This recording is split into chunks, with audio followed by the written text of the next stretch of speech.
The Yu-Gi-Oh! North America World Championship qualifier continues, coming to you live from the Minneapolis Convention Center in Minnesota. The final rounds of Swiss wrap up today. 6 rounds remain. We started with over 2,000 duelists.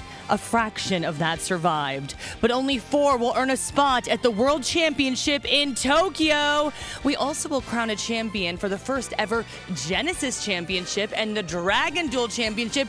But look around me at these hopeful duelists. Do we have our champion here? Who will come out victorious? We shall see. I'm Jackie Jing, but we're going to hand it over to Kangas really quickly for the pre-show.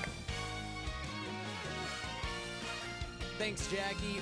4 more spots for North America at the World Championships on the line today at the final day of the NAWCQ, along with the finale of our first ever Genesis Championship. And to talk about it, I have some fantastic guests for our pre-show. We have Aditya Darab. How's it going, Aditya? It's going fantastic. Happy to have you on, man. We also have Shunping Zhu. How's it going? Pretty good, pretty good. Yeah, and Jerome McHale, the legend yellow tie, is here with us today. It's back and doing great.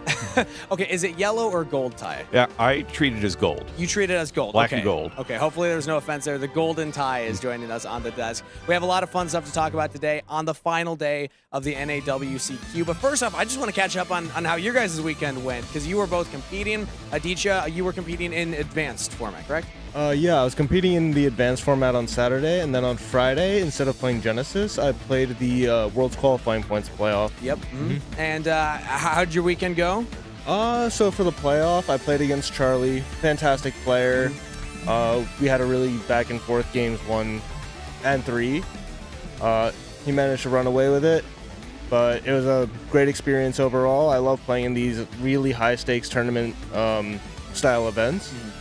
And then for advance, I started the event with a 2-round bye, so it was really fun. I wasn't the luckiest. Okay. So I was kind of out of there by the end. Heart of the cards weren't with you. So I didn't make day 2, but I still had a lot of fun. I got to play against some really amazing players, and that's what it's all about. That's what it's all about. Well, we're happy to have you here today. Are you going to play some of the public events today? Yeah, my plan today is either to play the 3v3 with some of my friends, okay, or play the Sunday Attack of the Giant card. Ooh, Attack of the Giant card, super fun. I've never done that. Rivalry of Warlords is always my favorite to play in the public events. But Shunping, how was your weekend? Because you were playing both formats, correct? Yes, I was in the Genesis tournament on Friday, and then competed in advance for Saturday. Okay. Yeah, so it was a pretty unique experience to have to preparing for 2 different decks for 2 different formats for 2 different tournaments. That sounds complicated. Yeah. It's a lot of I even have cards that I shared between both decks, but I only own 1 copy, so I have to swap between the 2 decks in 2 different days. Yeah. And then it was a very unique experience. My Friday in Genesis tournament was going very well, actually. Way better than I thought, because it's my first Genesis tournament. I expected nearly nothing from it. Mm-hmm. But Saturday, like Aditya said, it was it's kind of a more luck-dependent format for the events we're occurring right now, and I also wasn't as lucky. So yeah, I also didn't make to day 2 for the events. Okay. Unfortunate. Heart of the cards can be brutal sometimes, but hey, we're happy to have you here as well. Mm-hmm. So today you're going to be playing Genesis then? Yes. Okay. Awesome to hear. Jerome, how was your weekend? You having a good weekend? Yeah, it's been pretty good so far. I've been keeping up with all the Genesis matches, mainly. Yeah. Both day 1 and I was watching the Attack of the Giant card that we were airing on the other stream yesterday. There's a lot of cool stuff going on. It's kind of the weekend of the boss monsters. So we had Great Magnus at the end of day 1 in the Genesis Championship. We had a really cool play with Mixosia, the Confounder, fusing a bunch of spellcasters for Quintet Magician and the Giant card. Oh. And that was followed up by Jurak Meteor, just over and over and over again. So it's a good day for some really huge, cool monsters. That's I love awesome. seeing all that. That's the joy of Genesis for me, is seeing all these different archetypes represented in the tournament. So that's fantastic to hear. But it's World Championship qualifier, now day 2 here. Day 3 of the entire weekend, but today we will have 4 more players going in. I want to talk a little bit about what you guys experienced on Saturday, because that can give us a bit of a preview for today. So Shunping, what were some of the most popular decks that you were either running into yourself or just witnessing in the room? Because Cool Tune was on a lot of people's radar. Things like Elf Note were as well. What were you experiencing? Yeah, so I was playing Kutu, and I expected a lot of mirror matches, which I did queuing to like almost half my matches are Kutu mirrors. So that was like very popular. The other popular deck was just Branded, which was like the original Branded from previous format. I was expecting a lot more like newer version of Branded because we got different decks from Chaos Origin. I was expecting like a hybrid between Branded and Elf No Branded with Lion Dark and Ritual, Sure, yeah. other decks, but that didn't happen. Pure Branded? Yeah, just pure Branded. So I played a tournament day, kind of feeling like Chaos Origin wasn't even released, because I didn't queue to any of those decks. That was your experience. Yeah, and I like my preparation kind of feel like a little wasted because I think I didn't queue into any of those. Oh, hey, I mean, that it can be tough to actually know what to prepare for in these big events. Like, there's so many players here and so many top players as well. I expected way more like Elf Notes, but I feel like they're just way less than I thought. And it's kind of the same on our end as well. Yeah. There's a lot of hubbub about Elf Note from players leading up to it, and it didn't really materialize. Yeah, at least we haven't seen it in terms of spread. We'll see if it actually represents in terms of who's able to make it could be day that two there's and some continue. dedicated players that are just Exactly. really good at it. Yeah, Adichie, I want to get your thoughts though. Like, what did you mostly play against on your Saturday? So, funny enough, I was actually part of that small representation of players who played Elf Note. Oh, really? Yeah, so I combined the Elf Note with the Power Patron cards. I played a small Power Patron engine using 3 Terminus and then the Vidolium and the 2 Elf Note Power Patron. And it was kind of a way for me to bridge the 2 archetypes together. I expected to see a lot of Cool Tunes, similarly to Shun, and funny enough, I only really played against it once. Everything else I played against a Fairy Tale player. I played against the one Cool Tune player I played against was my friend Jibriel. We were both shooting for Worlds, and we were both in the Worlds qualifying points playoff. We ended up flaming out there, but it was overall a fun match. Some of the other matchups that I played against a Branded. I played against a mirror match. And the Elf Note deck, funny enough, there's a couple of variations you can play on it. One of the variations, you can pair it with Branded, like she was saying. You play the Fallen of the White Dragon and the Incredible Ecclesia, and some of them played the Dogmatica Ecclesia as well to search the Fallen and the Virtuous. So those are kind of the takeaways that I had from the weekend. It actually felt like a very wide format to me. There's a lot of different decks represented out there for sure. I like that you mentioned you got to play against Jib, though. I know that you're good friends there. Was that a fun moment for you? Yeah, it was a really fun moment. No matter who won, honestly, I think I was going to be happy for him or happy for me either way. We play all the time, so it was nothing new. Yeah. I know he's a testing partner of yours, so that's cool to see when you get to play. I know it's tough sometimes playing against your friends, but it could also be fun. I'm happy that you had the positive. Jeremy, you also mentioned some fun that you had watching the games. Shimping, I want to hear what was some fun that you had. What were some of your favorite memories from either Saturday or Friday?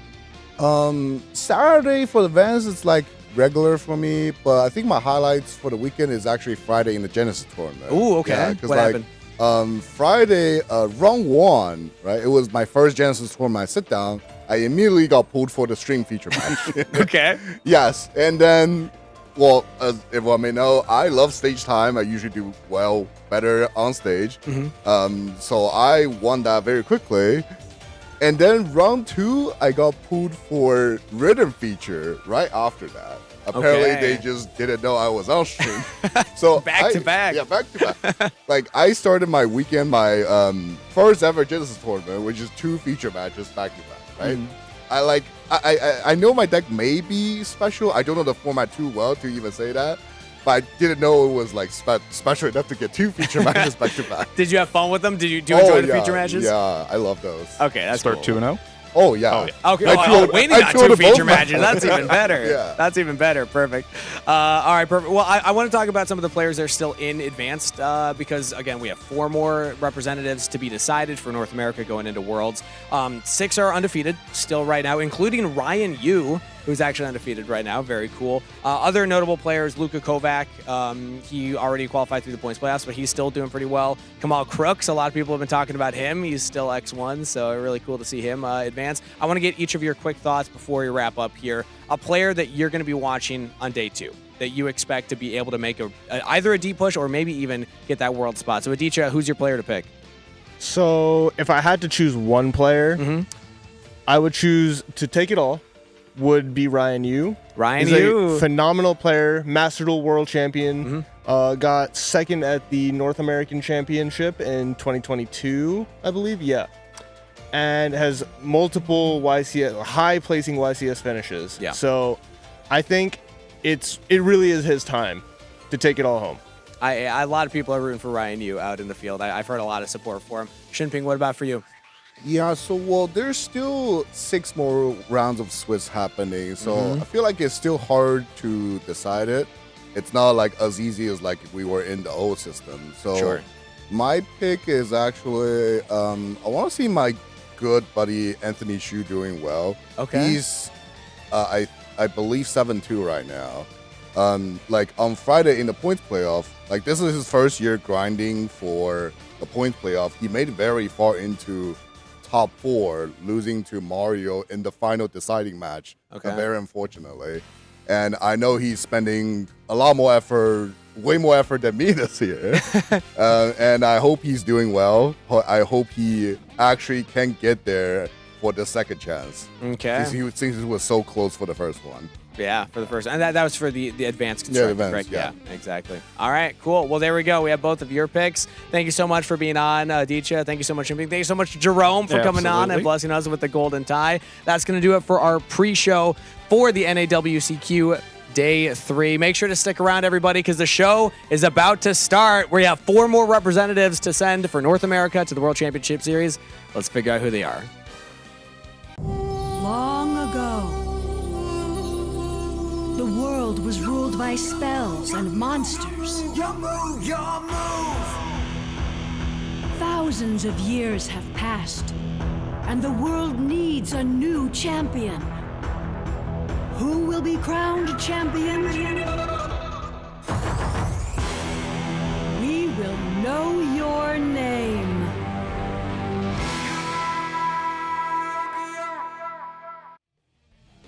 It is the dawn of the final day here in Minneapolis, Minnesota at the North American World Championship qualifier. We have finally made it here to we're just a mere few rounds away from finding out the other 4 players who will be joining our 2 Worlds qualifying point playoff winners going to Japan to represent North America at the World Championship this year. It's been a phenomenal tournament. We've seen some crazy, unexpected surprises, along with the regular cool tune that everyone was looking to beat this weekend. But there's so many excellent duelists. There's lots of duelists that actually already have their invite to the World Championship still in the tournament. So it's anyone's game, but we're going to jump right into it. Let's find out who our players here are for our first feature match on this final day of the NAWCQ. Go ahead and take it away. Up first in the blue chair from Arlington, Texas. Shout out LeBron James. It's Creighton Pre. And his opponent today in the red chair from Tulsa, Oklahoma, matching up against his 4th all-time favorite Yu-Gi-Oh player today, it's Lucas Sacco. Duelists are ready on stage, so let's throw it back to the casters for game number 1. All right, thank you so much, Kangas. That's right, we have Creighton taking on Lucas Sacco. This is going to be an epic match. Clearly, these players know each other. Arlington, Texas, just a hop and a skip away from Tulsa, Oklahoma, so they've definitely dueled before. But we got a pretty interesting matchup. It's going to be 60-card branded up against the Light and Darkness Ritual deck. Yeah, this is a matchup that I've been looking forward to see throughout this tournament here. The Light and Darkness strategy is one of the big reasons why Branded as a strategy has fallen out of favor. We saw it so much over at the YCS Columbus. That was the previous event here. Lucas Sacco getting 2nd place with Branded at that event, choosing to play Light and Darkness Ritual today. But the Light and Darkness strategy has so much going for it in favor for this matchup exactly. So we'll see what Creighton has in his toolbox for this. Yeah, that certainly could be the case here. But you mentioned NAWCQ just did well with Branded, so he knows this deck in and out. And we're going to have to see how that's going to come into play. Now, NAWCQ made the World Qualifying Point Playoff. Unfortunately, he had a round 1 exit from that, so you know he's trying his best to still get to the World Championship. And he's off to a great start, making it here to day number 2 and being able to just be in contention to make that top 8. Yeah, we still have a long day ahead of us. We have, I believe, 6 rounds of Swiss left to play here. So both these players really want to take this win. I don't think either of them are necessarily out if they do lose this one, but they can absolutely lose no more. Yeah, but it just feels so good when you only have like 1 loss and you win that first duel of the day, because it's been a long weekend. Like, we started on Friday, right? We had the Genesis Championship, all sorts of public events, the World's Qualifying Point Playoff that Sako played in. So technically, this is his like 3rd full day of dueling that he's about to embark on. So you got to stay locked in. You got to stay focused.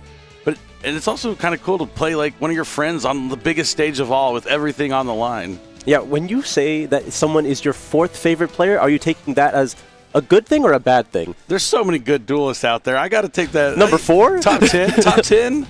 Top 5? That's not that bad. I'll take it. It's not the worst. I'm assuming I'm like 2 or 3 for Sako. So, Sure. That's fair. You got to make room for Billy. Yeah, so I think 4 is fine for Creighton. But no, this is really cool. You talked about this matchup, how Brandon has fallen off because of the rise of the Light and Darkness Ritual deck. Do you think that maybe Creighton has found some ways to make his matchup a little bit better? That's why he's playing 60 cards. He's included some of those non-engine cards to kind of help with that matchup, maybe? I believe it has to be, because as you've mentioned, 60 cards here, not really what you'd expect from Brandon anymore. Maybe historically, when it was more of a fusion strategy, you want to play a lot more tools, and you want to kind of fill them out with other heavier engine pieces just so you draw the one-ofs less. But in this build, there are some new additions here, especially with the inclusion of the 3 champions of Sword Soul. Being able to have that in your extra deck as well gives you more power available to you, but you have to still play those pieces to really capitalize on the 3 champions there. So to make up for that, you can just fill out the deck, have more powerful tools to stop your opponent from playing, and now we fill it out all the way up to 60. We'll see if that comes up in this match here. Yeah, he's definitely playing a lot of interesting cards. I don't know if other branded strategies have ever tried to include something like Phydralis Harmonia into the deck, but that's something I'm going to be looking out for, and that might be able to help him in this matchup. Yeah, clearly Brandon taking a much more of a synchro route, primarily being known as a fusion strategy, but not the case anymore. True. Because of the Ecclesia and the Dark Dragon, you can do a lot with level 8 synchros, and we're going to find out who is going to go first as we start our first game of round number 10 here at the NAWCQ. Creighton is going to roll a 10. That's pretty high. It's solid. And nope, he's not going to beat that with a 1. I will choose to go first. All right, Creighton's going to start things off. It's time to duel. As you mentioned earlier, Lucas, very comfortable with the branded strategy himself, so he's going to be aware of what to do. And now, having played the Light and Darkness Ritual, which is a deck that would theoretically have a strong matchup, it's his game to lose. But Creighton being able to start this match here, it's going to start off with their most powerful card, Branded Fusion. Yeah, now you did mention that the branded strategy is more synchro-oriented now, so leading with Branded Fusion means we're not going to get access to any of those synchro cards, but it is met with a Dominus Impulse, so the result. Yep, Branded Fusion going to the graveyard here. No fusions happening this turn. That could be so devastating, because if you lead with the Branded Fusion and Branded, that probably means you have no other starter, and he does not. He's going to set 1 card face down and end his turn. 60 cards, found the Branded Fusion, but not anything else to go along with it. This is exactly what Lucas wants to see, but we've seen him in the previous rounds have difficulty here with getting started, but we have the Griffo this time. Not nearly as bad as what we saw in the Friday of this tournament. You mean he's able to play? Yeah. That's nice. So Mind Shuffle is going to be set from the Griffo. He'll be able to activate it this turn. Mind Shuffle is the key card in this deck. It's going to let him add a card that mentions Light and Darkness Ritual to the hand, and then he has to discard a card. Going to add the Skull Archfiend to Chaos, send it to the graveyard. Now when it's sent to the graveyard, he can send that Light and Darkness Ritual spell to add one of the ritual monsters. Dark Chaos, Black Chaos. You're going to get that beautiful extended art. Looks awesome. Attempt to leave the draw phase. Yes. This is all in the draw phase. Yes. Attempt to hit the graveyard for Light and Darkness Ritual. Yep. All right, now he's going to use the Light and Darkness Ritual graveyard effect to return to the hand along with the card that mentions it. Going to pick back up that Griffo. Now, the Skull Archfiend in the graveyard is one of the key components as to why this matchup is so strong for the Light and Darkness deck. Being able to go after your opponent's graveyard as well with its effect to summon itself back. It's very key, not really relevant in this situation when the graveyard is just a copy of Branded Fusion. But yeah, if they try and fill it up with those fusion monsters that trigger at the end phase, it'll make sure that doesn't happen. But Relinquished Anima's coming down, followed up by Light and Darkness Ritual, going to be banishing the Griffo, counting as the whole tribute from the graveyard. And now he can add back a spell card with the Magician of Black Chaos. Just going to grab back the Ritual spell here. Now going to be using its other effect, going to go after the set card here, banish it face down. It looks like we're going to be chaining a copy of Dominus Spark here. Okay, not too bad. I'll chain Mind Shuffle, returning my monster's cost. He's going to chain the Mind Shuffle. This is the first time we've got to see this effect on stream, at least while we've been commentating. Returns a level 7 or higher monster to the hand, then he can special summon, I believe, a monster that mentions Light and Darkness Ritual from the hand. Yep. Now, the Ritual monsters have that effect where they are unaffected by card effects that do not target them. Mind Shuffle is exactly the way to get around it. When they are targeted, you can swap them out like this. And because the spell card was played this turn, you can swap out that Black Chaos for a Dark Magician of Destruction. Is that good? That's good. Now he's going to be able to add a copy of Magician's Souls from his deck to his hand. Magician's Souls? Yes. Next up, he'll be using Magician's Souls, send the Spellcaster to the graveyard. He's going to send Diabell Star to the Black Witch. He had a lot of options, but we're going to go ahead and send that Diabell Star to the graveyard.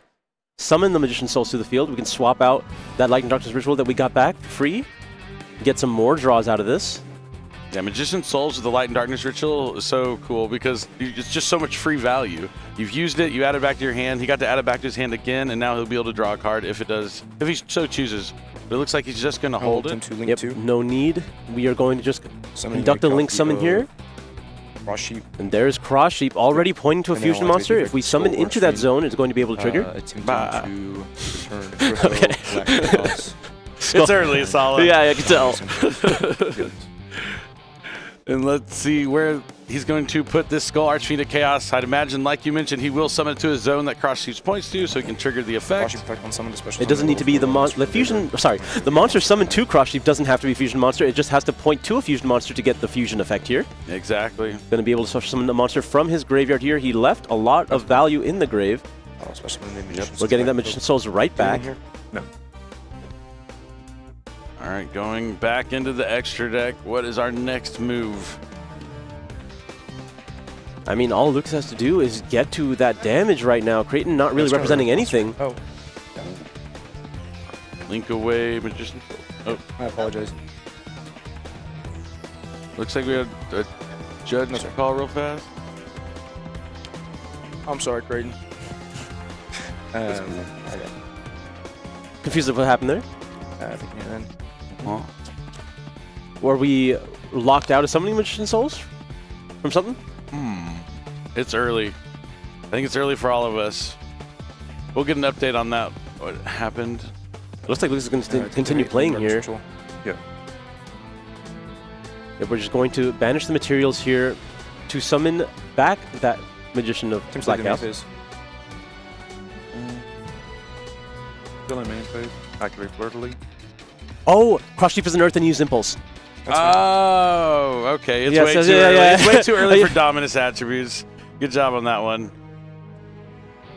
All right, so he's going to try to move the battle phase, it looks like, and then that's going to prompt the Fleur-de-Lis to come down. So we're still in the main phase, going to link away the Cross Sheep and the Scarlet Chain of Chaos for Protect Code Talker. Yes. Going to be linking those away now, along with the Dark Magician of Destruction. Activating the effect on summon. For Access Code Talker. I haven't seen this card in a minute. This is a classic way of ending the game here. I love it. This is like DM era along with like Vrains. Like, this is cool. We're going to enter the battle phase. Access Code connects, and so does the Dark Magician here. And that's going to be it. Lucas Sacco is going to take game number 1 off of a rough hand there for Creighton. Only had the Branded Fusion, got hit by that Dominus Impulse, and no other way to continue playing. That's something so interesting about Branded now. Is like when you're almost happy when they lead with Branded Fusion because you have something to stop it. There's going to be nothing else. Meanwhile, if it's like starting with Fallen of White, anything can really go wrong. when they have that card, because they can special summon it. You can stop the effect of special from their deck. Maybe they have a normal summon. But the big point is you just don't want Guiding Quim to ever be on the field. If you can play against Brandon, you can make sure that card isn't on the field, which is easier said than done. You'll be in good shape against that deck, because I think that card is the heart and soul of the Brandon strategy. It is the card that keeps on giving here. You're constant threats, always able to recycle the graveyard, get more value. It's really been a strong tool for this Brandon strategy, especially now where it has so much focus on getting those level 4 monsters on the field and so much access to those level 4 monsters. Definitely. It's one of the more powerful cards in the deck. But 60 cards means there's a lot of cards you can choose to take out, a lot of cards you can put in from the side deck. And going into the tournament, Cool Tune, Light and Darkness Ritual, 2 of the top decks all the players are looking out for, so you know that Creighton has some answers in his side deck. I mean, he's better. Yeah, I mean, he's going to need them. Do you think there's any realm where he just lets Sako go first, maybe? I mean, not if you're playing the Azamina version, right? We can see that it's a bit more combo heavy. You can see that it has a lot of link tools available to it in the extra deck. Yeah, I guess if your opponent's playing Protect Code Talker, you probably shouldn't let them go first, because that card just screams combo. It's a really cool card. I mean, we just got to see it there just to be used to simplify the game state. Just go to Access Code Talker. Yeah, boost up Access Code.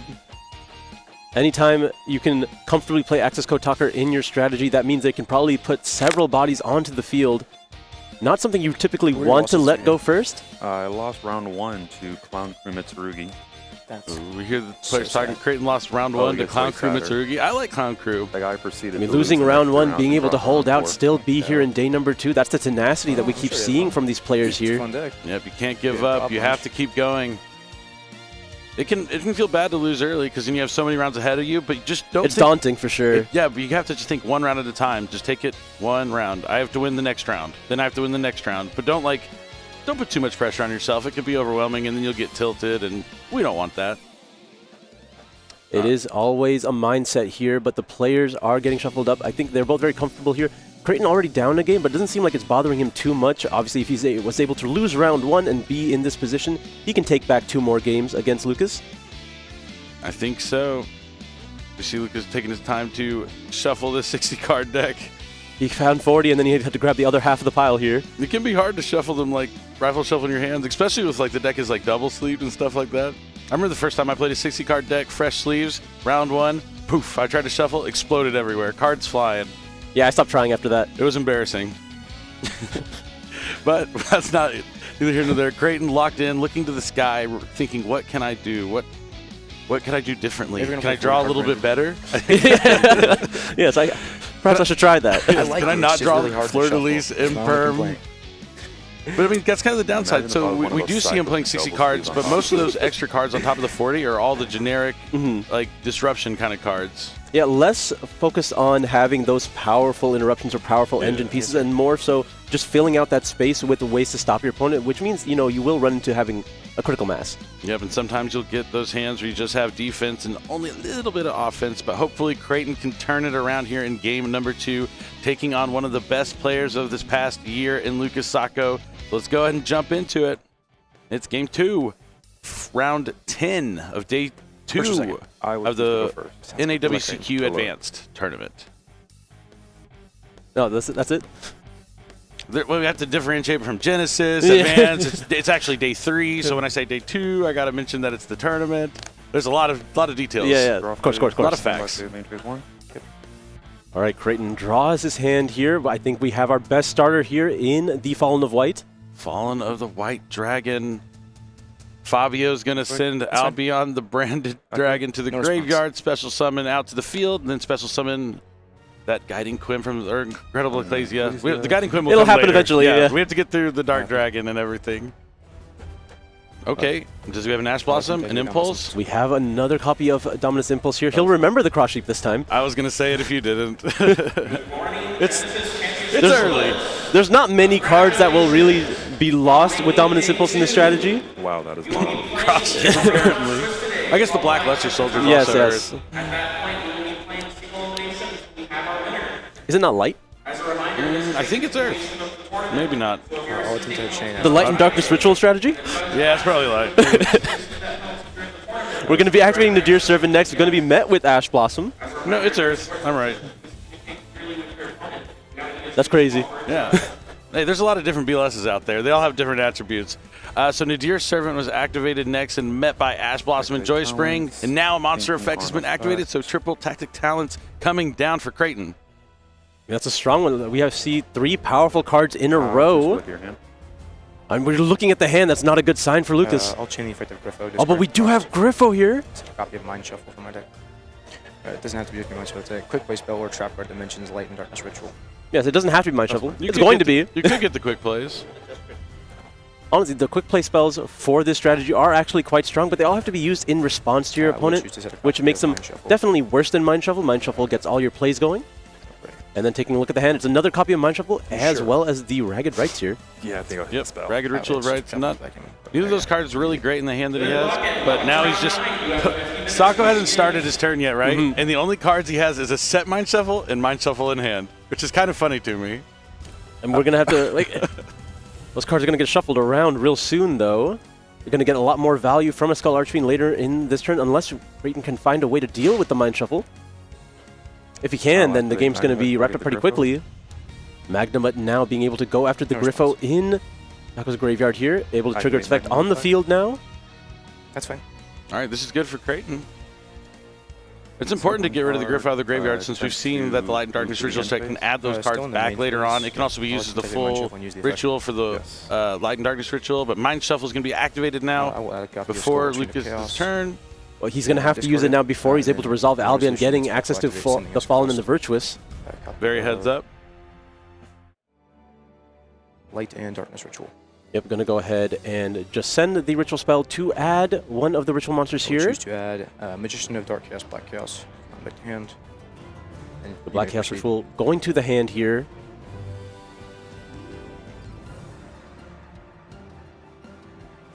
Now we're still in the end phase. Move to for end Creighton. phase. I'll activate Albion. Yeah, Albion. Yeah, that's fine. My response. Albion's able to resolve. My favorite phase in Branded is the end phase. You get to do so many cool things. See, like sometimes you just have like a few cards on the field, but then all of a sudden it's like bam, bam, bam, bam. I do enjoy a good refill. Yeah, it's nice. Wow, it does ultimate rare copy of Fallen and the Virtuous. I haven't seen that on stream yet. Resolve Magnamut. He's gonna set that face down. And Magnamut's going to resolve as well. What's he gonna get? Phydralis?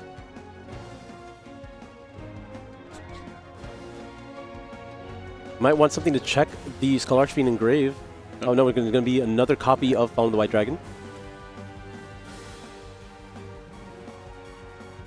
He wants to be able to play on his next turn. He thinks he has enough to hold Sako off. Then And then Ecclesia goes back to hand as well. That was a lot of cards. I told you, Branded in phases. Very nice. And we get to draw a card for turn now.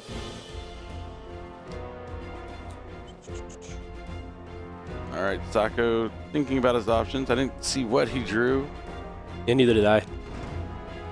We know that he has access to the Ritual monster. Phase. Yes. The Ritual spell in the graveyard as well to try to generate some value here. But the Griffo is gone, so it's not going to be that easy. He doesn't really want to add the Skull Archfiend back to hand. I will attempt to activate the Graveyard Effective Skull Archfiend of Chaos. All right, we're going to lead off with the Affecting Graveyard. So he can shuffle back the Griffo and 2 other cards. I'm going after the Griffo in the Banished. Your as well as the Albion. Branded Dragon, as well as the Nadir. Going for the Albion and the Nadir Servant in Creighton's graveyard here, putting them back in the deck. The bottom deck or shuffle? Bottom. Did you put one on the bottom? I think you put it on top. Did I? Well, his was the Griffo, right? Did he not target his own Griffo? He hasn't done it yet. I was going to say, I don't think I've ever put it on the top. Okay, we're good. Okay. On the resolution priority, it's early. It's early, folks. And still, and in resolution, he's using priority draw, using that super polymerization that he must have drawn for turn. Yeah, that has to have been the card for turn. It's extended art as well, making Garura. Yes. So he has 2 level 6 monsters on the field. Both have valuable effects in the graveyard as well. If he links into cross shoot, let's we're going to be aware. Yeah, let's make sure we know we impulse thing. The impulse is still in the graveyard this time, so Should be a lot more. There you go. Yeah. Just take a look. He put it back with the Skull Archfiend last time, so, you know, give him some credit there. Sometimes we forget. That's true. We're going to be linking away the Skull Archfiend and the Garura here. Could be a copy of Dark Charmer. Yep, it looks like Dark Charmer Gloomy. Comes up a lot in this Light and Darkness Ritual extract. That is fine. I've knocked into my deck. Should be good. We're going to draw the Griffo, or sorry, not the Griffo, drawing the top part of the deck off the Garura. Griffo went to the bottom of the deck. I will attempt to activate the Dark Charmer, targeting your Magnum weapon. Were we not using the effect Skull Archfiend? Maybe he only plays one Light and Darkness Ritual. Oh, that's very possible, yeah.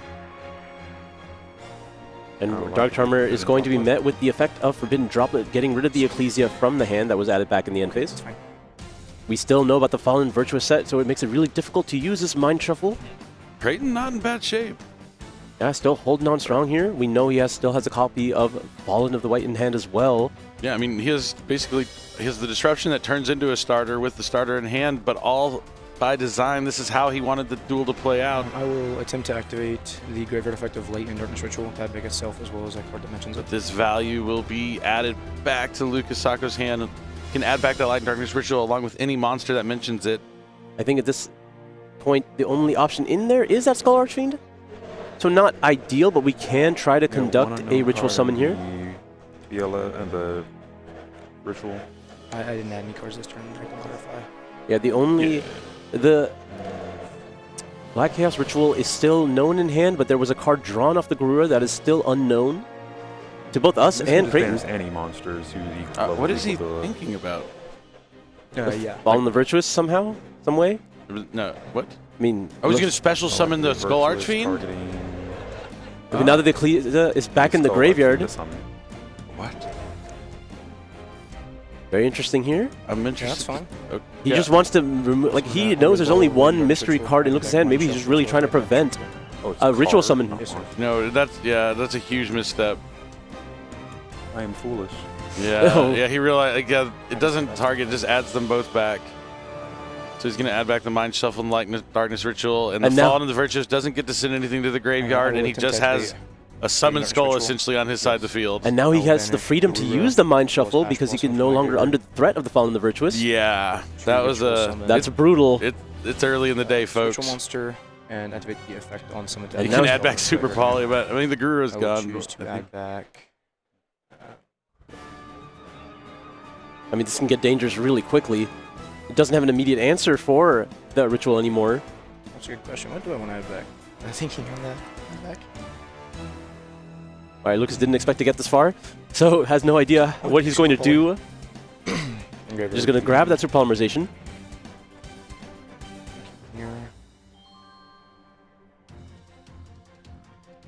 Has the option to crash that Dark now as well. Get some more tools from the deck. I will activate the effect targeting your Skull Archfiend to banish it face down. Oh, he's going to banish his own Skull Archfiend face down. Interesting.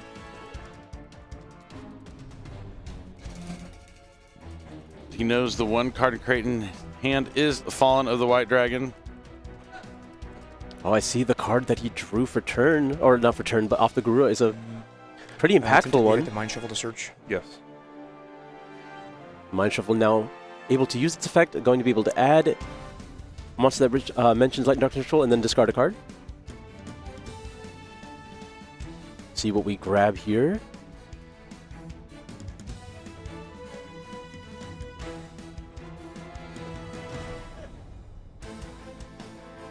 Looks like he's eyeing a copy of Black Chaos. I have not normal summoned, correct? Correct. Okay. I will choose to add a copy of Black Chaos. Yeah, Black Chaos is going to Lucas's hand here. He's going to have to discard a card. Probably the Mind Shuffle. Yeah, the Mind Shuffle that we added back off the ritual. And now he can normal summon Ash Blossom and Joyous Spring. That was the card he drew off the Garura here. It was powerful in hand, but more optimal on the field in this case. We'll see if he can find that damage.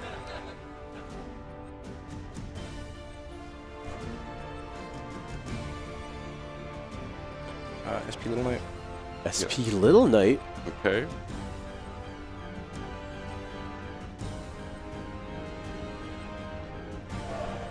Very interesting. Yeah. he still has his battle phase, right? That's what I thought. Black Chaos. Yep, now he's going to be able to summon Black Chaos here, Ritual monster. Yep. put back the Ritual Black Chaos into the deck, opting to get maximum value by linking it away first. That's why he made the SP Little Knight. Can we get that last bit of damage here? Looks like he needs one more monster to be able to have enough. We know he has access code in his extra deck. Access code I will choose to could help him manage out. the Black Chaos. This is what he needs. Yeah, Yeah. this is the extra monster. Yep. All right. Looks like Lucas Sacco is going to probably be able to take this one Souls. Magician Soul's finally going to the hand now. momentarily.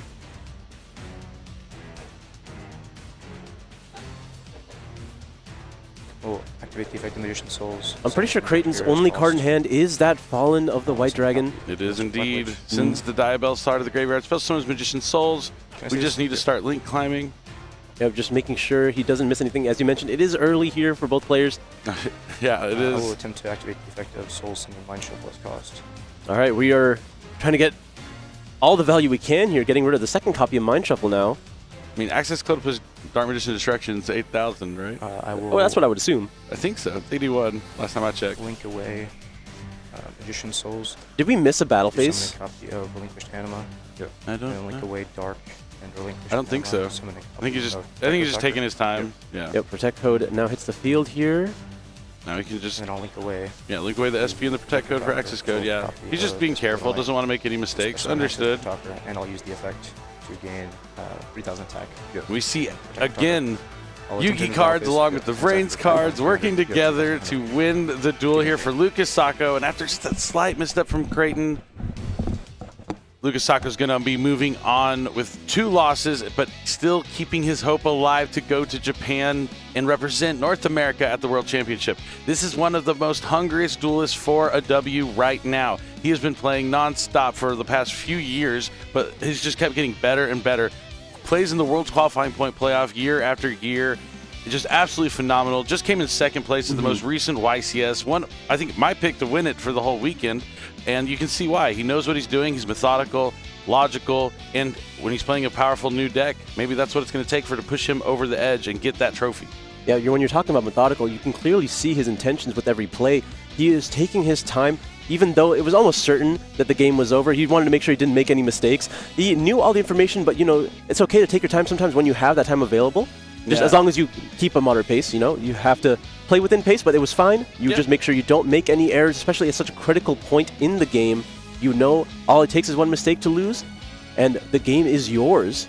Yeah, I think for me, just when there's like an access code line to end the duel, for me that's like super easy to recognize, like really fast. So when I see that, I'm just like, well, just put these monsters in the graveyard, make the 2 and the 1 become a 3, and then make the 3 and the 1 become a 4. And then you just need the 2,800 more, 2,700 more, I suppose.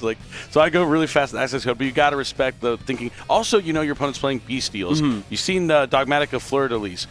But he did know the one card his hand was falling on the White Dragon. It's very easy to tunnel vision, but in this situation, he had all the knowledge necessary. Yeah, definitely. It was a great game, though, except for that just slight mistake from Creighton.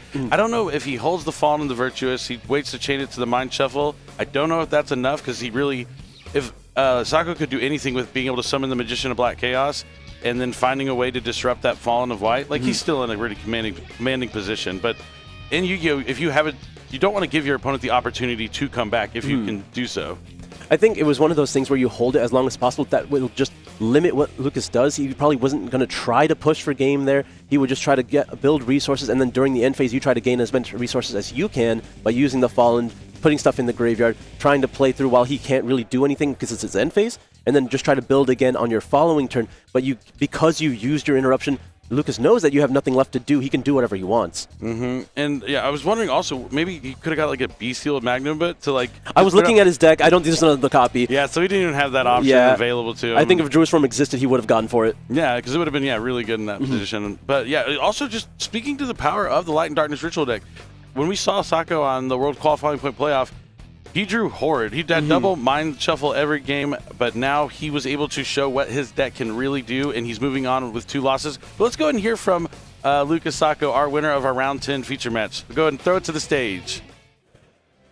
Thank you very much. I have NAWCQ here. Congratulations on the victory. A quick 2-0, and you're playing up against somebody that you know already. You said 4th favorite duelist, right? Favorite duelist, yeah. I won't go into the top 3, but he's definitely top 4.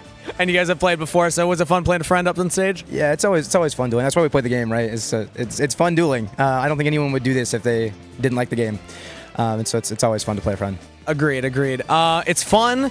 Also, I know that you put a lot of pressure on yourself. You've been trying to chase that YCS win. You're here at the NAWCQ. You were in the finals of the last YCS that we had. So how's your record going, and how does that compare to your past runs? X2, pretty early this time. It's the same thing as last time, but the math works out to where I'm pretty sure every X2 tops, same as last time. So I just need to lock in, finish it the same as last time, and then not lose to Jesse in the finals. Jesse's not in the main event anymore, I'm pretty sure, so I think we're safe. I think we're good. This might be it. Ooh, this could be your one. Yeah, if they're not named Jesse Cotton, can they take you down?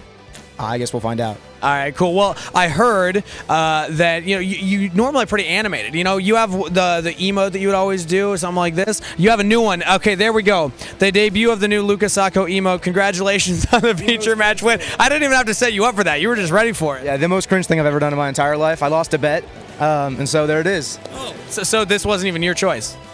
It was my choice. I just needed an excuse. That was the exact I've ever done. All right, thank you so much. Congratulations on the win. Back to the casters. Thank you so much, Kangas. Great to hear from Sako there. The man he thinks is the only one who can beat him is out of the main event, so maybe this is his tournament. But we're not done with the duels yet. Let's just jump right into our next feature match from the same round. They're going into Game 3. Let's find out how this duel will finish. We have Joseph with the Blitzkrieg strategy with only 1 loss. Really impressive. And Michael with 1 loss as well. Still on the Dogmatica branded strategy. We saw it this round not do so well in the Light and Darkness strategy, but maybe Michael will be more lucky. Blitzkrieg we've seen very popular in Genesis, but showing that it can do well here in Advanced as well. Yep, being able to capitalize on being able to summon any Thunder monster from your hand, things like Thunder King Ryo could be really useful. But at the same time, Blitzkrieg, if they just go first and summon a bunch of monsters, they start triggering all their effects when a card is destroyed, it can get overwhelming really quickly. But Michael's going first here in Game 3 and starting things off with Aluber, the Jester of Despia. Going to be a great card. You're going to be able to add any branded spell or trap. We're going to grab that branded fusion directly. I wonder if we're going to activate it or if we're going to go for more synchro lines here. Oh, that's Farah! So he's going to be using one of the new cards, Farah, to reveal a spell. Can't be responded to. So Branded Fusion will guaranteed resolve. This is exactly how you're supposed to use that card. Awesome. Yeah, when I read Farah, I thought, oh, I want to fusion summon with this card. I will be able to protect my fusion spell and then use it as a material to get its additional effect to come back as well. Chain block the rest of my cards. Is really designed to work with powerful spells like this. Mm-hmm. And it's excellent going second, too, because it also can take one of your opponent's monsters. Really strong, powerful card, as long as your deck contains some powerful spell cards. Also looks pretty neat. No, it looks amazing, especially the extended art version of Farah, the Primordial Goddess. Now, Branded Fusion is going to summon the Albion, sending down the Fallen of the White and Blazing Cartesia. Going to be summoning that Albion, the Branded Dragon. Going to be using its effect immediately to banish those materials sent to the graveyard. You summon a copy of Grand Guignol. Granganol, the Dust Dragon, is going to be able to let Michael send a level 6 or higher Light or Dark from the deck or extra deck to the graveyard. Going through his deck quickly here. Going to be sending Albion the Shrouded Dragon. Sending a copy of Branded Sword. Sure. Shrouded Dragon's going to use the effect to send Branded Sword and go to the bottom of the deck. Yep. Been a while since I've seen this one. Oh, this is a cool way to search Fallen of the White Dragon. Yeah, Branded Sword has been in majority of Branded strategies up to this point now. Yeah. There's a point of contention of whether or not you played it, but it has been relatively popular. Branded. Oh, yeah, no. I think you have to play Branded Sword. I love it, especially if you're playing like Tri-Brigade McCurry. Yeah, the more pieces that you play, the more valuable Sword becomes. But now Branded White Dragon is going to use its effect to summon itself, sending the Dragon that Devours the Dogma. And we're going to special summon the Incredible Ecclesia with the Fallen of the White Dragon's effect. Won't be able to synchro summon because we started with Branded Fusion, but still being able to set up all the pieces we need. So 2 cards face down. Going to probably set a couple cards face down, and then the end phase effects begin. The Dragon that Devours Dogma. Going to be able to grab another card here. And grab a Fallen and the Virtuous to the hand here, which means we're going to use it. Yep. You thought we were done. The end phase actually means the beginning phase. Titaniclad? Gonna send Titaniclad to destroy his own Albion. Really cool stuff. So he gets the 2 searches there. Yep, 2 more cards here. The Titaniclad is going to be able to summon a Dogmatica monster from the deck. It's going to be that Guiding Quem. And the Albion will be able to trigger as well, get another copy of Fallen the Virtuous to the field. So nothing is lost. Quem on the following chain will also be able to send a monster or a Dogmatica card from the deck to the graveyard. Can't quite see what he sent there. Nope, that graveyard is spread out. We'll eventually be able to tell whenever they clean it up a bit. Looks like he's still thinking, oh, he's going to go for Branded Retribution. Makes sense. There's a lot of material in the graveyard for that. Might already have another copy of Fallen Virtuous set. Oh, we know about the Fair in hand, but there's one mystery card that could prove quite problematic for Joseph. Pass it on to you.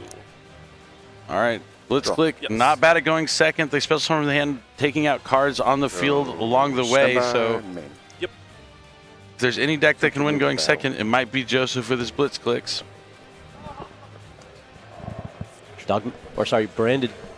One of the best ways of dealing with monsters that try to primarily get effects from being destroyed, just fuse them away. Yeah, he'll definitely want to go after the spell and traps first, but we'll see. Oh! Evenly matched. We have the Retribution. I'm getting a little excited here. No, Retribution only stops things at special summon. Oh, you're right. Yes, this is one of the best cards of all time against Branded. Enter battle phase. I don't like entering a tournament without evenly matched in my side deck, just in case things get a little crazy. All the monsters are gone. We only get to keep one of those spell and traps here. Yeah, so they can just fuse their monsters away. Not anymore. Not anymore. Not anymore. This is going to be problematic here. Evenly matched, evening the tides. Oh, he's down to the last 2. I think you just keep the Fallen. So we know the other one's Fallen in the Virtuous probably. The other one's Branded Retribution. He's going to keep the Retribution? He's keeping the Retribution here. Yep. Okay. We'll see if this one thing that stops the special summon works. Attempt to activate Grain. Target. So he's going to try and take it out. I'll chain the We're going to be using the Retribution here. I think it's Grain that he revealed. I believe so. The one that goes after spells and traps. Yeah. I'm just debating on which to destroy and special summon itself. Yep. Thinking about which. Oh, you can see him shaking. The evenly really messed him up here. Okay. Going to be putting back the Albion as well as the Titaniclad, leaving the Dragon that Devours the Dogma in the graveyard. Set one. I'm going to set one. We got our main phase 2. Michael only has Farah and one other card in hand. Currently, nothing was sent to the graveyard this turn to get value. We just go right through the end phase, which we never really see for the Branded strategy. We draw for turn. Can Michael capitalize? Oh, we have a Alternator. Alternator is going to... He's going to be able to swap out and get a different Thunder monster, so he can maybe get Crackle Blitzclick to his hand. That's a card you can use on your opponent's turn. There it is. You're exactly right. Crackle goes to the hand here. You're able to use that as a quick effect on your opponent's turn. Man, I was feeling a little sleepy, but that evenly matched really woke me up. You're good. All right. Awesome to see. It's crazy how long Brandon's been around, and evenly matched still a problem. Retribution in the graveyard, though. We're able to manage it to add back Branded Fusion. And we have the Farah again. Farah reveal Branded Fusion. Normal summon out cards. Oh, and a Blazing Cartasia. Michael not missing a beat here. Branded Fusion now activated. Now, was the Cartasia special summoned? I don't remember if there's an Albus in the graveyard for it to work. I don't think so. I think the Fallen of the White got banished face down. Yeah. So we're just going to be normal summoning the Cartasia here. Branded Fusion is allowed to resolve because of Farah. We're going to take a quick read of the Crackle to make sure we know what we are dealing with here. You can reveal it, target a card in the field, destroy it, then special summon a Thunder from your hand. He's going to send Fallen of the White Dragon, and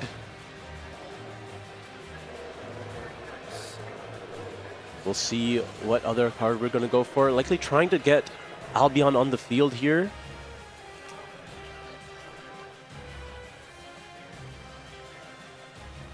We still have that Drone Lockbird in hand. We have drawn a Dogmatic Ecclesia as well. Looks like we're sending Tri-Brigade Spriggan's Kit to the graveyard to summon that Albion. Chainlink 1. All right, so the Tri-Brigade Spriggan's Kit. Albion. Chainlink 2. Can't activate. And he's going to bring back the Fallen of the White Dragon with its effect, and he also used Albion's effect. We can banish to Fusion Summon. He's fusing. He banished the Droll Lockbird out of his hand. That's interesting. What are we going to do with that? That is a spellcaster. Yeah, it has to be. Let me say it right. It's a crazy name. Mixusa the Confounder. I will. Yep, that's what he summoned. Yep, that's going to be able to allow him to Fusion Summon again if he so chooses. Fallen of the White Dragon effect, the special summon that Ecclesia. We're trying to get that damage on the field now. Lots of tools to be able to Fusion Summon. Has the Cartesia to try to mitigate the Crackle as well. Now we're going to be summoning the Incredible Ecclesia off the effect of Fallen of the White Dragon. Yes, apologies. And then your advantage pile here. Very large Vanish Pile. More cards there than in his graveyard even. I will attempt. That's what happens when you get evenly matched for your life savings. 15? Goes to battle phase, attack, attack, 25. attack, attack. And that is enough! Michael is able to move on, able to recover from that evenly matched here. All it takes is Retribution to get that Brand Fusion again. We still had the Pharah to make sure it was going to resolve uncontested. All I had was the grain. And we were able to find that damage. Evenly matched was able to clean up that board, but it was just not enough to deal with the follow-up. Yeah, evenly matched is great. Not enough to deal with the follow-up, but also just like nothing to really get his strategy going on. He didn't have like the right Blitzclick monsters in hand. Because with Blitzclick, you really need to get one on the field, and then you need to destroy another card, and then it'll start triggering their effects. They have to be on the field already. Because the whole idea is you summon a bunch of them, all three of the names, and then once you destroy one card, you go like Chain Link 1, Chain Link 2, Chain Link 3, but you got to get the Blitzclick monsters onto the field to get that ball rolling. Yeah, you need to start that chain, get that snowball effect here, get all your Blitzkicks on board, just keep popping your opponent's cards. Not really that easy when they don't have any cards left, but it's one of those things where Joseph just couldn't capitalize on that really powerful evenly matched. Yeah, maybe if he just had something like the Hideout in the Sky column, the field spell for Blitzclick, that can really help you get going. Because it gives your opponent a token, lets you search a Blitzclick, so you have a thing to destroy. Absolutely great, but he just didn't have the right pieces. He had that incredible evenly matched, but just none of the right Blitzclicks. He just needed another turn. He needed Michael not be able to make it back into that game, but you know, you got to take your hat off to Michael after something like an evenly match that's unexpected. Because while it's always a card that you would never like question someone from including in their side deck, it's not one we've seen be as popular as of late. Yeah, it's not necessarily something you expect, but when it does happen to you, you have to be able to recover, right? Branded is a deck that puts itself in the position to recover quite well because your graveyard is like a second hand. You get a lot of utility from there. You missed a lot because on your turn, or at least throughout the turn, you get to play a lot more. You put material in the grave. If you lose them all from evenly, you're not going to be able to generate that advantage. There was nothing he could really chain to it to try to buff up his graveyard, but the Retribution was really all it took. That's why he preserved it. That's why he chose to keep that one, so that he could have that Retribution in the graveyard for the Branded Fusion on the following turn. Absolutely phenomenal play. Then you have to even go back even further. So, like, Michael knew that, or not Michael, Joseph knew that that was the Retribution, right? Is there any realm where you just let it stay there? Like, don't trigger it. Keep it down so maybe there's one, he won't be able to add back that Branded Fusion. That thought might not have crept into Joseph's head, but that might have been his only win condition there in that game. Yeah, that was a bit of a misstep. If you know you're going to get Retribution anywhere in your play, there's not really a reason to commit to it. You might as well limit your opponent's plays as much as possible. That could have been a gamble that he needed to take. Yeah, because I think he would have just had Blazing Cartesia and Pharah, right? Like, yes. That it really would have been Droll and Pharah. Oh, Droll and Pharah. Oh, yeah. Oh, man. Completely unplayable. But so that's, I mean, he'll probably go back. Maybe he'll watch the match and look at it and be like, okay, I'm going to learn from that. So next time when he's in this position, it won't happen. I mean, that's why I say when you want to get better and do it, you have to play a bunch of games. You just need to interact with the scenario and then analyze it, and you'll learn so much from it. But theory can only take you so far. You have to see the situations, because you'll never think about that if you're just like having a discussion unless someone has encountered that exact situation. Yeah, there's a lot you can do as far as what you can do with an opening 5-card hand. Certain scenarios that you're always going to see, but it's those mid-game situations when cards have been interrupted. Like, so many plays have already happened, you never know where you're going to really be. All right, well, I'm excited to hear from Michael and what he has to say, so I'm going to go ahead and toss it to the stage. Go ahead and take it away. Thank you very much. I have Mike on stage. Congratulations on your feature match win. It went the distance to full 3 games, and we only got to catch the end of Game 3, so I'd love it. Can you catch us up? What was going on Game 1 and 2? Sure. So in Game 1, I managed to win the die roll, went through, attempted to go through standard branded line, got met with Fideralis. So that ended up putting a wrench into my plans, had to reevaluate. I can't remember what the card he used was on his turn to start his turn off, but it was one of the new Thunder monsters that isn't a Blitz Click. It's able to bounce a card you control back to hand to summon itself, so you use that to bounce the Fidralis back to hand, attempt to negate my monsters. After a good bit of back and forth, I was able to stop his plays enough to where he just had a Surge and a Ryo on board. So I was able to use Rimbrum and Graveyard, banishing that to special summon out Fallen of Albaz to fuse into Dragon that devours the Dogma. Yeah, okay, cool. Yeah. Game 2, he went first, set up Die-Fi full board. I opened up very well, I won't lie. He played it extremely well. He was able to take that game. I ultimately had double Sloth to attempt to push through Harpies, Illusion Gate, but his board was too strong. He got that game. And then, as you saw in Game 3... The evenly matched. That was terrifying. You had a really solid position. Evenly matched comes down. You know you're going to live a turn, and you chose to keep counter trap above everything else. Talk me through your thought process and then kind of the relief that you experienced when the turn just passed back to you. Yeah. So I know that Blitzclick is a deck that's full of 2-card combos that involve special summoning from the hand. So I figured that as long as I'm able to prevent him from being able to special summon from the hand, I'm going to be able to, at the very least, slow him down enough. And it's always scary using evenly into Branded because you know you're giving them the extra turn, and Branded's not a deck that you want to be doing that with. You have a lot of recursion, a lot of ability to bounce back. We saw adding back with the Retribution, the Branded Fusion, and then continuing the plays, finding the way to get that 8,000 damage. So what was it like being up on feature match stage? Had you been on stage before? No, this was my first time. It was a lovely experience, and I hope to be back soon. Well, congratulations on the win. It was awesome to see you play, and maybe we'll get you back later today. That's it from us. Back to the casters.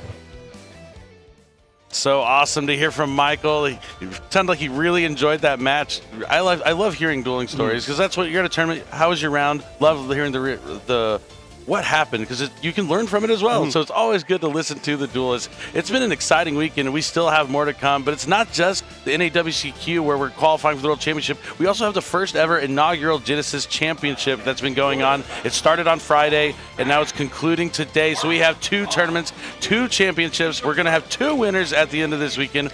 And we're also multi-streaming on YouTube. So if you want to make sure you have all the dueling action at your fingertips, make sure you have all our streams up so you can see what's going on in Genesis, what's going on in Advanced. You don't want to miss a second of the action. And this next matchup that we're going to have up for you, you're not going to want to miss. It's Joseph against Sam. And yeah, it's that Joseph. So make sure you check out that duel. We'll be back for the next round of the Advanced soon, but enjoy the Genesis Championship in the meantime. We'll be right back. Makes me happy to see that. I'm not happy. Yeah. It's so good. It's nice, you know? Because Yu-Gi-Oh! Has evolved so much that it's like... Sometimes you feel like it's just a bunch of 30-year-old guys. Yeah. No, it is nice. They're still kids. kids. It's kids. Yeah. I love it. You see any of the Bridge Championship, by the way? What's that? It's like a card game with a deck of cards. They have like the worlds of it, like right next door. Oh yeah. There's another convention happening. That one's a bunch of like 90-year-olds, and then also a bunch of 17-year-old kids who are like, yeah, I'm the greatest Bridge player in the history of time. All right, big surprise here. I'm going to try to go first. All right, Joseph, thank you so much, brother. Pause for production. Yeah. Or synchronize. Okay, you're good to go. All right. No. Sorry. All right. All right. 3, 2, 1. All right, you guys are good to resume. Joseph, good luck, brother. Good luck to you too.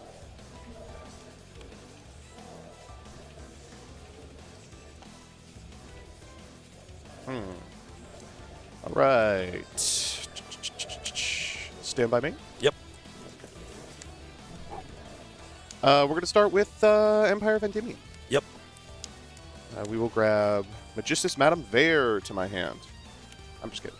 We'll grab Regulus. Yep.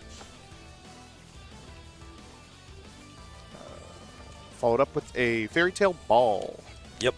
I will activate the effect. Yep. We'll grab a Luna from deck to hand here. Yep.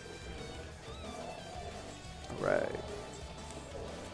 Next up, I will activate the effect of Regulus in my hand, revealing Luna. Yep. I will special summon the Regulus to my side of the field and take 1,200 points of damage to my life points. Yep. 12. Yeah. What am I doing next? As much as I would like to normal the Luna, I'm going to normal advance. Yep. I will activate the effect of advance in order to summon a Necroz from my deck. If you have a Fuelos, I swear. You're good. Oh, thank goodness. I will activate the effect of Amelia. Yep. Add a Necroz. Yep. I will search a Necroz of Brionic. Yep. With my Brionic, I will add Catastrophe. Yep. Okay. Gonna overlay these two. Yep. We'll grab a Fairy Tail Wick Cat. Use the effect. I will activate the effect of Wick Cat. Yep. Results. You're good. From deck to graveyard, we will send a Fairy Tail Magic Hero. Yep. And a Tales of the Fairy Tales. I will activate the effect of the Magic Hero in graveyard. Yep. I will activate the effect of the Magic Hero on field. Yep. From deck to hand, we're going to add a copy of Once Upon a Fairy Tale. Yep. This quick play spell lets me special summon a light fairy tale from my hand, graveyard, and banishment. With No snow? names. Oh, the Wicked. No snow in your deck? Oh, this combo doesn't go through. Oh, no snow? Okay. I wish. 85. You said Jesse was playing her? Jesse plays snow in his deck. I believe it. If anyone's going to play her. Yeah. I tried really hard. Tails Event. Yes. Okay, we'll equip it to... Are these any points, like the main ones? Nope. Oh. Not for long, though. Okay. We will equip it to the Magic Hero. Yep. And we'll do our extra normal on Luna. Yep. Luna effect. Yep. We'll grab a Luna.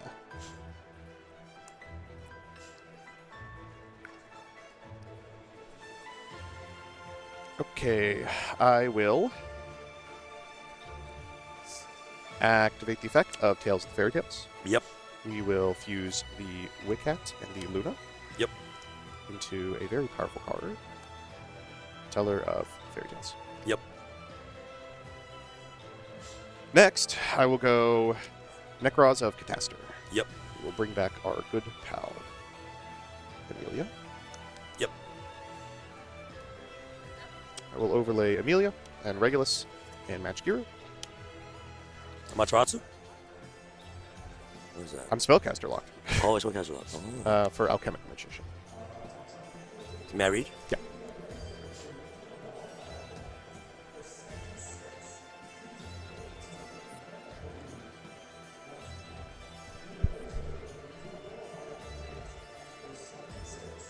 Okay, yep.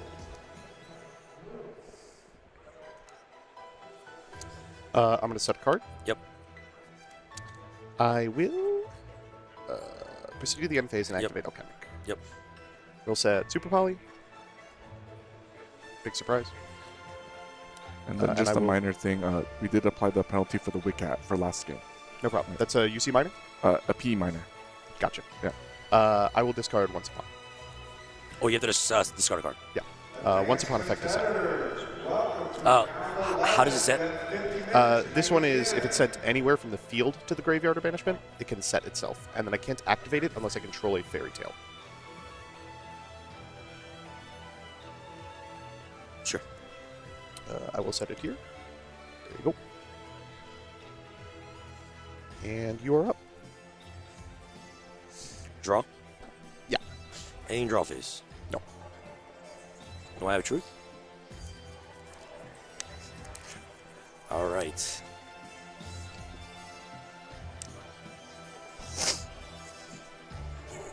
How do I break this?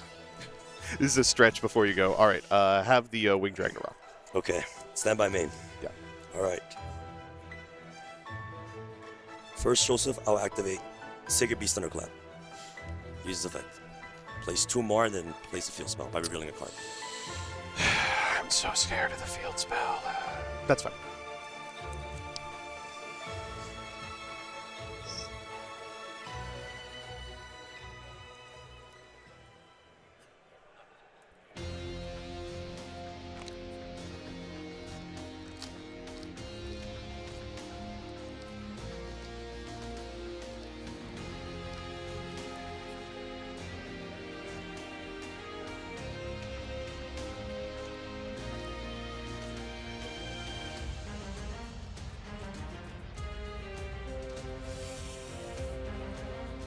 Activate field spell.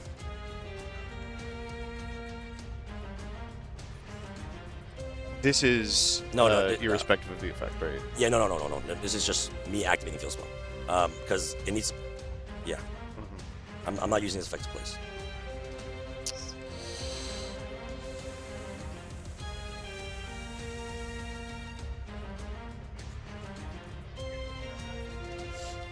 That's fine.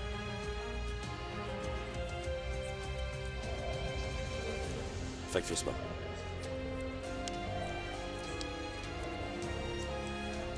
Oh, it's not even cost. I'll try Teller here. Sure. We'll banish Magic Gear. Yep. So this will negate the issue.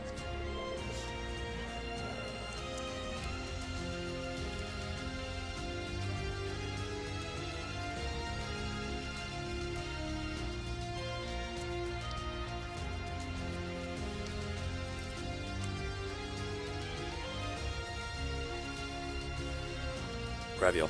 Search. Yeah, sure.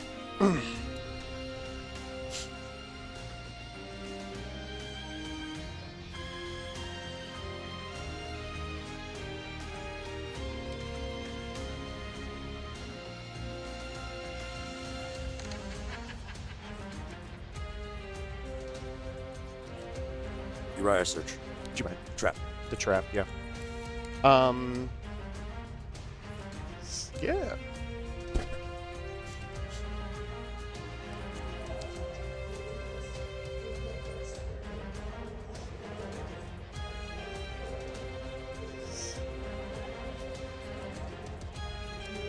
Score trap. Activate summoner in hand. Do you mind? Yeah. Reel it, special summon one from hand.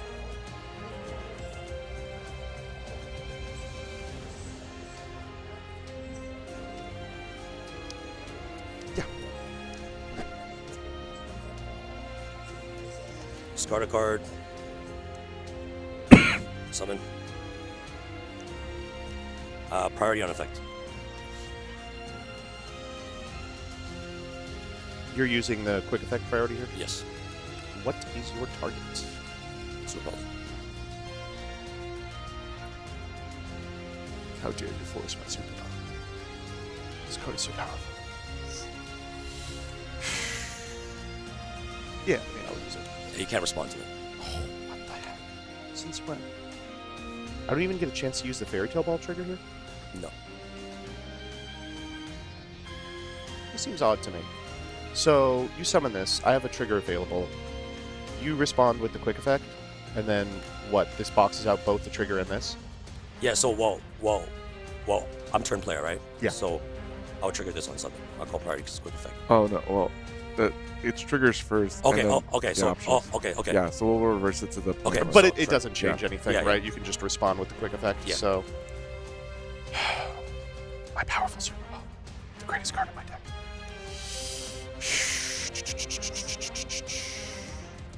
Give me a second, Summoner.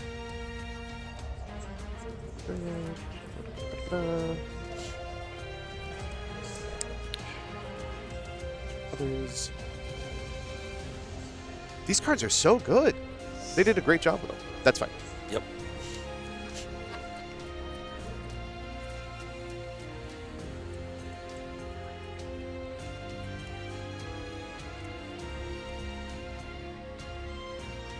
Fall into the Paradise.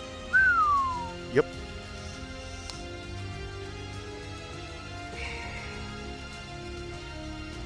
So Fairy Tale Ball, one unknown. There's no way there's a second. Sorry, let me think. Sorry.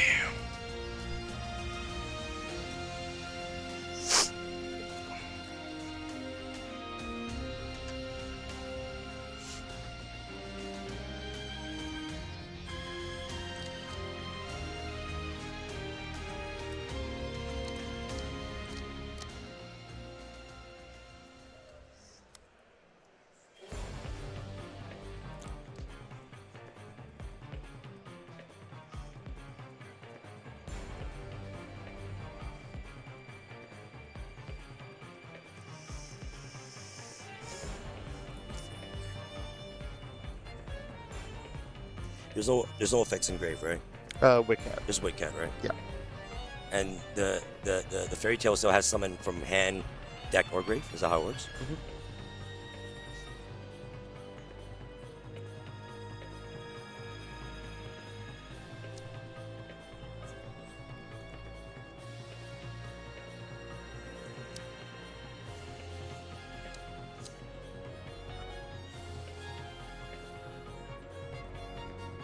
Meta summoner.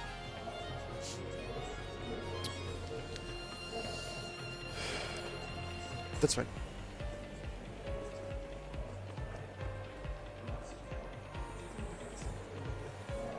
Any triggers here? I can chip.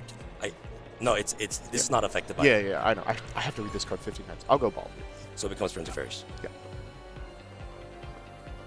This is only when it's brought up by its own effect. Mm-hmm.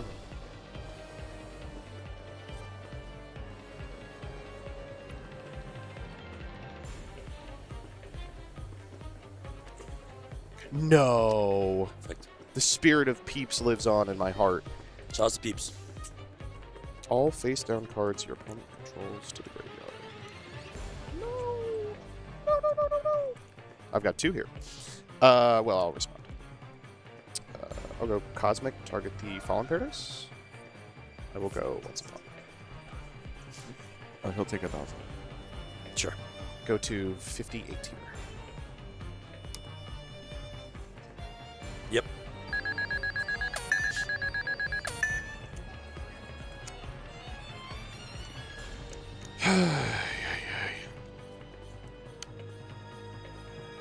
Cosmic is crazy. Yeah. Okay, new chain. Yep. Magic Hero effect. Yep. And I will go CL2 Luna, target Tistina. Sure.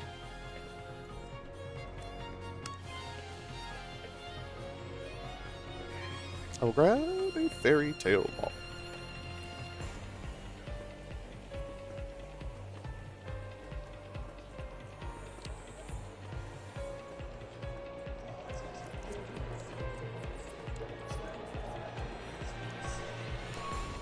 We had 2 really interesting games so far. Wins. Yeah. Tistina. How's that been this weekend? That's the first time summoning it. Oh, Cosmic is crazy. Just keep in mind we have 12:28 on the clock. Yeah. I should have listened to my own advice. Scooped a little early.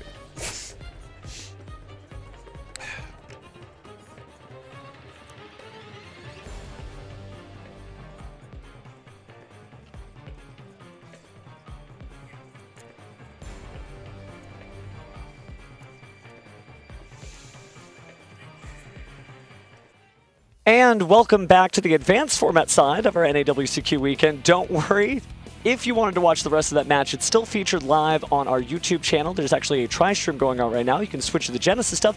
If you stick with us, don't worry, we'll update you as it goes. But man, what a match we got to see so far, and what an event we've had so far. So, ready to kick us away? I think we're ready for our feature match for the Advanced Constructed. Let's go. All right, let's go. Up first in the blue chair from Allentown, Pennsylvania. Shout out his OTS store, East Blue TCG. It's Jermaine Johnson. And his opponent today in the red chair from Concord, California, a top 8 performer at last year's NAWCQ. Shout out his OTS store, Phantom Mitch. It's Craig Hayashi. Duelists are ready on stage, so let's throw it back to the casters for game number 1. And we got ourselves a match here. How Jermaine of Jermaine to bring in the Magician of Dark Chaos there, of course, running the Light and Darkness Ritual deck. But we haven't seen as many Elf Note decks on the main featured stage. We've got to see a few yesterday, so I'm excited for this match, Joe. Yeah, as Stephen Angus just mentioned, Craig was able to place in the top 8 of the NAWCQ last year. Clearly, he's come back this year just as motivated to maybe even improve that performance, make his way into the top 4, secure an invite to the World Championship.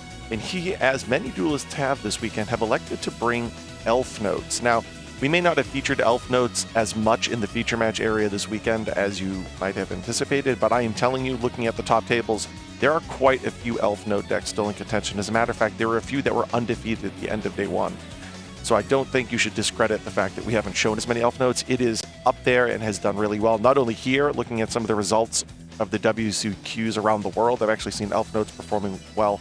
Again, not just here at the North American WCQ, but also in Europe.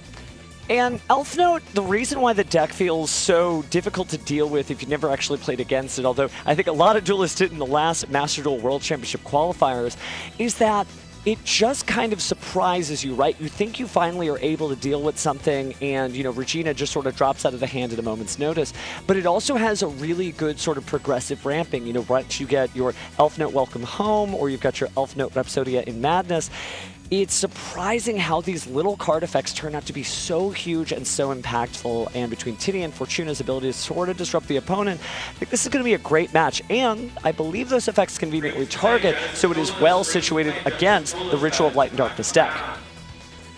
So the key card in Chaos Origins would be Elf Note June Pride, and if you haven't seen this deck utilize Elf Note June Pride, it's really impressive because it establishes all your Elf Note names and lets you essentially rotate through the main monster zone, your Fortuna, your Lucina, and your Tinia, in order to get each of those effects as you need. Well, we'll see who needs what as the duelists are getting locked in here. Again, we are at Swiss round 11 of 15 total. So still 4 rounds to go to figure out who our coveted top 8 are. And, you know, just like you said, one of these duels has been very, very close. But even if you make top 8, you still have to win one more match to get to the top 4 to go to Tokyo, Japan for our World Championship this year. And, well, one of these 2 duelists might do it, but I guess we'll have to find out soon enough. And another theme, looking here at Jermaine's deck list, is that we've spoken about the variety of different ways that you could approach building a deck around the Light and Darkness Ritual package that was released in Chaos Origins. We've seen a few this weekend. It actually looks like Jermaine is going in a direction that we've yet to feature in the Future Match area. So I don't want to spoil anything, but we've seen sort of the pure branded variation. We've seen the variation that uses the simple spoils cards. Jermaine might be bringing one of those packages here with his Light and Darkness Ritual strategy, but there's another sub-engine within his deck that I really hope we're able to see. I know it's one that's really near and dear to your heart. Oh, it definitely is. It's definitely near and dear to my deck box, but it is Craig rolling a 12 there against Jermaine's 7, so it looks like we're going to go into the standby phase. Start with the Mulcharmy Perulia, which is actually very effective against Elf Notes. So sorry, Elf Note enjoyers. Let's see how this goes. Drawing. So we'll start off with Elf Note Tinia. This will allow him to, well, obviously special summon itself to the main monster zone and then place a continuous spell. That, of course, is going to be a copy of Welcome Home.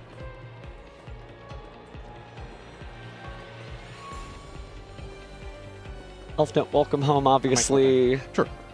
Sort of a Medius the Pure storyline card, but I feel like a lot of these Elf Note decks are just sort of practiced and true. And I know, this deck's very powerful because it can do some sort of hand disruption shenanigans, depending on if it is able to loop those combos. But with the Mulcharmy Perulia here, it may be enough to slow things down so that Jermaine doesn't lose all the cards in his hand, or at least offsets it by drawing new ones.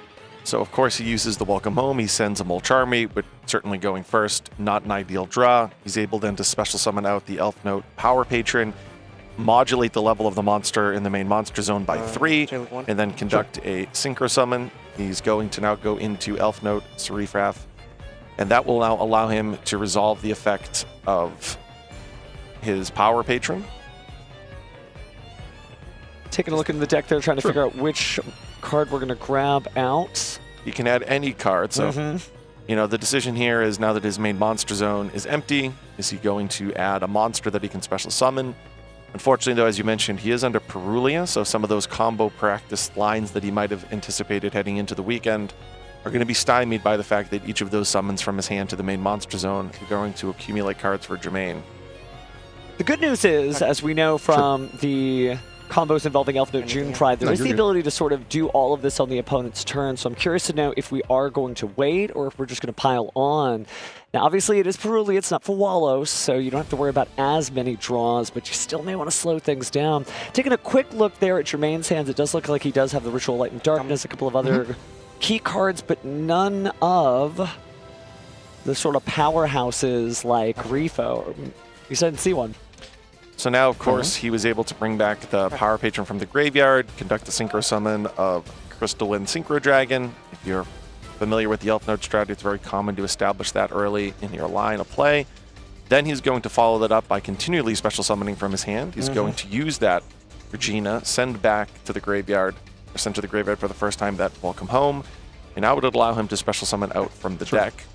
Looks like a copy of Fortuna. Fortuna is going to allow him to now place the Rhapsody of Madness.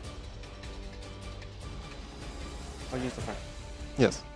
Now Rhapsody of Madness will allow him to special summon back from the graveyard. And now he's going to establish back his Power Patron. Yep. Plenty of materials. Let's synchro for level 7 here, it looks like. And we are going into... Oh, no, we modulated the levels there. So, yep, it is going to be Elf Note, June Pride. Wow, gorgeous Starlight Rare. Yes. And then Regina adds back to hand when it's used, which is fantastic. Obviously, one of the benefits of Regina relative to the original set of Elf Notes is that you can use Regina on your opponent's turn. It is a quick effect to activate from hand. Well, that's why she's the Regal one, but we are going to go ahead and return her back to the hand, opening up that main monster zone again. If you're curious why we're really focused on that main monster zone, that is Elf Note's gimmick. They have so many different card effects that either protect the monster in the main monster zone or can be special summoned to that main monster zone in that center. So the reason why Craig is carefully playing around it is to make sure that those effects are online. But now we see the resolution of June Pride, which will allow him to return it back to the extra deck. Yeah, one of the reasons you ultimately only need to play one copy, but nevertheless get the effect multiple times over the course of the game. And now he's special summoning Elf Notes from his hand deck and graveyard. One of those being Lucina, that would then allow him to add to his hand Ginaldo, the Shade Spirit Power Patron. Oh, and now we're going for the FA Dawn Dragster there. It's one of these decks where, as long as there are good synchro monsters, this deck is going to continue to be good. So establishing 2 negates on the field so far. Some duelists, you know, they have a hard time playing into a field like that, but I think based on all the cards we're seeing, let's see Jermaine draw. What's he going to do? Yeah, that Dragster is going to give him Spell and Trap negate opportunity.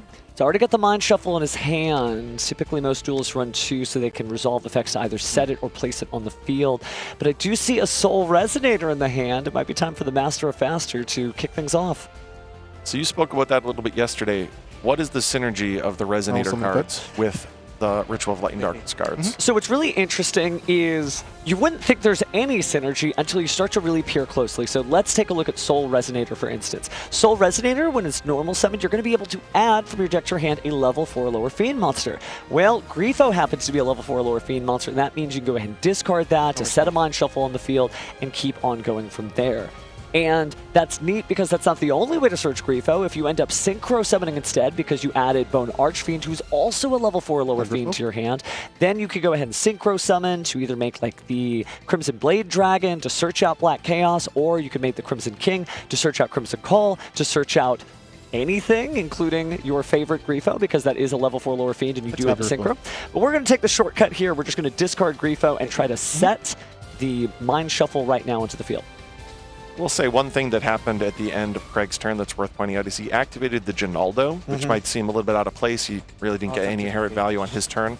But if he is able to special summon a Power Patron or an Elf Note during this turn, which is very likely, he's going to be able to destroy in order to draw 2 and discard a card. So although he has another Mulcharm in his hand, he is going to be able to filter that out, maybe potentially find some hand interactions that are beneficial. Well, let's see. Does have a lot of great cards there, and he actually has a lot of open monster zones, and so I'm curious to know if he is going to set that Chaos Magical Hats. He may save it, but it looks like he's going to go ahead and leave the main phase. It is difficult, though, because since he did draw that Chaos Mystic Box, that's typically one of the cards you'd want to set face down with the effect of Chaos Magical Hats, so maybe he's just holding on to that so he has the ability to get some plays online, kind of thinking of it like a Cool Tune Synchro or almost even as My Body as a Shield. Sure. So another use of that Mulcharmy, that's obviously not an ideal draw going first, is to use it with the Rhapsody of Madness. So we can send that monster away from his hand, or field, but in this case obviously his hand. Now he's going to special summon back an Elf Note from the graveyard. Reborn. And he gets to negate 1 card on the field, and he also has a bunch of negates already. I mean, Elf Note is difficult to play against in general, but when it gets to go first, it really establishes stuff. So as Tinia hits the field too, see what's next. I'll just run. Sure. That one is the Random Rip. Yeah, now we are rotating around. This, again, as you've spoken about earlier, is one of the elements of this archetype where you constantly utilize that main monster zone. When Tania now has been rotated into that, we are going to be able to activate the effect to banish a card from Jermaine's hand till the end phase. Then, of course, the turn simply comes to an end. Almost feel like maybe you could have set the Cast Magical Hats, and if your opponent targeted you, then you could activate Cast Mystic Box, and then when they tried to negate it with FA Dawn Dragster, then use the Cast Magical Hats. A little Galaxy Brained and doesn't really get a whole lot of value. It's playing not to lose as opposed to playing to win, so maybe Jermaine has something else in mind. It's good value there from Craig, though. You get free information by doing that, so you might think to yourself, oh, I'm just about to get to the end phase of my opponent's turn anyway, what's the point? That's free information of Tania, so now he knows about that Magical Hats. And that's an important piece, right? That's a card that we don't see in every single deck list this weekend of those that are playing the Light and Darkness Ritual package. So getting that really free information is valuable. And speaking of free information that's valuable, please cover your ears if you don't want a spoiler about who won between Sam and MBT. All right, 3, 2, 1. My understanding it was Sam won 2-1. Sam will be moving forward in the Genesis Championship with the Sacred Beast deck. But here we see the use of Mind Shuffle. Unfortunately, though, it looks like Craig has a copy of the Fallen and the Virtuous. So again, now we see the Fallen and the Virtuous utilized in another archetype outside of Branded, utilized as a piece of utility. Obviously, being able to try face-up cards like Mind Shuffle at quick play speed. But not very this time. advantageous. Yeah, I was about to just ask. Can you walk us through Chaos Mystic Box? I was just reading it right before because I realized that Chaos Mystic Box stops not just the targeting of monsters on the field, but also cards on the field. So what it's going to do is when your opponent targets a card, you're going to pull that card off the field and add it to your hand. Then you can special summon a monster that mentions Ritual of Light and Darkness to the field, and you get to destroy a card too. So it's shades of Mystic Box to a degree, but almost Magical Dimension. It's a great card that stops your opponent from targeting, and targeting is obviously the weakness of the Ritual of Light and Darkness deck, and it is kind of everywhere, especially with this Fallen and the Virtuous on the field. So if this resolves correctly, should pull this off the field and then be able to special something out something. Let's see what he got. Would he have a way of reestablishing Mind Shuffle this turn, though? Only if he was able to get to another Grifo, and it doesn't look like we're going to be doing that. I think are negating that after all. So Jermaine just kind of already pre-locked down by all of Craig's monsters. Showcasing some of the cards, maybe, I'm not saying he should concede this duel, but because that didn't end up working, maybe he's just seeing how his opponent responds, so he's just trying to get some information. An actual summon of the Wind Pegasus. Could I use dice to keep track of the level?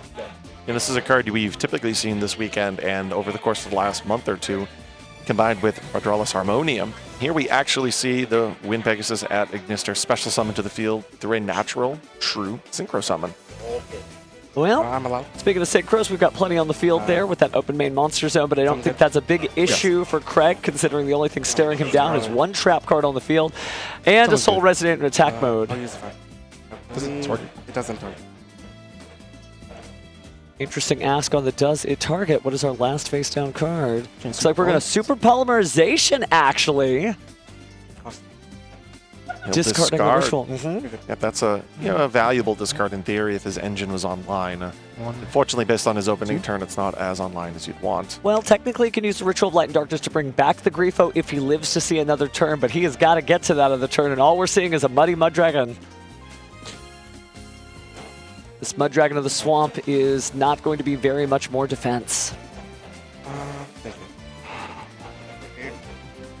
And that is correct. You cannot use dice to keep track of the levels. You can write it down. You can use Yu-Gi-Oh! Neuron, but tournament policy guidelines are in effect. 5, yeah. But we do know it's a really big monster, right? Naturally 7 plus 5, that's 12, I think. Yeah? But checking the graveyard here. I'll go ahead and Still in the main phase. use a 5. Still has his City of Madness, so he's able to now I'm discard, or using send rather, to the graveyard his Harmonia. Now he has to special summon a monster with a different attribute. Going to go and be the power patron of the Elf Note Persuasion. And now this is how we're going to be able to resolve Ginaldo, so that's going to allow him to draw 2. You go in. Then he'll be able to discard, but then also in the conclusion of that, utilize the Ginaldo effect. as we've seen with the power patrons that have been incorporated through a myriad of these medius to pure strategies. The Ginaldo card, well, the Ginaldo and similar power patron pendulum monsters have an additional effect. Now, typically, I would classify Ginaldo as probably inherently one of the weaker ones because it relies on you already having power patron or elf note cards in your graveyard or face-up extra deck. And on the opening turn, that can sometimes be difficult to achieve as opposed to maybe perhaps what... I'm sorry. You're good. I don't know what's in here. Doom's one could do, for instance, but in this instance... Geprado, yeah. Geprado, for instance. But here, we actually have a loaded graveyard. This is way past the opening turn, so you are going to be able to use the Ginaldo effect to get some value. Well, spreading out the graveyard here. Using Droll and Lockbird, maybe trying to slow things down. Not a monster negate on the field to be seen. That was a card that he had in his opening turn, and very impressive of Craig to be able to establish the degree of interruptions that he was able to, playing under Perulia, and then also never getting to a point where Droll and Lockbird mattered. Craig delivering a masterclass in Elf Note here, but Jermaine feeling the heart of the cards here as he just stares down two monsters, feeling like he's going to be able to come back. And it's true, as long as he lives, he has a great turn starter with that Ritual of Light and Darkness in the graveyard to grab the Grifo, discard it, set another Mind Shuffle, and start playing. But you do have to survive, and it does involve activating a spell or trap, and F.A. Dawn Draxter may have something to say about that. Yeah, the combination of Droll and the Molcharmies on the opening turn, always kind of a bit of a nombo, as it's often referred to. You hope that the Perulia stymies the opponent, which it did, certainly to an extent. The Droll ends up never getting activated, though, because the moment you do, you kind of unlock the potential of being able to special summon again from hand. So, we see those two cards combined in a lot of strategies, Droll and Lockbird plus the Molcharmies, but you might have questioned, why was that Droll in Jermaine's hand still after the opening turn? All right. Well, when you have a Perulia, you kind of have to now then make a decision midpoint of the turn. Do you want to forego the Molcharmy and then establish the Droll or not? I'll take the warning. Looks like Craig is going to take the warning. We'll get an update from the judge program soon on what it is that happened, but looks like gameplay is going to continue. It's 8. Now Craig is going to be able to return back into his extra deck. Looks like he's considering bringing out Omega. It's another one of those value synchros from Harmonia. I really love how the Elf Note strategy can inherently use Harmonia, but then also naturally synchro summon a lot of those value synchro monsters. When I say value synchro monsters, a card like Omega, if you were to use it to send it to the graveyard through the effect of Harmonia, you get that added graveyard effect. And an update from the judge program. It's going to be a procedural error minor warning for attempting to add a card from your deck to your hand under the effect of Droll and Lockbird. That's okay, though. First time it happened in this tournament. Not a big deal. But Craig will continue forward. He is now going to utilize the fact that his main monster center zone is empty and special summon Fortuna.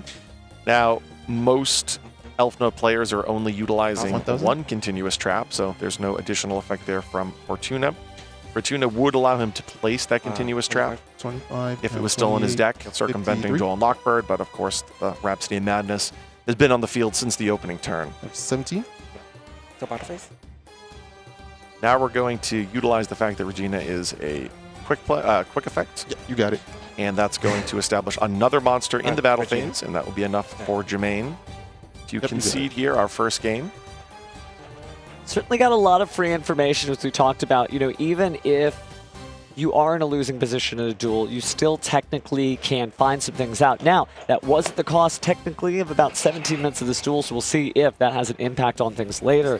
But for now, Craig is your match point winner with some really great Elf Note technical play. Just solid stuff, and I can see how he's gotten this far in the tournament. Okay. I mean, if you think about it from Craig's perspective, he faced Perulia while having multiple Molcharmies in his hand going first. That's a good illustration of the power of Elf Note, right? When you have Molcharmies going first, they're not going to add any inherent benefit to your core strategy. So he was really only working with 3 additional cards. But he was able to push through that Perulia effect, establish a pretty significant board, and actually find some value, whether that's in Welcome Home or otherwise, to just send away those Molcharmies, right? Not great value because they don't have graveyard effects or anything, but he turned them into something. And I think it's impressive to play under a Molcharmy, essentially with only 3 cards in your hand that are functional in the opening turn. So good illustration as to why Craig is sitting here, X and 1 with Elf Notes, and he's certainly not the only player in the room that has positioned themselves here in our round 11 feature match with such a record. Well, we'll see if those Molcharmies come back to Craig's hand right on time, because Jermaine is likely going to go first here, having that opportunity. And the deck does a lot, right? The Ritual Light and Darkness deck, especially the way it was built. We have a little bit of a preview of Jermaine's deck list after seeing that Soul Resonator. A lot of stuff you can do with it, but unfortunately we didn't get those combos online. But if he's lucky enough to start the same, it's a lot of bridges in this deck, whether it goes from the Red Dragon Archfiend strategy into the Ritual of Light and Darkness strategy, or maybe we'll get to see the sort of third package that's lurking within his deck list. Yeah, you know, one of the things about the Molcharmies is the higher you bring the ceiling of the Light and Darkness Ritual deck, the more the Molcharmies can be impactful. You know, there are some low-to-the-ground variations of this deck that may not, for instance, use the Azumina cards or not use the Red Dragon Archfiend cards that are not as vulnerable to the Molcharmies. But as we saw there, the additional package that I spoke about at the beginning of the match was, in fact, the Resonator, Crimson Gaia, Red Dragon Archfiend mini package that's incorporated here in Jermaine's deck, as well as, obviously, the Light and Darkness Ritual cards. And he's also playing a small branded package as well, but that makes a lot of sense. You know, when you're using cards like Fallen of the White Dragon, you have access to level 8 synchros very easily. That incorporates really well into trying to utilize the Red Dragon Archfiend package. Well, you know, it is still early here in the day. Sort of a different energy than we had on Saturday as everybody was getting, you know, it's sort of a roller coaster of Swiss, right? But these are duelists who have already had a great day. They're still both likely in contention, but a loss here would make it a little bit more difficult to get to the top 8. But as things go on, we'll see if the excitement continues. But right now, both these duels feel very comfortable. Maybe they're just too exhausted to be nervous, right? Because you've just been dueling and dueling and dueling. But heart of the cards be with them both, because it is time to get into our next game here. It's game 2, and it is Jermaine's time to shine as he gets an opportunity to go first. Let's see what he does. You know, if there's any duelist that has the experience with the stamina that's necessary to go deep here into the Sunday of the NAWCQ weekend, it is a player like Craig. You know, just last year, he made it all the way into the top 8. He's obviously trying to do that again. Sitting here, X and 1 record. Tough to do much better than that. But it does look like Jermaine is opening with Fallen of the White Dragon, so we will see some of the potential bridges that we spoke about at the onset of the match between the branded cards, potentially the Red Dragon Archfiend cards, and then, of course, his Light and Darkness Ritual cards. Let's talk about how close he is to this bridge. The Fall of the White Dragon, able to bring out Incredible Ecclesi the Virtuous. Now you got a tuner and non-tuner monster. You're locked into 8s, but that's okay because Crimson King is a great 8. Let's see if Jermaine agrees with me. Is he the king of games, or... Ooh, actually doing Ecclesia and the Dark Dragon, because there is another way to bridge this out. You actually don't have to go the full synchro strategy here. You can pull over. If you end up on perhaps Blazing Cartesia into Granquinol, you are able to send Skull Archfiend of Darkness to the graveyard, or of Chaos, excuse me, and that would allow you to send one of your rituals, including Light and Darkness Ritual, to the graveyard, and then add one of the 2 rituals mentioned on it. So a great creative way to show you that you can just kind of play branded at the same time as Red Dragon Archfiend, at the same time as Light and Darkness Ritual. Oh wow, is he going to do it? Is he going to reveal his whole hand, draw 3, discard 2? I heard that's pretty good. And it would make sense to set that card in the center spell and trap card zone. If you do, in fact, know that you have to reveal your hand, and you know there's no way you're going to discard that card, you might as well set it to limit the amount of information that is presented to Craig in order to fulfill the effect of Celtic Mystic. And here he's going to reveal the fact... Ooh, showing the droll is kind of like, you know, big energy. But he has Droll, but also Blackluster Soldier, Soldier of Light and Darkness. Oh, and he discards. Wow, is that Dragon's Mind under the Soul Resonator? Dragon's Mind and a Soul Resonator. That is going to be met by a copy of Droll and Lockbird, though. So, Droll facing down Droll. Fate of 2 Droll and Lockbirds makes it difficult, but... let's see where the next play is. You still do have Blazing Cartesia, but if you don't have the ability to... I guess that's an interesting thing. You always have to fear like Droll and Lockbird is out there. Not everybody's playing it, but he's going to tribute the Celtic Mystic in order to special summon a ritual monster from his hand, and that is going to be the Blackluster Soldier, Soldier of Light and Darkness. Craig giving it just a quick check. And we are looking at cards that were just recently released. Maybe Craig's more familiar with that being summoned through the effect of Mind Shuffle. Trying to see if there's any change in what he needs to now do. If it's special summoned through the effect of Celtic Mystic, functionally there is no difference. Just an alternative way relative to the standard Mind Shuffle path that we often see. So we're going to use the effect to Albion the Branded Dragon. Don't worry, nobody is misplaying here because you can set that card. It's actually going to be a Branded in High Spirits. Effect? Yeah. Pay 15? I mean 25. 2,500 to get the Dragon's Mind back because famously, what are the stats of Blackluster Soldier? Yes. 3,000, 2,500. So, yep, you can go ahead and use that to set that back, and now you can actually go ahead and negate the activation of a card because you control a monster with that sacred stat line.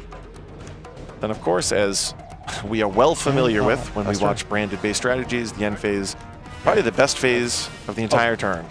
Jokingly, main phase 3, but honestly, I mean, look at how much he's done just in the end phase. Yep, he brought back Ecclesia, both Ecclesias, as a matter of fact. Said, I think there was a High Spirit that he set. And then, of course, Dragon's Mind as well. So now we'll see, you know, what...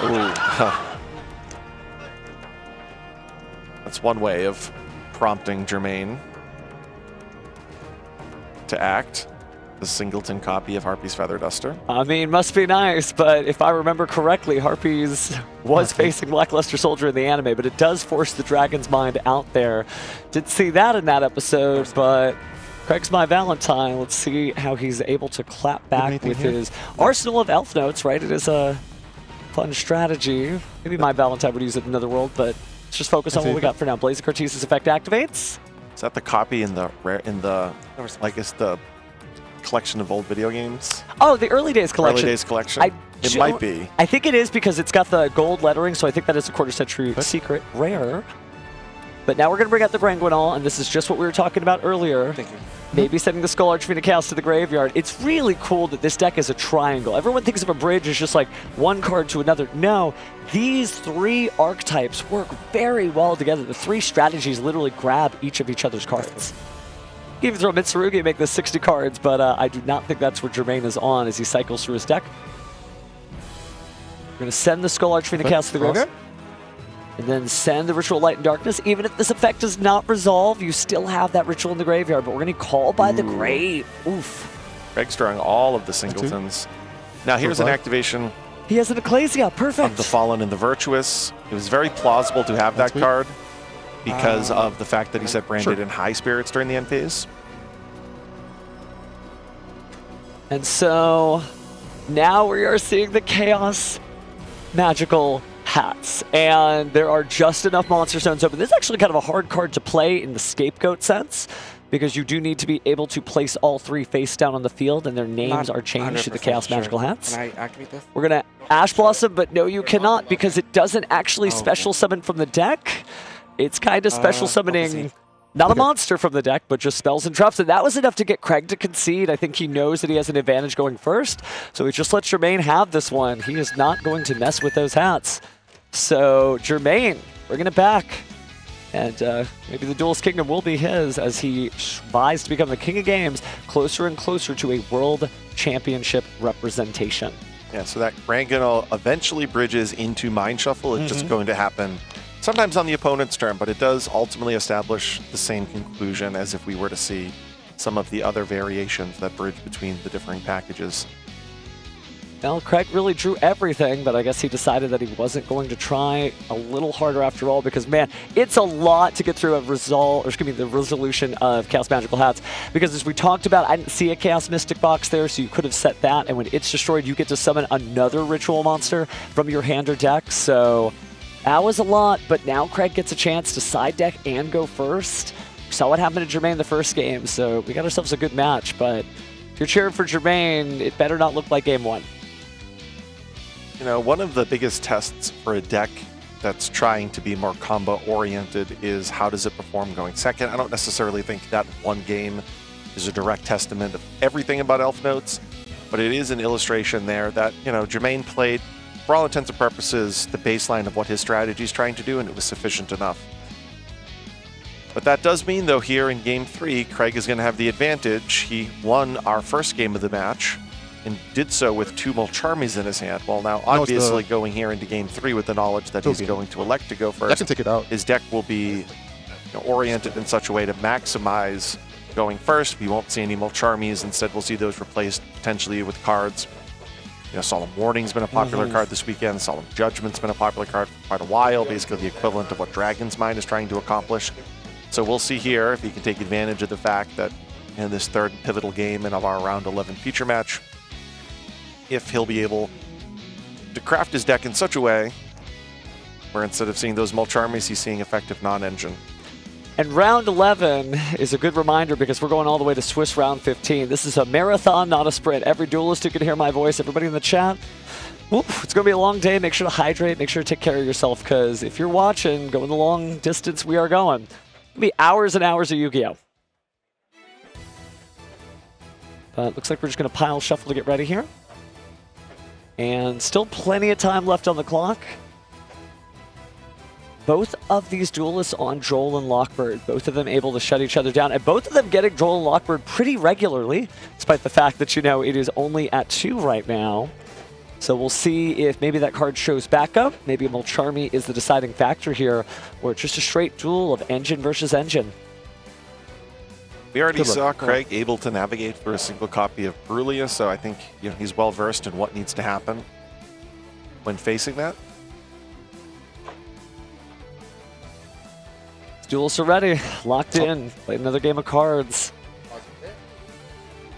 Almost 2 ready, right? Jermaine ready to get going there, but it's true, you're so close you can taste it.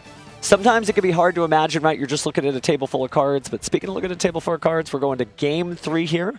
Jermaine versus Craig in this round 11 match as they try to carve out a name for themselves in the dueling world. Ooh, this hand's a little clunky. I see 2 copies of Fallen and the Virtuous. I think I saw an Effect Veiler. Okay, we do have a copy of Lucina, though. That is one card I wasn't able to make out, and that's a really useful one to have, because now what he's going to be able to do is special summon to the main monster zone and search out a copy of the Elf Note Power Patron. Might go back. Now, of course, because that is a special summon, he's yet to use his normal summon, so he's now going to normal summon the Elf Note Power Patron. He's now going to conduct a Synchro Summon. Usually we go 1 + 6 into 7. So I think Seraphim is going to make an encore performance here. I took a look briefly at Jermaine's hand, and the same way he's setting it down, don't think I saw many points of interaction there. Plenty of engine. I did see a ragged record of rights, so he certainly will be able to start playing. But Craig gets kind of a blank check here to set things up. Which is really ideal when you open double Fallen and the Virtuous. You open what looked like a Droll and Lockbird. I think maybe other copy of Effect Veiler or Ash Blossom. But we'll continually see Craig basically climb up the Synchro ladder. He went into Serifrim, and now obviously he's able to bring back the Power Patron from the graveyard. Then he's able to go 7+1 into Crystal Wing Synchro Dragon. That opens up his main monster zone. Now he's going to special summon Tania. That's going to now allow him to place Welcome Home onto the field. So again, this is all off the back of just one Elf Note Lucina. And that's the issue. Jermaine, while he did have many pieces of engine, is going to have to sequence his turn perfectly because he is likely going to be staring down a spell and trap negate, a monster negate, and then of course that sort of jack of all trades negate that is Elf Note's Rhapsodia in Madness. But given the fact that this deck is almost just gas and gas and gas, if he draws one more combo piece and we don't see anything like a, Omega Loop, we might actually end up having him just kind of playing through. So if you're cheering for Light and Darkness Ritual, this is really a heart of the cards moment because it's just going to take perfect sequencing, making sure that he gets through all of Craig's negates. But at the same time, Craig is up here, deserving to be there. Probably knows this deck. You had to play it at least once throughout the tournament run. So he used the Welcome Home there to basically cycle out a monster out of his main monster zone. That ultimately allows him to go into June Pride. Now June Pride will return itself back to the extra deck. And this will establish basically the trifecta of Elf Note names. He also returned the Regina back to his hand. The Regina, when it was special summoned to the main monster zone, is what put the Power Patron back on the field. This time a second copy from his deck. Then he actually used the Elf Note Power Patron to modulate levels. He has yet to use that effect. When you do use that effect, you have to go into a Elf Note or Janora, the Power Patron of tuning. Obviously, June Pride qualifies, but you will actually see instances where players modulate the level and then do not then conduct the Synchro Summon. You can actually do it in that sequence. Here, though, we will see the Fortuna place down that Rhapsody of Madness. How fortuitous. Go ahead. But now it looks like we're going to use the effect here. Sending that Fortuna to the graveyard, special summon another. And there's Seraphim. She's back. And you're right, one more Synchro Summon.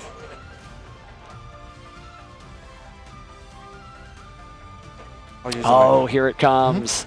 We were talking about Omega earlier. 125. This is different than the energy of the Yu-Gi-Oh! Championship Series where someone's just trying to be a champion. This is the North American World Championship qualifiers. You have got to play as hard as you can, as seriously as you can. So Craig is not going to leave anything to doubt. He's going to go in.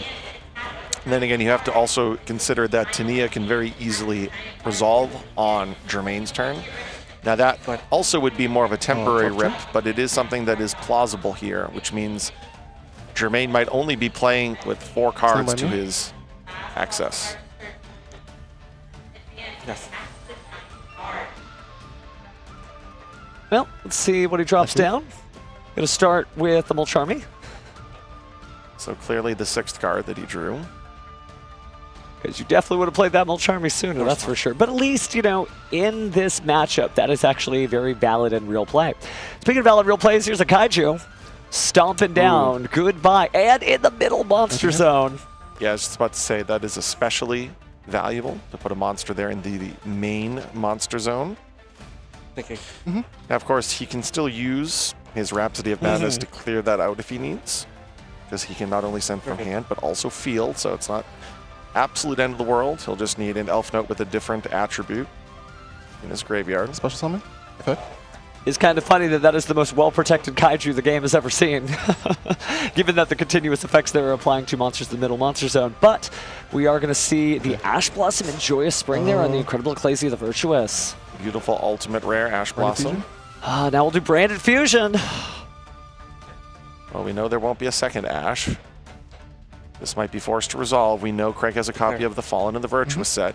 All right, he's fine with that. So we're going to go ahead and use the effect of the Rhapsody of Madness. This game is getting a little heated. Special summoning to the middle monster zone and then negating the effect of Branded Fusion. So I think there's 2 cards left in the hand there, I think. Maybe more? No, just the one. So can Jermaine do it? 2. No, he can't, because maybe we're going to take that card away. It's the Ragged Records of Rights. Now he's staring down nothing. Yeah, again, this is all without going into the extra deck as well, or the main deck, which means the Mulcharmy that was discarded, plus the Omega now, plus the Tania. There's essentially been 3 cards ripped out of Jermaine's hand over the course of these last 2 turns. The Mind Shuffle will be the first. The Ragged will return back to hand. Not doing much there. Time on the round being called for our main event, but at the same time, I think that it may be time for Jermaine, because all of these combos, he's got nothing in his hand. All the engine pieces couldn't cut it, so if Craig is able to close this out, he is 1 win closer to making the top 8. Of course, he still has a long way after that. It's basically, you know, formality at this point. It's just a matter of exactly what the ultimate end field will look like, but Craig is going to be able to establish 8,000 damage. He has full information that Jermaine has no effects in the graveyard or hand that are relevant, and Jermaine is going to extend the hand now. That doesn't mean Jermaine's tournament is over either, though. He's going to move on to 9-2. Craig obviously 10-1. Both of these duelists are still in contention to place in our top 8 today. Craig again trying to do that 2 years in a row. And I know there certainly are a lot of Jermaine fans out there and a lot of Light and Darkness Ritual fans. Just like you said, don't worry, he could be back. But if you're an Elf Note enjoyer, this was a good time for you, and I think it may even reinforce that decision. You know, if a card is legal in the game, you got to play it to the best of your ability, and Craig is doing everything he can to try to be a great representative. But still have many still in contention here. We have no idea who is going to take those last 4 spots in the championship. Now, Elf Notes, one of those decks that can play off one single starter and therefore have quite a bit of non-engine in the strategy as well. As we saw there, all it took was 1 Lucina to establish the board that you saw there. And he had elements of his opening hand that going first may not be terribly ideal, like multiple copies of Fallen and the Virtuous. I think his hand was Lucina, 2 copies of Fallen and the Virtuous, Ash, and Droll. Now granted, if that Lucina was interrupted, that hand may have stumbled. But ultimately, what we saw there is on the singleton card there, the ability to establish that field. And now all of a sudden, all that non-engine backs up that board quite well. Yeah, and then on the Germain side of things, you know, we didn't get to see the full combo where it just keeps going and going and going, but obviously that got him to this table, so it doesn't mean that it's bad. It just means that for that particular duel and in that matchup against Elf Note, it just wasn't something that was in the cards for him. But a lot of really cool tech that we got to see there. I loved seeing the Dragon's Mind. You know, it really came in handy against the Harpy's Feather Duster that just, you know, strong duelist draw and strong cards. But Elf Note, yeah, I think that's actually one of those, it really reinforces your point there, that you do have a lot of room because you have so many starters in Elf Note that, yeah, you can be like Harpy's Feather Duster and just pray. Hope it draws, and yeah, if you get it, it's good.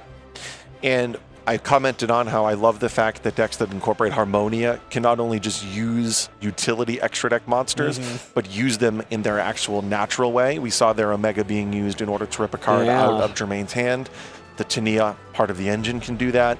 The Mulcharmy that happened to be discarded, sort of that bonus third card. So you can see now when going first some of the branches that the Elf Note strategy has, one of which is to disrupt the opponent's hand. Just crazy stuff. Again, you know, we've got Yugi right in front of us, but it wasn't his time this time. But I think Elf Note is great. And speaking of time, by the way, let's start to the stage to hear from Craig himself.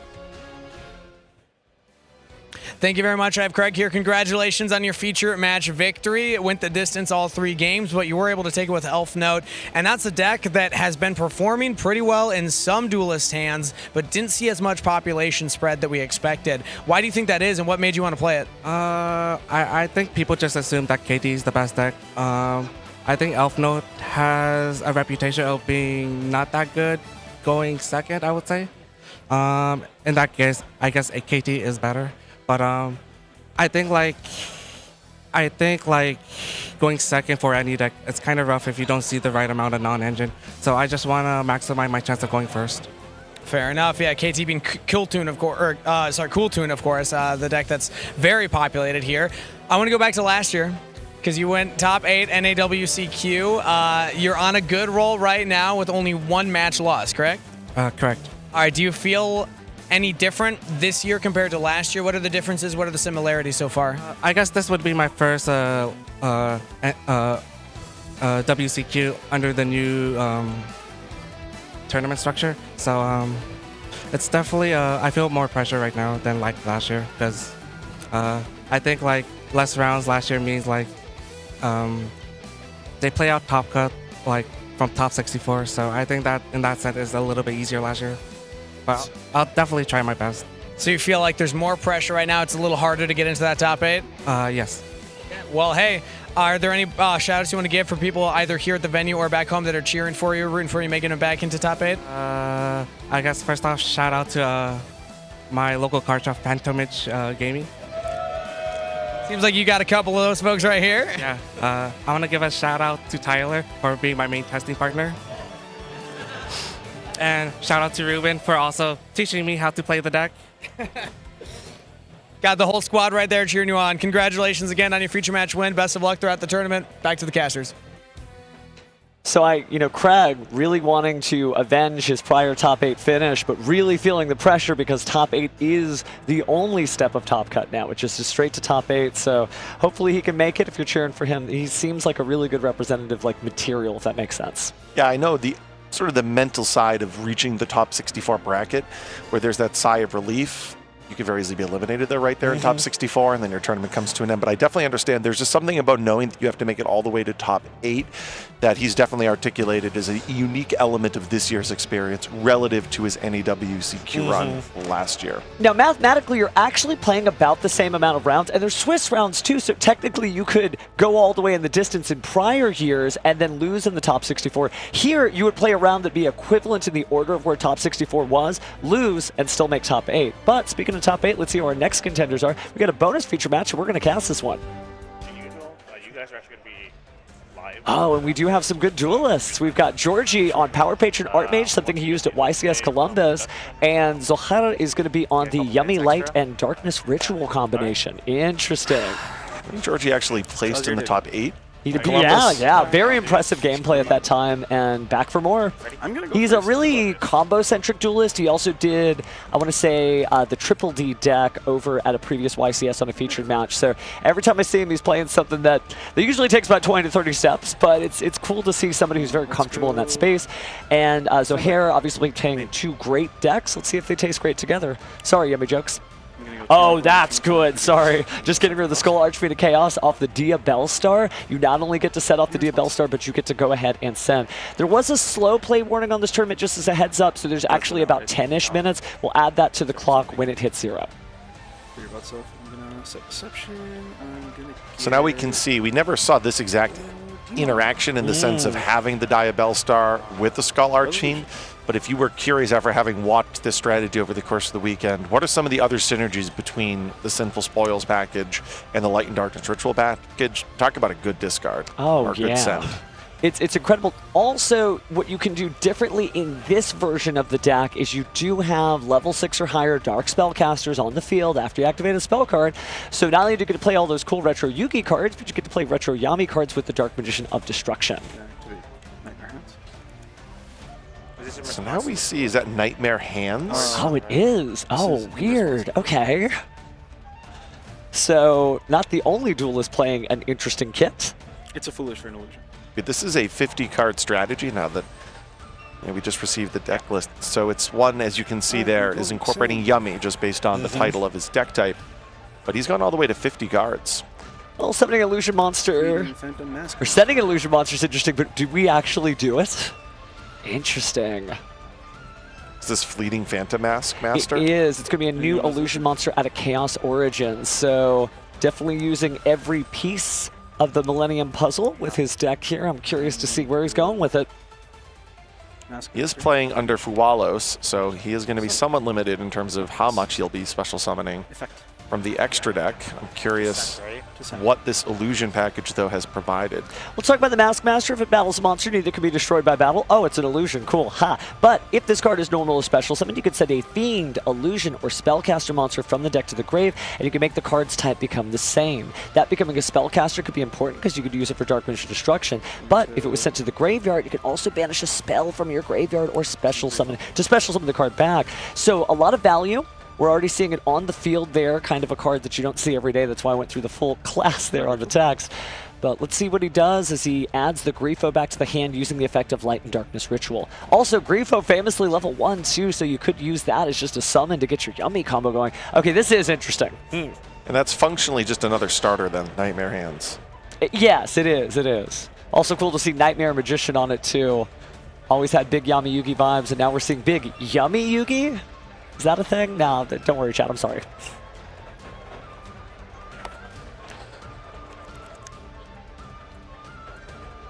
So now again, would this then be the 4th different variation of Light and Darkness Ritual that we've seen in the feature match area this weekend? We've seen a pure control variant that Lucas Sacco had. We've seen the Ritual of Light and Darkness mixed with the Red Dragon Archfiend stuff. We've seen, yeah, I think this is like the 4th version of it. And I actually think maybe Lucas Sacco was playing a Chaos Azamina version on the World Qualifying Point Playoff, so this is like the 3rd and a half. But speaking of half, look at this half of the Powers of Light and Darkness. Man, that extended art looks gorgeous. Hallowed Azamina? Yeah. All right, we're going to use the Hallowed Azamina, sending away the Deception of the Sinful Spoils to bring out the Ilia Sylvia. So now you've got a powerful negation ability. And I think this is where the Yummy combo is going to start here, because we still haven't even used our normal summon.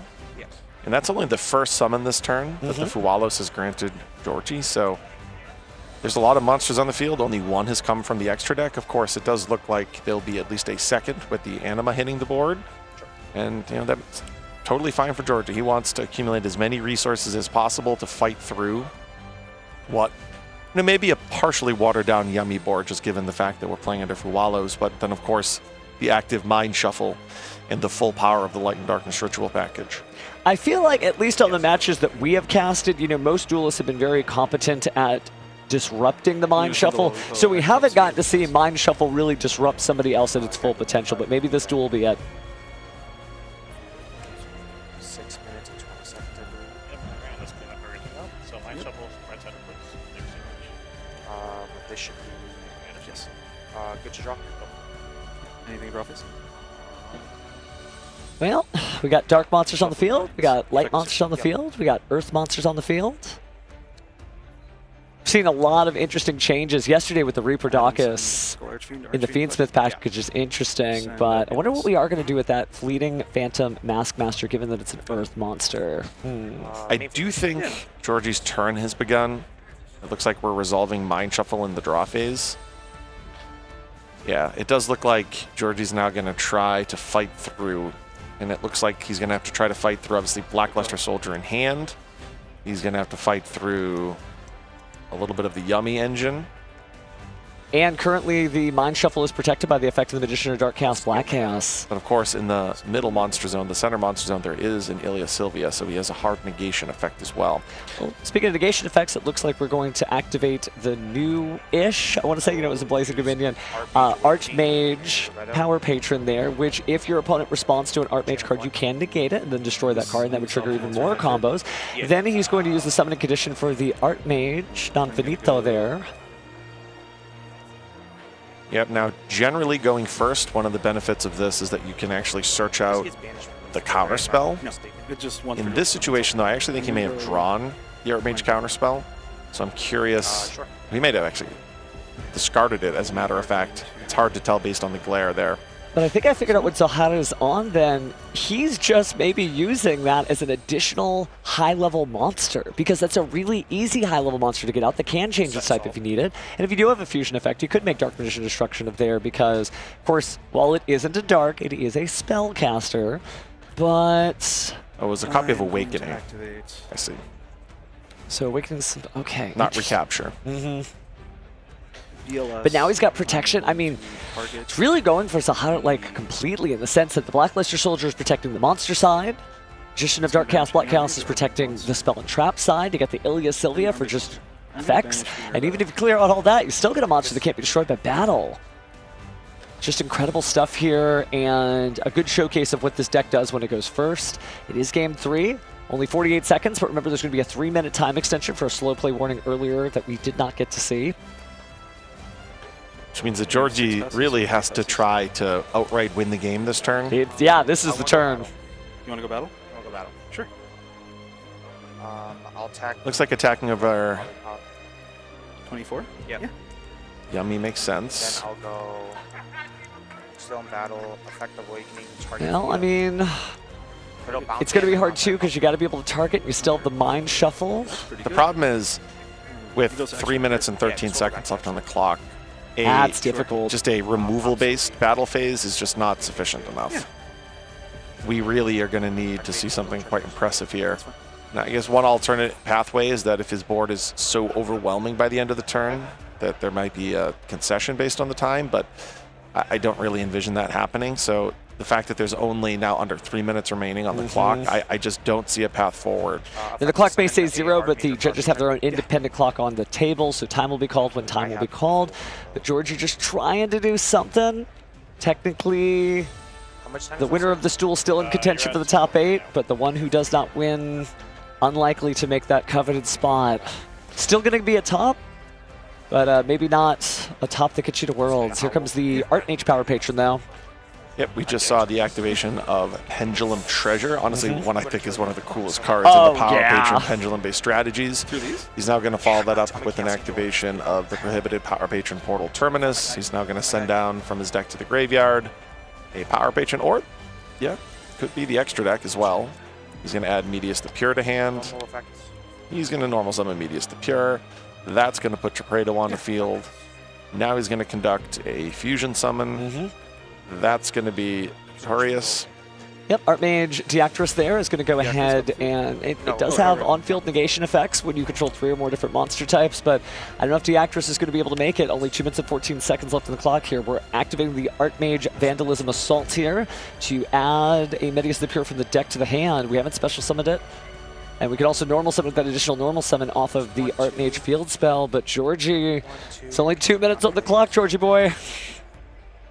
I will say, he is playing fast. He is. And once you get used to this deck, it's very instinctual. I feel like, that's something that's always beautiful to see, is a deck that somebody really knows well. But I hope we are not just seeing the combo. Maybe it'll be a photo finish, maybe it'll be a concession, maybe he just wants to show off before he goes home. But we're about to find out as he's searching through the deck once more. What materials did you use for your Beyond Fundamental? He's able to add the Vidolium to his hand. There was a pendulum once here.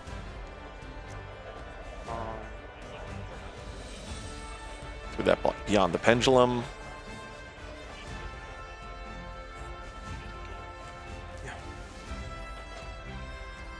That additional normal, as you spoke about. Now he's going to be able to continually link climb up to... Oh, the brand new one, actually, not necessarily value in terms of climbing up in Link ratings, but we are going for the new Power Patron Link monster. Purification Power Patron. And now we go ahead and add from our deck to our hand our Archmage Lidra. And Lidra is going to special herself to the field, grabbing an Archmage card out of the graveyard. And so almost went for a Power Patron card, but there we go. We've got an Archmage who happens to be a Power Patron card. Lidra, secretly Elf Note Regina, by the way. If you take a look at the art, you'll recognize that she went home and changed clothes. It's almost like there's a whole world incorporating the Medius the Pure cards. Exactly. Oh, and now we got Pot of Sloth. Okay, I asked for a big draw. At least we'll get it. Drawn 4.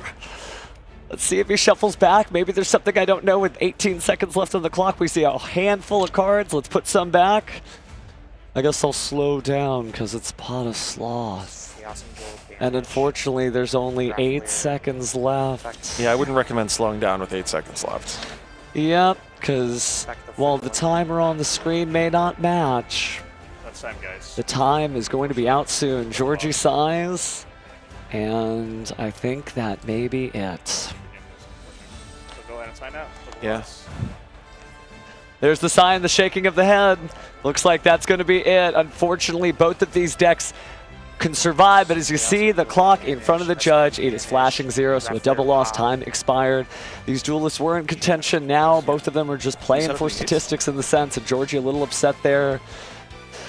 But that's how it is, right? Your opponent does not have to concede to you. Sometimes it's an honorable thing that duelists do, but if it doesn't happen, right? I think if there was a few more minutes to see exactly what was happening, I think Georgie was probably in an advantageous situation, all things considered. The problem is it's hard to tell with both Black Luster Soldier and Black Chaos on the field there. So it's an unfortunate result for Georgie.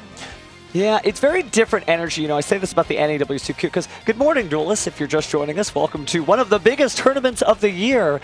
And so a lot of duelists, this is their moment. And if they don't make it this time, they've got to wait a whole nother year to try to grab that ring if they're going to make it to the World Championship. And so you do see people so determined. And sometimes that doesn't end up in much.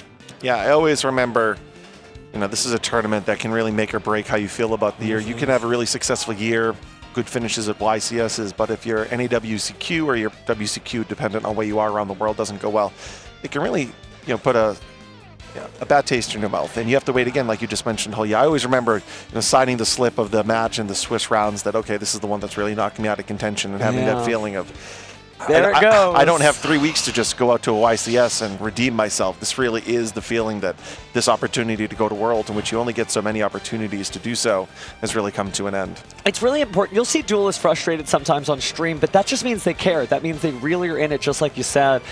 And, it is a wild time for those about to duel, but, the World Championship are the representatives who have proven themselves to be the best of the best, but it doesn't mean that the duelists who lost aren't the best. It's just they're the ones who didn't make it. So for those of you who didn't make it, there's other ways that you can hang out, right? You could just sit around at home, maybe play some Master Duel, sort of grind out things. And is there a new pack in Master Duel right now that I heard about? Maybe a new selection pack? Not only is there a new pack, obviously we see the brand new pack Starved for Destruction, it is featuring a card that we have seen in the feature match area all throughout the weekend for Duelists, Harmonia, right? We've seen that incorporated into pure synchro-based strategies. We've even seen it incorporated into decks that don't naturally have 15 synchro spots in their extra deck just because this card is so pivotal and powerful. There's the utility of obviously the destruction. Sometimes you send down Malong, sometimes you send down Omega. There are so many different synchro monsters that get value when they're sent to the graveyard. So it's been incorporated in strategies all throughout the weekend. But it is not the only card. Talk a little bit about some of those Starving Venom cards. Oh, yeah, if you're starved for destruction, but wait, there's more, because again, you're getting the Starving Venom Wing Dragon, the Starving Venom Fusion Dragon, the 4 Heavenly Dragons, so new cards, new effects, some really powerful stuff, and the sort of Predaplant Venom Dragon fusion there is so important.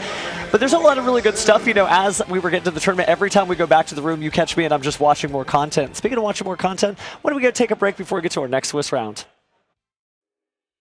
We're at the Dragon Duel area at the NAWCQ, and you can see dozens of duelists behind me, these young duelists going head-to-head for the Dragon Duel Championship. Let's catch up with them, come on. Okay, what's your name? Brennan, Okay, Brennan, where did you come here from? Where did you guys travel in from? Illinois. Illinois, okay, awesome. And you're here for the Dragon Duel Championship. What do you love about Dragon Duel? It makes it so my opponent is not as experienced as other players. It's a good way to get experience, yeah. Okay, how long have you been playing Yu-Gi-Oh for? 7 years. 7 years? How did you get into it? My friend showed me the anime. And then you were in love after that? Yep. Okay, so do you remember what your first deck was? Just some random cards that we found in packs. Okay, so then why did you decide to stick with Yu-Gi-Oh? What do you love about it? Well, I played with my brother, and it's just part of my childhood. Oh, I love that. Does your brother still play? Yes. Do you guys still duel against each other? Yeah. Who's better? Me. Did you hear that? His brother's, he said he's better than you. Your brother's like, what? What are you talking about? Why would you tell other kids to play Dragon Duels? So they have a better chance if they're newer to the game. Okay, great. And is there any reason why you love Yu-Gi-Oh! And you'd want to tell other people to get into it? Well, it's very fun. I've been playing it for years, so I could teach them some stuff. Okay, what's your favorite card? Chaos Ancient Gear Giant. Love it. A good choice. All right, well, enjoy the rest of your NAWCQ. Say bye. We got Greg from Pennsylvania with us. How has your Dragon Duel Championship been going? I'm 2-0 right now, and I'm feeling pretty confident about my rounds. Okay, are you going to win the whole thing? I'm trying to. Are you going to win the whole thing? I will. Ah, there's the confidence we love to see. And then what got you into the trading card game? So I bought like a structure deck just out of like curiosity because I watched the anime. And then I like slowly built off that deck. I started going to locals, started going to bigger events, and then now I got more and more competitive as time went on. And what have you really enjoyed about dueling? Why have you continued to pursue it as a hobby? I like the complexity of the game. There's a lot of things to think about. There's like so many things you can do. There's so many different decks. Like there's so many possibilities you can do in this game. Do you think that it's helped you educationally, maybe with math or reading, anything like that? It definitely has. Fixed like critical thinking skills. Definitely like reading, because like there's a lot of commas. I love that. Okay. And then what about friendship? It just seems like a community here. Have you made a lot of friends here? Yeah, definitely. You interviewed Kate earlier. He's one of my friends. PJ over there is my friend. Michael over there is my friend. We all meet each other at events, so we just become friends, and we play online too, so we're always connected somehow. Do you think Yu-Gi-Oh's changed your life? Yeah, definitely. Why? Well, I've gotten more friends. It's been a hobby that has benefited my life for the better, because now this game's really fun, so I just want to keep playing. Why would you tell people watching at home, some young kids out there who might want to try out Yu-Gi-Oh, why would you be like, you need to do this? Well, the main reason most kids don't is because of complexity. Honestly, game at its basics isn't hard at all. As long as you learn basics, you can learn, and then the more you play, the more of those skills develop. You can learn smaller things here and there, and then over time, you'll just become a great duelist. Practice makes perfect. I'd love to hear that. And then is there anything else you want to say to the people watching at home? No, that's all for me. I thought I saw Mom with the camera earlier, right? She went back over there. Aww. To go take a photo of me. Okay, does she play Yu-Gi-Oh, or does she support your journey? I've tried to teach her, but she wasn't too interested. Okay, so she's just moral support. Yeah. You want to say anything to Mom? Thank you for taking me out here, taking me to different events. I love that answer. All right, let's say bye to everybody. Oh, sorry. You're good. Bye.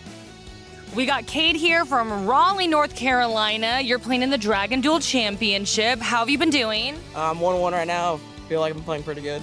Love to hear that. That's not bad at all. Why do you love Dragon Duels? It's even past the Yu-Gi-Oh part. You get to meet up with your friends, make new friends. Even after this, we'll probably go to the hotel. Just like getting to have fun with people. The community. I love that. Have you made a lot of friends here? I have, and we'll test even out of YCSs. We test a lot, and it's really fun. Have you known them for a long time, or? Since Richmond. Oh, okay, and you're like now long-distance friends, basically, right? Yes, ma'am. That's super cool. Okay, why would you tell kids watching at home, why should they get into Dragon Duels? Because you get to meet people like of all different skill sets, and you get to just make a bunch of friends. Okay, why do you love Yu-Gi-Oh? Why is it so special and important to you? Because it's a lot faster paced, and also like you don't have to like wait like 20 turns to be able to do something. Okay, so math and reading skills too. So what got you into Yu-Gi-Oh then? I went to go to a card shop to sell magic cards, and then yes, I know. That shall not be named here. I didn't hear that. Repeat. Okay. So I went to the store to sell some forbidden cards, and then so I saw Yu-Gi-Oh structure decks of the Blue Eye structure deck. So I just built 3, played an event. Is that your favorite deck or favorite cards? My favorite deck's Yummy Mitsu. All right, we got Lee here from Edgerton, Wisconsin, right? And you're here for the Dragon Duel Championship. How are you doing? I'm doing really good. I'm excited to keep playing. My goal is to get at least top 4 or higher. I love this ambition. Okay, do you think you can do it? I think I can. Do you believe in the heart of the cards? I do believe in the heart of the cards. I've been watching the anime ever since I was like 4. I love it, and I think I'm gonna win. Okay, I love the confidence here. What do you love about the show? I like how creative it was for its time, and I like how it really encapsulates how people, feel when they're first starting Yu-Gi-Oh. It feels so creative. I love how he said for his time. I'm like, oh my, I'm just feeling like an old lady over here. But no, the anime is fantastic. I love that. And did mom get you into Yu-Gi-Oh, or how did you get into Yu-Gi-Oh? My dad started playing when it first released. My dad got my mom into it, and when I was 4, he got me into it. I started playing, and I really started playing competitively 2 years ago. Okay, but it's a family affair, right? Mom competes as well, dad competes as well, or? And my sister. It's truly a family affair. Who's the best, though? Me. You heard it here first, everyone. Okay, what do you want to tell everyone watching at home? Why should they play Dragon Duels if they're a young kid? They should play Dragon Duels because it has great prizing. It's a great community for everyone who's younger, who wants to meet new people playing Yu-Gi-Oh, and I think it's just a great idea overall. How has Yu-Gi-Oh changed your life? It's given me a really good passion to look forward, practice for, and I've made so many new friends along the way, and I just love coming. Wow, you are a soundbite machine, sir. Maybe we should switch jobs. What do you think? Sure, why not? Okay, I'm seeing aspirations of a reporter in you, for real. All right, I'll interview the next person. I am with Leo from Sioux Falls, South Dakota. Today we're going to be interviewing him. What is your favorite anime from Yu-Gi-Oh? The original. The original. That's a good answer. I like the original as well. What is your favorite thing about playing the trading card game? Mainly the people I make on the way there, and also it's helped me with a lot of problem solving. Okay, what's your favorite card? This is more.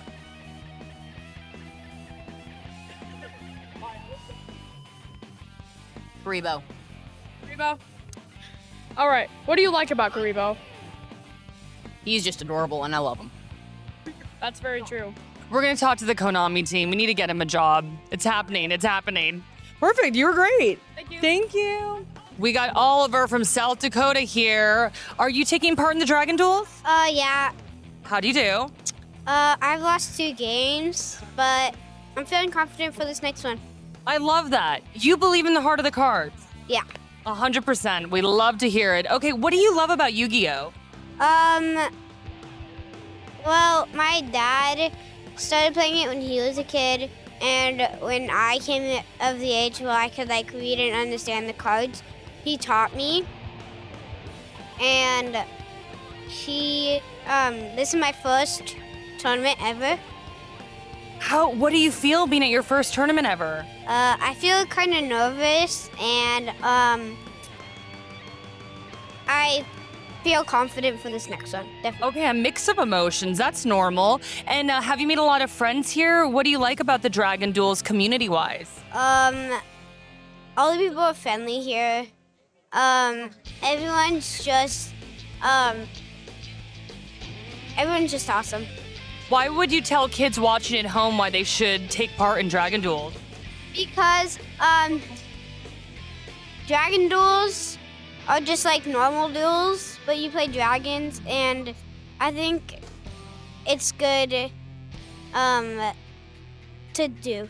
You play dragons? Yeah, I play Blue Eyes. Oh, you play with dragons. I like that. I thought you were saying you played against a dragon. No, that didn't happen. Okay. All right, so are you going to win the whole tournament? I want to make top 8 tomorrow, so I'm going to try my best today. All right, you're awesome. What do you want to say to everyone watching at home? Follow your dreams. I absolutely love that. All right, you go enjoy the rest of the tournament. Bye. Oh, already gone. Skedaddled out of there. Okay, we got Dominic from Ontario here. How have you been doing at the Dragon Duel Championship? I've been doing great. My record is 1-1. Not bad at all. Are you going to win the whole thing? Of course. Why? Why do you think that? Why? Because I have Jesus with me, and I know he's helping me through this. Okay, I love that. Do you believe in the heart of the cards? I do believe in the heart of the cards. You said that with a lot of enthusiasm. Did you watch the anime? I watched some of it, but I mainly watched it when I was like 5 to 8. Okay, so very young. Yeah. So what got you into playing the card game? My grandma's neighbor, right after my father passed away, I lived at my grandma's house for a little while, and her neighbor, Ian, he would teach me how to play. And I would go there looking for shiny cards to see. And I did that when I was like 6 till 8, and then I just started playing with him because he wanted to teach me. And then I got into competitive about 8 months ago, and he told me about, he just told me about regionals and stuff, and I started competing, and I started doing really well with Blue Eyes, Primite, Super Poly. What do you love about Yu-Gi-Oh? Why would you tell kids watching at home why they should play Dragon Duels? I find you should play Dragon Duels because all the people here are such great, awesome people, and the game is really enjoyable to play. It's a very well-rounded game, and it's insanely fun to play with other people, and it can definitely get you quite a bit of friends. Do you think it helped you with math and reading skills? Anything educationally? Yes, it's helped me with so much math and reading. I used to be terrible at reading, but ever since I started playing Yu-Gi-Oh! With 8 trillion words on one tiny box, I got really good at reading, so... Oh my, okay. You were hilarious. Is there anything else you want to say to everyone watching at home? I wanted to say that Blue Eyes Primite is coming back. There's going to be new support. There's going to be new waves of support. Start playing Blue Eyes Primite because it's going to get support and it's going to be #1 again. Promise. And play Super Poly with it because it's the best. All right, thank you so much. Wave to the camera. Toodaloo. Bye. Toodaloo. Hello and welcome back, everyone, to the NAWCQ. I'm Billy Bragg. This is officialyugiohtcg, and we're back again. So awesome to hear from that next generation of duelists. The Dragon Duelists have produced some of the best players of all time. Jesse Cotton, the Leverett brothers, Oliver. They've won so many tournaments, and now it's good to see a fresh group of kids that are so inspiring and so endearing. Awesome to hear. It really warms the heart. Absolutely. I do remember being a youngin' back in the day. I started when I was around 13 or 14 years old, so just missed Dragon Duels back then. It only went up to 12 years old all the way back then. I was just off by a year. Didn't get to start back then, but I still hung around with all those players, and being around players that were better than me definitely helped build me to who I am today. Yep, I was like 10 or 11 when the game came over, and I got to start from the beginning. Dragon Duels didn't exist back then. I am very old, unfortunately. And I seem to it feels like I get older and older when I see the next generations. They just keep on coming, keep getting younger and younger. Like, we were talking to Luca, right, who's qualified for the World Championship, 20 years old. He was like, hey, Billy, when did you get your first win? I was like, it was like 2011. He was like, I was 5. So I was only quadruple his age at that time, but now I'm only like double his age. So the older he gets, the closer we get together, and I get to feel a little bit better about myself. But it's awesome to hear from these kids. And now we're going to find out who our feature match is for this next round of the NAWCQ. So I'm going to go ahead and toss it away to the stage. I know you guys are ready to see some duels. Take it away. Round 12 of Swiss. Only a few rounds of Swiss left. Who is winning this duel? Our duelists are ready. Let's begin with the blue chair. From Brooklyn, New York, we have Jib Braithwaite. He has multiple YCS top 8s, over 15 YCS top cut finishes, and he's about to duel his friend. He told me he's going to do his best. Now to the red chair, hailing from Dayton, Ohio, Sean Pittman. He told me his friends call him the regional GOAT, and he said he's absolutely going to win and defeat his friend. We shall see. Billy Asala, take it away. Thank you so much, Jackie. That's right. We have a battle between two very good friends. Jib taking on Sean Pittman. They know each other well. They're both on the Cool Tune strategy. But when you're this late in the tournament, basically with your tournament life on the line, once you get 2 losses, you really don't want to take that 3rd loss and leave things up to chance. This is when you're going to have to face some of the best players. And sometimes you got to play against the people you know the very best. Absolutely. Both these players, as we were talking about up-and-coming duelists, these players have been riding the high, being able to get all those credentials only in the last few years here. Jib being chasing that title. Sean right behind him. They've been hanging out with players such as Julian. Julian, running ahead, already becoming a world champion, multiple-time YCS champion. But they started around the same time. They all worked together. We already saw Jib play against Julian in an earlier feature match, and now he has to play another friend here in Sean Pittman. Yeah, and I think he lost that game, so that's one of his 2 losses was to Julian there in day number 1, but he stuck with it, back at it here in day 2 of the main event of the NAWCQ. But yeah, I'm sure you've played against plenty of friends. How does it feel in like you're in day 2, you want your friends to win, but you also want the W. How do you navigate that when you're playing someone with so much on the line? Oh, it's a point of pride. I have to beat my friend. Yep, that's the answer I wanted to hear, Asala. Sometimes you can support your friends up until they're sitting across the table from you, and then it's anyone's game. They're your opponent, and you're going to have to give it all your all. What's your record against me, Billy? Not great, but I have beaten you before, and I will hold that. You can hold on to that one win all you want. I'll hold on to that one win I beat you, not the other like 4 or 5 or 6 that I lost. But the point is, I never gave up. Yeah, and I always came in with the winner's mentality that I could beat you. If it didn't work out, that's okay. But we're going to find out who's going to win between these 2 friends. They're closer than brothers, and now they have to fight each other. They're going to have to put their faith in the heart of the cards, and only one duelist will move on with an X2 record and keep their hopes truly alive to make top 8. Both these players are on the Cool Tune strategy, as you'd expect from players of this caliber, but they're on very different versions of the Cool Tune strategy here. There's been some points of contention with what non-engine you're choosing to pick, and even though they do play and test with each other, they opted to go for different versions of the strategy here. Yeah, I mean, I think the biggest thing we've seen is like Cool Tune decks, some are choosing to play Dominus Purge, most aren't. I don't say most, it's been kind of 50-50 from the things we featured, but that is really the biggest difference between a lot of these different decks. I mean, this one's, every like decision that could be different is kind of different. Yeah, we see some lists on Fallen and Virtuous. We see some lists on the Purge, as you mentioned. Both these players decided not to main any Mulcharmies here. They want to just have as many playable cards as possible, because it's really important in the mirror match to have every single card in your hand be playable. If you're going first and you have Mulcharmies in your hand that you're not going to be able to take advantage of, that it could matter. We'll see here in game number 1 who gets to take the first action here. Die roll. Yeah. Yep. Time to go to the die roll. Oh, sick 'em. See, I'm a if die rolls off the table, you scoop them both up kind of guy.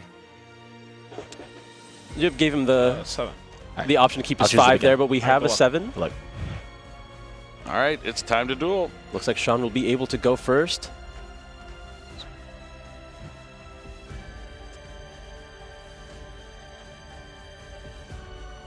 Who's slow rolling the drawing of the hands there? That happened in the last one too. They picked like each one card up at a time, like for dramatic effect, really. Definitely. And talk about dramatic effect. Sean Pittman's going to start off with the card limited to 1, Synchro Overtake. We'll see if there's a response. There is Ash Blossom going to cut off that Synchro Overtake. hoping to really restrict Sean's plays here. And pass turn. And that is enough! No cool tunes. Just interruptions. He's going to pass. He really needed that synchro overtake to resolve. Now his play is back to Jib. And we're going to start off with a draw phase of Cool Tune Synchro here. I think I did already see a rotary in Gabe's hand. Jib's going to add Cool Tune Q. Stand by. Sure. And face. All right, so his Q rotary. Now, what does he do next? He has to know that Sean Pittman has interruptions in his hand, because if they're not Cool Tune monsters, they're going to be something he can use. Exactly, Billy. There could only be so many cards in his hand. They have to all be some form of interruption. We're going to deny that information. We're going to start off with the normal summon Q. He had the rotary in hand. He's going to not represent that information, trying to get something along the lines of Effect Veiler. Or we're going to get a Ghost Ogre here. Not Chain Imperm. Oh, the double up. Trying to wow. fully choke the play here. But do we have the ability to extend? There's rotary. Oh, Hydraulis Harmonia. This still works. We have access to a level 8 synchro play here. Rotary hits the field. Yeah. I'll synchro 8 with. Yep, and you called it Synchro 8. You hear kind of Sean Pittman was really hoping that Imperm Ogre combination would have stopped Gabriel in his tracks. But Visas Armitage is coming down. Am I allowed to concede? And it looks like that is enough for Sean. And yeah, he's seen enough. He knows there's no card he can draw in his deck. Not a great hand. He really needed that synchro overtake to resolve, but Jib had the Ash Blossom enjoy his spring. And now we are quickly moving on to a game number 2. Yep, unfortunate for Sean there. Needed multiple ways to play. Jib had the out in the Ash Blossom. Knew to use it on such a powerful card, synchro overtake. Usually when something summons from deck, you want to go ahead and stop that. Yeah, especially when you get like your pick of any of the ones you want. Definitely always want to Ash Synchro Overtake for the most part. But, you know, people play the Cool Tune deck because it's consistency, because you just need any Cool Tune monster. But sometimes you just won't have it. But you have to shake it off. That's why we play best 2 out of 3. You're going to have those games. And now when you do have access to your side deck, you have a lot more tools available to you. Yep, Sean will get a chance to go first again. And a lot of these Cool Tune decks, when we see them, they do side some like powerful like trap cards for they're going first, because they can access them from the deck. Something I see in both of their strategies here is the use of Vanadium Reframing in their side deck. You saw the Visas Armatara. Usually there to combine with Rotary and Hydraulis, but still useful in this scenario as well, being able to capitalize on its actual effect to grab a Reframing. All you need is a Synchro monster on your field. Yeah, I'm a big Monadium fan, so it's cool that even though you don't get to see many Monadium cards, there's at least a couple. I mean, it's the Reframing plus the Visas Synchro monster. That is the beauty of Yu-Gi-Oh! All cards can be used in combinations that you don't necessarily expect. They don't have to be in their own theme. Yeah, it's really cool. It makes deck building a lot more dynamic and challenging. And building a deck's probably the best part about Yu-Gi-Oh! It's what I enjoy the most, for sure. The players set it up pretty quickly here. The decks are about ready to be presented. All right, Jib was all smiles, but it seems like he's locked in now. He knows that just because he won game 1, the match's not over. Sean is focused too. Playing against a friend, but you want to win still. It's just so hard when you have to face someone you know so well this late into such an extremely important tournament. Absolutely, and Jib knows that Sean has something to prove here. He has been hanging out with this group for quite some time. They all test together, they all play together, but Sean has not quite broken through that threshold of getting those huge YCS top cuts, trying to get through here this weekend at the North American World Championship qualifier. Yeah, we did hear that his friends call him the regional GOAT, so he's been destroying regionals for some time, but he would love to get that Tier 3 event top cut under his belt. Both these duelists have been practicing for months for this tournament, and now they have to play against each other. Even when I'm playing a friend like this point, I'm usually still all smiles. It's still very rare for me to lock in and focus, so much respect that these guys can put their friendship to the side and be able to play. Yes. Oh, it looks like we got a warning for Jib during that game because they said they were normal summoning Rotary when they normal summoned Q. Just a small, like, just misspoke there, really. Yes. But he will not misspeak again because we are about to jump right into game number 2 here of our 12th round of Swiss at the NAWCQ. Here it is, game number 2. Players are about ready to begin. We're going to start drawing our hands any second now. Okay. I'll begin. Good luck. I go up. Sean opting to go first once more. Can he get a better hand this time around? Even his hand wasn't necessarily weak, just had it was extremely weak to Ash Blossom specifically. Okay. We're doing the same thing? Are we doing this again? It looked like a very similar kind of hand. I thought I saw Synchro Overtake, but it might be a different spell card. Set one. No! Oh. Where are these Cool Tune monsters? I'll pass turn. Oh no! Sean. Not like this. Sean, no. We'll see if Jib has a way to play.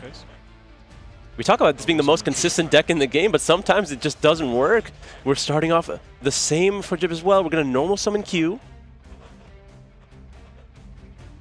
Going to be responding with the effect of Ghost Bell and Haunted Mansion. Chain Emperor.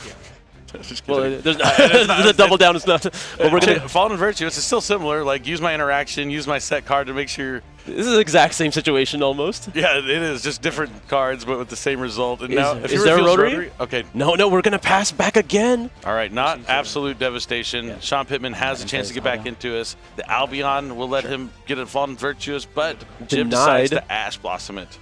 And now we get to draw for turn here. Any cool turn card? Besides JJ, I guess. No, if he has a monster, that still works. It could work. Stand my man. Normal record. And there it is. Cool Tune Rico, one of the better normal summons in the deck. Hydraulis Harmonia in response here. Will we see an additional response of Infinite Impermanence? Nope, it's going to be just the Harmonia here. Going to be revealing 5 Synchro Monsters as well as itself. And I'll send Wind Pegasus. Destroy. Wind Pegasus will be going to the graveyard to destroy the Rico and special summon the Harmonia. Rico is able to resolve though. Gonna grab any non-level 3 Cool Tune monster here. He's eyeing a copy of Rotary. Yeah. We knew he likely didn't have any Cool Tune monster prior, but now Rotary could reveal any one of those level 3 monsters in the hand. Good Rotary. Level 3 tuners. Oh, but we have a Harmonia here. Okay, not too bad. Not too bad. Not ideal, but functional. Now he's going to Synchro 8. Yep, no Fallen of Virtuous for Jib here. We're going to be able to Synchro with that Rotary and the Harmonia into Visas here. Is he going to be activate the effect to search? I would have to assume that he would be. He did. I'll go Chainlink. He did go first. Chainlink 1 Rotary. Yep. Chainlink 2. Chainlink 1 Rotary, Chainlink 2 Visas. Gets to protect the Rotary effect as well here by grabbing that reframing as Chainlink 2.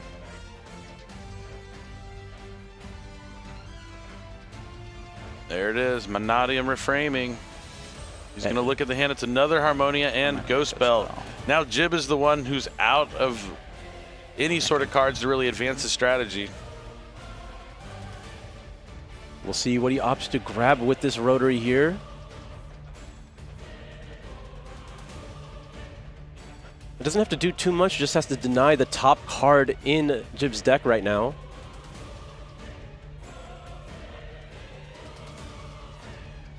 Yeah, looks like he's thinking about Cool Tune Synchro. It's kind of hard not to add that card because it just does so much. Yeah, one of the most flexible cards in your deck here. Being able to turn into any other Cool Tune or give you the option, or as well as give you the option to Synchro Summon at Resolution. Yeah. Oh, okay. I'm resolving the Rotary. Yeah, my bad.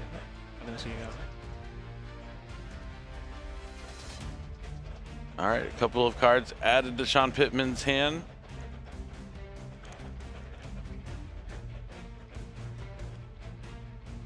I imagine at this point you're not doing too much. You're just going to go into battle phase here. I'll go ahead. Oh, it looks like maybe we're leaving. And crash. Yep, we're just going to go ahead and crash. Deny any actual ability. The Visas wasn't doing a whole lot for you. I mean, it was allowing you to use the reframing, but we are just going to pass on the 3. Let's see if Jib can draw a Cool Tune monster. Ooh, it's Mix.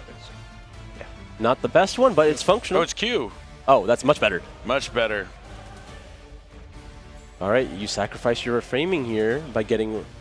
Or does it care if it's on the field, or is it just in the graveyard as well? I'm pretty sure it could be field or graveyard. You just need Visa Starfrost somewhere. Let me pull it up. It's been a while since I played with Monadium. Sorry. Let's see. Maybe you have to control Synchro Monster, and then if you have a Visa Starfrost or the Visa Starfrost stat line on your field or graveyard, destroy the negated card. I knew it had something with Visas in the I graveyard. just assumed you needed a Synchro Mouse on the field to use it, but we are going to be activating Harmonia here in response to the Q, again revealing 5 Synchro Monsters as well as itself. To go ahead and destroy the Q. Q will still be able to resolve though.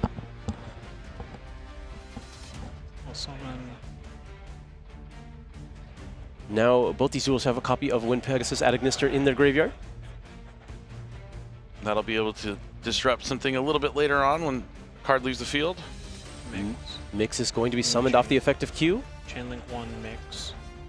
Chainlink 2 Wind Pegasus. Yep, here comes the first Adagnister Wind Pegasus effect. Let's see if he targets the Fallen of the Virtuous. That he doesn't even know about.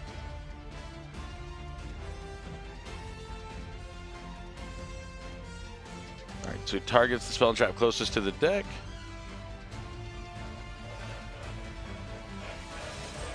Sean debating if he is meriting a response here.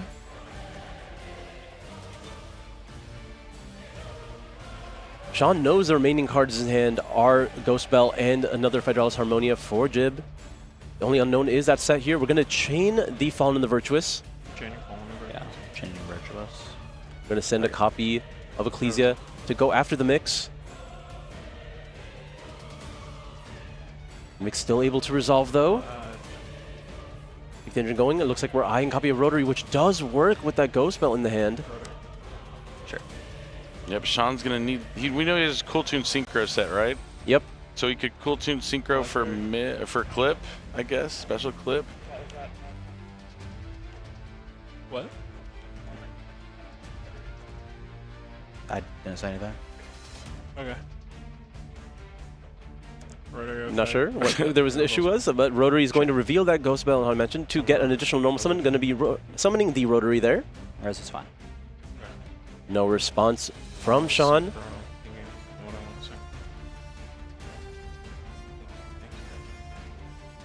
Jib has the opportunity to run away with the game right now. Sure.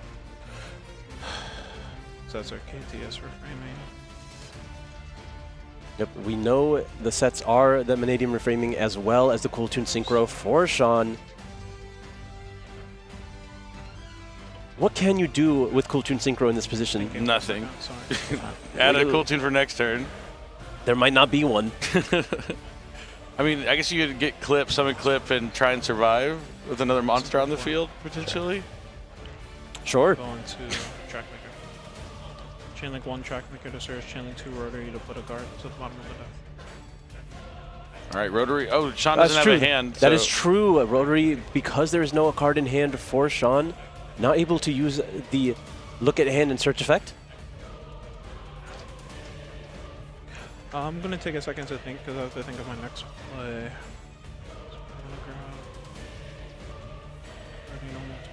Jib does not want to make a mistake at this critical juncture here. He's only one win away from moving forward with a 10-2 record.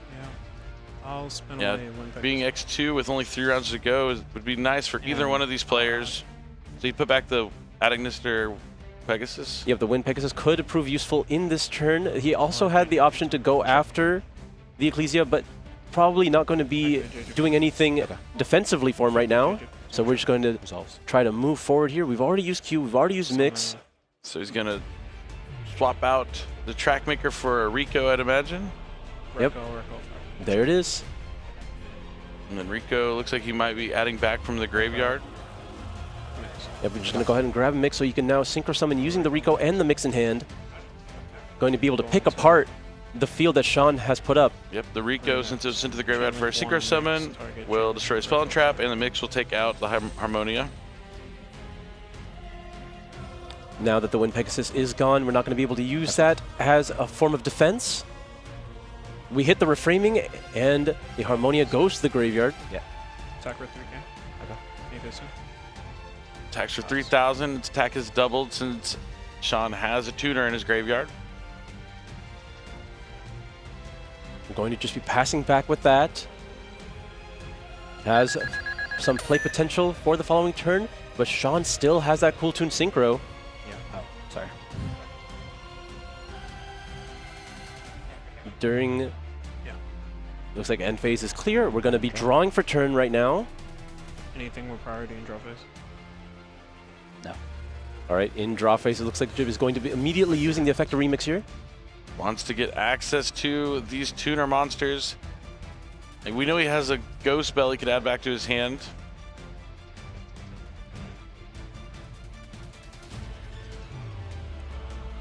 Sean choosing if he wants to use his Kultun Synchro in response before we can grab back Ash Blossom or the Ghost Spell I mentioned here.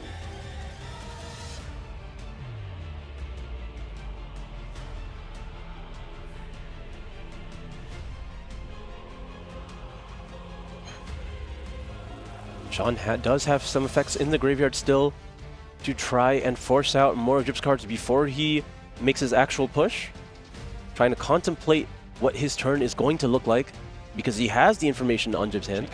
Yep. We're going to use that Kultun Synchro now, and it's hit with a set copy of Dominus Purge. Oh, devastating. It's always the unknown cards if there are extra disruptions on top of what you know, because you always play around the information you have. It can be devastating. And since he activated the Purge on the field, that Ash Blossom is still online. Goes back to the hand, mixes Special Summon, and now it can add back the queue as well. Yep, we have that Ash Blossom in hand now. Only one card in hand for Sean. Ash Blossom likely being able to interact with any of them. I think that Dominus Purge might have sealed this game. Yeah, lots of ability to play on Jib's following turn. He has that JJ Kultun. He has that follow-up in the hand. We're going to be normal summoning Rico. That was a great card to draw, but we do have that Ash Blossom now in hand. We're going to be using it immediately, and that is enough. Sean concedes, knows that Jib has the remaining cards necessary, and is able to take the game 2-0 here. Yeah, absolutely wonderful play. Both players drew a little shaky there in game number 2. Not a lot of explosiveness, but they were both had to play meticulously to have themselves in a position to win those games, but Jib comes out on top. He lost his feature match yesterday, but today he is a victor, and now he only has to win 3 more rounds. No, 14-15, right? No, 13, 14, 15. 13, 14, 15. This was 12. We normally do the odd rounds, so I'm a little thrown off, but 3 more rounds, and then he will be in the top 8, and then be 1 win away from going to the World Championship. 3 more wins doesn't, I mean, it sounds a little daunting, but when you've already played 12 rounds, that's a bit of a sigh of relief, right? You're the majority of the way there. We're at the end stage of this tournament, and he's getting a step closer. You see Sean still all smiles, even though he's just took his 3rd loss. But when you lose to a friend, it can be a little bittersweet, but you're still happy that at least your friend will be moving on. Right, one of them had to go on. At least give Jib the chance here. You do want to be happy for your friend. To have that opportunity to go to the World Championship, you're always going to support them, win or lose. Yeah, it's definitely a solo game, but you work together, and everyone can rise at the same time. And especially with something like the World Championship, while you're trying to have that individual performance, to be able to go to the World Championship with like your friends or somebody you know, someone you can test with along the way, it really can change the tide for everybody, and it can make it so much more fun, the whole experience. Absolutely. This is a team effort game. I remember when we went to the World Championship in 2017, we almost agreed to like not talk to each other, but then after a little bit of a while, we're like, nah, let's just work together on this. We have to, one of us needs to win. Yeah, I mean, we all had like our own like tech choices, and we didn't play like the exact same thing, but it was all very close and very similar. And yeah, it's a really interesting dynamic because it's not really a team, but you want your North America to win the World Championship, but they're also your opponents in the tournament. So it's like a balancing act you got to do with like the preparation for that. At the end of the day, you just want to share information, because if you share information, that's how you get to the best possible end result. Yep. Well, we're going to hear from Jib and how he feels about defeating his friend here in round number 12. So go ahead and take it away, Jackie. Thanks so much, gentlemen. Gabriel, 10 wins. How are you feeling? I just saw you kind of take a deep breath there. I'm feeling good. Still have a long way to top 8. I really want to go to Worlds this season. I feel like I put in the work. I have my friends here helping and supporting me, family. So I just want to do the best I can and go all the way. So I love that answer. And talking about friends, you're playing Sean. I see you giggling a little bit. He was like, I'm absolutely going to win. And you're like, I don't want to jinx it, right? Yeah, I mean, earlier you asked me if I thought I was going to win. I wanted to be humble, but I knew I was going to smoke him. Like, it was just no way that he was winning. But, yeah, It was a good match. All jokes aside, he's a great player. I'm really happy to see him. I don't get to see him often. That's one of the great things about Yu-Gi-Oh! Is getting to see your pals. So I have a few shout-outs before I let you guys go. First of all, as always, shout out to God. You know. Second of all, shout out to my family, friends at home. Shout out to Lundy Poo. You always get a shout out. That's my GOAT. That's my boy, day one. He's probably watching. But yeah, shout out to everybody, you know. I wanted to ask, when you were playing Sean, you guys play together. So I wanted to know if there were any patterns or anything that you picked up. No, I was completely mogging him. Like, he just didn't stand a chance. Like, as soon as he looked up and I looked in his eyes, I already knew his hand. Like, I didn't even, like, it was over. Okay, I'm loving this attitude right now. So is this kind of your game plan for the rest of the day? You're just going to be going hard, going to be ruthless here?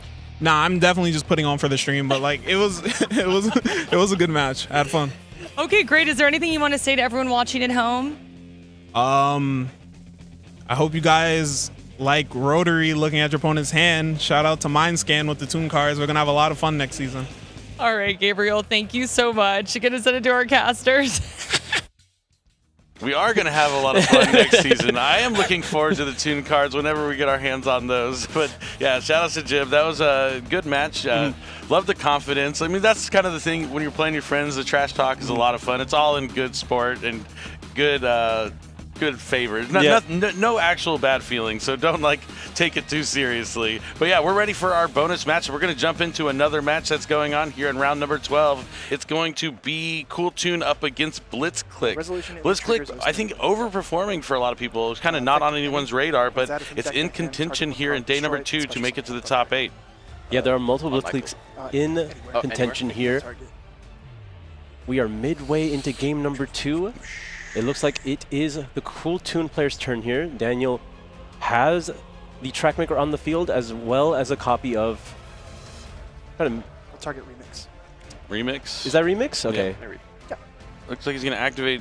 That's Emmy. Yep, Emmy Blitzclick. Must have just added it. Yeah, it must have been added off the effect of the trap card here. I'm going to be able to destroy the Remix to be able to summon itself. Any triggers this turn play? No. Effect, Can you please shuffle my deck? It looks like... you are currently under... Oh, right. I got to draw. I forgot you did that at the start of the turn. Are we now using the effect of the field spell in the graveyard, or...?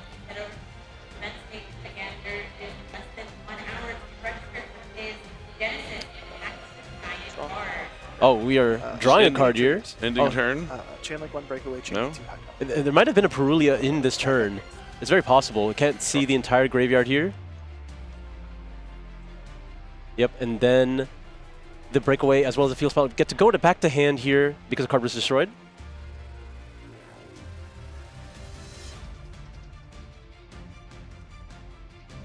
Daniel has multiple cards in hand. Looks like 4 here. He has the ability to push through. Trackmaker does allow you to synchro summon with cards in your hand, but it looks like we have a Triple Tactics Talents now. We know the contents of Josh's hand. I imagine maybe you're just drawing some more cards here, or you can take the Emmy, but I don't think that's doing you any good. This is a big thing for this Triple Tactics Talent. All right, draw 2. Makes sense.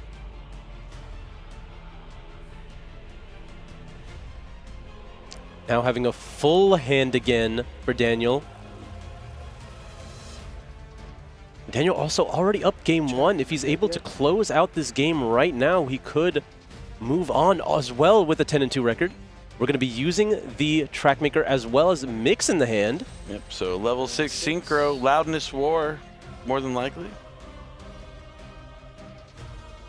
You are right. A Loudness War hits the field here. You can use the Mix to destroy the Emmy.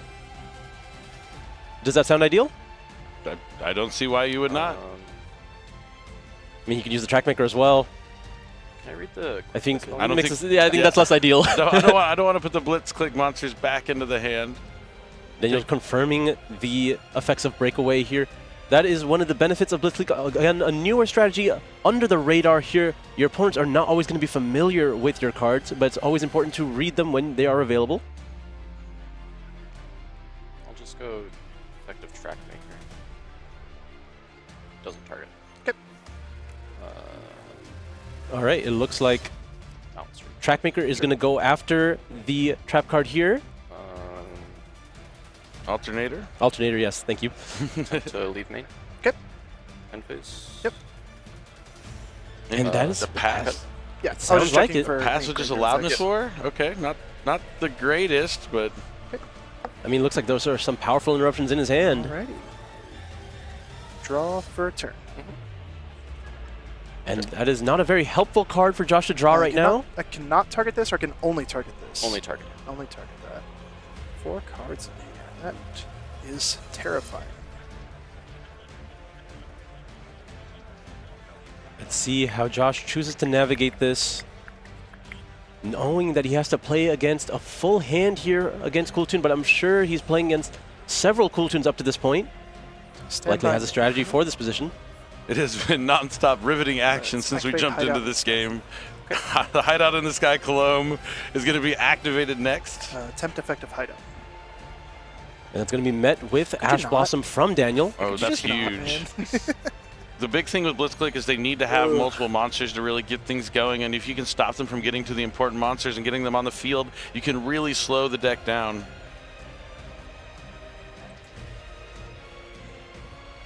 Josh, considering what options he still has available, he does have that breakaway in hand.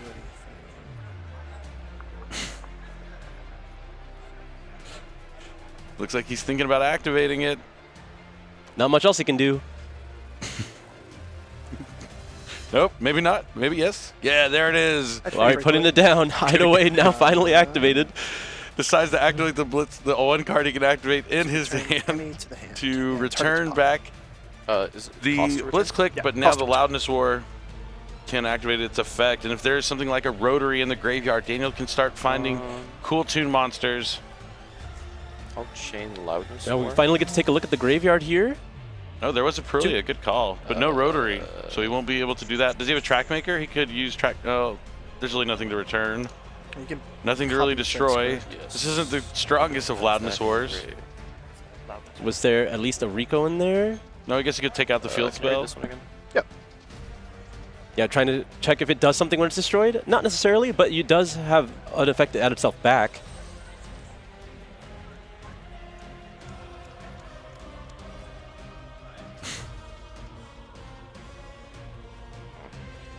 Daniel looking to try and find something in his graveyard. Is there an answer?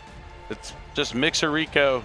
Doesn't want to miss an opportunity here, but just the unfamiliarity into Josh's cards. Really considering his options on this one. Yeah, he activated the Loudness War effect, right? I mean, he's considering he hasn't banished anything yet, so... no, it has to already be in there. It is just either Track Maker or Rico here. He's going for Rico. Gonna go ahead and get rid of the hideout in the sky. MA being returned as cost. Does it trigger as soon as it's returned from cost, or is it going to trigger on a new chain? That one's new chain. It will trigger on a new chain. Okay. Anything that meets its trigger while a chain is being formed. The ME is going to go back into the hand now to resolve the effect of breakaway. So you're I believe it will be attempting to destroy the Loudness War. No response. So this gets destroyed. Then this destroys that. Resolution effect. So the interesting thing is, because the field spell was destroyed within the chain, it does get to see, so does it get to add itself back? I'm destroyed by it. That's what I was asking. Guess we're about to find out. If it would trigger there.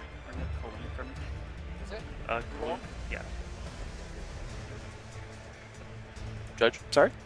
All right, does Josh have any other plays here? Now that the Emmy's back in the hand, there are no cards on the field for Daniel. It's legally activatable, as it did see the destruction. Oh, it did? Yeah. Okay. That's fine. Effect add back. Sure. Because there's no card on the field for anyone, Emmy's not going to be able to use its effect? I was under the impression. It's fine. All right, so the field spell does go back to the hand. It's not like we can do Now, almost certainly you're going to set the alternator and pass right back. Any triggers on a new chain? No triggers from Could be considering setting the field spell face down in the field zone. Maybe set Droll and Lockbird. I'm trying to think maybe the thought process going through Josh's head right now. Is there a Typhon in his extra deck maybe? Could be. Yeah, okay, normal summon Emmy. All right, so we're going to see some plays. Activate the field spell again, I guess. Yep. Attack for 14. Attack for a little bit of damage. Sure, why not? First damage. 6,600. 900 down. Yes. Only 7,100 more to go. All right, plays back to Daniel, and he draws. Oh, it gains 500 from the field spell. My bad. Oh, all right, 14. All right, we're going to start off with a Pot of Sloth. That's a powerful card here. Chain, turn spells. Going to be using the alternator here. Going to swap out that Emmy. Be able to grab a different Thunder monster. Reduce the amount of cards he has on the field. Crackle. Yep, Crackle added to the hand now. Draws 2 for Pot of Sloth.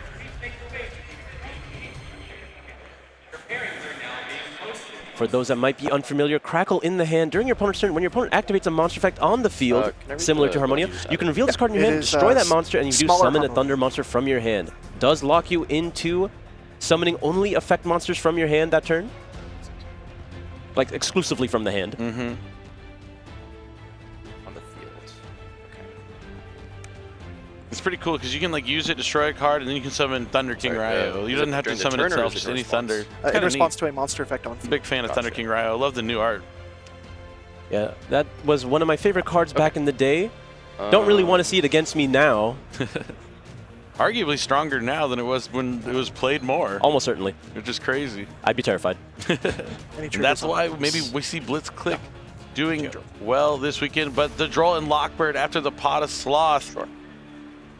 Yep, the Drone Lockbird could be backbreaking here. That was the one unknown card from Daniel, or for Daniel from Joshua. Can you fan your grid? And we know the Crackle in hand as well. Good at fanning cards. Okay. I have to wonder if Daniel had any plays prior to that. It didn't. I mean, he didn't have anything in the grave to get value from the Loudness War. So now we have the Rotary able to reveal Harmonia here. Not great. Nope, not going to be able to get a whole lot of value here. Yep. Daniel has to make sure not to activate any monster effects on the field to limit the abilities of Crackle.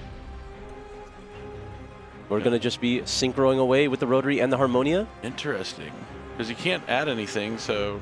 I mean, he can go after Josh's Graveyard, I suppose. We're just going to summon a copy of Armatara.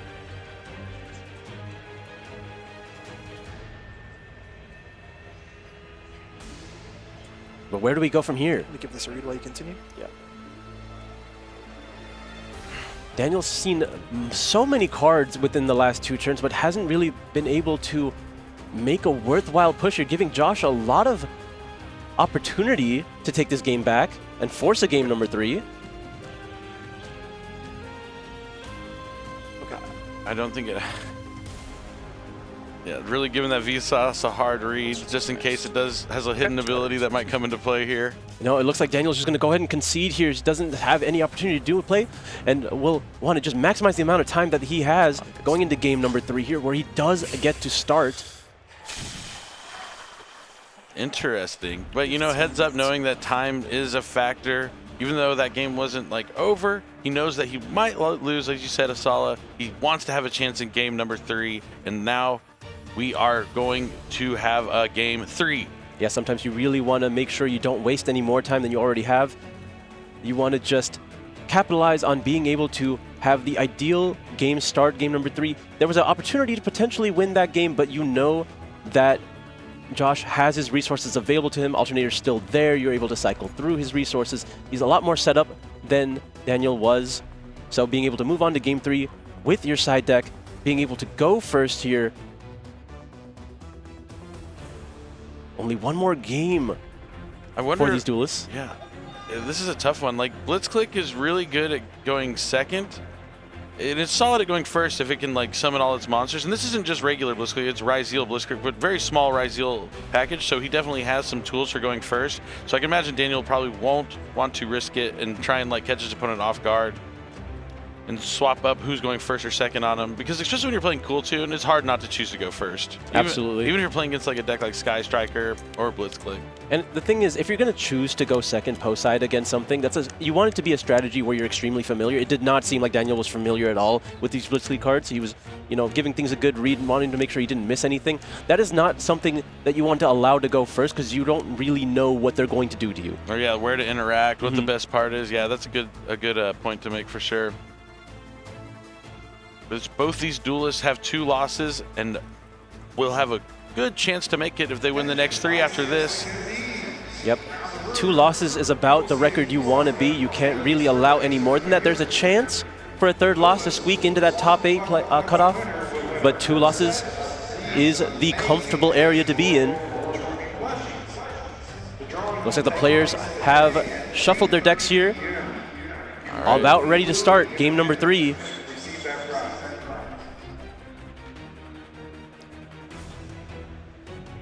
Time to go first. Yes, sir. Good luck. Daniel will almost certainly be going first here. Alright, The players are ready. You guys are good to proceed in game 3. It's not on. Oh, it is. All right, hands are being drawn. Thank you. We're starting game number 3 here of round 12. I see a cool going second card in Josh's hand. Stand by. Yep. Oh, I do see it. But the thing is, will Daniel see it too? We're immediately starting off. Oh, that's not really the one you want to show. But Rotary reveals a mix here. Yeah, it's still good enough as long as the mix can add Rico or Q. All right. If we're going to give Mix a read. Maybe both players aren't familiar with their opponent's decks. Yeah, so sometimes you do spawn into round 12 of a tournament. Cool Tune Mix effect will allow him to add a non-level 2 Cool Tune monster, but immediately Josh is going to chain with the Crackle Blitz Click, so he can target Mix, destroy it, and then special summon a Thunder from the hand. Whatever Thunder I summon wouldn't see the destruction. That's fine. Smart stuff to get the Cool Tune monster off the field so it can no longer synchro, and he's going to just go ahead and summon the Crackle. All right, could have potentially been worse, but Crackle just hits the board here, not posing too much of a threat right now. Mix is going to still be able to resolve and add a non-level 2 Cool Tune to the hand, and because this was summoned off the additional normal summon of Rotary, we are able to continue going with any of the level 3s here. Not a bad position to be in if you're Daniel. Yep, he's going to go with Rico. Anything on Russ? Nope. God, I wish. JJ Cool Tune gives an additional normal summon on top of everything to Daniel here. We're going to opt to summon the Rotary from the hand now with that. Yep. And then after that, we're just going to be synchroing with the Rico in hand. Trying to get that information that we've seen several times here from Cool Tune, optimizing their plays by using Rotary first before making any other decisions. There it is, Rotary and Trackmaker activating in this chain. We're going to take a look at Josh's hand, showing Surge, Fallen, Lava Golem, and I'm sure assuming Grain here. This is the Monster Pop, this is the Spell Daniel Trap knows Pop. what Fallen and Lava Golem do, but we're going to take a look at monster. these Blitzclick monsters. Lava Golem's a real cool card in this deck because you really don't need a normal summon and Blitzclick, and then you can like take out 2 cards with Lava Golem, and then you can destroy the Lava Golem anyway and continue like summoning more monsters from your hand. And you're locked into summoning monsters from your hand, and you summon Lava Golem from your hand. It all makes sense. It almost makes sense. Cool Tune Synchro now added to the hand off the effect of Rotary here. We can still get one more card off of Trackmaker. Daniel pondering what he's going to get with it. He has to play around this Lava Golem now. Of course. So he wants to be able to set up clip. He wants to be able to have synchro plays outside of the monsters already represented on his field. We're going to get a copy of Q to the hand. Still have not used his regular normal summon. Have to be wary of Crackle as well. You know that there's not going to be too many effects in Josh's hand this turn for Crackle to be able to trigger its effect. If another card is destroyed, he's able to send a spell trap to the graveyard from his deck. Yeah. We're going to be normal summoning Q now. Q is able to resolve its effect to summon a monster. We're going to be summoning from deck, it seems. Yeah, Daniel, what he's going to have to do now is just play around this Lava Golem the best he can. So if he can just have one monster on the field. Yeah. But even if you just have one monster on the field, then you're opening yourself up to the other Blitzclick cards. Yeah, but we're going to be opting to try to prioritize getting this Ash Blossom to the hand now. We're going to summon it off the effect of Q, put it in the graveyard with the effect of JJ. Cool Tune here to summon another copy of Rico. Effect of Rico. And now, when we eventually make it to Remix, we're going to be able to get that Ash Blossom back. Yeah, that's one of the cool things that the Cool Tune deck can do because of Remix, being able to recycle those tuner monsters back to your hand. Yep, Rico able to use its effect to get that mix, as you mentioned. We have not used Rico's effect yet. No, this is the spell trap. That one is, okay. And now, using Q as well as mix from the hand, we are going to be synchro summoning for that remix. Good chain link 1 mix target. And we're going to be using the effect of the mix as well to get rid of the crackle. Q chain link 2. Yeah. Q will also be triggering to look at the top cards. Where it looks like we have the option to leave the Perulia on top of the deck while also banishing a copy of Surge You did Blitzkrieg. want it on top? Just make sure. Yes, please. All right, not great shape here for Josh. But he does have like some really good going second cards. There are tools. All of those cards are very strong at picking apart boards right now. He does have that Fall on the Virtuous. He does have that Lava Golem as well as a copy of Surge and Grain. All right, draw phase here. Daniel knows that Joshua has drawn a copy of Perulia. We're going to be unless you have anything. Leading, I imagine, with the effect of Remix here. You just tribute his cost. I would assume so.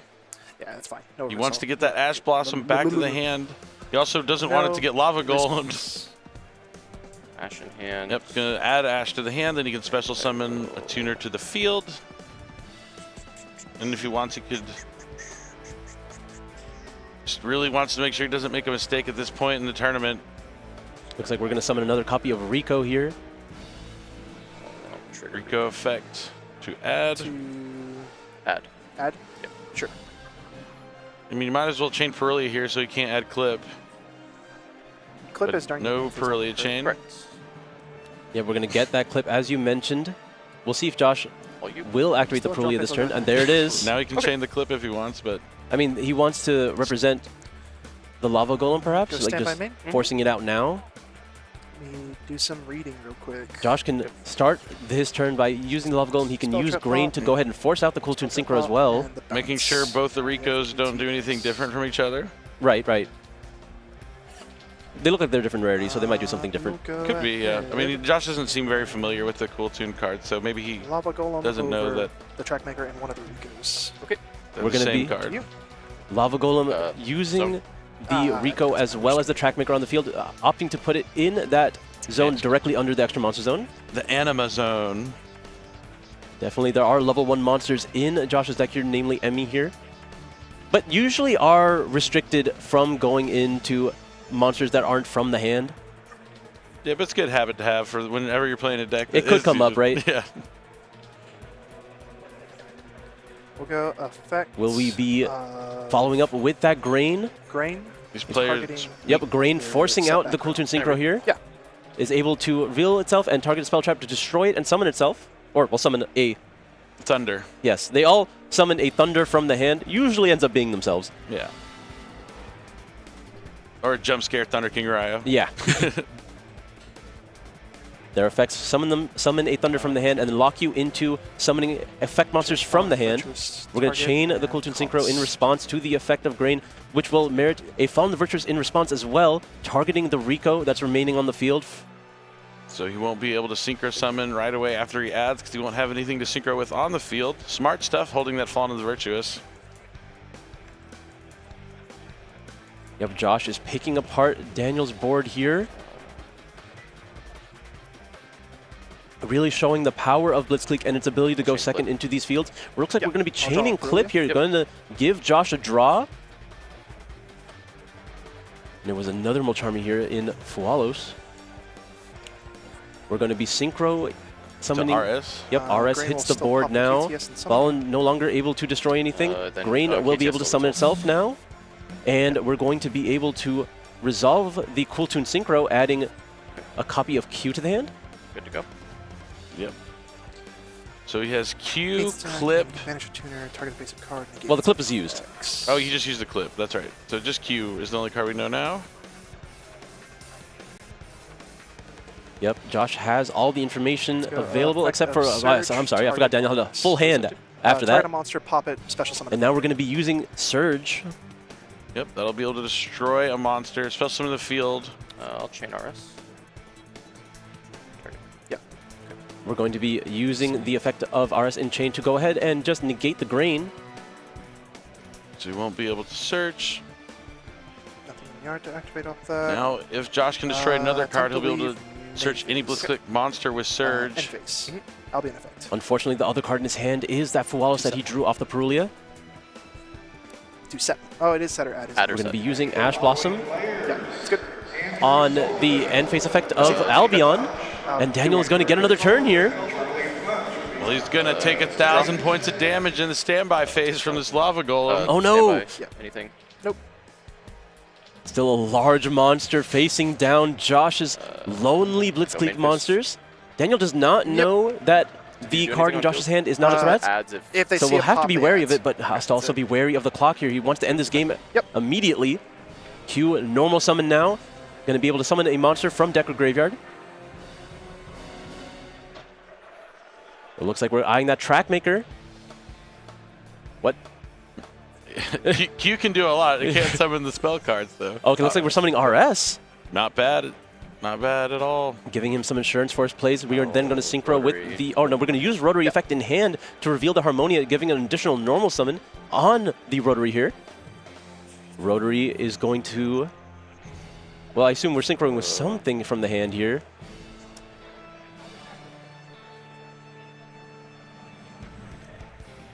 Daniel, you can't think too long about this. I think we're way past that point. But we're going to be using another copy of Ash Blossom in hand along with the Rotary. This can let you go into that track maker. He's just trying to find a way to get to a level 10 synchro potentially so he can get to that cool tune back to back. But Josh shows him, I have nothing. It's just a Fua in hand. You're going to be able to finish me off. That's game. And Daniel, with his cool tune deck, takes down Josh in the Rise Heal Blitz Click strategy. Unfortunately, going now with 3 losses. You're still going to want to keep playing with 3 losses because there could be 1 or 2 players that have 3 losses that make the top 8. And plus, you still get prizes if you don't make top 8. They get paid down all the way to top 64, I believe, maybe top 28. You get prizes just for making it to this day 2 of the tournament. So you want to keep going. But yeah, big congratulations there to Daniel. Maybe a little nervous because he's playing into strategies he's unfamiliar with, so he's second-guessing himself on a lot of his plays. And that's why you just got to be prepared going into a tournament. Even if people are saying this isn't meta, you're not going to see this deck. Don't listen to him. You'd want to at least know everything that you might encounter so you don't get put in a position where you're unaware of what the interactions are or what the cards do at all, really. Exactly. It's, you know, it's really difficult to prepare for a large event like this, especially on the set release weekend, right? We just got Chaos Origins. There's so much to prepare for, but the one thing that you have to prepare for this event is Cool Tune. Probably spent a lot of time practicing for the mirror match, practicing for the Light and Darkness ritual strategy. You know, there's only so much time in a day. Maybe you just decided to sacrifice that Blitzkrieg, but you were able to navigate the turn. You just had to read the cards, and you did what you could. Yeah, no, it was an excellent play there from Daniel, and a cool match to see these 2 decks kind of go at it. Blitzkrieg is a very interesting deck, and like if you don't know what it's trying to do, it can confuse you. But what it's trying to do is just summon as many monsters to the field. We didn't get to see Whisker. We didn't get to see any of the cards really go off because it just got stopped each and which way. Maybe didn't draw as strong as he could have, but it was definitely a back and forth game, and that's all I could ask for. Yeah, all the Blitzkrieg monsters just want to see the other card get destroyed, and then it'll just start a chain, get to more and more Blitzkrieg monsters. Eventually, it fills the field, and they'll just keep doing it turn after turn, picking apart your opponent's board to generate you more advantage. But if you cut it off early, there's not much to go with. Yeah, and like the idea that you can reveal a card in your hand to destroy your opponent's card and then summon to get the effect, it's like you're clearing the stuff out of the way before you actually have to put your monster onto the field. So there's a lot to Blitzkrieg, and I expect to see more of it in the future. I know in the Genesis tournament, the Genesis Championship that's going on right now, we are multi-streaming, so if you're watching here, have that other stream open as well so you can see what's going on in Genesis. It's dominating Genesis. Yeah. It has by far and away the most played deck over there. So if you're looking to pick up a new Genesis deck or try it out in advance, Blitzkrieg could be the answer. Yep, definitely a deck you want to be paying attention to. Has a lot of merit both in Advanced and in Genesis, so we'll see it several times in the future. Yeah, it's definitely a deck I wouldn't want to write off. But I am still surprised that it made it this far. But I want to hear from Daniel and see if he really wasn't prepared. How he handled this on the fly and pivoted to get the win this late in the tournament. So take it away. All right, thanks so much, casters. I'm with Daniel. 10 wins on the board. What's going through your head right now? Honestly, not a lot. I didn't expect to get this far. I took like a month-long break, and I showed up here with my friends. I wanted to have a good time, and I guess it just worked out. Okay, now you're on stage talking to hundreds of people. That's got to feel pretty cool. Pretty cool. Hey, you see what I did there? Talk to me about your deck then. I just thought it was the best choice in the room. Strong deck. I played Yummy before. It felt like a really easy transition. Feels like it has a good matchup in anything, nothing that it really loses to. So I'm happy with the pick. I think it's a good deck. And talk to me about this duel and taking on Blitzclick. I was actually prepared. I somehow matched into Blitzclick last round of day 1, and I was shocked because I didn't read any of the cards coming into it. But then kind of had an idea of what the deck did, but it's still terrifying because it's a scary. I don't know what it does. So then what did you do when you were like there in the moment? Just trusted the deck. Cool Tune does everything. I don't want Konami to hit it, but they probably will soon. But it's like a tier 0 format, but people just don't believe in Cool Tune. So You believed in the heart of the cards, right? I believe in Cool Tune Q. Okay. And is there anything you want to say to everyone watching at home? Shout out my friends. Shout out Triff. He helped me a lot with the deck. Shout out all my buddies from locals that I traveled with. Matt, Zane, Brian, all my friends. That's about it. Okay, and you told me you didn't expect to get here, so what's your game plan now then? Keep having fun. All right, I love that. Daniel, thank you so much. Gonna send it back to our casters. Thank you so much, Jackie. Called it. I mean, we're duelists. We can tell when someone doesn't know what your opponent. I mean, obviously reading them. So you can tell the difference between your reading to make sure like there's not an effect you don't know about or forgot about, and when you're reading and you're reading it for the first time. It's very obvious. And yeah, but being able to adapt on the fly and find out a way to still win against a deck you don't know what it's doing, that is a skill in of itself, and it's why he was able to get the win here. Now, we have so many cool things we want to talk about, and there's so many ways to play Yu-Gi-Oh! And one of those ways is Yu-Gi-Oh! Duel Links. In Yu-Gi-Oh! Duel Links, you can play Yu-Gi-Oh! Rush Duel. Draw 5 cards, or draw till you have 5 cards in your hand every turn. Unlimited normal summons, high-flying action. If you've never checked out Rush Duel and Yu-Gi-Oh! Duel Links, you're going to want to do it because they have a new mini box. It's the Destructor of Explosion. Worm of Black Metal. Blow apart the granite. Blast away the basalt.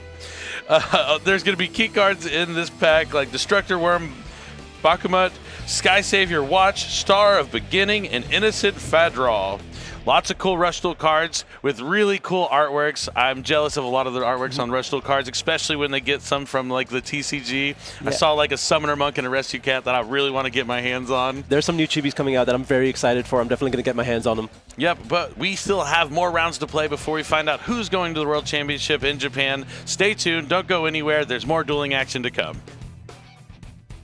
Here at the NAWCQ, an important skill is reading your cards. So let's see if the duelist here can read these iconic anime lines.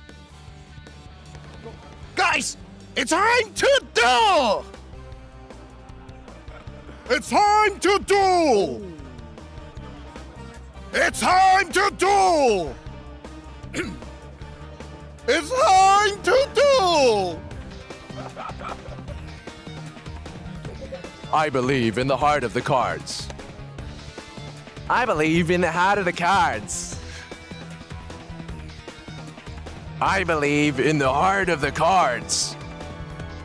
I believe in the heart of the cards. All right, here's my Yu-Gi impression. Believe in yourself and you will always prevail. So that's my little Yu-Gi impression. Here's my my Joey impression. Believe in yourself and you will always prevail. Here's my Setsu Kaiba impression. Believe in yourself and you will always prevail. And then here's my Pegasus impression. Believe in yourself and you will always prevail. My grandpa's deck has no pathetic cards, Kaiba. My grandpa's deck has no pathetic cards, Kaiba. My grandfather's deck has no pathetic cards, Kaiba. My grandpa's deck has no pathetic cards, Yugi. Exodia, obliterate! I summon my flame swordsman. Flame swordsman, obliterate. Exodia, Obliterate. Blue Eyes, obliterate Exodia! It's time to duel. That's Yugi. Joey. It's time to duel. Pegasus. It's time to duel. And then Kaiba. It's time to duel. I believe in the heart of the cards. I believe in the heart of the cards. I believe in the heart of the cards. I believe in the heart of the cards. My grandpa's deck has no pathetic cards, Kaiba. My grandpa's deck has no pathetic cards. I summon Flame Swordsman. Then Pegasus. Yugi boy, my grandpa's deck has no pathetic cards. I summon Relinquished. And what was the last one, Kaiba? Yugi, my grandpa's deck has no pathetic cards. Blue Eyes White Dragon. Third-rate duelist with a fourth-rate deck. So is it Joey next? You're a fourth-rate duelist with a third... Oh, God. You're a third-rate duelist with a fourth-rate deck. What was it, Pegasus? You're a third-rate duelist with a fourth-rate deck, Yugi boy. You're a third-rate duelist with a fourth-rate deck. It's time to duel! It's time to duel! It's time to duel! It's time to duel!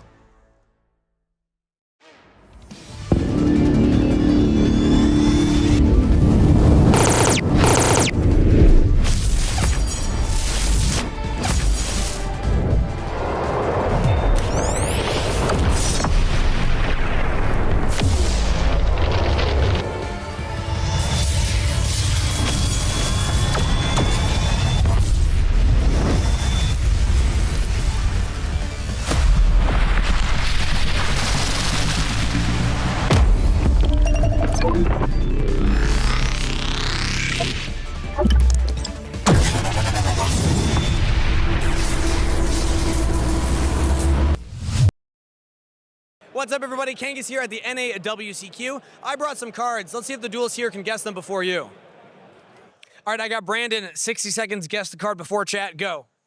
Is it an effect monster? No. Extra deck monster? No. Spell card? Yes.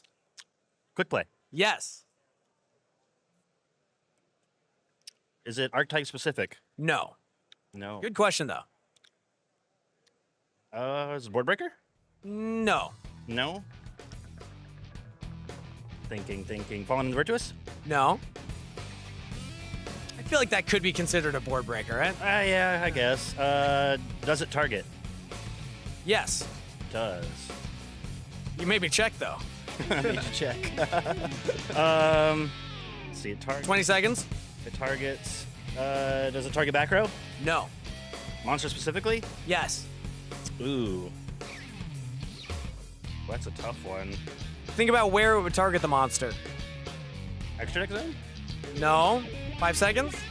Where it would target the monster. Graveyard? Yes. Last question. Spell card monster reborn? No, it's called by the grave. It does target an opponent's monster in the grave. Okay, yeah, that's fair. Yeah. Your friends wanted me to pick this because you were just talking about it. Thank you so much, Brandon, cool. for competing. Thanks. All right, Tyler, you got 60 seconds. Guess the card before chat. Go. Is it a monster? Yes. Is it an extra monster? No. Was it printed before, like, 5D's era? No. Zexal era? I think so. It's like on the edge. Is it a fire monster? No. Water monster? No. Wind monster? No. The light monster? Yes. Is it a level 5 or higher? Yes. Is it level 6? Yes. It's a level 6 light? Oh. 30 seconds. You're on a roll. Is it a wing beast, or beast warrior? No. Is it a machine, psychic, or cybers? Yes. Is it a machine? No. Is it cybers? No. Is it a psychic? Yes. 10 seconds. Is it elf? No, not the punk Foxy Tune? No. Is it punk Neardont? No. You were close on the Zexal era. Think of that like that time period, like in the 2010s, early or mid. I'm sorry, I cannot get it. It's a normal. Last guess. Fardrell's Harmonia. Side frame driver. Side frame driver 2015. I was like, that's kind of on the cusp, right? Yeah, I would say so. Yeah. All right, Tyler, thanks for playing. Oh, you just dropped a card. Have fun with the rest of the event. All right, I'm here with Jake. You have 60 seconds. Guess the card. Go. Is it a monster? Yes. Is it under level 4? No. Yes. Level 4 or lower, yes. Is it level 4? Yes. Is it dark attribute? No. Is it light? Yes. Is it a fairy? No. Is it a spellcaster? No. Is it a, does it have higher attack than defense? Yes. It's not a fairy. That's a good question. I've never had that one before. Would it be used in a competitive deck at 3 or 1?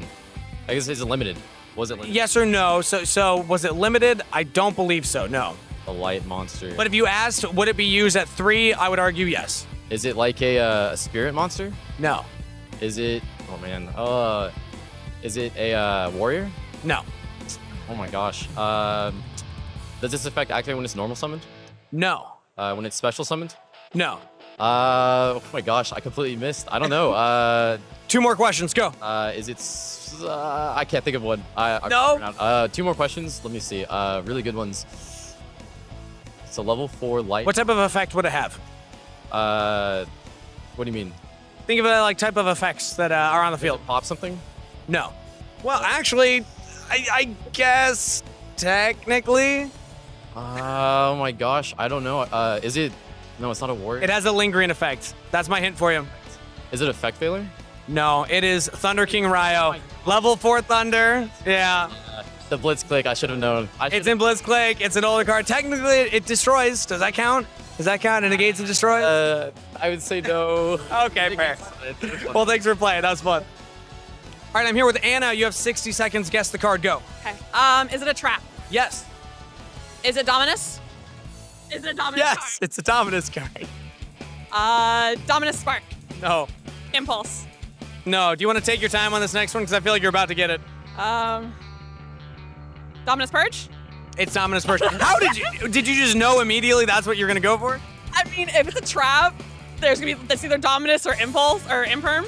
Yeah, Infinite Impermanence. It could be that. Those are the only really 2 trap options. Wow, that was the fastest we've had. Congratulations. Well done.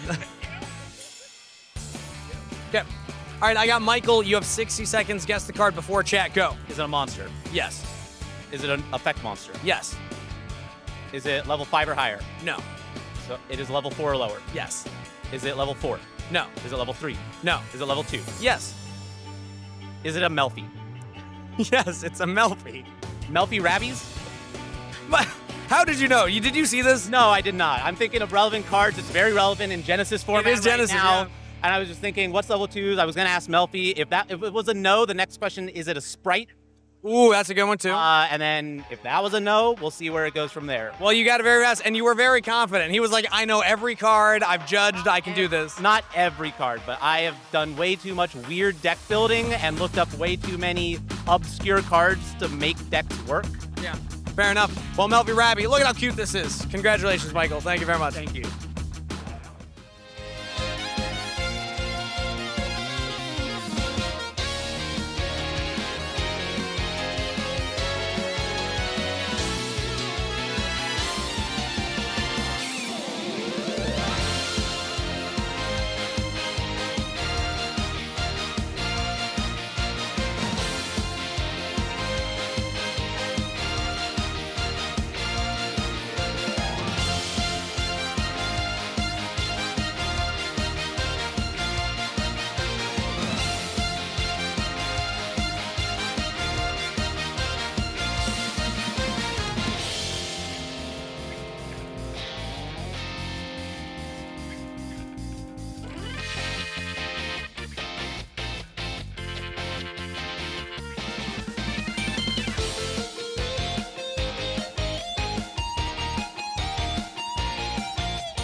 welcome back to the final day of the NAWCQ weekend. We are just moments away from our round 13 feature match. You can start to feel the pressure building in the room.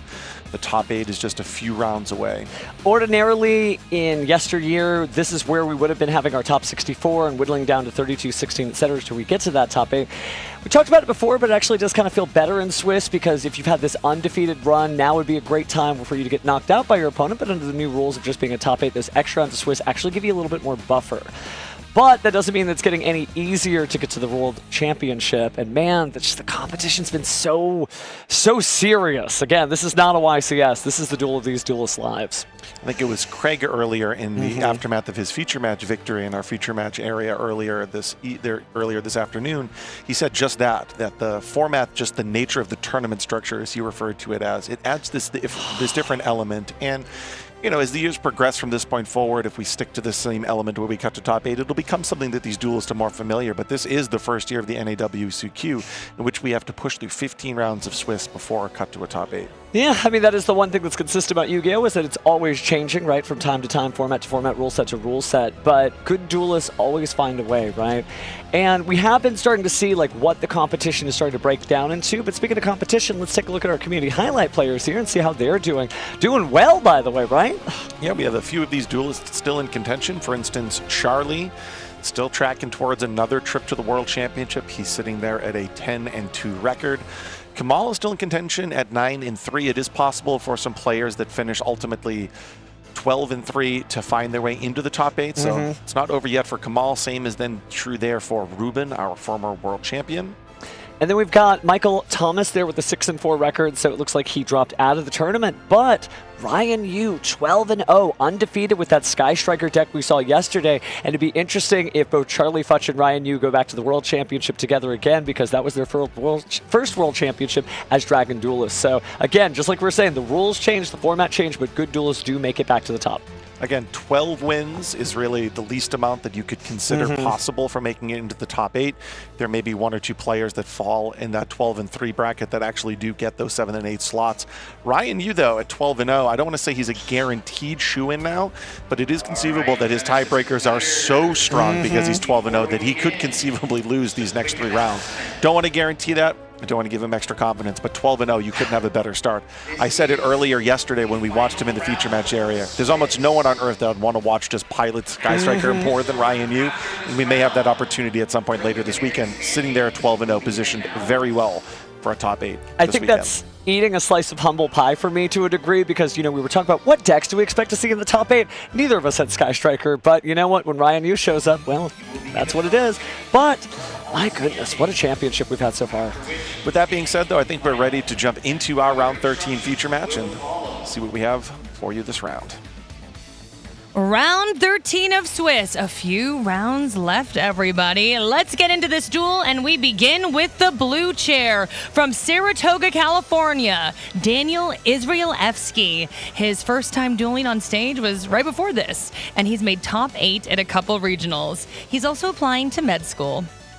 Now to the red chair from Brampton, Ontario, Michael Walters. He came in second at a YCS Toronto a few years ago and made top 16 at the NAWCQ in 2024. He loves pizza. Who wins here? Let's duel. Casters, take it away. Well, let's see what we got here. Again, it's going to be Cool Tune versus the Light and Darkness Ritual deck. And again, both very accomplished duels. Not just because one of them is in a professional career. We do have a lot of geniuses here. And this really feels like the genius competition because these 2 decks have been here before, so they're going to have to outsmart each other to figure out what makes their strategies work against one another. Of course, we just heard there that Michael got second place at a YCS in Toronto, almost taking down a YCS championship in his home province of Ontario. We know Canada definitely has some great duelists. Top 16 a few years ago at the NAWCQ, so he's no stranger to deep runs. As you said earlier, that was in an era where we cut from top 64, ultimately down into a single elimination bracket. So he's had those high stakes winner-go-home matches, winning in the top 64 and the top 32 before being defeated in the top 16. So again, we have multiple duelists this weekend that have gone far in this exact tournament in the years prior. And you got to figure both these duelists have experience against their respective opponents' decks. They may not know if they are playing certain strategies, right? Sometimes you're lucky enough to look at the opponent sitting across the table like, oh, cool, that guy's on Cool Tune, or oh, that guy's on the Light and Darkness Ritual. I know what to do if I face him later. But these are pretty known quantities in this format, although, like we said earlier, we're still trying to find what the right list is for Light and Darkness Ritual. I don't think there's one answer to that. There's so many different duelists piling it in so many different ways. So again, as the tournament shakes out, you know, duelists love to look at those little screenshots where it just as Neuron shows all the deck lists and says top 8 duelists. I don't know if that's enough in this format to just convince people to play this deck a very certain way. The variety of Light and Darkness rituals has been a theme all weekend. We've been trying to get to the bottom of exactly what strategy ultimately would have been the most effective this weekend. Is it utilizing the Sinful Spoils as a Mina package? Is it utilizing the Resonators? Is it utilizing Branded? Is it maybe perhaps combining multiple engines? Is it going in a different direction and putting Fiendsmith or Yummy cards in your decks? There are so many sub-engines that you can incorporate. So I'm curious to see Michael, you know, sitting here deep into this tournament, still very much into contention, and see what he decided to bring to the tournament this weekend, because obviously still alive here, round 13, just a few away from our top 8. Been successful for him before. He's had success at multiple premier events in the years prior, so you definitely have to trust his dueling instinct with this. Well, he seems like he's locked in. Again, the energy very different here on Sunday because our duelists have been put through the ringer. Again, that is Swiss round 13. It may be easy to watch from home and say, hey, you know, why aren't they jumping for joy at those wins? But they're really just thinking just one match at a time.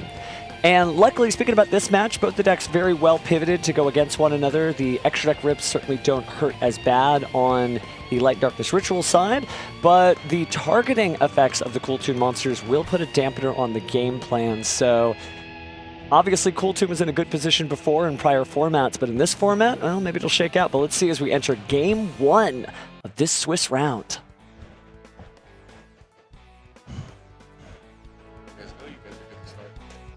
So you wanna roll? Go ahead. Yeah. I roll? Good. All right, let's dimension some dice. 8 for Michael. 6. Okay, so I'll go first. Sounds good. Good to go. So it looks like Michael will have the opportunity to start us off here in our round 13 feature match. I do see a copy Grifo in his hand, so he has a really ideal starter.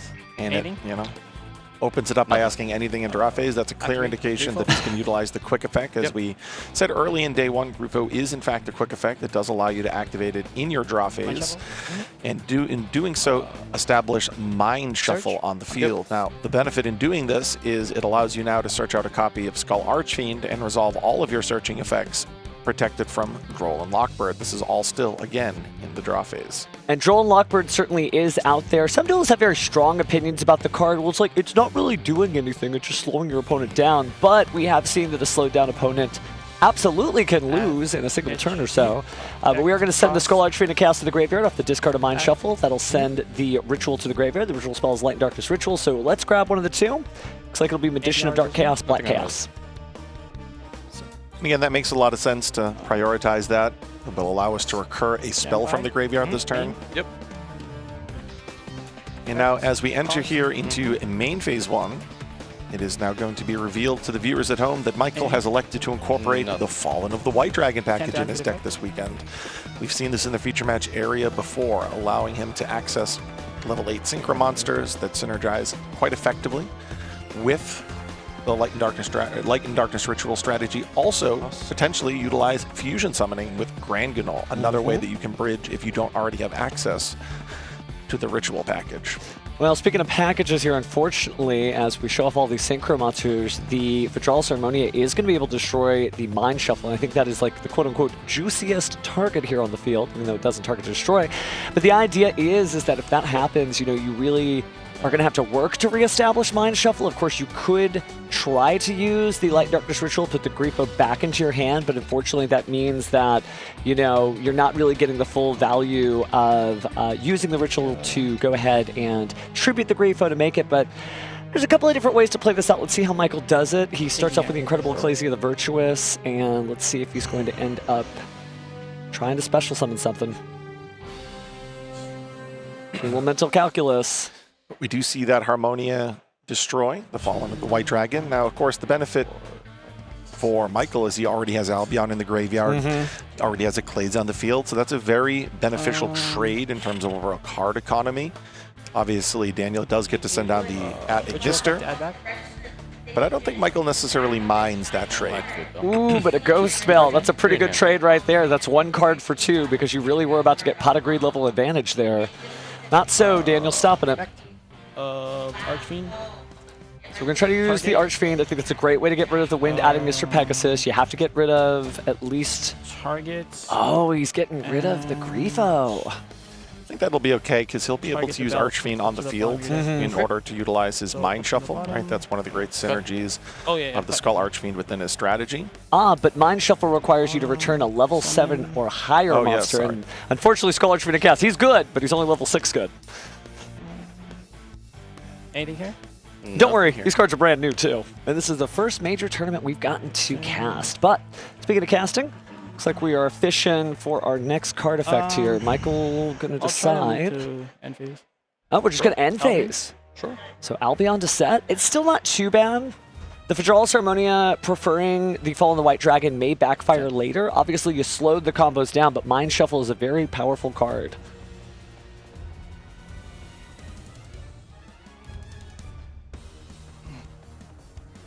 And no Chaos Angel here, although I think probably a reuse of the Skull Archfiend cast is probably preferable. And the access to Fallen Valdez. I'll activate Mind Shuffle to add. He'll use that Mind Shuffle immediately. Daniel staring at Ash Blossom. That's fine.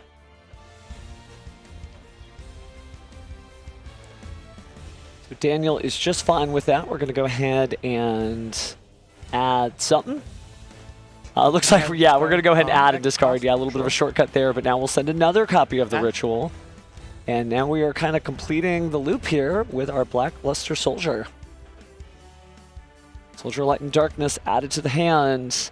Deck is cut. Let's see. He saved the Ash Blossom. I mean, it is important, obviously, for the Incredible Ecclesia or something more, but let's see what we go for. Normal summon Q. Activate effects. So now it looks like Michael is going to utilize his Ecclesia on the field. I will Ash. That's what Daniel will elect to Ash this turn, and that does make a lot of sense. That does cut off quite a bit of potential interaction that Ecclesia was able to resolve. Well, think about that. Q being a light monster, there's another effect monster on the field. If Fallen Valdez showed up, and it's in Michael's extra deck, the Dragon that Devours the Dogma, but it cleared that field right off. So the Ash Blossom being held very patiently by Daniel, ignoring the Mind Shelf, ignoring the other cards, definitely paid off, and here comes Rico. Chain Harmonia.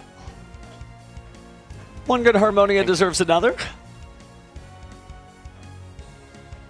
Now this will establish the potential level 7 or higher that can be utilized with Mind Shuffle.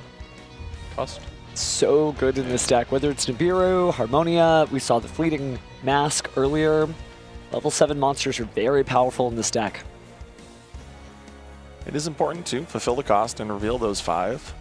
I feel like that's something we've been seeing in terms of technical play that needs to be cleaned up just a little bit. A lot of Harmonias activated, but not showing all 5 cards. But that's okay. Just got to get used to it. That is... I wonder if he's going to send the Despian Lulu Walleth to the grave. I would imagine it would have to be the Golden Malong in order to bounce. Let's see what he does. We're going to summon. We'll destroy the Rekko. And we are looking at the Malong probably to bounce the Cool Tune Q. Despian Lulu Walleth is also great as well, but looks like Malong is going to be the choice. I'll resolve Rico. So we'll resolve Rico. And then in a separate chain, we'll see Malong. Thank you. It does make a lot of sense to go after that Q. Yesterday we were joking, though, about the normal summon, the additional normal summon, and the rotary normal summon. You could add Cool Tune Rotary here from the deck to the hand if you had any other good tuners in there. So this is going to be a little bit of a stumper for Daniel. Not sure what to do next. I do note that he has a copy of Cool Tune Synchro in his hand. One of the themes this weekend is activating and resolving a Cool Tune Synchro, of which the opponent has not been shown. Right? Sometimes your opponent knows that you've searched it out. Any triggers? This is an unknown Cool Tune Synchro, so I think a lot of the best Duelists this weekend in terms of technical play have held that card as long as possible. I feel like it's Cool Tunes Mind Shuffle, right? It's just this card that saves the day in very interesting and creative ways. It's doing exactly what it's designed to do, but it's lined up right in Daniel's hand like he's about to drop it on the field. Sure. Oh, or not. Now that will bounce. Cue back to hand. Guess you could reveal that off the rotary. But during the open game state, we're going to chain... Oh, maybe you don't want to do that. Maybe you do want to do that? Yeah, he's going to activate the Fallen and the Virtuous. He's going to pay the cost. Maybe getting the setup now, thinking he needs to outpace his opponents because it'll probably show up one way or the other. Oh, but sending the Renbrum, kind of the special advantage you get by running this, the sort of branded strategy in the Light and Darkness Ritual deck.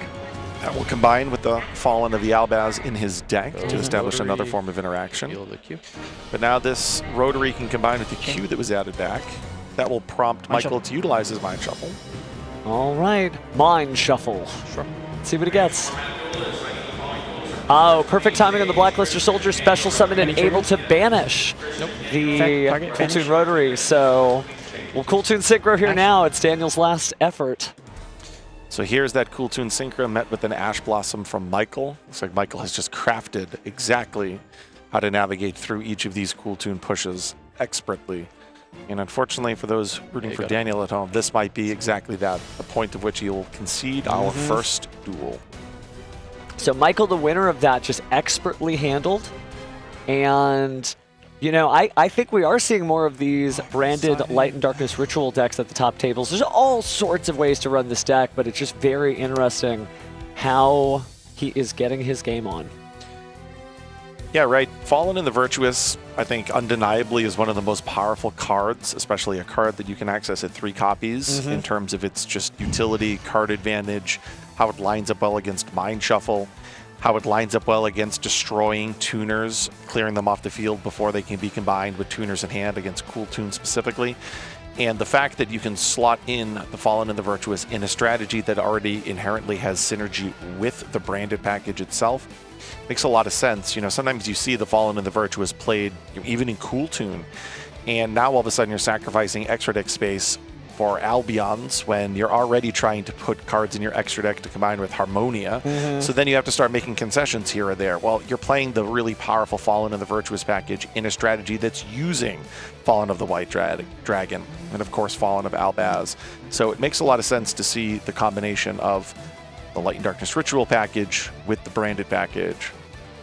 Well, speaking of Light and Darkness Ritual package, what I really love about the impact of Skull Archfiend of Chaos on this format is that it's totally okay to just run one of a card. You can run in archetype outs, you can run maybe less of a certain package, you can run maybe just one card. And the reason I say that is you can continue to use the effect of Skull Archfiend of Chaos to recycle those cards time and time again. Now, that's a slow way. A lot of times you do want to just run 3 copies of a card so you can draw it, but it's nice to be able to bury some hidden tech or maybe use a side deck card multiple times in a single duel. It's just a really interesting strategy that can be piloted any number of ways. So if you're listening or watching and you're just like, no, Michael, try it differently, that's okay, Duelists. Go show up to your shop and play it your way because, man, it's been a really good time. It honestly has just been really fascinating to watch. I've been saying that the whole time I've been coming to this tournament, getting ready for this weekend. This was going to be an interesting format to actually see play out. I think one of the best applications is being able to put that singleton copy of Fallen of Albaz back into the deck. There are numerous ways that you special summon Albaz from the deck in order to activate the effect on the opponent's turn as a form of interaction. Well, obviously, you're only going to be playing one Fallen of Albaz itself due to the fact that it shares the same name functionally as Fallen of the White Dragon. But again, you can shuffle that Fallen of Albaz back into the deck as needed. Well, speaking of shuffling the deck, looks like Daniel and Michael are just about ready to go. Decks presented, already cut and shuffled. So Daniel's going to get to go first. And depending on what happens here, maybe we'll get ourselves a game 3. Maybe Michael will close this out. Looks a little worried. Maybe talking to the inner Spirit of the Millennium puzzle in his head, looking at the crowd. Daniel, conversely, locked in. And speaking of locked in, it's time for game 2. Yeah, Michael played exceptionally well on that final turn, so I think he should be confident heading here into game 2. But this will be an opportunity, though, for Daniel to go first. Now let's see how things treat him. He's got plenty of Cool Toon monsters there, but oh, look, the Ultrami Perulia there. Not necessarily as impactful against this particular deck, but it does kind of, with all those summons, maybe get a few draws. Yeah, it might net him 2 draws. We'll see ultimately. If he gets him to a Fawalos, or if he already has one, that could be an issue. Yep, this will net him 1 draw, and then of course you'll have normal summons. This deck, as we've commented on, can normal summon multiple times. So Perulia can be quite effective at mitigating the nature of Daniel's opening plays. Now, of course, this is going to be combined here with a copy of Fuwalos. Well, there's your 2 Molcharmi effects for the turn. Molcharmi Fuwalos jumping on the screen here as cards will be drawn and drawn. No effect. No effect on Q. That was enough to slow him down. It's a good decision for sure. At least it's one of a conservative player.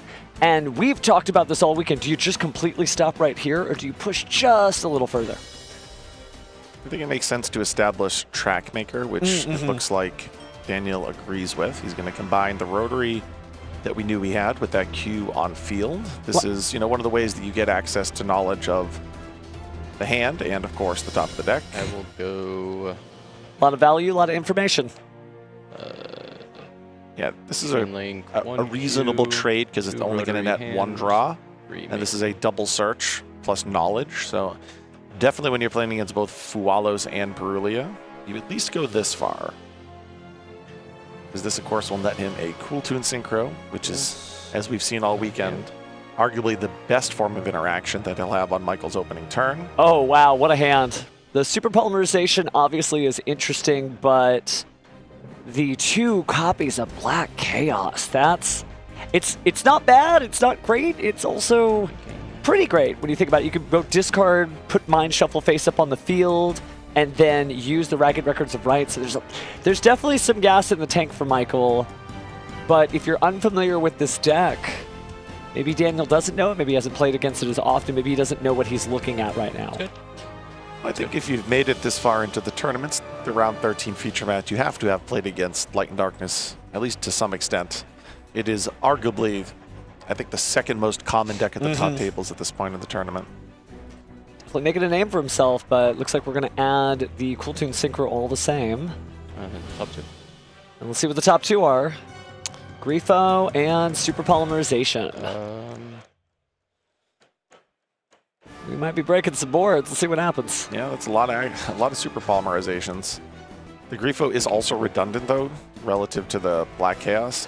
It's interesting in the sense that would you rather have to play through multiple Super Polymerizations or allow your opponent to have the Grifo that you can obviously use as a replacement for a Ritual Summon? It's kind of an interesting decision point here. I think you banish the Super Poly, but I'll allow Daniel. He's sitting here in a round 13 feature match. Banish top.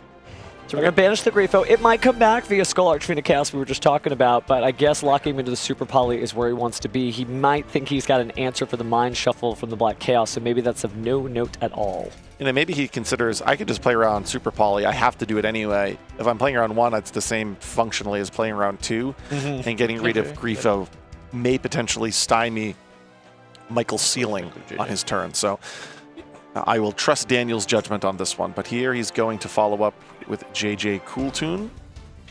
One of the unfortunate realities here is this is going to net Michael, obviously, that Super Polymerization off the top, which means that Daniel will not be playing with complete full knowledge. Oh, unless he elects to bring Clip to hand. You know, this is also an option. So Clip added there, decides not to do anything further. Gonna go ahead and set. Didn't quite see what that trap card might have been. So instead of the Trackmaker interaction, he values searching out Clip, which totally makes sense. JJ Cool Toon does allow you to add to hand as opposed to special summon from deck. I was assuming there may be a potential special summon. Does make sense, though. A special summon essentially means you'd have to special summon twice, both from the deck and then from the extra deck, to make that special summon meaningful. So it makes a lot of sense to search out a copy of Clip. Michael will start here, though, with the Blazing Cartesia. Definitely the way in here. Hasn't gone straight into discarding Black Chaos for the Mind Shuffle, so valuing drawing out the interactions with the Blazing Cartesia. It'll take a moment to figure out what he wants to do next. Looks at those set cards. Maybe we'll get a preview of what it is he set after all. Sure. Attempt to activate diffuse. So we're activating the effect of Blaze of Cartesia here on Michael's side. And that's fine. It's good. So Fusion 7. Charles are Black Chaos and Blazing Cartesia. And that is going to net at Granguinal. Thinking on trigger. Oh, no, we are. Okay, good. Just, yeah, Granguinal to dump. Yeah, he's thinking on triggers. It's just Granguinal here that we'll be activating.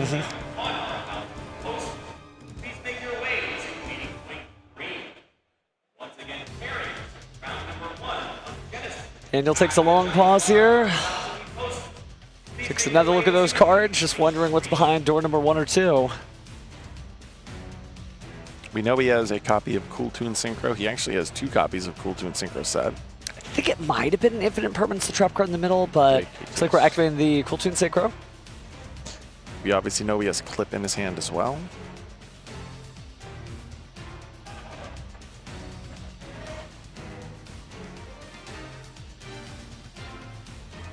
Right, so let's see what he goes for here.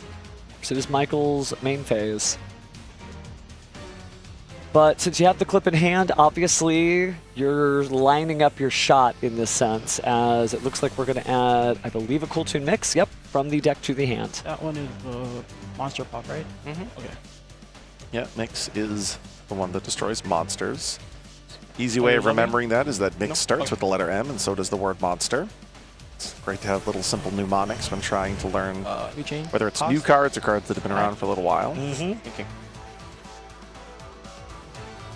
All right, so of course we paid the cost there. We got our Skull Artrina cast to the graveyard via Granguinal. Allowed you to send the ritual, yeah. Yeah, the ritual. The Cool Toons actually have a lot of good mnemonics. Clip lets you rip from the extra deck, and Q gives you a clue about the top of your opponent's deck. Ooh, thanks, Teach. Anytime.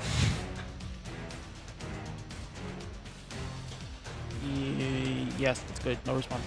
All right, we'll not respond to that, so Clip is going to get summoned. There we go. Follow the procedure. I know it's so tempting to take shortcuts, but that is really the calling of Yu-Gi-Oh! To do everything and more. So, speaking of more, here comes a bunch of card effects with Cool Toon Trackmaker hitting the field. So here he's reestablishing that Trackmaker. So I mentioned the Trackmaker could be a form of interaction on Michael's turn. It still very much can. It's just going to be a brand new copy, allowing him to utilize his Clip with the mix. Chainlink to Clip. Pretty easy to ritual summon level 8 there.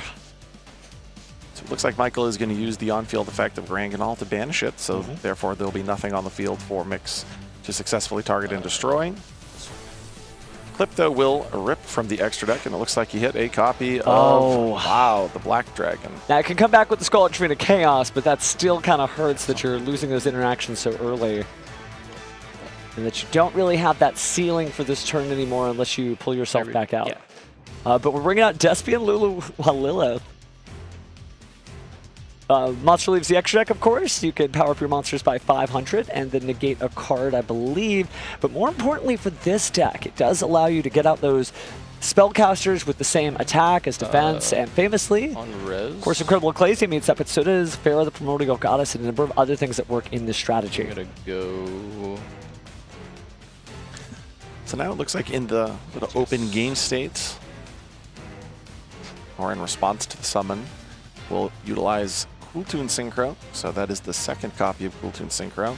Now we'll see Michael utilize one of the 2 super polymerizations. So it's important to note that this is not a surprise to Daniel. Daniel knew that there was not only just 1, but 2 copies of super polymerization. So this is something that he should have had within his calculus. Michael, though, will summon the brand new Confounder. Nixusha. And really interesting card in a lot of different fusion strategies. Had similar luck in Invoked as well. But having, the double super poly. One super poly is just as good as 2, but wow, it's really working. And of course, Trackmaker is just used as material for a fusion summon, so it will not be bouncing that Confounder. Fortunately, that is not the right material type for him, but looks like we are going to go ahead and use... And I only meant that, by the way, in Synchro versus Fusion, right? But we are going to use the Skull Artrina Cast, returning those cards back. Are you speaking about Confounder? Yeah, I just meant in the sense that you're not going to get the effect when you fusion off your Cool Tune Track Maker. Okay, you're going to yeah. when you Synchro Set. No, that's what I meant, yeah. Back. But it was a little bit of a vague book post, so sorry about that. Effect, banish 2. Oh, and a non-target banish 2, unaffected if you've got the ritual in the graveyard. None other than Black Chaos. What an incredible monster. Dude. And Daniel admits Wow. that is it. That's it? Okay, Michael made it. Daniel, unfortunately, just letting him sigh. Impressive. Smile on his face. I think there's a lot of relief as he gets even closer, but you still got some Swiss rounds ahead, Michael, so don't get ahead of yourself, but we'll get to hear from him later on. But the super polymerization, just what a stacked and interestingly, not a layered hand, but in the sense, just kind of a duplicitous hand, right? Having multiple Black Chaos, multiple super polymerization, you are going to get a very specific combo off and prove to be winning. He never even needed to put Mind Shuffle on the field either. He really didn't. So it just illustrates some of the flexibility this deck has when you incorporate the branded package. I think that's really what was pivotal there. By incorporating the branded package, it does give you access, obviously, to super polymerization. We've seen that as a popular counter to Cool Tunes in the last few months. And then, obviously, when you're able to summon Black Chaos in the manner in which we saw in that previous game, sometimes you don't actually even need Mind Shuffle to deal sufficient amount of damage, or at least take control of the field. Cards like Black Chaos do a great job of picking apart your opponent's board. Yeah, and that's the thing, is that the deck very much stands on its own. We've talked about like which mixture of the cards is the right one, but I think that doesn't underscore that it is a completely competent deck on its own. But, you know, you get a high ceiling if you had the Asamana package, you get like some extra combos if you had the Red Dragon Archfiend, but here I think the branded portion of it just really gave it like a little bit of grind, a little bit of push, but also the super polymerizations. Like, it had so many different things, and hey, if you run into somebody playing the same strat, you can also fuse your monsters off too for the same fusions you got in your extra deck. Good Yeah, stuff. we've seen the flexibility of super polymerization truly for years at this point. Many, many years, right? Was that in your deck when you had your YCS top? It was the one time that I played with heroes, yeah. Yeah, it there you was. go. Elements of heroes matched up with the opponent's attributes. We didn't have all the elements of heroes at that point, but there was no great tornado. But yeah, the Shining, for instance. Oh, good stuff at the time. And honestly, it shows that super polymerization is just a very storied and fabled card.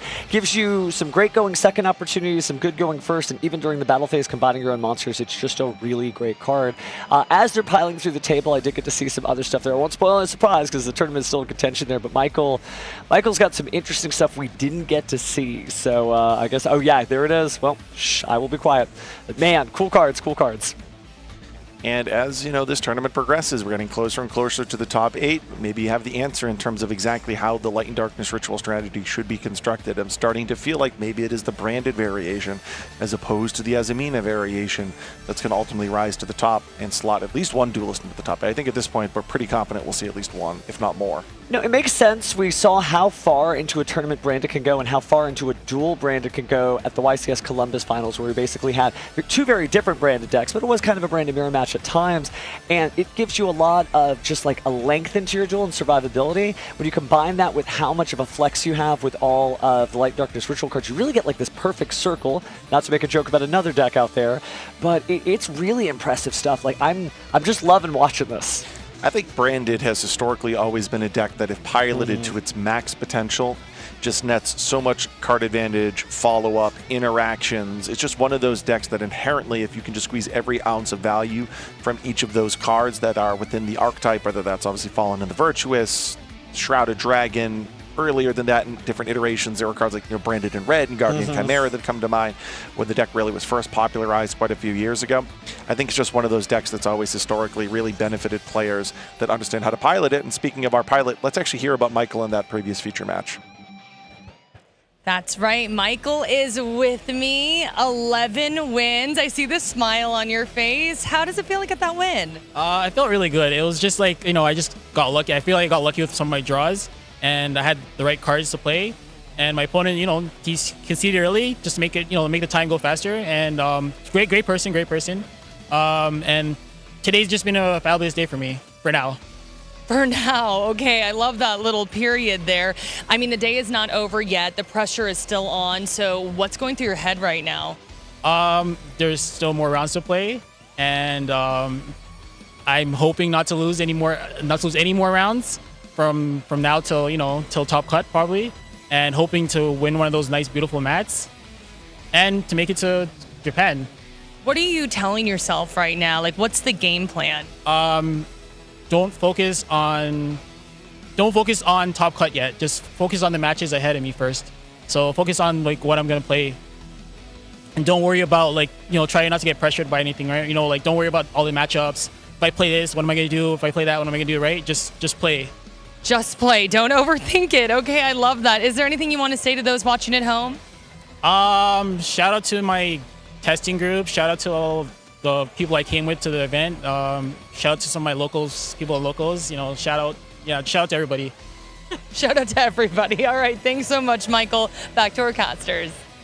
Shout out to everybody. Does that include us? I think so. Yeah, whatever. But either or, I love the attitude there for Michael, right? Just play, just play. And speaking about just playing, it looks like we actually have a backup featured match that we can go ahead and tune into now. It's in the middle of game 2 here, so we'll have to catch up on the fly. This bonus featured match is going to include Mixusha, the Confounder, already on the field. Looks like this is a full branded strategy, a Dogmatica branded deck. Also has Luber the Jespia. We've also got the Mirror Jade on the field. Then on the other side, wow, it's Magnet Warrior time, as we're going to go ahead and return Fiendsmith Engraver in order to summon, guess what? Fiendsmith Engraver. Anything on summon? Yeah, we've seen Fiendsmith incorporated in truly what feels like an endless number of decks since its advent, and here incorporated into the Magnet deck. This is a deck that has really done well, I think, over in Genesis recently. Clearly, though, able to perform quite well in the advanced format as well, sitting here at 10-2. Has so many things going for it, and obviously you get additional pushes out of the Fiendsmith strategy, but things like being able to naturally make Naturia Beast in many different ways and having the Adamancipator cards there for the additional tuners and whatnot.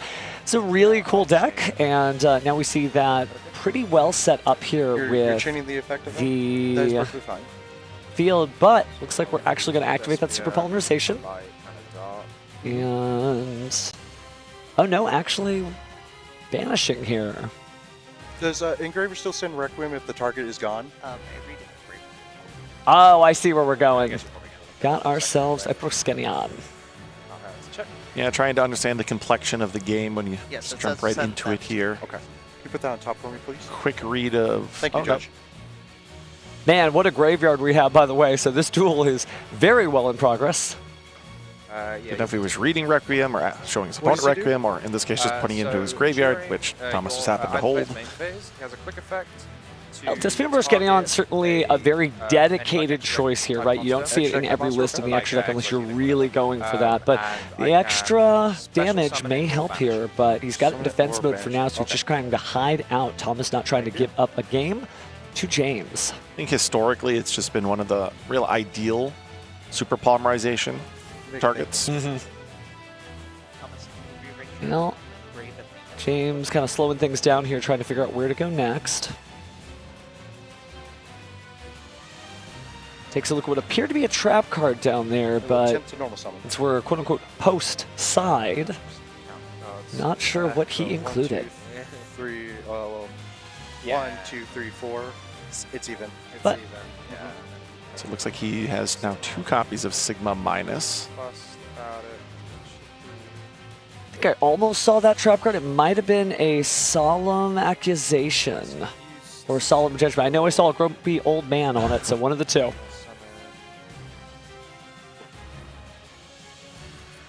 I will activate. So we're going to go ahead and use the effect of Proskenion here. Taking a look in the graveyard. That was correct. Bonding Fusion Summon, so yes, that was probably... Quite a few cards already played this turn, including a Dominus Purge. Wow, okay, so we are really deep. Really deep. But speaking of going deep, combo continues. So now he's going to special summon out from the graveyard. I want to say that looks like it is... Is that Flux? It is Flux Ashenfeld. That makes perfect sense there. Oh, okay, so it was Solemn Accusation. So Thomas went to use Branded Retribution, and now that's going to be met with a Solemn Accusation. Now, is he paying 1,500 life points, or is he paying 3,000? Well, this is a card that you wouldn't anticipate there being multiple copies of. True. Solemn Accusation told you to see a grumpy old man. He does not look like he's having a good day. Yep. I took 200, so I But should we'll check the be life point at count in just a second here. 62? I mean, he looks like he's just in thought on accusation. Okay, okay, that's fair, that's but fair. I do agree on judgment. We'll have to see what the order of events are on that. Which came first, right? The pay half of the pay 3,000. And I don't mean the publishing order of these cards. But jokes aside, it does look like, Thomas again up a game here, but we do have 15 minutes left on the clock. These are both relatively grindy decks that could survive. Magnet Warrior is a little bit more linear. It just establishes the combo. Okay, well, I'm going to try it again. Establishes the combo. Okay, well, here we'll go to game 3. Establishes the combo, right? But the flexibility of the Dogmatica branded deck may be able to get him through. But we are activating Magnet Bonding. And it looks like we are looking to fuse. First effect to search. Oh, no, actually going to add. Yeah, there's multiple different effects. He can add, Magnum Plus. He could add a level 8, or he could conduct a fusion summon.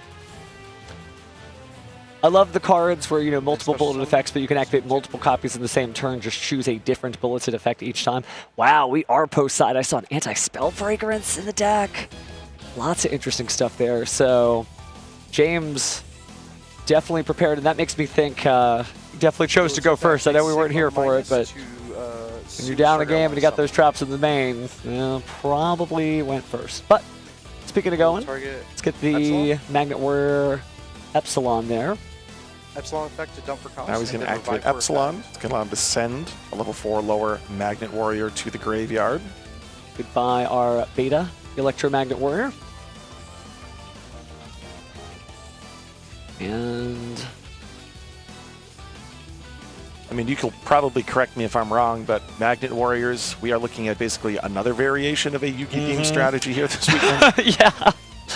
I am a kid in a candy shop because it's not me just preaching the anime or something like that. It's literally everybody being like, no, this is the serious deck that will get me to the serious championship. And it is really cool that, you get to see your favorite friends. But man, speaking of favorite friends, Exciton Knight. Yeah, we see Sigma Minus hit the field. Now, 2 level 4s. Allows him to go into Exciton Knight. Now, sometimes Exciton Knight is used solely for the fact that it is a light fiend.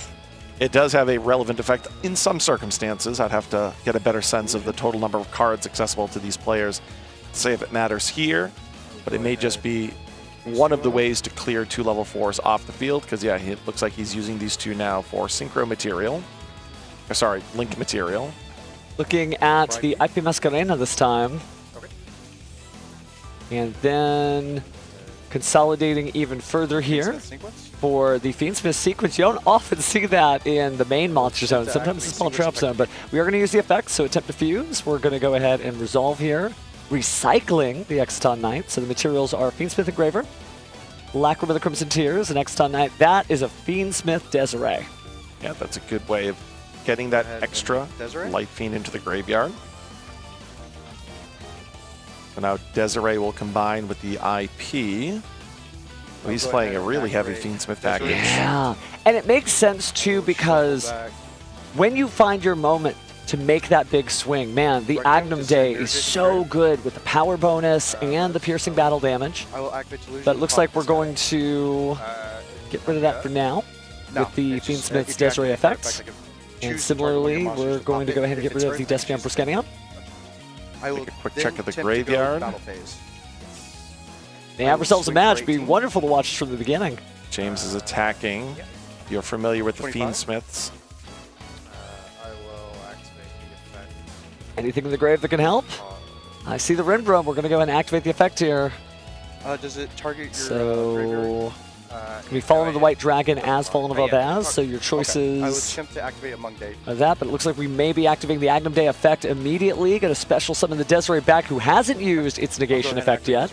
So when you activate the Fallen of the White Dragon, no, we are going to non-target negate that. Yeah, I wanted to play up, but what I was about to say is if you're familiar with the Fiendsmith package, you'll know the Battle Phase of Gum Day sequence, where you can get some damage in and then basically swap it out for a Desiree. It makes it such that very suddenly you have accumulated 8,000 points of damage on the table. Well, that's exactly what it is. Speaking of very suddenly, it looks like there has been a concession there from Thomas.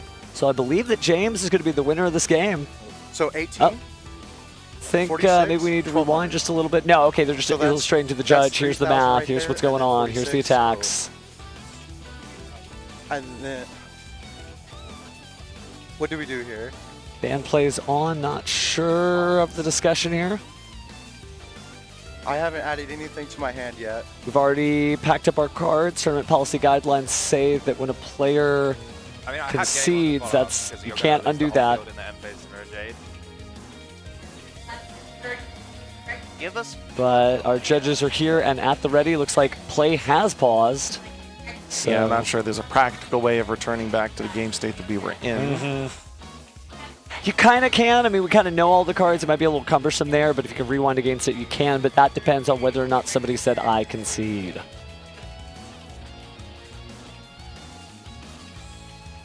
Get an update from our match in progress probably soon here. So yeah, again, like I said, we'll get an update, find out what it is we're missing there in the equation. Seemed like it was game to me, but we dropped kind of in the middle of the duel, so we don't, there was maybe a restriction that prevented him from going through that line. If it worked as intended, that is really cool to get that, just that big punch, the high ceiling. I did see when he was shuffling through his deck, he did have Fiendsmith in Paradise. So it's nice to see like the full Fiendsmith package, if that makes sense, because I think it does have a lot of tools that will get you through everything you're facing this tournament. Yeah, it's been a while since we've seen cards like Fiendsmith and Paradise, but obviously when Fiendsmith was a much more common and popular portion of the format, we saw that all the time.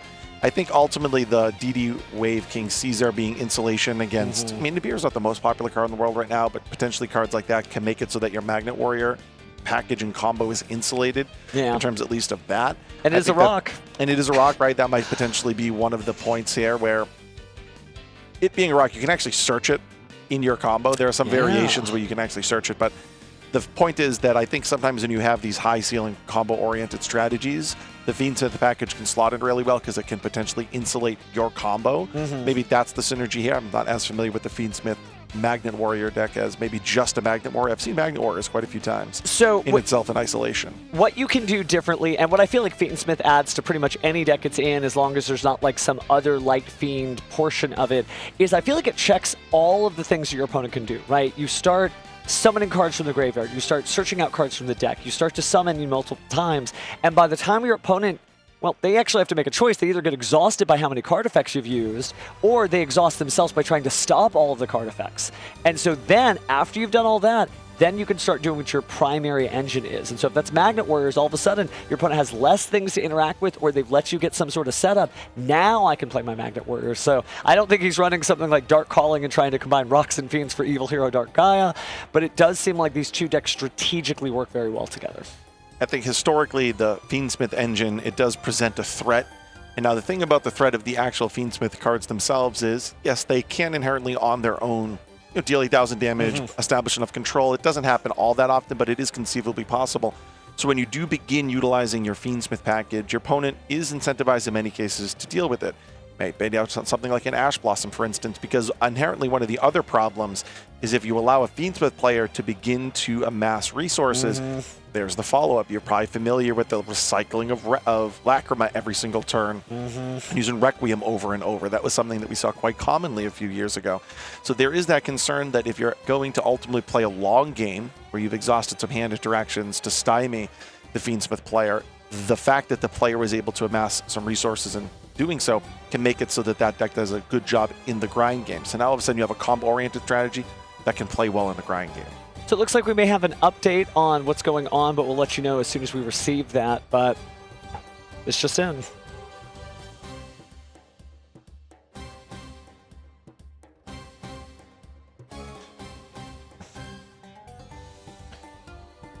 Thank you so much for that voice in my ear that you guys didn't hear, so let me go ahead and clue you in on. It's exactly what I said.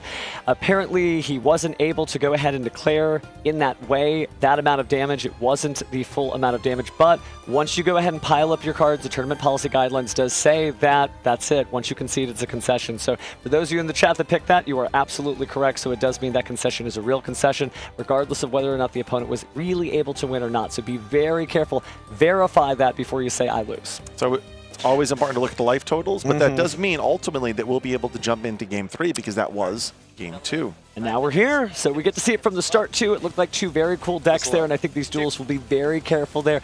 Sometimes that happens, right? We even saw that in the WQP where Charlie Futch himself attacked and he thought it was game and it wasn't. So again, take the life point damage one piece at a time before you say I lose. But it does look like that would mean that Thomas gets to go first in our third and deciding game. There's 10 minutes in the clock presented on the screen. We're not entirely sure if there's been any warnings or infractions, or if there's been any time extension. So we'll just assume there's the 10 minutes remaining, which will necessitate that both of these players play at a pretty reasonable pace. Does look like the branded fusion from Thomas has been met by an Ash Blossom, a story as old as time. Especially when you're playing pure branded, that could be detrimental. Now, it really depends on what type of extenders Thomas has. If this was 3 or 4 years ago, that might be game over. There's a lot more, though, within the branded Dogmatica package today than there were then. There are way more tools to play through that, and we're going to see him here activate a copy of Branded Opening. Fortunately for him, though, he's going to send down a Super Polymerization. There are some cards in the deck that you don't mind discarding. I'll say that Super Polymerization, not necessarily one of them, so he is going to have to sacrifice some of his own engine and interactions in order to continue to play through that Ash Blossom. But he is going to be able to put Guiding Quem on the field. Now, Quem itself usually can replace sort of the card economy. When I'm saying card economy, I mean Branded Opening is a 2-card investment. If your Quem is able to send out an Ecclesia and eventually put it back on the field, you do basically get back to neutral. And then if you're summoning an Ecclesia from the graveyard, ultimately in the long run, you might actually be able to amass more resources than the investment. So that goes uninterrupted, which is good for Thomas. And now you see him utilize Fallen in the Virtuous, utilizing the special summon effect. That's not one you see as often going first, but you see it here from Thomas. He knows and understands his deck quite well. You see him playing at a very fast pace, probably well aware of the time that's remaining in this match. And very interesting to see the Dogmatica Ecclesia there, again, showing up a little bit more with the Dear Servant packages. But maybe the Super Polymerization was also discarded because we don't know if maybe Thomas was looking at it over the course of game one thinking, man, this is very heavy, this is very weighted. Technically, you get a lot of fusion materials if you're looking at the Fiendsmith side of things. Light monsters obviously are pretty compatible with Fallen of Wild Boughs, but conversely, the Earth monsters really aren't unless you're trying to make a dragon that devours the Dogma as an effect monster material, but looks like we're going to go ahead and proceed to the end phase because we're starting to ban out the graveyard and add cards to the hand. It is totally conceivable that heading into this weekend, Thomas was not fully prepared, at least in terms of his side deck for Magnet Fiendsmith. Not saying he doesn't inherently know what the cards do. There's a difference between being prepared and knowing what the cards do and being prepared to the point of actually putting cards in your side deck. And therefore, when looking through his side deck construction, he might had to realize that ultimately Super Polymerization had to stay in his main deck.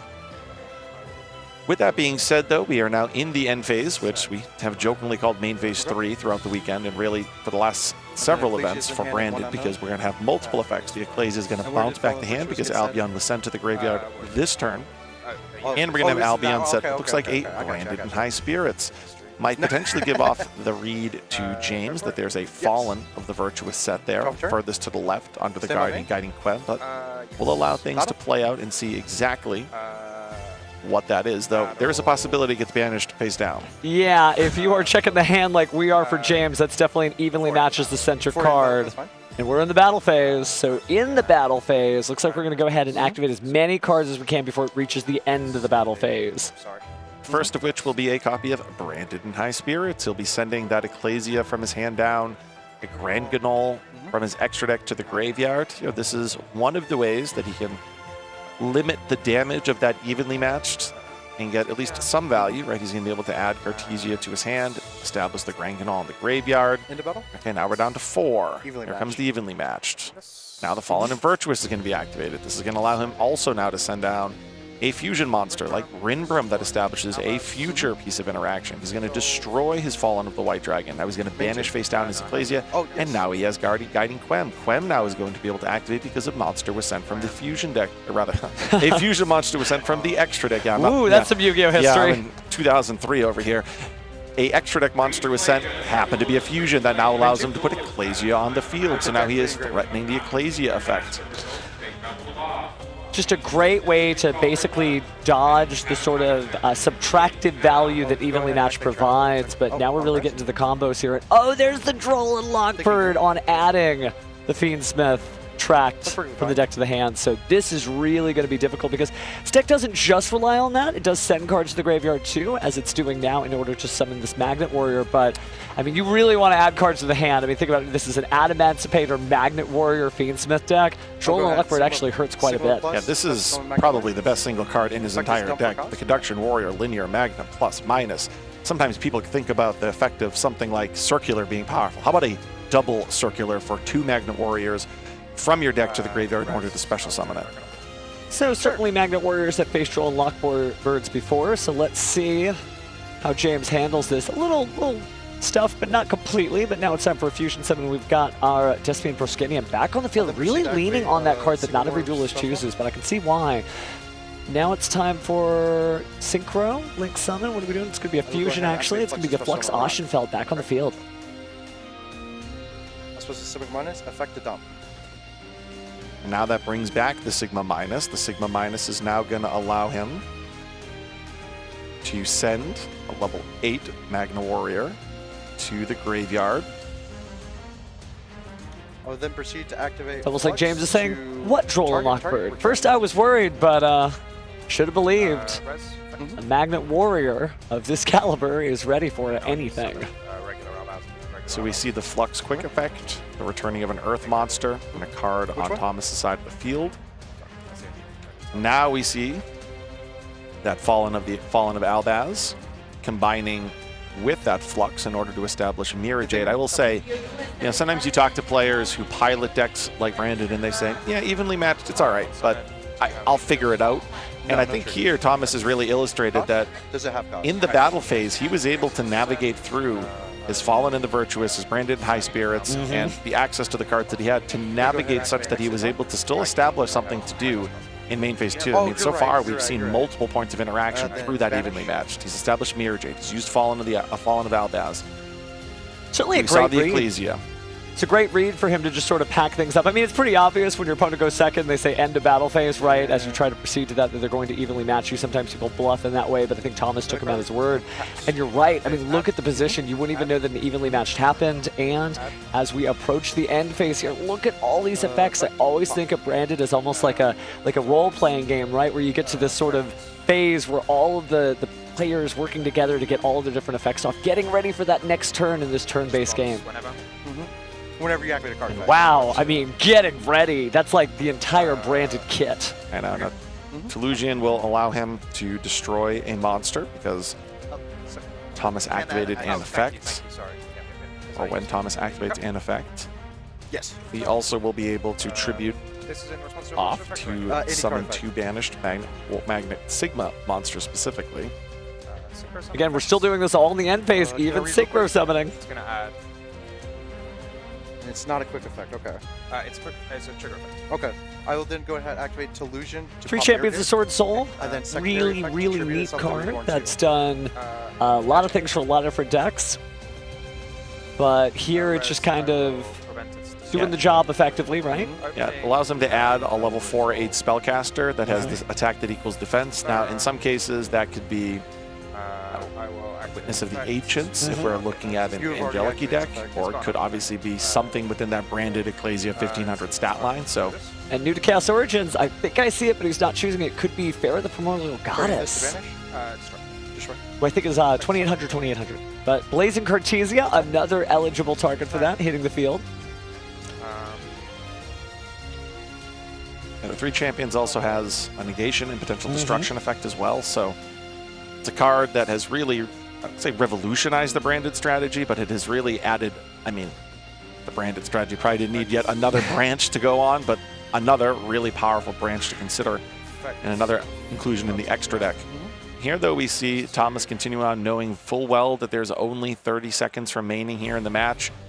Hopefully whatever it is that he intends on summoning is there for him. It is a copy of Lubellion. Lubellion in defense mode, right? Lubellion's not able to attack the turn that it uses its effect. So he is going to now conduct a fusion summon. Would you shuffle back? 2 Albion. He is going to put down Boral for Furious Dragon, destroying 2, going to the battle phase. He's going to try to attack. Can he do it? There's only 8 seconds left. The clock is perfectly Mirror synced Jade. up. Declare Mirror Jade. Banish and attack. Banish attack. Any Okay. concedes. Now remember, that 0 up on the Yes. clock there is not perfectly synced up to the judge's clock, so there likely were a few seconds. It wasn't somebody just trying to slip on by the radar.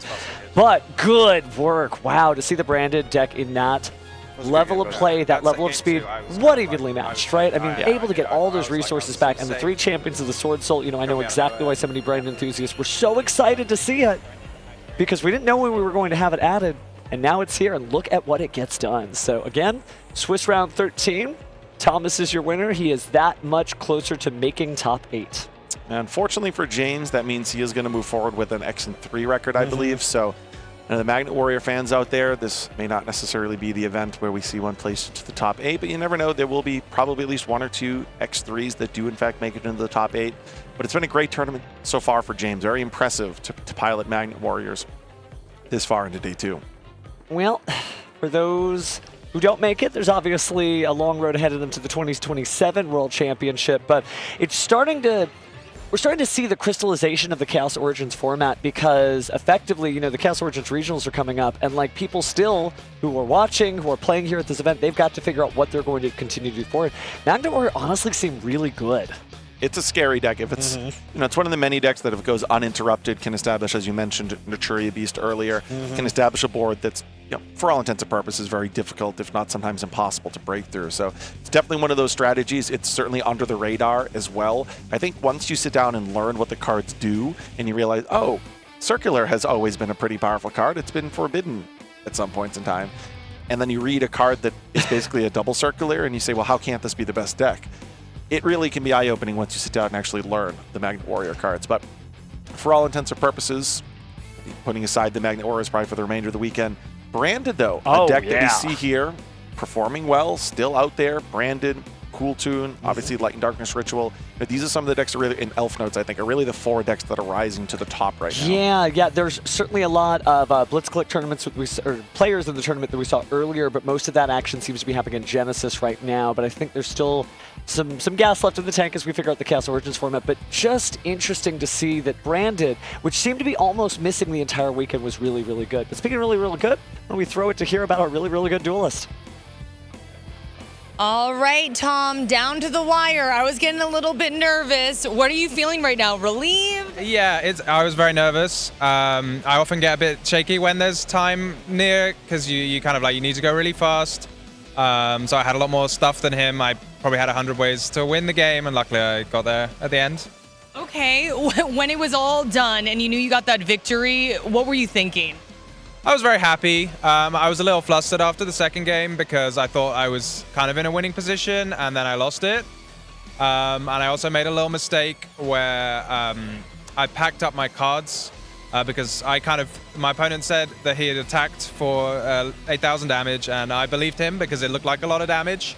And then one of the table judges said, wait a second, that's not 8,000. So there was a little bit of a, back and forth, but I think it's fair enough. Like, I picked up my cards, which I shouldn't have done, so you do have to concede the game at that point. But I was happy I could win. It's always quite stressful when you're going in short on time, though, but yeah, I'm happy I got there. Okay, you did get the W, though, and a few wins under your belt here. So are you feeling confident? Are you going to make top 8? What's that face mean? I'm nervous. It's I feel like when you're playing on day 1, it's tough. But yeah, I guess you're not really like thinking about making top 8. You're just, playing. But then second day, so I won 4 rounds today, which is great, and I'm excited. Yeah. Okay, great. And let's talk about your deck a little bit. So it was Dogmatica Branded. Why this deck? I've been playing it for a little bit. It's honestly like one of the most fun decks that I've played, which I think, some decks you play, they can, they have like some linear combos, whereas Branded plays like really interactive games. So I've been enjoying it. I think it's like good for an event, you can play it, because you're going to be playing it like 16 times if you're lucky, or if you go play the side events or whatever. So it's really good to be playing a deck that's like you really enjoy. Okay, so like we said, couple rounds left. How are you getting into the mindset? What's your game plan? You gonna shake off these nerves a little bit? Yeah, I feel good. So I guess there's 2 rounds to go. I guess anything can happen. I'm already quite happy with how I've done, so it'll be great. That felt good. Sounded so not confident. You're like, felt good. I'm rooting for you. I hope that you do great, and I can see the enthusiasm that you feel here. Do you want to say anything to the fans watching at home? Yeah, so I'm actually one of the commentators on the EU stream, so if anyone's watching me, I hope they enjoyed watching me, rather than me just talking about other people. actually getting to play. So yeah, I hope everyone's having a good time at the EUWCQ as well that's happening this weekend. And to my friends who I came with, and my family, and my wife, who's probably not watching, but you never know. How'd you guys come out here? So I got married, and she's American, so we got married. So we had to choose to go to the UK or the US. So yeah, we got married in September. So I moved here, so I've been playing here for a few months. Yeah. And are you enjoying the NAWCQ, the vibes here? It's been a lot of fun, honestly. Like, Americans are actually really friendly, so maybe I'll get some flack for saying that from my family. I guess a nice thing as well, if you go to European events, not everyone's always as happy speaking English. So everyone can speak Yu-Gi-Oh! English, but then when you actually come to having a chat, it's going to be a bit different, whereas everyone you sit across from, it starts chatting with you. So it's really fun. Okay, and is wife here? Yeah, she's in New Jersey. Oh, okay. I was going to say, go join her. You're going to have to call her and let her know. I'm sure she was watching, though. But, Tom, thank you so much. Enjoy that win, and good luck with the rest of the day. All right, going to send it back to our casters. I thought I recognized that voice. If you don't know who Thomas Paine is, he is a very celebrated competitor in the United Kingdom. He's also a very celebrated voice who has sat in this particular chair when he's at the EUWCQ. So it was, once I heard the voice, I'm like, oh yeah, that is definitely Thomas. Yeah, there's really something enjoyable about a caster casting. And sometimes I've watched a Sala play, and it's just interesting to see from both ends of the spectrum. But, you know, at least living in the United States now, you never know. Maybe we'll see him on the YCS circuit here in North America. Oh, goodness. Well, speaking about the circuit, man, there is a lot of stuff going on in Yu-Gi-Oh! Duel Links as well. And it's another road to Worlds because this new mini box, the End of Dominion, adds so many weird things that I didn't get to tell you about this last time. But Borderland Dragon, obviously crazy that you're having these high power link monsters added to Yu-Gi-Oh! Duel Links, as well as the Ragnarika package because plants are very good. Piri Reyes map works with so many different decks, but that Rite of Aramasir, I know you love adventure. I know what you think of it, but do you know what the token is in the game? You told me earlier this weekend. Is it Yugi? It's Yugi. It's little Yugi in the armor, just like he is in the anime, so it's really, really cute. If you haven't seen it, you definitely have to check out Yu-Gi-Oh! Duel Links, and it's a new mini box, so it's actually really easy to pick up those cards compared to the size of a main box, so there's a lot of great stuff in there.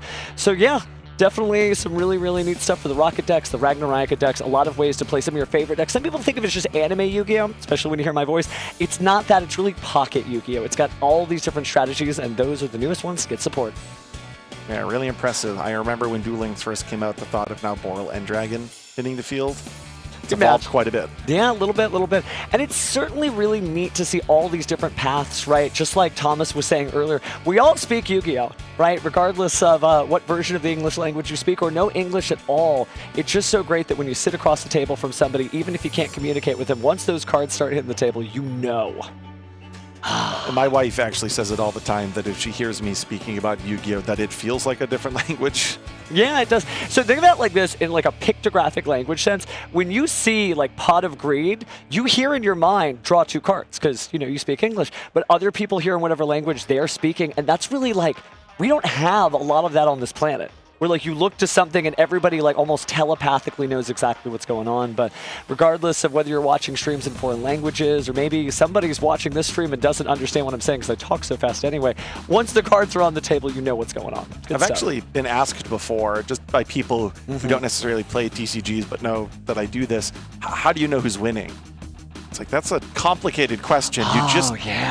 You kind of just have this sixth sense, no pun intended, the card sixth sense, but a sixth sense for the feeling of the game. It's just the complexion of the game. Yeah. It's not always necessarily just, certainly not always life points, certainly not always just raw card advantage. You know, it's, you know, his body language as one player's engine is starting to get rolling is implying that they're showing weakness. If they had a good response, they would have used it here. Therefore, I'm going to say player A is probably in an advantageous situation because I think their engine's going to go uninterrupted. And it's really hard to convey that without having, you know, trading card game and strategy game terminology. Yeah. Card game terminology. The thing that's really wild, too, is that, you know, Yu-Gi-Oh!, despite the fact that it's, you know, the same field, the same rule set for both players, it's kind of an asymmetrical experience when you get into it, right? You know, even if you're playing an exact copy of the same deck as you shuffle up, you're not going to draw the same cards. It's statistically unlikely. And everything you do is just kind of asking your opponent a question. Do you know what this does? Do you know what this does? Do you know what's about to happen? Just like in Thomas's match, right when that evenly match was about to come out. He was like, end of battle phase. I'm like, oh, I know what end of battle phase means. And he starts doing a whole bunch of stuff. And it takes a duelist that naturally speaks this language. And how do you speak this language better? You practice. And how do you practice? You start playing. you can actually even take advantage of that, right? I've seen players say, battle phase. Opponent starts to do things. Okay, end of battle phase. There was no evenly matched. Just wanted you to waste a card or two. I mean, there's no reason not to try it, right? There's nothing inherently against saying I'm going to enter my battle phase. Yeah, it's just part of the game. And I'm going to end my battle phase, actually, now, too. Just a false alarm there. But evenly matched certainly been a powerful card throughout this weekend. And I don't know that it's the end-all, be-all. I don't think there's any one-card solution, but it definitely provides a lot of value there. So I can definitely understand why, his opponent thought that was going to be the end-all, be-all, but it really turned out not to be. Cards like evenly matched become more reasonable, certainly when there's no hard negations, and also when people don't necessarily expect it. You kind of need to take advantage of those opportunities because certainly you're sacrificing your battle phase, something that differs from a somewhat similar card inherently, like Dark Ruler No More. Yeah. Right? Evenly in Dark Ruler No More, you are sacrificing the ability to actually deal enough damage. And one of the problems with both of those cards has been if certain engines are able to establish significant follow-up, the fact that you cannot actually use the battle phase to deal 8,000 damage means, yeah, clear my field. I still have interactions in the hand, graveyard, and I'm going to get follow-up through mine engine. So by utilizing evenly matched, you're just telling me I'm going to get turn 3 of this game.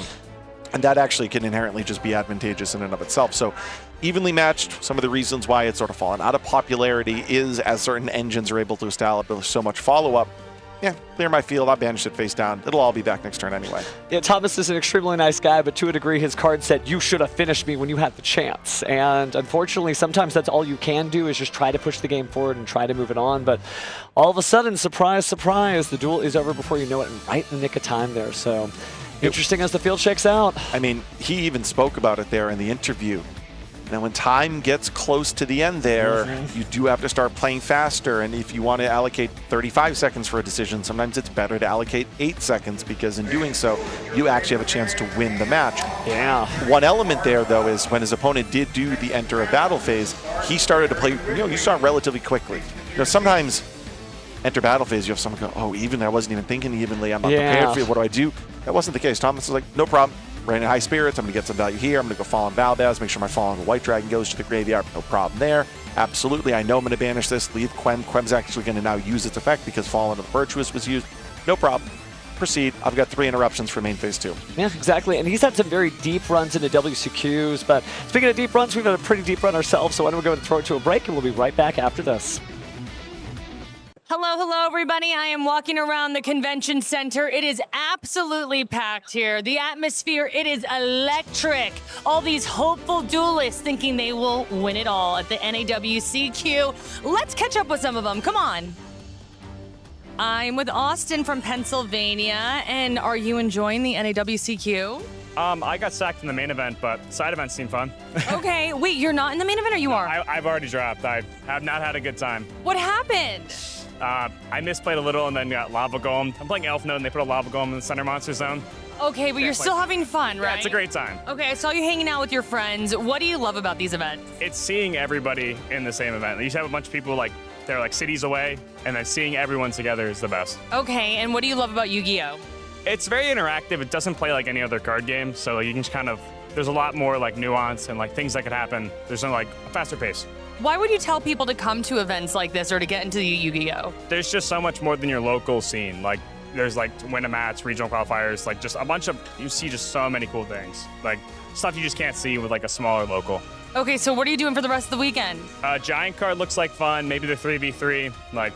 There's some cool side events, so I'll look around. All right, I love it. Let's go do Giant card right now. Let's go. All right, we're out. Bye. All right, we got Logan from Tennessee here. And are you having a great time at the NAWCQ? Oh, yeah, absolutely. I always have a great time at these events. I love them. Okay, are you competing? Yes, absolutely. And competing in? The main event. Okay, and how have you been doing? I'm 2-1. Okay, that's not bad. I mean, describe your emotions for me. That's a pretty strong start. I was a little down because I lost round 1, but I picked myself back up and just routed off 2 wins in a row, so. It's never over till it's over, right? Mm-hmm, yep. Talk to me about that grind with Swiss. How do you keep focus? So I've been playing the game most of my life, and basically what I try to do is just take it 1 round at a time, because if you think about the entire tournament as a whole, it's just going to be overwhelming. That's some good advice there. What got you into Yu-Gi-Oh? So when I was 5 years old, me and my brother started playing. He's 5 years older than me. And basically, we were always playing, and then he got older, had a kid, and he stopped playing, but I continued playing, and I've been playing ever since. You're playing for the both of you now, right? Okay, you got to bring home that win for him, right? Yeah, absolutely. Okay, I love that. And is there anything you want to tell to those watching at home? Love the game, have fun, and don't take it too seriously. Love that. All right, what are you going to get into now? Hopefully I'll just keep staying in the main event. Are you like staking it out? Not really. I'm just taking notes? Not really. Okay, you're so chill. I love that. I'll go with you. Let's go watch some people and be chill. I'm with Calvin from California, competing in the NAWCQ. How are you doing? Doing good today. How are you doing in the competition? I'm currently undefeated. Okay, Calvin. It's just it's nothing big. Nothing big. I mean, that's a pretty strong start. It's a strong start. You're not letting it get to your head, though. Nope. Gotta keep a level head and just gotta keep playing through. Okay, is that your strategy? Yes. What is your strategy? Are you just like trying to focus on the next duel? Are you thinking very far ahead? I like to think more at the moment and take my time with my plays and play to the best of my ability. Okay, I love that. And then tell me, what do you love about these events? I love the social aspect of it, like talking with people, playing with other people, and just kind of like figuring out how to like beat your opponent's board and stuff like that. Love it. Okay, and has Yu-Gi-Oh changed your life? I would say so. Why? It's connected me with friends, and I get to play a game that's fun and complex, and yeah. Love that. What do you want to say to everyone watching at home? Good luck, Duelists. What do you say? Good luck, Duelists. Good luck, Duelists. Oh, we love that. All right, thanks for the interview. Say bye. All right, we got Benito from Florida here. Are you enjoying your NAWCQ? How's it going? Oh, yeah, it's great. I met all my close friends from all around the world. It's just the greatest feeling in the world, just to reconnect, just like a big old family reunion. Love that. Are you competing? I am competing. How's it going? I just lost my round 2, so we're in round 3 right now, so X1, but we're still gonna make it there. Okay, not too bad, right? How are you staying focused? Keep a mentality one game at a time. Okay, one duel at a time. I like that. All right, and what do you love about these events? The atmosphere. Everyone's here for the same reason, have fun, go on vacation, spend time with their loved ones. It's like a great event for that. All right, and what do you want to tell everyone watching at home? Naya, I love you. I'm so excited for our baby girl coming in. Oh, I hope you're watching because I'm giving you a shout out right now. And then everyone back home, I love you too. Okay, when are you teaching the little one Yu-Gi-Oh? Oh, yeah, she's going to be a little Dragon Duel champion for sure. We love to hear it. All right, thanks so much. Say bye. Thank you, bye. What's up, everybody? Steve Kangas here at the NAWCQ, where we now have the privilege of honoring all of the YCS winners from this past season. So please join me in welcoming Jackie Jing to present their chosen giant cards. Aditya, come on up. So why did you pick this card? I picked this because Pyramid of Light was the first Yu-Gi-Oh movie that I watched, and this is probably the most iconic card from it. And what do you think looking at it? I mean, he looks shining, for sure. Does it spur any emotions seeing this, seeing how far you've come? Yeah, I mean, it's been a long journey, and I'm glad that all of the work that I put in has finally paid off with something as amazing as this. It's a gorgeous card. Enjoy it. Congratulations. Jesse. Ooh, are you excited? What do you think? I'm thrilled. This is one of my favorite cards, and within competitive play, the favorite for sure. It's the card that got me the World Championship win in Master Duel 2 years ago. So, yeah, very special place in my heart, and I'm excited to hang this up later. Where are you going to put it? Hopefully somewhere where I can see in the back of my stream setup, but yeah, not sure. So you can look at it and admire it. I love it. Congratulations. Thank you. Stanley. Hi, Stanley. What do you think of your card? It's pretty awesome looking. It's super cool. Yeah, I mean, 5Ds is my favorite series. The Red Dragon Archfiend is my favorite deck, and I won with it, so picking this one seemed like pretty much a no-brainer. And what do you think looking at it right now? Oh, this thing's so cool. I can't wait to hang this up on my wall. Do you know where you're going to put it yet? It's probably going to go on my wall behind me when I'm on the computer, so that when I'm on a video call or something, everyone can just look at it. So you'd be like, yeah, I did this. Yep, it's mine. Perfect. James. James, what do you think? I think this looks absolutely amazing. Like I'm a huge fan of the original anime, and then I wanted to choose a super iconic card from it, and I chose this because it's a card that's going to be unique because as of now, there's no other printings of it, and I wanted something that wasn't just an OG art.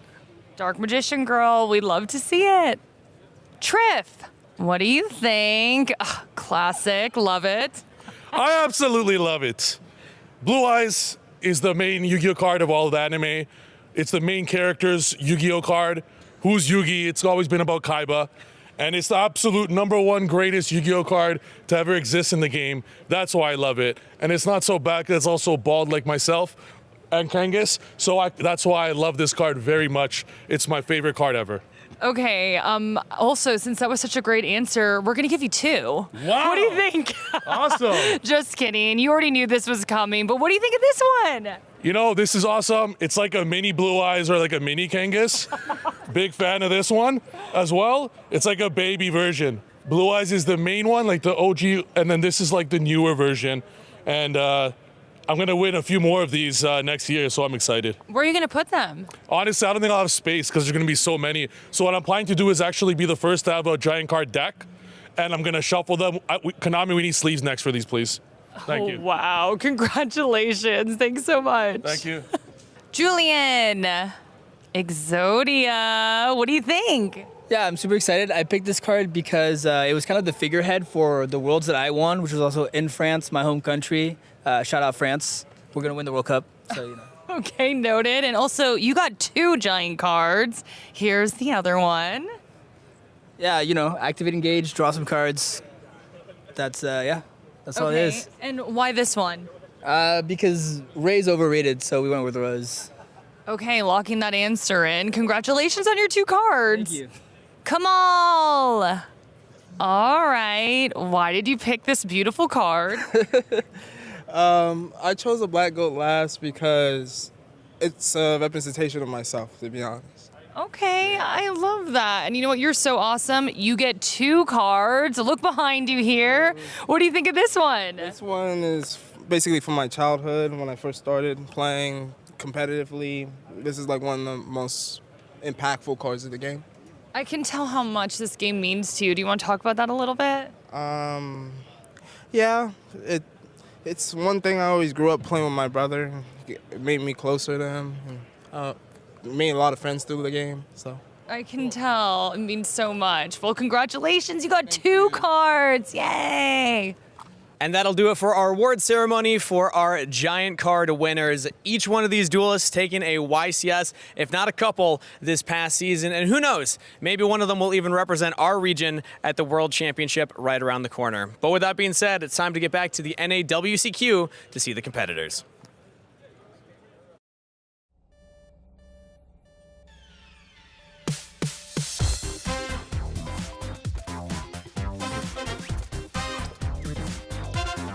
Oh,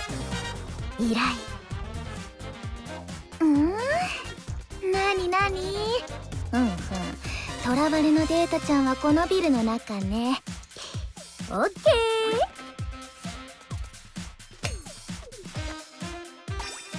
ー。よし。闇データの運び屋。アラートレベル3の執行案件が発生した。通称 IP マスカレード。運び屋として数々の犯罪に関与し、このままではさらなる災いのトリガーとなるだろう。ラッパの使者千代丸よ、命役に基づきこの者の執行を命する。よし、終わり。お名はごめん。はあ。あれ。あれ。逃してしまいました。敵ながらあっぱれです。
Duelists, are you enjoying your first ever Genesis Championship?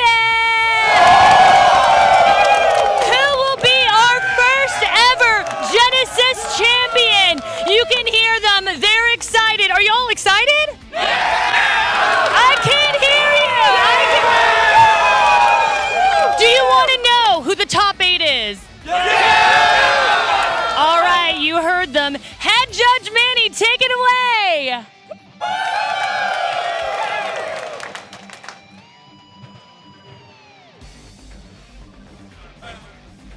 Genesis Championship Duelist. After 12 rounds of Swiss, I have your top 8. In first place with 36 points, undefeated, Wilfredo Michael Flores.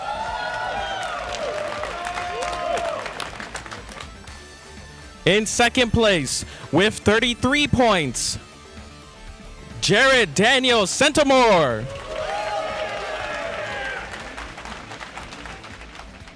In third place with 30 points, Usayed Rayed Alkhani.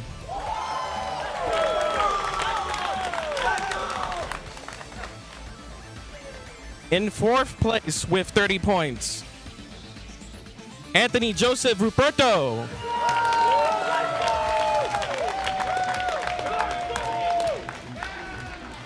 In fifth place with 30 points, Henko Hong Kao Chao.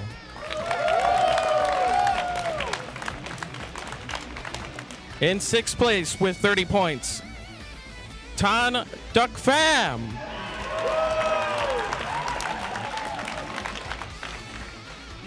In seventh place with 30 points, Hunter Francis Lloyd.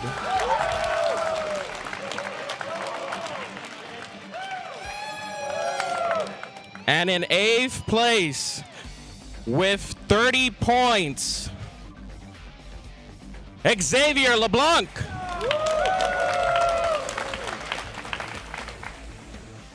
Standings will now be posted.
Hello and welcome back, everyone. What an exciting announcement. Our first ever Genesis Championship now has been cut to the top 8, and it was electrifying. Absolutely snap, crackle, pop. Blitzclick is here, and they have taken over the Genesis format. I mean, we saw it a lot in those early rounds. We saw it all of Friday. It was clearly a dominant strategy. There were other strategies that were popularized there. Talonite, we did see one squeeze into the top 8 in that 8th place, but unfortunately Sacred Beast as well as Red Dragon Archfiend, they were not able to go all the way here.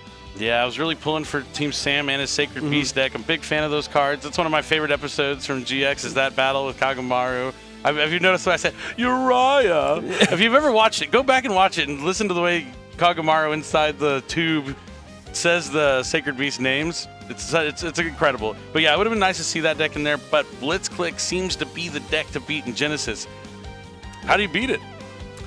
Well, if you're playing Blitzclick yourself, it's probably easy to just pick it apart. We'll see how you take advantage of that. Yeah, I mean, I think the mirror match sounds like an incredible time, right? Like, you're destroying cards, I'm trying to destroy your cards, you're triggering my card effects to search, I'm triggering my card effects to search. It sounds like it can get pretty technical. It looks like it'll be a spectacle for sure. We do see a lot of familiar faces in those names as well. We have Wilfredo in first after Swiss. He was our WCQ champion just last year. Went to Worlds, yeah, topped Worlds, did phenomenal. And yeah, to see him in first place after Genesis really gives some validity, showing you like, oh, if you're good at Advanced, maybe you could do really well in Genesis if you want to try it out. But that's going to be taking place a little bit later. So let's go and find out who our feature matches here. We're going to be doing Advanced, I believe, for round 14? 14. Only 2 more to go, including this one. Let's go ahead and meet our players. Kangas, take it away. For our next round feature match, first in the blue chair from Aurora, Illinois, a 3-time YCS champion and lover of Yu-Gi-Oh!, Dominic Couch! And his opponent today in the red chair from Toronto, Ontario, also 3-time YCS champion. He loves Yu-Gi-Oh! More than anyone in the world, Steven Trivanowski! Duelists are ready on stage, so let's throw it back to the casters for game number 1. Thank you so much, Kangas. That's right, we're in for a treat this round. As we have seen so much this weekend, it's going to be USA taking on Canada yet again. Dominic Couch, multi-time champion, 3-time YCS champion, taking on Steven Trivanowski, who is a 3-time YCS champion? 3-time YCS champion. That's crazy to think. Like, 2 this season. Yeah, he won them all so quickly together. 2 excellent duelists facing off in the late stages of the NAWCQ here. 14 rounds in, only this round and 1 more to go before we cut to a top 8 like we just saw in the Genesis Championship. But these are 2 high caliber duelists, both love Yu-Gi-Oh!, but only one will be moving forward with a chance to make that top 8. The loser will be eliminated. Still could get some fantastic and fabulous prizes, but that's not, I guarantee you, if you could ask either one of them and they could get first, they would turn all the prizes away. It's not about the glory, it's about going to the World Championship and representing North America there. Yeah, you said it. Going to the World Championship is the name of the game here. I bet if you asked them if they could get 4th, would they throw all the prizes away? They would. I couldn't blame them. It is something special to go to the World Championship, and we want to send the best of the best to represent us. The USA has won the last 3 World Championships after never winning it any years before. Once we won, we haven't turned back yet. And I hope we get to send a team that will carry on that tradition. Yep, both these players would be fantastic to represent North America here. We see 6 championships among them, but neither of them have been to the World Championship before. Yeah, this would definitely be a big feat for both of these decorated veteran duelists. Really excited that we get to see, it is going to be a Cool Tune mirror match, but when you have like 2 high caliber players both playing Cool Tune, both knowing the deck really well, there's can be some quite impressive plays that you can learn from, or maybe learn like some things you've never seen before. I know I've learned a lot about the Cool Tune deck going into this weekend that I didn't know, like using Rotary as your first normal summon. Not only do you get to play around Droll and Lockbird, you also get to look at everything your opponent has before you get to make any more of your plays. Both these players, as you mentioned, are actually some of the defining members of the Cool Tune community. Dominic going the deepest with Cool Tune in YCS Columbus, and Triff being one of the earliest what's the word I'm looking for here? Members of the Cool Toon community. He was promoting it right from the beginning, telling people how to play the deck, what versions would be good, trying to build the community together for the Cool Toon strategy. Yep, I do remember him talking about only running like one Cool Toon clip, and at the time people were playing multiple copies. Everyone's like, are you sure? Now it is very standard to only see one copy of that card. Things like that. Both these players are very well known for their deck building skills and how well they can use those decks on the stage. Neither of them we're not going to have any nerves here. These are familiar faces to the feature match stage. They're locked in. They know if they lose, they will be basically eliminated from their opportunity to go to the World Championship. Yeah, I bet that neither of them will actually even pick up to read a single card from their opponent. They are both masters of the Cool Toon strategy. And looking at their deck list here, they're almost identical. Maybe one card different in their main deck. They are eerily close to each other. Let's see if... Oh, I see the one difference, yep. It's not even like a big difference either. Nope, it's just literally an additional card. It's one additional card, right?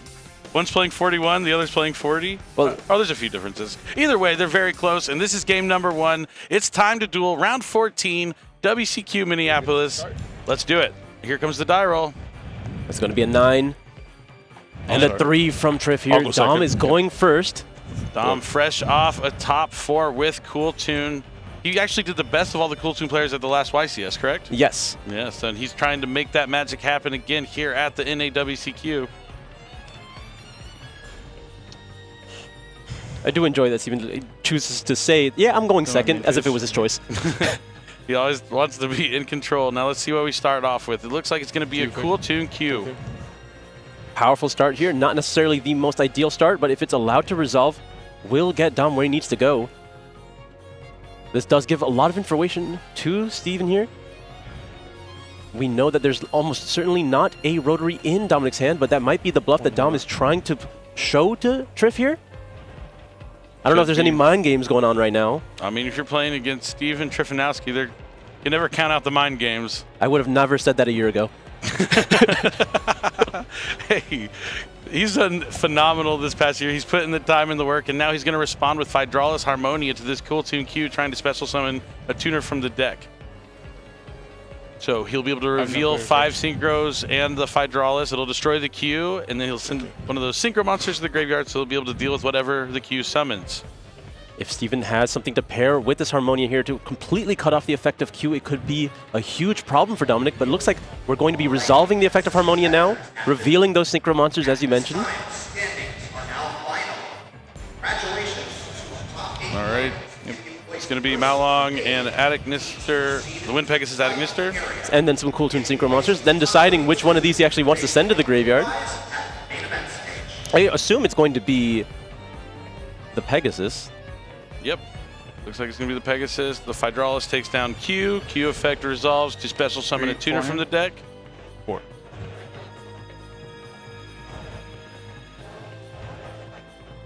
The Q summoning a monster from the deck will allow Dom to really move through his plays mostly unhindered. Not too worried about losing the Q. You're still able to perform a Synchro summon with whatever you summon next. Yep, we're going to summon Rico here. Rico effect.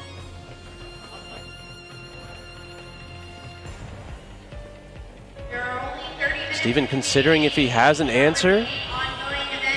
Perhaps an Ash Blossom? Yeah, he's going deep into the tank on this one.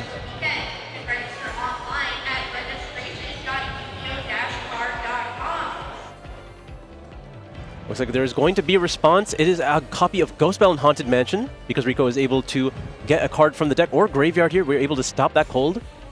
Really hoping that we don't have that Rotary or Effect Veiler in hand for Dom. Words out of my mouth. Based on the way that Dom is playing, you would assume that he does not have a copy of Rotary in hand. He would have used it prior. He would have tried to start off with that. That would be something you could deduce, but maybe that's exactly what Dom wants you to think. Right. This is when you're playing with this level 2 high caliber players, you could see that happening, but we're just going to be activating the Potter Desires here. Banishing the top 10 cards face down to draw 2. Oh, well, one of them's infinite in permanence. And that is going to be hit with Dominus Purge. An extended art Dominus Purge. That could be devastating. 3 powerful interactions coming from Steven Trifanowski here, trying to completely stop Dominic's initial push. Don't sleep on the couch. He's going to really analyze what he has lost here from that Desires. Still has 3 cards left in his hand. Is he going to be able to continue? Does he have a There's mix? Effect Veiler! He can synchro for a level 4. Okay, so Trackmaker's going to come down. Does Triv have another interaction from the hand to stop this Trackmaker? It looks like he's considering it. Having 4 ways to stop would be incredible here. Now, under the effect of Purge, going to be a little bit more limited in your ability to respond. Gonna have to remember that. And there's gonna be Ghost, Ogre, and Snow Rabbit. So he's gonna get it off the field so he won't be able to synchro summon with it, but if Dom has another monster in hand, he can just get JJ Cool Tune and keep on going. We're just gonna grab Rotary now. Either way works.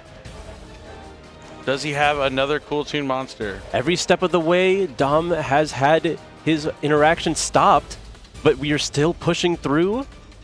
I mean, yeah, when you have 4 cards in your hand that interact with your opponent on their first turn, it's pretty hard to beat. But he has Rotary it. with Mix. Okay, this may prove powerful here. Mix is going to be able to grab a non-level 2. It's just going to grab a Q from the graveyard. Steven needed that 5th interaction, but doesn't have it. We're just going to synchro with the Mix as well as the Q here. We're going to be able to get rid of the Harmonia as well as take a look at the top cards that are on Trif's deck.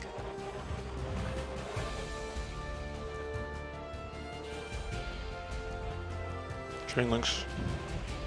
Just Q. Oh, we're not even going to bother hitting the Harmonia here.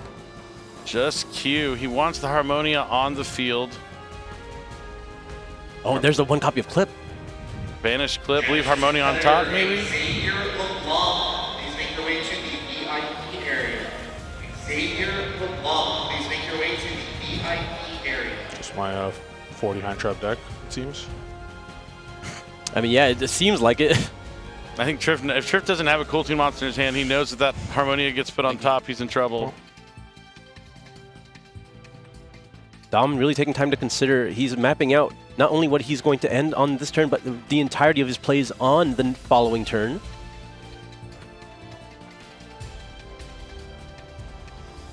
It looks like Dom still has a copy of Effect Veiler in his hand that's going to be useful into currently Steve's 1 card. 2 3-time YCS champions facing off against each other. Neither one wants to lose. The loser will not be able to go to the World Championship, while the other will have to win the next one to have a chance. All right, so wait, you did the opposite of what I said. Banish Harmonia and leave Clip on top? Yeah, looks like it. And we're just going to pass the turn here. Clip goes to hand. And you know that Dom had to think along about that because it's not ideal.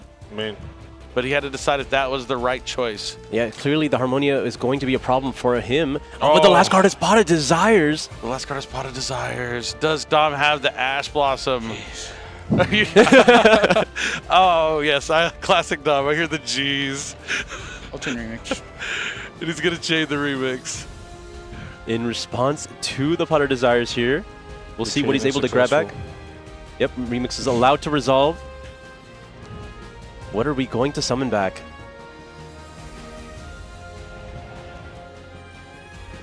You know, Dom, you had 4 interactions plus a Pot of Desires. Technically no guaranteed play just yet. Technically. But you know when your opponent is drawing 2 cards and they've already used this many cards that were not Cool Tune monsters, the chances are pretty high. All right, we're gonna summon Q to the field. That means he's probably going to perform a Synchro Summon right away, since there's no effect there. Q has to be normal summoned. He wants to take a look at what he's going to draw off the desire. That's not... It wouldn't be in this chain. It's a cost. They're there. Are you talking about the banish cards? Or? No, like what he's going to draw off the desires. Oh, you mean the Q? Oh, yeah. No. When he's synchroing, he can't use Q's effect. Yeah, so now he draws the 2 from the desires. Trackmaker, Q, and... Triggers. I'll do Maker Rotary? Chainlink 1, Rotary Chainlink 2 to look at your hand, Q Chainlink 3. All right, just going to be able to get as much information as possible to know what to do with the remainder of Dom's cards. Dom putting his Pot of Desires into the graveyard now that it's resolved. He's just going to concede. There were no playable cards in there. So even though he had the Pot of Desires, he didn't draw into any Cool Tune monsters. The only card that has a chance. He had the opportunity, but the cards were not there for Triff. He just had defense for days. Nothing to really get going, and Couch of the VIP area hand. Navigating his way through all those interruptions. Exact opposite. 5 engine or 5 hand traps. Literally exact opposite. Gonna have to shuffle those cards together so you can get the mix of the disruptions as long with your starters. You don't want to have too many of either side. I mean, Dom was sweating for sure. All it took was one card to really. Yeah, he just had that effect veiler. Yeah, he did his job. Okay. Sigh of relief there for Dom being able to take away that game after all those interruptions from Triff. But Triff now being able to start game number 2. Looking into his side deck, seeing how he wants to play out the remainder of his games. Looks like he is done. Yeah, both these players probably have a pretty good idea of how they want to side deck in the mirror match. Well prepared. Their decks are very, very similar. Made a lot of varying choices in the side deck, though. That is true. I know at the last YCS, Dom was on Prohibition. Glad to see that's not going to be happening again this time. Not a big fan of that. Yeah, I think they knew that the format doesn't look exactly the same anymore. But it was nice. I saw him resolve it twice. Yeah, I mean, it's pretty cool that you can look at your opponent's hand and be like, you can't play that card. They've been choosing to go for a bit more of an obvious choice in Menotti reframing, I think. Being able to, you don't really need to look at their hand. You could just find this card in your engine naturally and be able to stop any card. Definitely. We'll see if Triff is going to fare a little bit better this time. I mean, if he draws that same hand he did in game 1, it still won't be very good. He'll have to rely on the desires. He definitely wants to get some Cool Tune monsters into rotation here. Was that your way of finding Rotary? I was trying, yeah. I'm glad you noticed. I was like, if I give him Harmonia, I know you too well. I can't just... I do want to hear Dom's reasoning on that. Yeah, I would. It's probably fine either way if your card was Rotary. Yeah, the Hydraulis would not have been an impactful card very much. It was more so, yeah, he's saying if the last card was Rotary, that was a way to start the play. So Absolutely not. All right, here we go. Players are shuffled up, side decked, ready to jump into game number 2. Will Triff even the score, or will Couch be moving on? About what happened that one. Like game 3, hopefully will be good. I hope not. Dom told me at the end of day 1 he had actually lost every single die roll yesterday. Tough to purge Harmonia. I would have never Harmonia in there. And he broke that trend today, clearly, since he was able to go first here in a pivotal game 1. But this is going to be game number 2. It's time to duel. Let's see if Triff can bounce back. Dom already has his hand. Like, I think the only hand trap he could still have is over. But Steven waiting to dramatically draw his 5 cards here. All right, here we go. One at a time. Seems to be a trend this weekend. You're really hoping for that last card to be really good then. Activate. You're going to start off with JJ Cooltoon. You have an additional normal summon now. Extra normal Q effect. And it's going to be on the queue. Already much stronger. All right, I see some interruptions in Dom's hand. What's he going to do? It looks like Hydraulis Harmonia is going to come down first. Very similar to how it started, but just on the other side.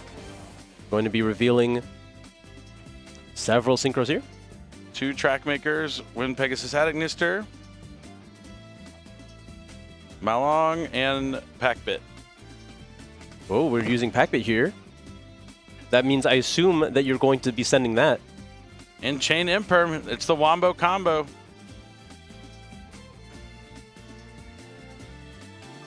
So the Q's effect will be negated. The Hydraulis will reveal 6, so it destroys it and sends the Wind Pegasus Adagnister. Yeah, we don't need to send the Packbit if we're going to be chaining the Infinite Impermanence there, but we can use our regular normal summon on Rico, which is going to be met with Effect Veiler. 3 responses already, but we can keep going with a copy of Effect Veiler of his own. This is looking similar to game 1, but flipped it around. A true mirror match. Yep, these players' decks built incredibly similar. It makes sense that their hands would be incredibly similar. The game is playing out the exact same way. This might be the most true mirror match I've ever seen in any format with these 2 particular decks. The only card that's new is that JJ Cooltoon. It's 4 interactions, right? Yeah. If he has a card here, Dom now in second with 4 interactions after Triff went second with 4 interactions. It's going to be Ash Blossom on the Trackmaker here. This is the same game. They're just laughing. Like, do you think his last card is Desires? That would be hilarious. It's in his deck. Going into the tank. He can still synchro with that Trackmaker if he has a level 3 in his hand. We're going to be using JJ Cooltoon instead. Ogre would have went crazy. It would have been a long duel. Ogre top deck of play? No. Yeah, if your last card was Ogre and then your draw for turn was playable, that would have been incredible. But it looks like JJ Cooltoon is allowed to resolve. You'd hope. Yeah, I think he's resolving it right now. That would have been crazy if he had Ogre. All right, considering his options. He's used Q, he's used Rico. Leaves him with Mix here. Not too much he can do with that in this position. Okay. Mix going to be summoned. So he's already used his extra summon. What do you get with Mix? We'll find out. I mean, it has to be Rico or Q or Rotary. Those are the options, yes. Yeah, I mean, but none of them sound that good. I mean, No. it has to be one of the level 3s to go into like a level 5 synchro. Like, that's pretty much your only... Just set yourself up for at least some form of interruption on Dom's turn. Triff running some numbers. Some mental math. Some arithmetic. 1 plus 3 equals 4. 4 plus 3 equals 7. Zaylin, the Shackled Dragon. That's what I imagine is going through his head right now. How do I summon him? All right, I think he found an answer here. Going into his deck to resolve the effective Mix. Grabbing a copy of Rotary. Okay. And we're going to Rotary reveal Bell. To normal summon the Rotary, you're going to be able to synchro with the Bell. We've already used Trackmaker, but we can now resolve Rotary. He's just going for loudness? We can reveal Rotary in hand that has a Harmonia on the field that currently does play.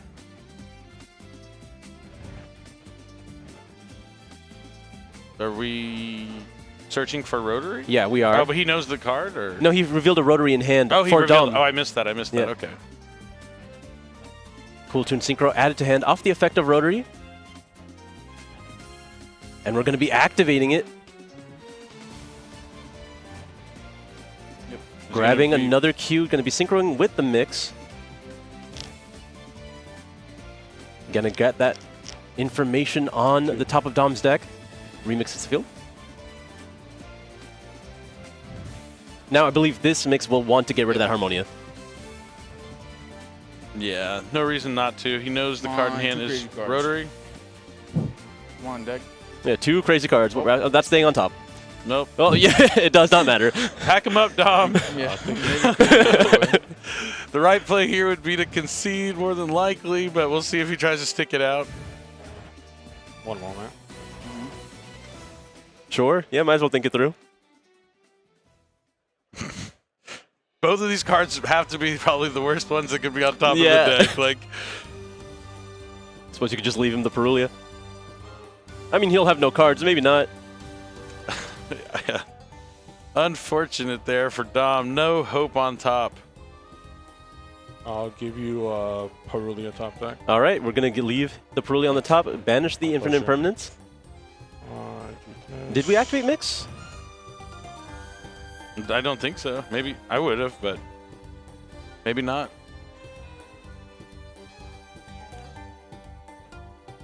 Oh, All right. We're going to pass back here. Dom's going to need a good card, but unfortunately for him, it's a Mulcharmy Perulia. Remix is going to summon and add back now.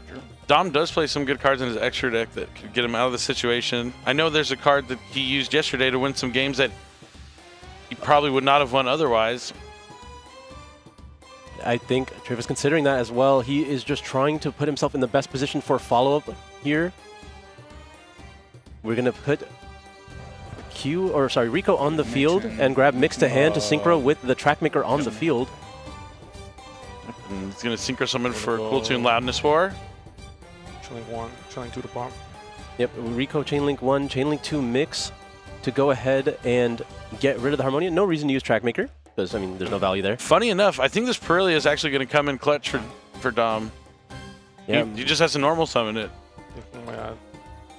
He's putting Triff on a top deck. Well, he's resolving Rico, right? Oh, and he summoned that? Okay, he didn't resolve it yet. No, he's getting a lot of follow-up. He's going to resolve Rico. He has access to JJ Cooltoon. Okay. There's nothing else that could be chilling, yeah. Thinking. I'm going to do that. Looks like Rico is eyeing a card in the graveyard here. You're going to summon. Triff does have all the knowledge of Dom's hand. He's going to map out exactly what Dom can do. I mean, the only thing you can do right now is Typhon. Yeah, like it's clearly going to be a Typhon play. So we're just trying to set ourselves up to have the most resources into that. No, never mind. This one. Okay, I'm going to add Mix. Yeah, we're just going to grab Mix back to the hand here. And now play is back to Dom.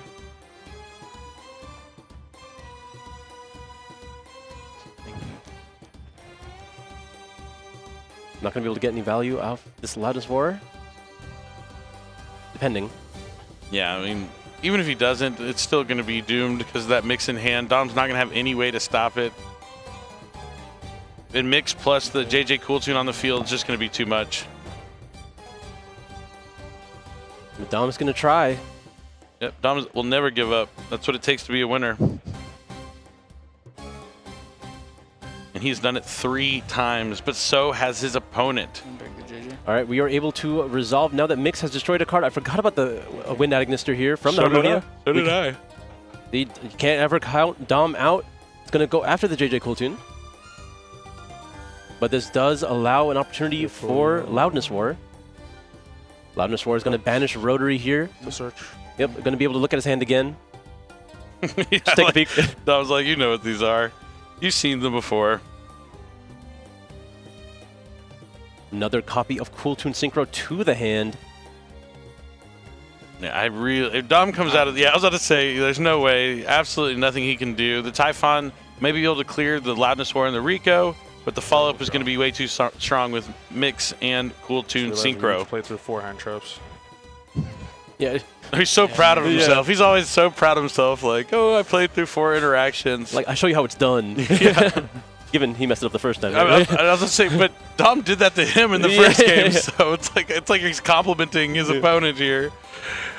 But this is a true mirror match. Both players throwing every card in their hand at each other in both of these games, literally using all 5 every time. And now we're going to a game number 3. This is the most important game of the tournament for both these duelists so far. I mean, yeah, one more game. One of these players will be moving on to our last and final round before going into that top 8. They're waiting for that opportunity to reach the World Championship. They're getting so close. They've played, at this point, 14 rounds? 13 rounds. This is the 14th. Yep. That is true. 14 rounds. That's a lot of Yu-Gi-Oh! But these guys both said it. They love Yu-Gi-Oh!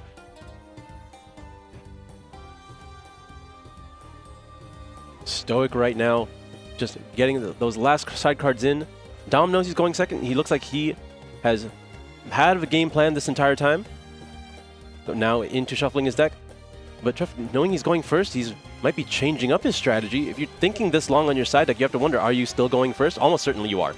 But maybe he's trying to psych Dom out maybe just a little bit, but there's no way Dom would fall for any of those shenanigans. Trev does like to put on a performance, and Dom knows that. But you see him locked in, focused. This is going to be one of these players' final games. I mean, they can play the next round, get prizes, but that's not what they want. They want to go to Japan. They want to represent North America at the World Championship. They want to become a world champion. And this game is how they're going to get closer to that dream. Both these players currently on, what, 2 losses? Yep, 2 losses, I believe. There, a third will eliminate. I think a few players actually with 3 losses might make it into the top cut. Okay, well, they might have 3. I don't remember how many points they had, if they had 30 or 33 points. So they might be at 3 losses already. Very true. But either way, they have to. All they can do is do their very best to try and win. Yeah, both players locked in right now. They know. One trap starters. My first hand would have lost like Ash Blossom though. They're joking around about their hands. Oh yeah, but I couldn't like take that risk. Yeah. Look, I couldn't take that risk. All right, here we go. Don't sleep on the couch. Dom will be going first. Anything a draw? Yeah. He's going to do something draw phase. Do we have a Cool Tune Synchro to be activated? There it is.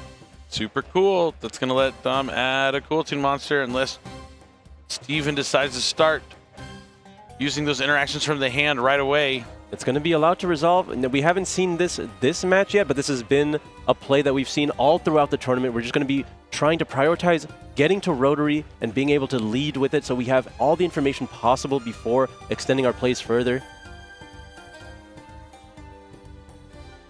All right, we see the reframing in Dom's deck, so he is looking to get that online turn 1.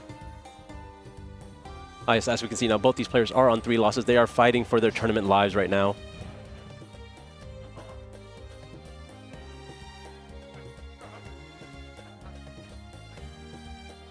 We get a copy of Q. And in the standby phase, we're going to be activating Mulchammy Fualos. But Dom says he'll Ash before even picking up his hand. Just letting him know that's not going to resolve. Ash Blossom and Joy Spring. It's nice when you use it on your first turn because we've seen so many times with Remix being able to add that Ash Blossom back on their turn. Yeah, similar to Salamangreat in the days of old, being able to recycle to being a fire monster, but now just being a level 3 tuner. Or tuner in general. And now since he used that Ash Blossom, he has a tuner in the graveyard, so now he can activate the Duelist Genesis to be able to add a Synchro spell or trap. All according to plan. There's going to be another copy of Cool Tune Synchro. Not Synchro Overtake, goes for Cool Tune Synchro instead. That means he probably has Synchro Overtake. Yes, Cool Tune Synchro already so accessible in your strategy. So Synchro Overtake slaps on the field. Dom starts laughing. Time for sure. Play through 5. How many interactions does Steven have? I mean, they both know the cards currently in Dom's hand. They're both agreeing that his hand could play through any amount of interactions.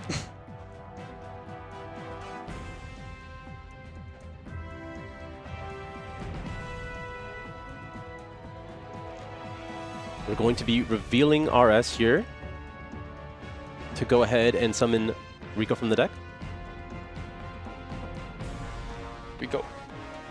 Rico hits the field, uses its effect.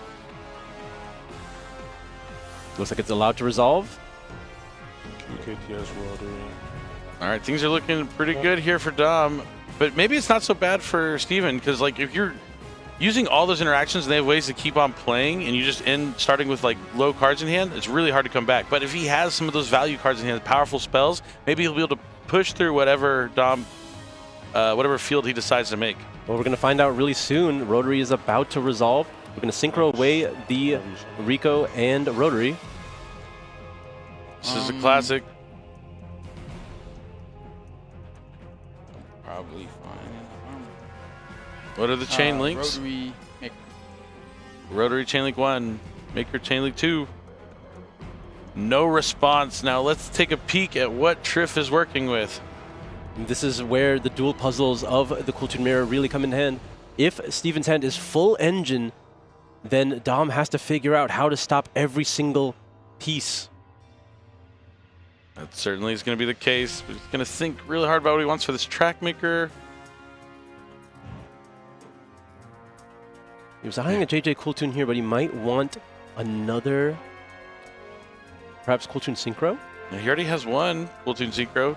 Does he want to get a second one? We're going to grab Mix here, and we're going to reveal Cool Tune Synchro. Cool Tune Synchro. There's Terrestrial Tactics Talents, and Pot of Sloth. Okay.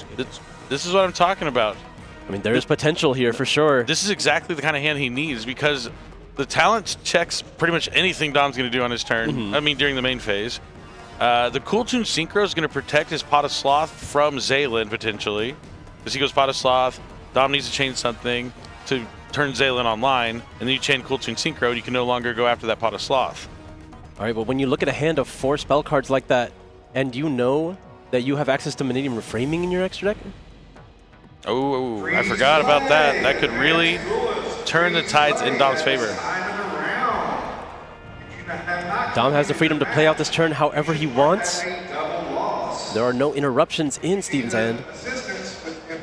We're going to be using JJ Cool Tune to extra normal summon our Q here. Q is going to grab a copy of Clip.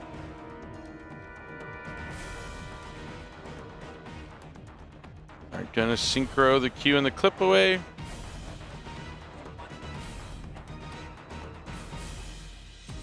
I was gonna say he has to make Crackle, right? Clip channeling 1, Q channeling 2, Crackle channeling 3. All right, we're going to go after Steven's extra deck here. Oh, he's going for Crackle so he can make the Vsauce. Yeah, this has been a play that's coming up a lot. You're going to be able to swap it out with JJ Cooltoon. It's going to be able to summon itself back. Yep, that's pretty cool. And you can tell by his extra deck here that Super Polymerization is a card that he has to be worried about. Decides to take out a Track Maker. We're revealing Ghost Ogre as well as Ash Blossom. Banish the Ash, put the Ogre on top. Makes sense. And now we're going to use the effect of Clip. Wow. It's the Zaylin. That's a pretty good one. I'm going to use JJ Cooltoon now. Swap out the Crackle for a copy of Q, and Crackle able to summon itself back to the field. And it takes another card out of the extra deck, I believe. Or you look at 2 and pick one when it comes back, right? Or does it just come back? You can pull it up. I'm not going to apply this effect. Yeah, and he does have an effect, but he's not going to use it. Okay. It's only for the end phase, I think. Yeah, it's just until the end phase, so no point. And we're going to be able to synchro with the level 3 and the level 5 into the level 8 Visas. Going to be able to use its effect now on summon to grab a copy of the Millennium Reframing, as we talked about earlier. So powerful into an all-spell hand like we see here. Regular normal mix. Yep, we can now use our regular normal summon. We also still have our rotary normal summon available. We started with Synchro Overtake. Mix is going to add back Q, and now we're going to synchro with the Mix and the Q. Yeah, Steven's going to need something special here to be able to fight back in this game. Q. Q and Crackle. Going to be synchroing into Remix. Setting 3. We know about Synchro Overtake. We know about Reframing. Is there one mystery card? Your turn. A casual your turn. Yep. Yeah. Let's see if Steven can find a way to fight through this. He has 2 Cooltoon Synchros, which is not bad. Triple Tactics Talent might be online if he can get Dom to use any monster effect during the main phase, which isn't the hardest thing to do. So even if his Pot of Sloth gets negated, he still has more tools. We'll see how Steven tries to navigate. It looks like we're not doing anything in the draw phase, or perhaps are considering it.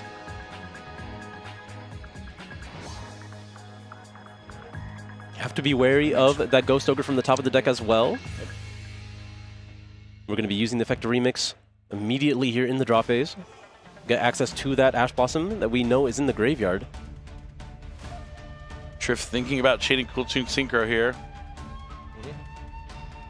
It looks like it's going to resolve. Ash going back to the hand.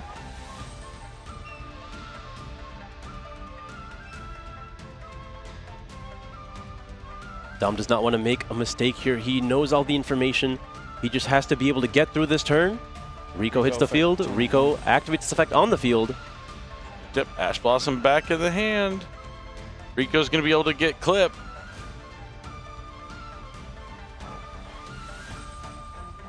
If Steven wins this game, I'm going to have to shake his hand. He will have earned it. Yeah, because he has like good cards to try and fight, but this hand from Dom was incredible.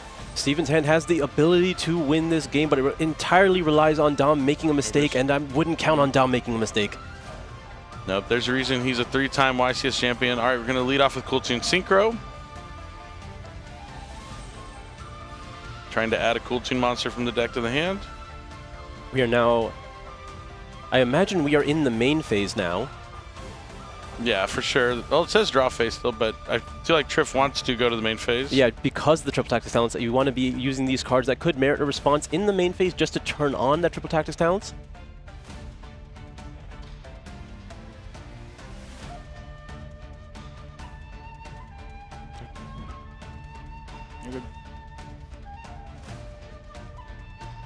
Really having to think through this play. It's not a difficult situation, or sorry, not a simple situation for either of them. It is a difficult situation.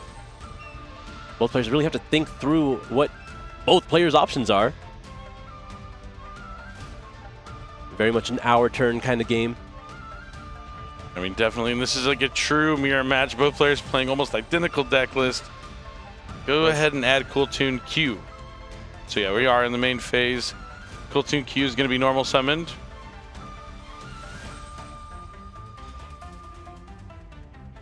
Do we have an infinite permanence?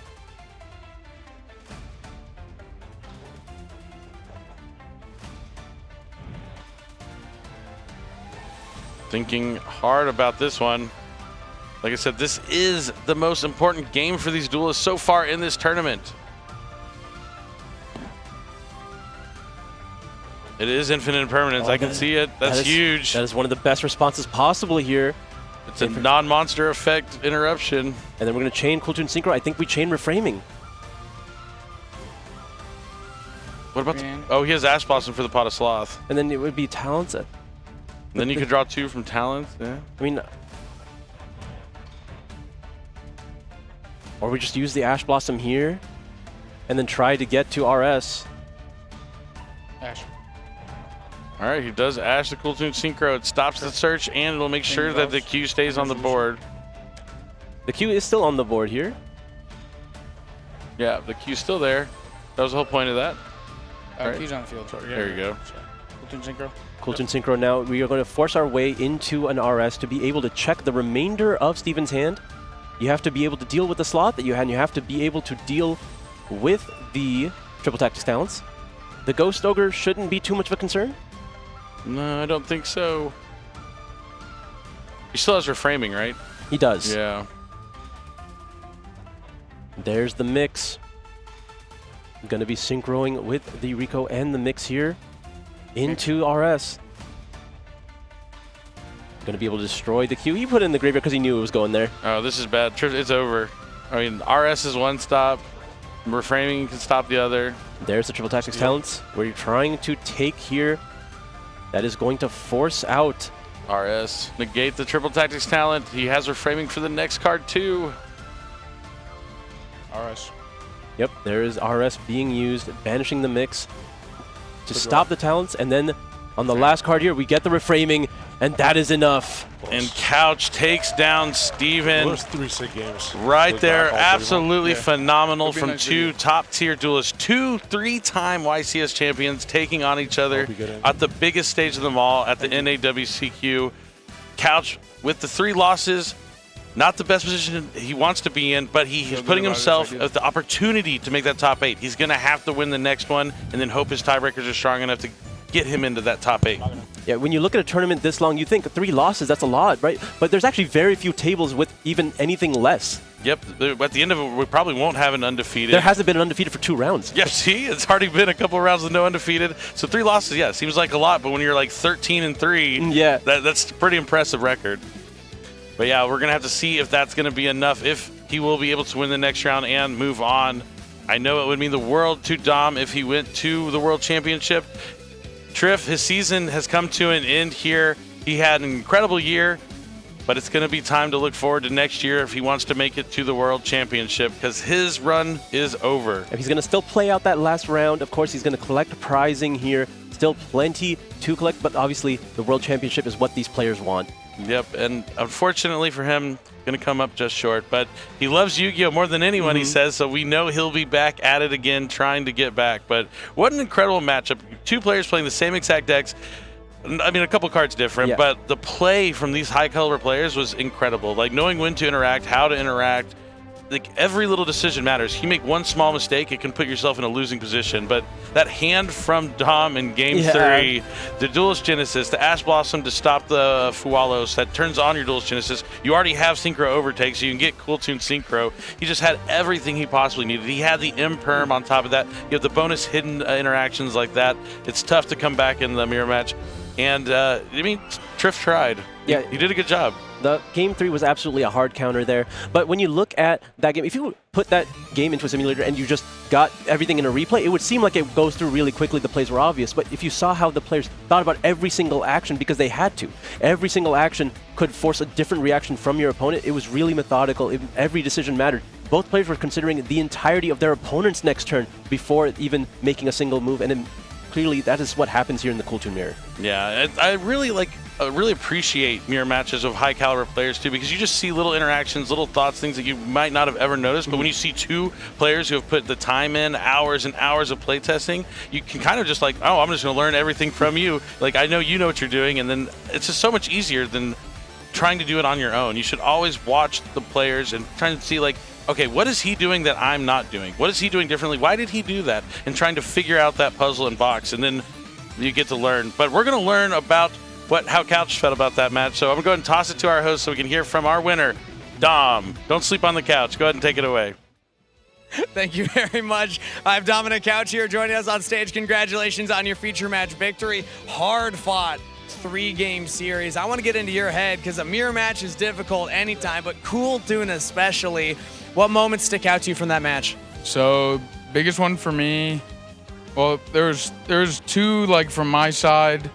The other ones are more from his side. But game 1, I have to normal the Q instead of the mix that's in my hand, and my hand is not super straightforward. I have to normal the Q instead of the mix because if it does get like Veilered or Impermed or Ashed, which are the only hand traps he didn't have, then I'm gonna have to use a Veiler in my hand to be able to make Maker and chain block it, and be able to play that way. But other than that, I think game 1 is pretty self-explanatory, and he was under Purge, so like I knew no matter what I gave him between Clip and Harmonia, both of them were dead. Game 2, I hand trapped how I did, like the Harmonia and Imperm on the cube, because it's just too many bodies. Like especially with JJ, I need to cut the bodies off early, and I was hoping. You know, he had Veiler in his hand, which allowed him to extend with the Rico, similar to how I did game 1. But if he didn't have the like a level 1 hand trap to be able to make Maker there, then I was going to be able to use my last hand trap, the Ash Blossom, on the JJ, and then I could have normaled the Rotary and synchroed with the Harmonia head on my field and been set up nicely. Like that's a dream hand that still isn't good enough. And then game 3, like look at all the breakers in his hand and just have to plot out like, okay, reframing's going to negate 1. I got to let 1K TS resolve, Ash the other, and then either use RS or Zalin, whichever, you know, was better for me to make in whatever moment to negate the last one. And because he normal summoned the Q and used it, it ended up being like RS or Zalin both would have won the game, but I felt like RS was just, it was game on board already, so. Yeah, you denied Triff a handshake because Billy Brake said if Triff can somehow come back from this setup, he's going to shake his hand, but you were able to stop him on that game number 3. But speaking of Triff, both of you 3-time YCS champions. There was a lot of accolades up on this stage, and you mentioned before the camera came to us, you think you might have been the 2 best Cool Toon players in the room. Do you want to back that claim? Yeah, I mean, he's very good with the Cool Toon deck. I do think I'm the best Cool Toon player, but I'm X3, have to win the last one and then get a little lucky to make it in. So if it works out, it works out. If it doesn't, I know I tried my best. Hey, I'm sure a lot of people are rooting for you out there. Do you want to give any shout-outs to anybody in particular? Yep. As always, shout out Alex Cancel, like my friend who just makes me play Yu-Gi-Oh! So. We all love the friends. Anybody else? Did anyone else come to mind? Yeah, I mean, shout out my parents, you know, all my friends that helped me test for the tournament, and yeah. Friends, family, and everybody along the way. Thank you so much, Dom. Congratulations on the win. Back to the casters. All right, good to hear from Dom there. You could see everything was methodical, planned out. He could walk through every single game. He's really good at doing that. If you ever get like his stories, he'll give you every single detail and his thoughts through the whole thing. It's fascinating to listen to. But yeah, shout out to Alex Cancel. He did win a Team YCS with him. Awesome guy. It's cool that they're still working and playing together, and he's keeping him playing Yu-Gi-Oh! Really cool to hear from him. Yeah, I love hearing from Dom. He is a very methodical player. Every single move is calculated. You can see how much he cares about the game in every decision that he makes. Well, this is the 14th round. We have one more round of Swiss before we cut to top 8 and eventually find out who will be going to the World Championship. But speaking of the Yu-Gi-Oh! TCG World Championship, this is something you are absolutely going to not want to miss. You're going to celebrate the Yu-Gi-Oh! World Championship 2026 by taking part in the Yu-Gi-Oh! World Championship 2026 celebration event at participating official tournament stores throughout North America and Latin America. This one-day event will be held between Saturday, August 29th and Sunday, September 13th. Duel for your chance to win 2 exclusive promo cards awarded to the first place duelist. Depending on the participating OTS, you may also have the opportunity to duel using the Yu-Gi-Oh! TCG World Championship Forbidden Limited list. That's pretty cool. And you'll get entry to the event is through Limited Pack World Championship 2026, a special booster celebrating this past year of tournament play, showcasing some of the key cards from themes that have made an impact across all the events that have paved the road to the WCS 2026. But new this year, in honor of the 2026 World Championship host nation, Japan, the Limited Pack World Championship 2026 includes several variant art versions of popular cards inspired by ukiyo-e, the iconic Japanese wood block art style of Edo period, the 1600s through the 1800s, making these cards a unique addition to any Duelist collection. So you're going to want to make sure you check out that event. It's going to be special. You're going to be able to get those really cool looking cards. That Blue Eyes Ultimate Dragon looks absolutely fantastic. I know I'm going to want to get my hands on them as well, but the tournament is almost over. We're going to be back very shortly. Don't go anywhere. You're going to want to see how the NAWCQ concludes. We'll be right back. Stay tuned. Good? All right. Good luck. Good luck. Stand my man? Yep. Abakiri? Saju? Yes. That's fine. From hand? Yeah.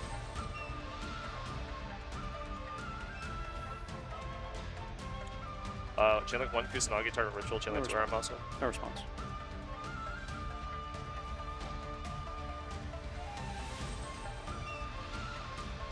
I can do that. Yeah, that's right, sorry.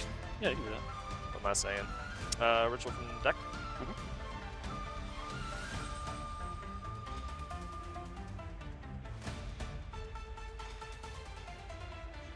Abakiri effect? Yes.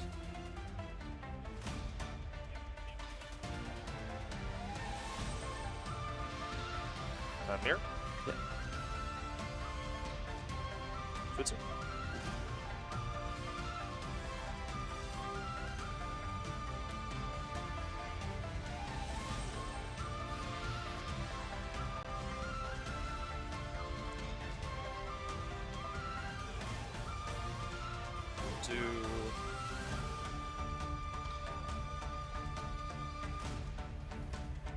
Purse. This is the last one I saw. This is the last one I summoned. Yes. That was summoned from deck. Yeah. So you still got the effects.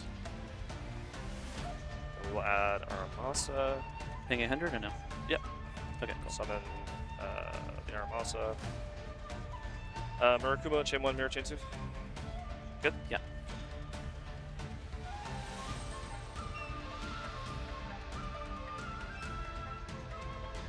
You are awesome, by the way. So are you, man. Alright, let's go Link 2 for Haggard. Okay. I'm gonna Haggard effect, banish Aramasa, target Futsu, draw a card. Yeah. I'm gonna go Link for SP. Okay. And then Link for Charmer Quartet. Effect. That's yeah, that's 4. Yep. Yes, just 2 different types. Yep. And that was properly summoned. Yeah. And I will pass there, I believe. Yes, pass there. Draw? Yep. In phase 1? Sure, 6.5. Activate Raiders. The activation of the card itself is fine. Effective Raiders? Thinking here. I'm gonna do Magatama. Pop. Okay. New chain, Futsu effects. That's fine. I will add Mitsuri. And that's one I attempted to destroy, right? That's Okay. yeah. Theory. Could be anything. Normal summon alert. And that effect is adding or setting. Set 1 Doomsday spell trap. Yeah. Thank you.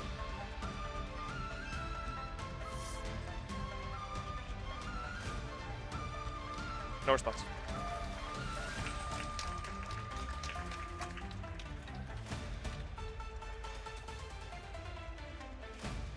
Open. 4.5. No. Yeah, you're good. Okay.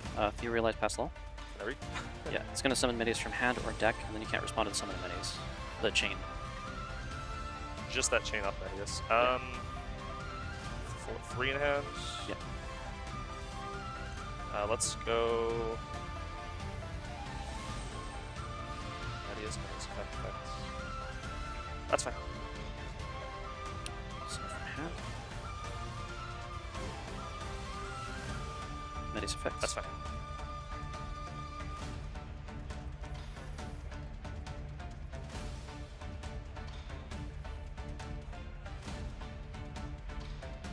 So I can respond to this, correct? The patron, just not the medias. Yeah? Is this when or if? If. If? Yeah, so do you have any triggers on summon? Oh. I do not have triggers on summon. Futsu, target Murkuma. Yeah. If you have no triggers, I'm going to try Murkuma effect. Okay. Preparation Doomsday effect. I'll make you discard for it. Murkuma.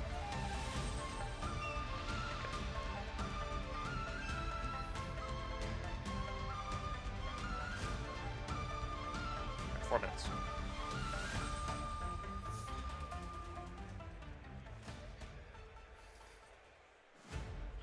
Alright. Equipped to... Futsu?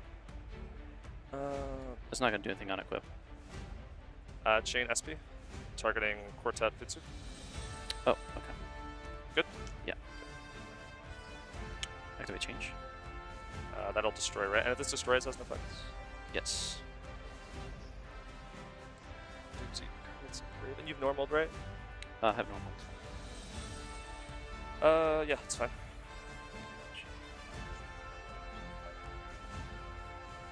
Destroy destruction. Destruction effects. Which will equip a Doomsday from deck to a monster as an equip spell, is that right? Yeah, you also SP? Yeah, these two, yeah. Oh, got it, yeah, I'll equip it to SP. With the new effects. Sure, so equip it with something.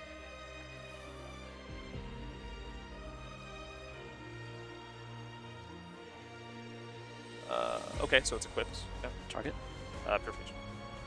Purification to negate this? Negate this. Okay. If you know triggers, I'll go Murkuma effect.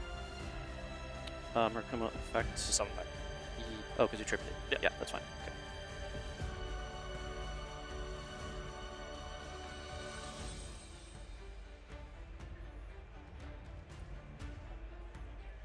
Okay. Okay, 2.2 minutes, 20 seconds left. Pass. Okay. My cards come back. What was banished? These two. Your stuff. Okay. Alright. In the same position they came in, right? Sorry, yep. Yeah. Draw phase? Yeah. Stand my main. Mm-hmm. Battle phase? Yeah, should be good. Yeah, that's game. Good game, GG's, man. GG's. That was stressful. Great job, man. Yeah, you too, man. That game 1 was, I'll call it a slobber knocker. Yeah, it was definitely like one of those games where like neither of us wanted to lose, and there was like there was a chance. There was a chance for both of us. That was a very good game, but that could have went either way for sure. Yeah, just one effect away from.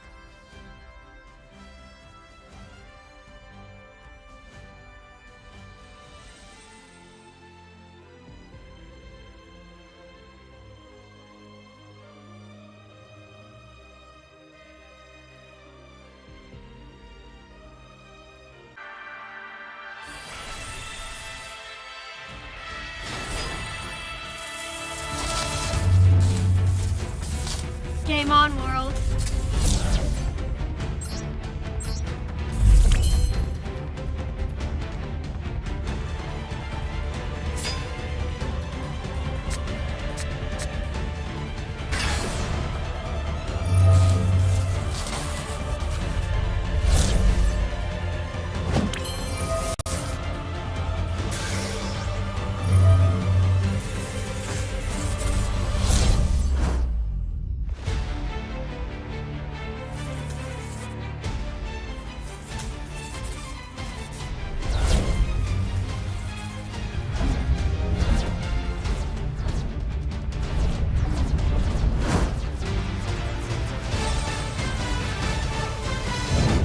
Another game, World? Welcome back, duelists from around the world, and we are getting ready to find out who our top 8 is because we still have one more round of Swiss, but after this, it's time to cut. And we've been speaking about it, the new format, the new tournament structure. These duelists have already played 14 rounds of Swiss since the start of this tournament on Saturday. One final round of Swiss, then we will know the top 8 duelists in this year's NAWCQ, but that's not it. We then need to play out that top 8 to determine which 4 duelists will join our 2 winners from the World's Qualifier Point Playoff on Friday to be the 6 representatives of North America at the World Championship. Yeah, and they typically play behind the scenes, the alternates that usually doesn't show up on stream, except it was so important last year, as we've been talking about throughout the tournament, Charlie Futch slipping in at 5th place because Julian Cajon basically bumped the invite list down. That could happen again this tournament, we'll have to see. I don't know if we're going to have a very similar top 8 to the Genesis Championship, right? All of the different, you know, blitz click, blitz click, blitz click, blitz click, right? I'm not in the click, but those duelists certainly are. And it was really interesting to see that last year's NAWCQ champion was the #1 duelist in Genesis, so Wilfredo doing really good in both formats there. Wilfredo went undefeated in Swiss, so talk about 2 back-to-back years, really dominant performances. In addition to that, this is a good illustration of just the benefit of there being 2 major events in the same weekend. Wilfredo literally won the NAWCQ last year. Unfortunately for him this year, he wasn't able to defend the crown maybe as well as he would have liked, but he cashed in on that opportunity to play Genesis on Friday, came back today on Sunday, is undefeated as he's right now in the midst of his feature match. You can actually see that over on the Genesis stream. He's battling out right now against Satellar Knight.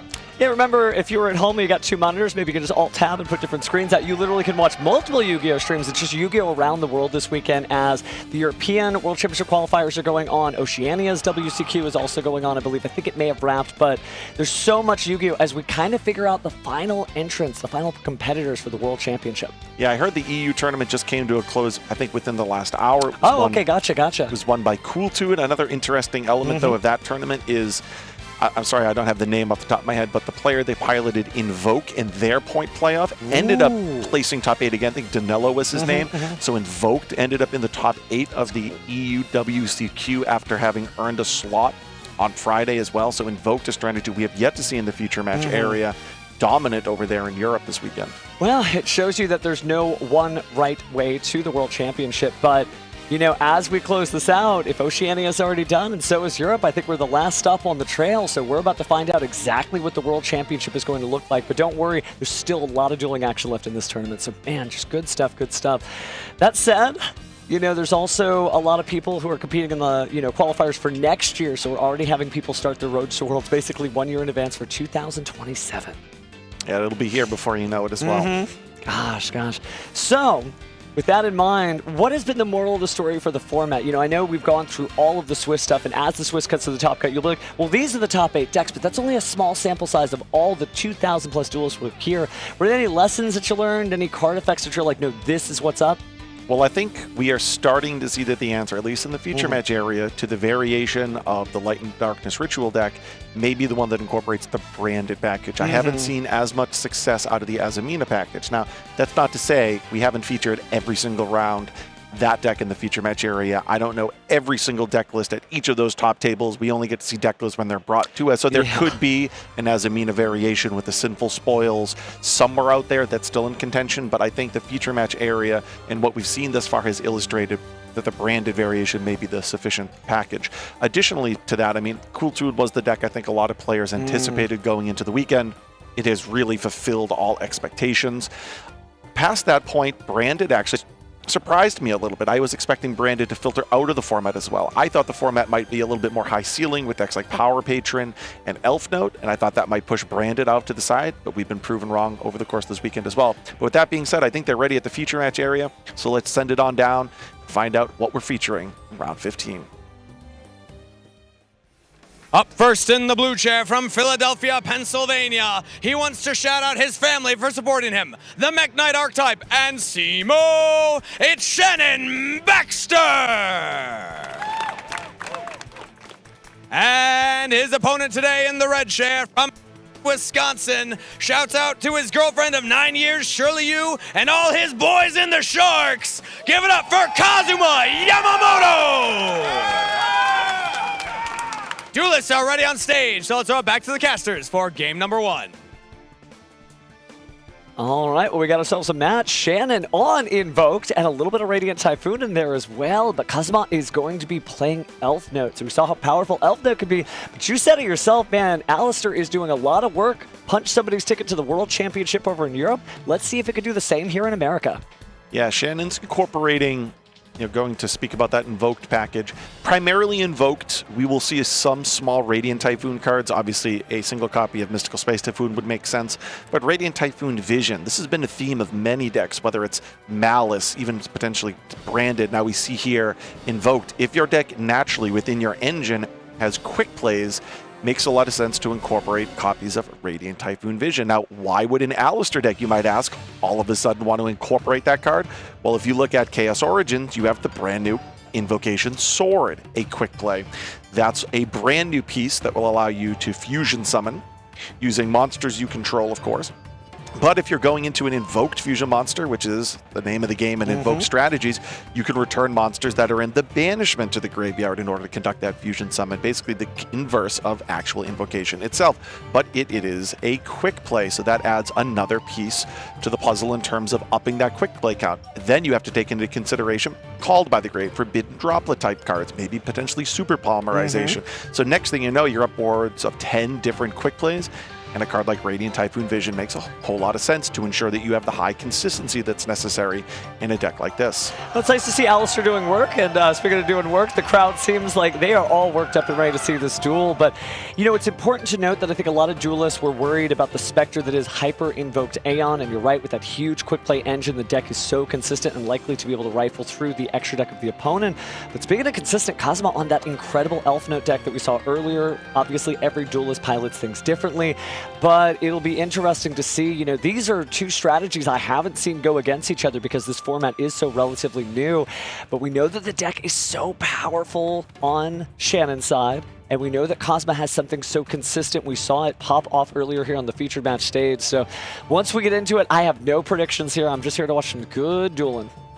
When you look at the Elf Note strategy, we've already spoken about June Pride.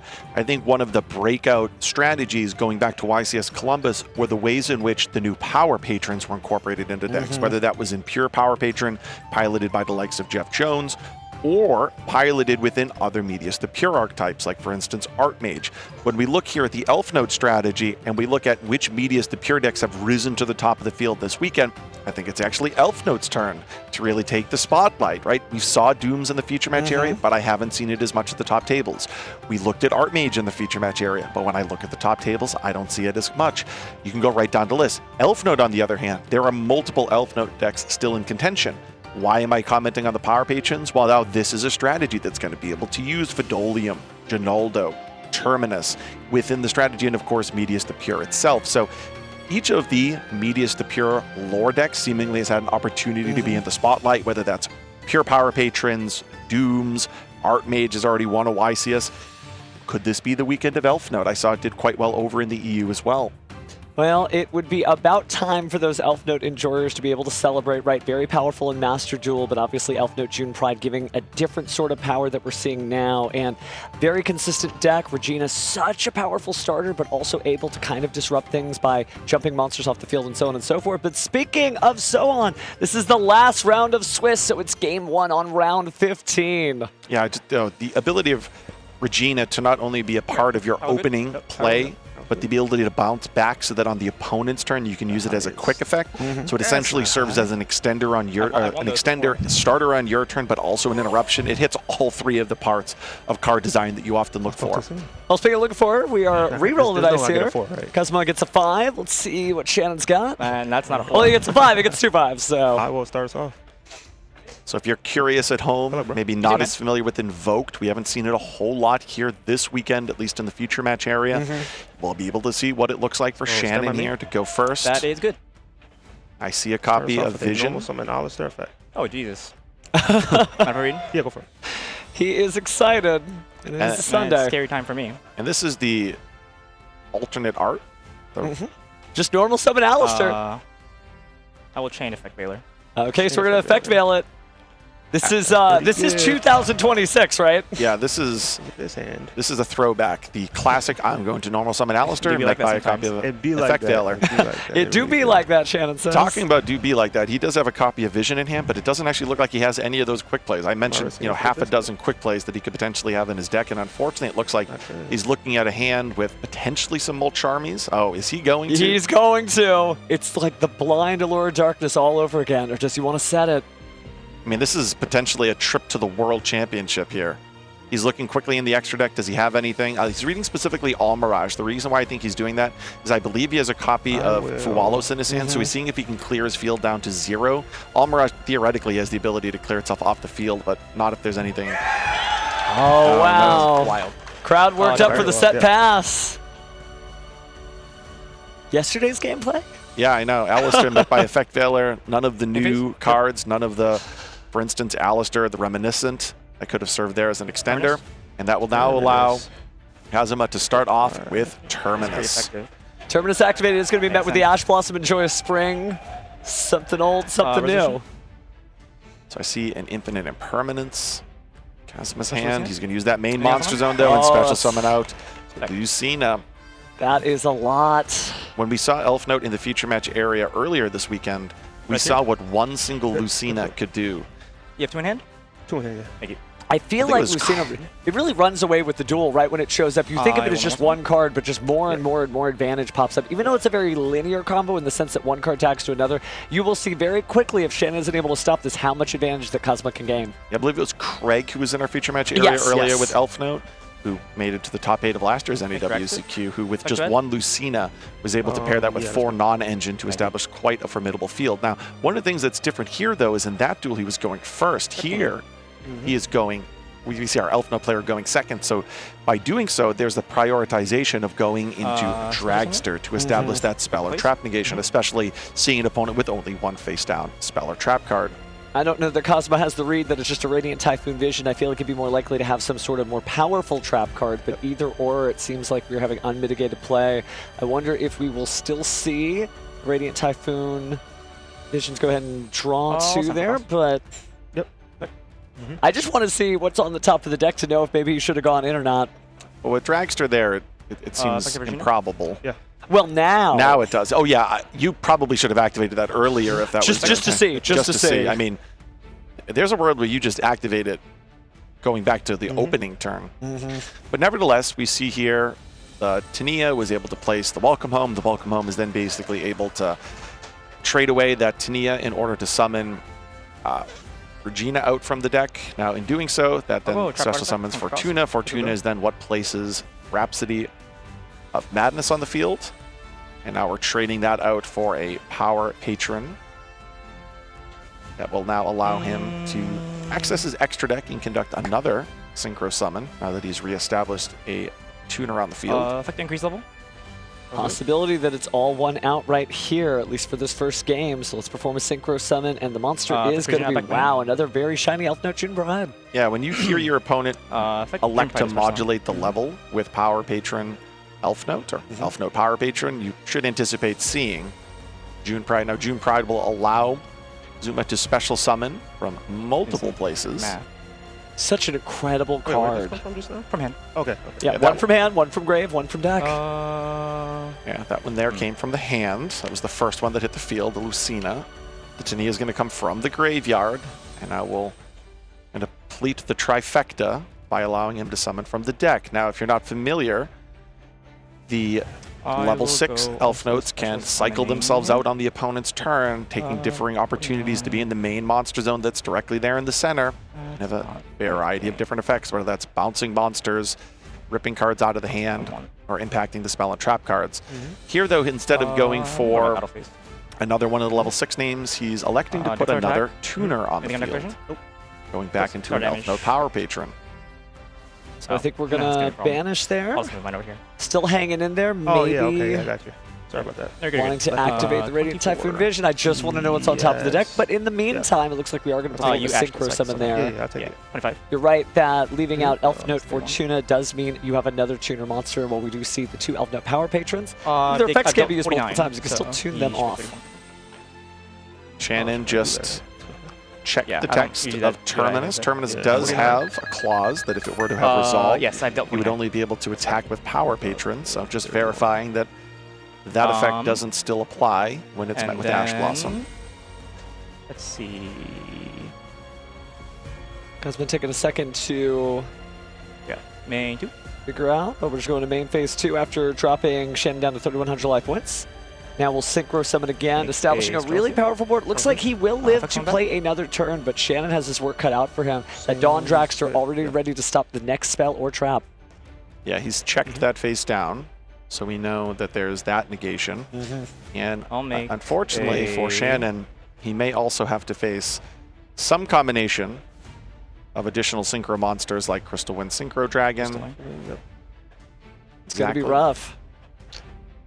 That is in the main monster zone, which should be noted. When Rhapsody of Madness is active on the field, your opponent cannot attack monsters except to attack that monster in the main monster zone. So this is a form of protection actually for the Dragster. And you do not want to mess with the Crystal Wing Synchro Dragon in that middle monster zone because, of course, it gains attack when fighting certain levels of monsters there. So very well situated here to negate. And the Welcome Home protects it from destruction effects as well. Can't be destroyed by card effects. So there's the vision. I will chain Dragster.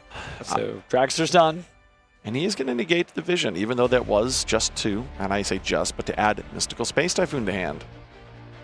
I'm not sure Shannon is going to be able to navigate through this. He's got a Fualos. Same phase, I'll use Tinny effect. And now Tinny's effect is going to rotate to the main monster zone. Thank you. 1, 2, 3, 4, 5, 6. It's randomly ripping. It's like we got a 6. It'll be that far card. And it is the copy of no. Alistair. Oh, wow. Crazy. Not like this. And then you'll see Tania move itself to that main monster zone. Now again, it now will earn the effects. Or, well, it now will be experiencing the continuous effects of not being struck by card effects and needing to be attacked. But that is enough for Shannon, right? Seeing that Alistair get picked out of his hand. Fortunately, we weren't able to see any of the new invoked cards in that game. But we were able to see the ability of Elf Note to also go second, right? That's one of the questions that we've had with Elf Note. It's a deck with a very high ceiling. Zuma was able to illustrate that June Pride doesn't just establish a really formidable going first field. Going second, you can use the Elf Note package to pick apart the opponent and then set up a really good turn 3 with that Tania effect, ripping away any of the resources that may still be there. Cosmo's certainly doing a great job there and didn't really have to sweat much. Not sure if he's the crowd favorite or his friends that he shouted out to are just the loudest duelists in the room, but either or, Shannon is going to have to work his way back. So heading here into the sided games, obviously one of the changes that Shannon will make is removing those Matrami Fualoses, right? We saw that single copy in his hand really being quite detrimental because you combine, the Fualos with multiple normal summoned Alistairs, not the new Alistair, the Reminiscent, copy of Radiant Typhoon Vision that you're unable to activate with confidence, right? I really wonder what the complexion of that game would have looked like if he just activated it. Now, what could have happened? Well, for that Radiant Typhoon Vision to matter, perhaps he would have needed to draw into a quick play and then Alistair, the Reminiscent. So it would have been challenging for that to actually filter him out of the situation. I'll figure that someday. Just kind of have it or you don't, in the sense that when you're playing against Elf Note, if you're unable to stop that Lucina, we saw how much advantage a single Lucina was able to generate. Earlier, before the game ended. I mean, that's really the name of the game with Elf Notes. You can incorporate a pretty significant non-engine package. We're talking about 15 to 20 different hand interactions. And then the bare minimum of your engine. One of your engine pieces, Regina, actually being a hand interaction itself. So there are ways of playing this strategy where you can basically have 50% of your deck applicable going second in order to counteract your opponent. Then from there, and we've seen this type of strategy successful, not just here with Elf Note, but for the last maybe about 4 years or so, where all it takes is one single starter. Lucina, Regina, for instance, and that one single starter is sufficient enough to establish a formidable board, either if you have the opportunity to go first, or when you stymie your opponent. There's many decks that come to mind that have been able to function really off just one single starter.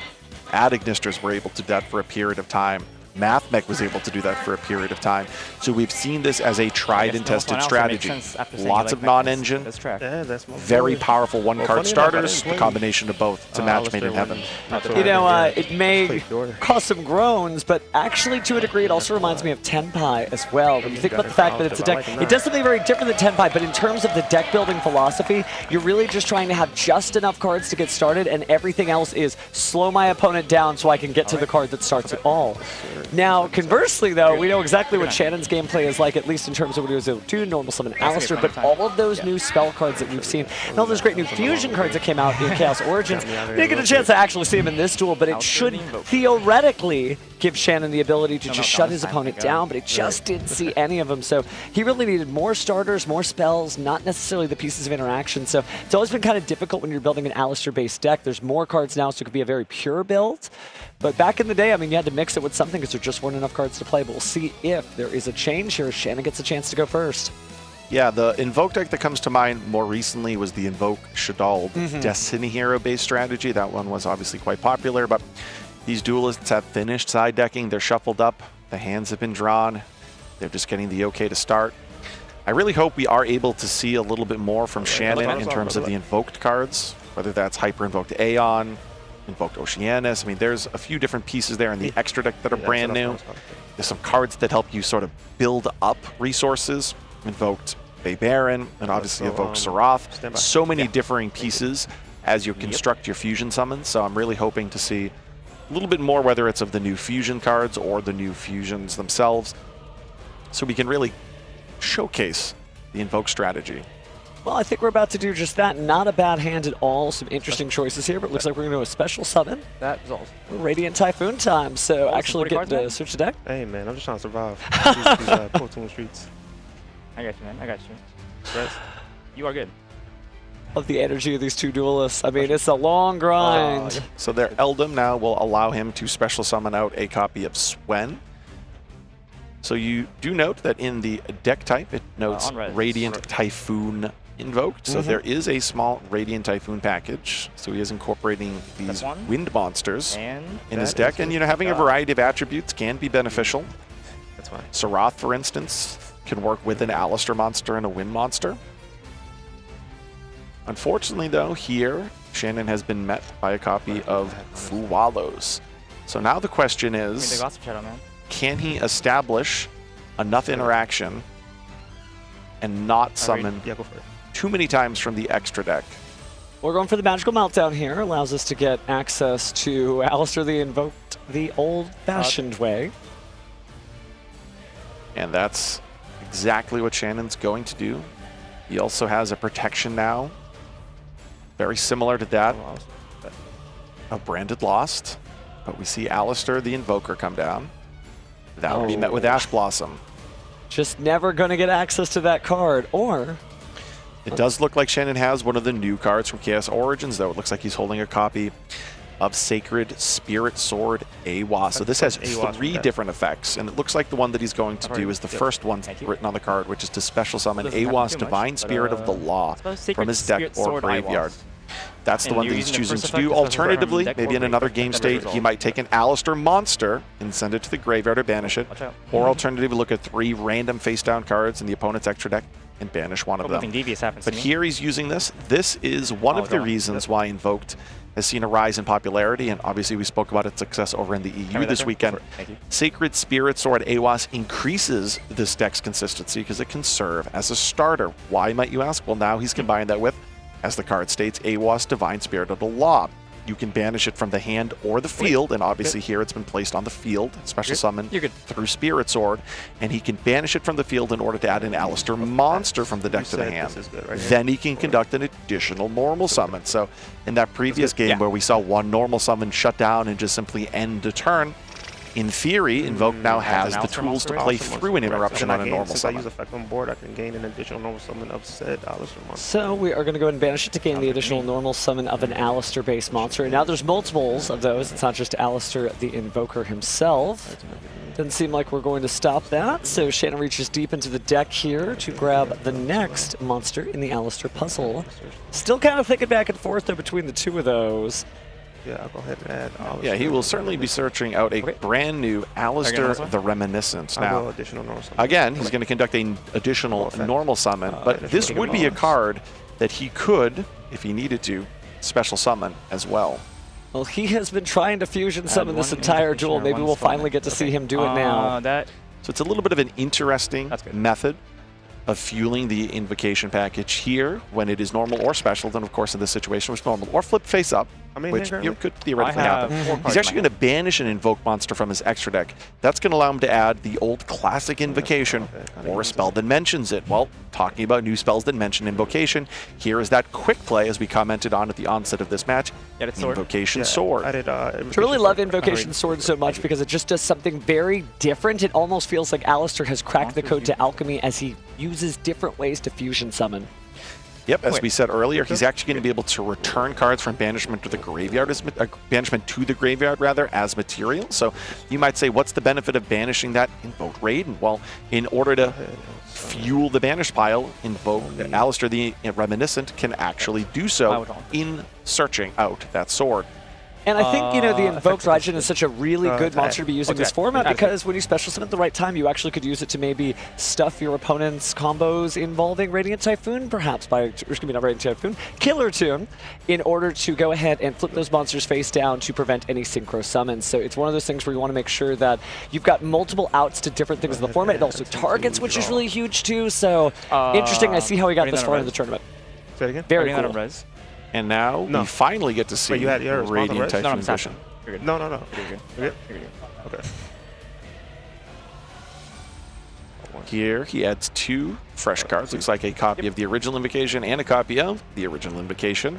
He'll now discard Mystical Space Typhoon. Now, Mystical Space Typhoon might seem like an engine requirement, but against a card, a deck that utilizes continuous traps and spells, there is the possibility that there's some value, depending on the situation, especially when you're going first. Now, let's you destroy the Elf Note Welcome Home, the Elf Note Rhapsodian Madness. Exactly. In this matchup, it's actually really important. I think generally into the field, you can use it for things like, JJ Cool Tune or maybe against Mind Shuffle. But in this particular matchup, the very accessible spell and trap removal is going to be very important. Now, obviously, for those of you who are familiar with Radiant Typhoon Mandate has hit the field in combination with Overlay. Oh, wow. Actually going into Dagaris the Timeless here. Wonder which of the effects we're going to use. Going to draw 2 and discard 1, so reaching even deeper into the deck. Judge. In combination with Are we allowed to put a dice on the deck? Okay. I'm not going to forget. Trying to use the dice to keep track of the mandatory card effect. Don't worry, we got multiple judges' eyes, and Shannon said, I ain't going to forget. Discard. I will discard the AWAS. So we're going to discard another AWAS here. Yes, you're good. And I'm worried it's going to be this pretty sizable hand. Again, just like you said, we were hoping we got to see it. We're not cheering for any particular duelist here, but we are cheering for just generally duels. And so now we get to see the invocation slap down. Let's see what we fuse.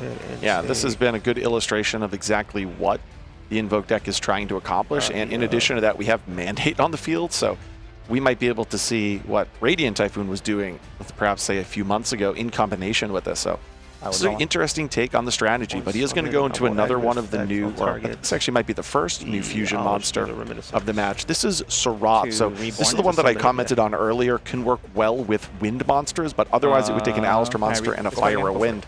He is going to be able to special summon out of the graveyard a level 6 or lower monster, either graveyard, and that is in fact a quick effect. Its effects unfortunately are going to be negated, but this is one of the ways that you can potentially climb into cards like Cross Sheep, for instance, which is always lined up really well with fusion-based strategies. The extra monster zone is obviously being occupied right now, but that is something that had we not gone into the Radiant Typhoon package, we easily could. The window of me summoning the. Oh, I can't respond anyway. You can't respond. Oh, okay. Yeah. My bad. I didn't know if you were actually thinking, if you were reading, if you were actually thinking about responding. Shannon clarifying, honestly, a question that wasn't being asked, which is, I'm doing all of this in a resolution window, and my Magical Meltdown is providing me protection, so I'm not sure if you're thinking about activating a card, but I'm going to save you the risk of showing me a card that I really shouldn't see in an attempt to activate a card during a window of time in which, again, as I mentioned, Magical Meltdown, very similar to that of Branded Lost from the Branded strategies. If you've played against that card, you know how frustrating it can be when your opponent's like, no, you can't just do anything right now. Let me continue. And it also kind of saves some time too, because if Kazuma just knows, hey, you can't do anything, he just kind of hangs back and we just continue. So here we have Alistair, the Invoker of Madness. As I said, Sarath very easily can serve as the function of getting 2 monsters on the field, whether that's to summon Cross Sheep or in this instance to summon Alistair, the Invoker of Madness. A lot of nice historic cards here again, just so much from the last 10 years of Yu-Gi-Oh! But Alistair has always been like that, always trying to gain advantage by using different attributes of monsters. So you do try to include a lot of interesting cards just to make sure that you hit it all. And speaking of chain links, looks like we're not going to respond anyway, so back into the deck we go. Yeah, he was using Sarath's Graveyard effect. So Sarath not only lets you climb, it also can serve as the effect that puts a monster into a zone that Crush Sheep points to, because you can banish it from the graveyard and fusion summon an invoked monster. That's why we see now hit the field the brand new Bay Baron. That's going to allow him to search out a copy of Brikram, the Divine Spirit of Artifice. That's now hit the field. Now, Artifice is an interesting effect in the sense that sometimes similar effects function a little bit differently than this one. What this is going to allow him to do is get a little bit of protection, because he would be able to banish it, only though when you control it. Sometimes there are effects that are similar to this that work in hand, but it's only if it's on the field. And if you do, you're able to negate the activation of an effect that's been activated in response to a fusion monster. So a little bit of insulation. It is something otherwise, though, if you control an Alistair monster or have one in the graveyard that you can just freely summon. And then in doing so, you are able to set an invocation. So if you are in the midst of getting your engine going, you can add a little bit of insulation by also searching out an invocation card, though, adding a quick play specifically that will allow you to play on your opponent's turn. And speaking of quick plays, the Invocation Sword's being activated, the SP Little Knight being used to banish the Baberon, but now that makes the Hyper Invoked Aeon. I finally get to see it on stream here. We're going to go ahead and get rid of 3 monsters from the extra deck. Dealer's Choice, goodbye Seraphim, goodbye Elf Note June Pride, and what else do we not like? Maybe the FA Dawn Dragster is a pretty... They're all 6s, right? Pretty accessible choice, because you want to activate your spells and traps. Maybe you're not worried about anything else other than the quote-unquote free negate that you would get from the Dawn Dragster. That's an interesting choice. I wonder, sometimes there's cards that could surprise you out of nowhere. Like if you don't have a good way of dealing with Chaos Angel, which we just saw, if you don't have a good way of dealing with Psychic End Punisher, that could be another card. He elects instead to go to Black Rose Dragon, a classic. That is one way to ensure your field is safe, is to ensure your opponent no longer has access to Black Rose Dragon. But it's also interesting, too, because he banished monsters of different attributes. So if he has another Invocation Sword, you can use both banishments for your fusion material, so it actually may benefit him. Absolutely, and then again, it only returns it back to the graveyard, which means then you can use your Invocation. It doesn't go back to the extra deck. It's not an effect that returns back to the extra deck. So when you banish that with the Hyper Invoked, that means it's going to be banished, in theory, permanently. There are ways, obviously, in the game of Yu-Gi-Oh! To get cards from banishment back to your extra deck, but that's not something that all strategies have access to. Whale, whale, whale, if it isn't invoked Oceanias. I know there's a lot of players who are worried about this, but remember, it's only getting that Dimension Shifter-like effect there. I think the printing there it's very similar to Oceanus. I think that's Elysium, which is an older one. Right. Yeah, that's upside down relative to our perspective. Yeah, my bad. A few cards I can build. You can definitely build that. All right. That leads me. Guess I'm still trying to hunt my white whale then. Yep. Yeah. Elysium is a quick effect. Essentially, what he'll be able to do is target an invoke monster he controls or in his graveyard and banish it, and then all monsters the opponent controls with that attribute as well. So it is an interaction form of interruption. If he is able to summon Oceanus, the extra monster zones are clear right now, so he would be able to apply essentially that Macrocosmos effect, and you can see very quickly, there it is, right? I mean, they're not quite as similar as I remember, but, when they're upside down, it is a little bit difficult. But this is the one that a lot of duelists were worried about coming into, this tournament fighting against, of course, because in the extra monster zone, any card sent to your opponent's graveyard is banished instead, which that's exactly what Shannon wants with an Invocation Sword to go and return those to the graveyard. So, Dimension Shifter effect, but still filling up the gas in the tank for future fusions. Take a look at what I got left in here. Yeah. Very good thing to do. What are the 12 cards that I do have left that I need to try to play with? I suppose I will start it with... I mean, one thing to note is this was done under the effect of a Mulch Army, so Azuma does have a lot of cards at his disposal. The problem, though, is he doesn't necessarily have an extra deck that's conducive to the situation, because he has to play through multiple points of interaction without the full utility of his Elf Note engine. But he'll start with a really good one. Level You'd have to 1. imagine he'd have started with that many cards in hand, but he's going to go with Lucina, special summon to the main monster center zone. Nothing on. Back to search. Yeah, that's good. Now we'll be able to add an Elf Note monster. So many cards on the field. It's not like Shannon would need an additional one, which is why I hope he doesn't forget that promise he made that he's going to remember not to draw a card next turn off of the effect of the Dugaras. But looks like we are going to go ahead and add on the Elf Note Lucina. It's going to be an Elf Note Regina. So still trying, not just going to scoop this one out, going to try to actually win this duel and close things out in his 15th round. Yeah, there's multiple ways of basically filtering Lucina into 2 bodies. You can get Regina, which then will special summon from the deck. That saves your normal summon. You could also just search out, for instance, Elf Note Power Patron and then use your normal summon there. Yeah, Regina, that's correct.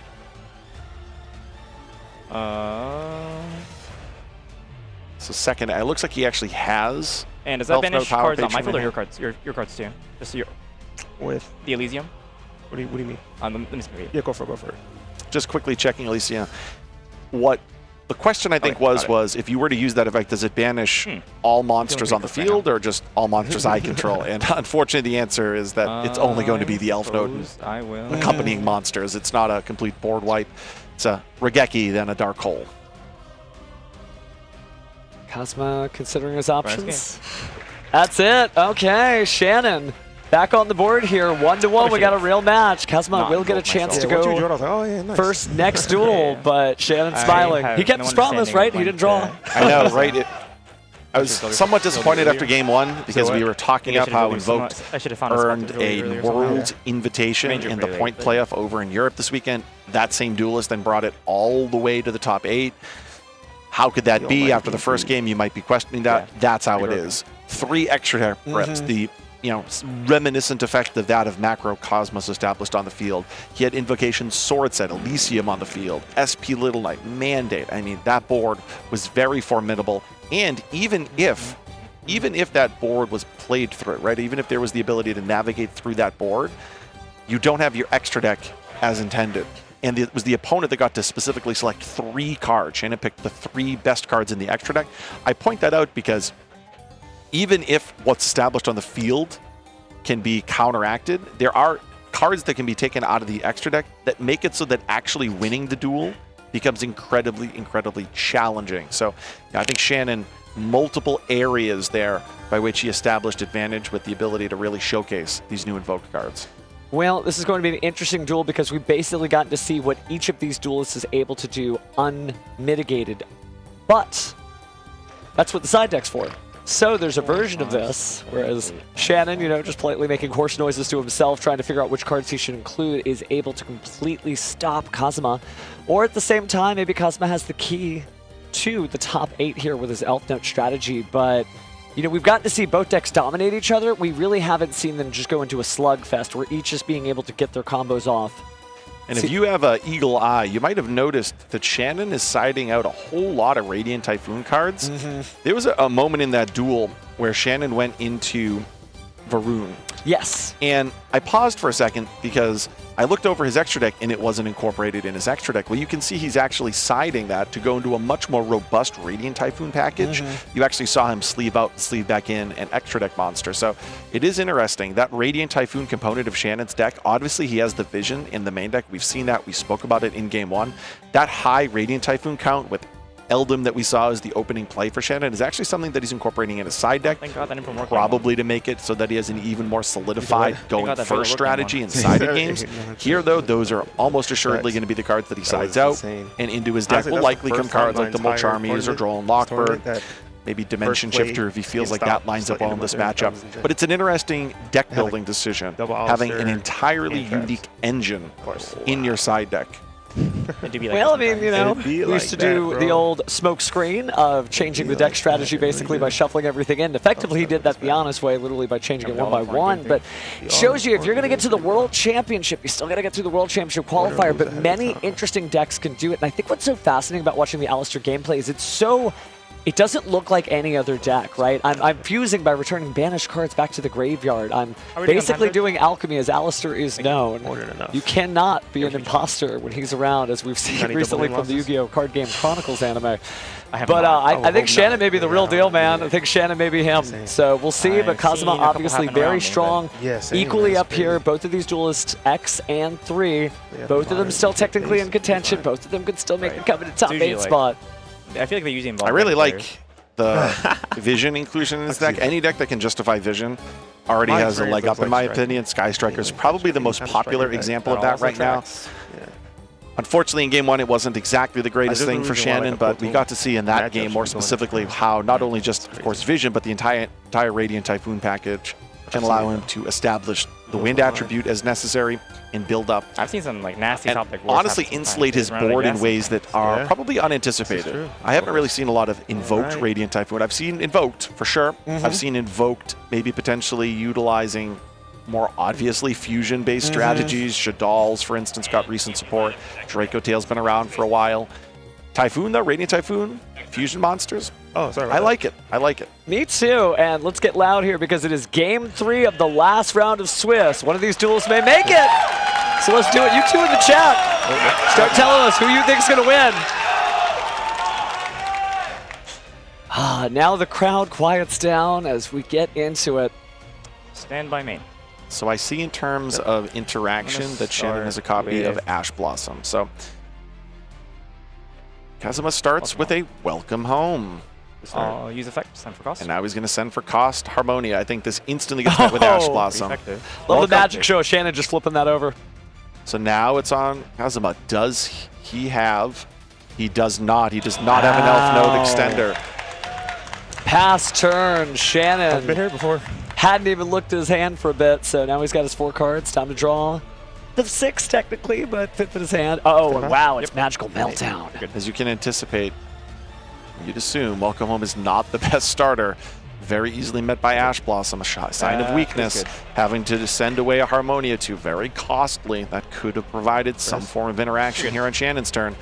Shannon, as you just mentioned, is going to start with Magical Meltdown. Search out the classic Alistair the Invoker. Normal summon Alistair. Here we go. Adding Invocation from the deck to the hand, or there it is. The classic. We see already a Fire Monster, a Dark Monster in the graveyard. The brand new Invoke Sarath requires a Fire Monster, so he sees that Ash Blossom down. The biggest brain. You know, sometimes you would see Alistair turn into something like Almirage in order to establish the Fire Monster. He doesn't necessarily need to do that because the Ash Blossom is there. But we'll see what he elects to do. I will trust Shannon. Shannon's going to bring out the Almirage nevertheless. If you played Invoke 3 or 4 years ago, you are very familiar with this. I believe I caught him earlier saying he had the biggest brain. Well, if he wants to win in this turn, he's going to need it. But banish Alistair and Ash Blossom in Joyous Spring. And let's see what the fusion is. A couple of different options. And this makes a lot of sense. Why? The way Invoked is played today is different than a few years ago. Why would he want to do it this way? Now that allows him to utilize the Ash that was in the graveyard and keep an extra Link monster on the field, that Almirage. This deck utilizes Links way more than early iterations of Invoke strategies. So now he basically has that free body by turning that normal summoned Alistair into Almirage. Oh, I'm sorry. We do see, though, a Ghost Bell. Still a couple of cards in hand, but that may have slowed things down. Looks like instead, though, maybe we are going to link these two off. If you do that for maybe a cross sheep, more advantage, and SP Little Knight, you could banish additional cards, which will be able to attack directly this turn. So let's see what he ends up going for. Imagine it's going to be Alistair, the Invoker of Madness. Now he's going to be able to use Sorath. This will allow him to banish itself, and in this case, Alistair the Invoker, in order to conduct a fusion summon. That's going to bring out the brand new Invoked Baybareth that requires either a light or earth. That'll be just effect. Okay. So going to go ahead and activate the effect there. Back into the deck, more resources, more attack points. He's got to build up a field here. We've seen what happens when you let your opponent get to the next turn. I'm thinking if I'm banishing from your grave with his effect. Yeah. So considering still on resolution whether or not we're going to banish, maybe deciding, do I need a dark that bad? Peter James Lausier. Yeah. So he looked into the extra deck there, kind of check the materials of all of his fusions. But he is going to go ahead and banish the Vidralis Harmonia. And now we see working here as a mid-turn extender, also putting up a form of interaction. Spirit. Viracom is back there, also setting the Invocation Sword.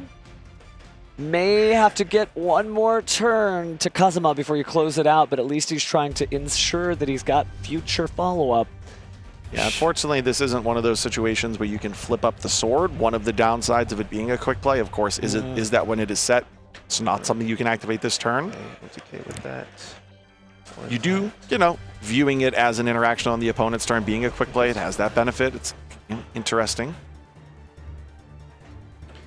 The trade-off, and now we see it looks like... the Book of Law. Okay. The Book of Law. So the way this works is he's going to tribute a monster and then special summon an invoked monster. This is going to be treated as a fusion summon out of the extra deck. It's cool to actually see that. It is a quick play too, but it's going to activate this during the main phase.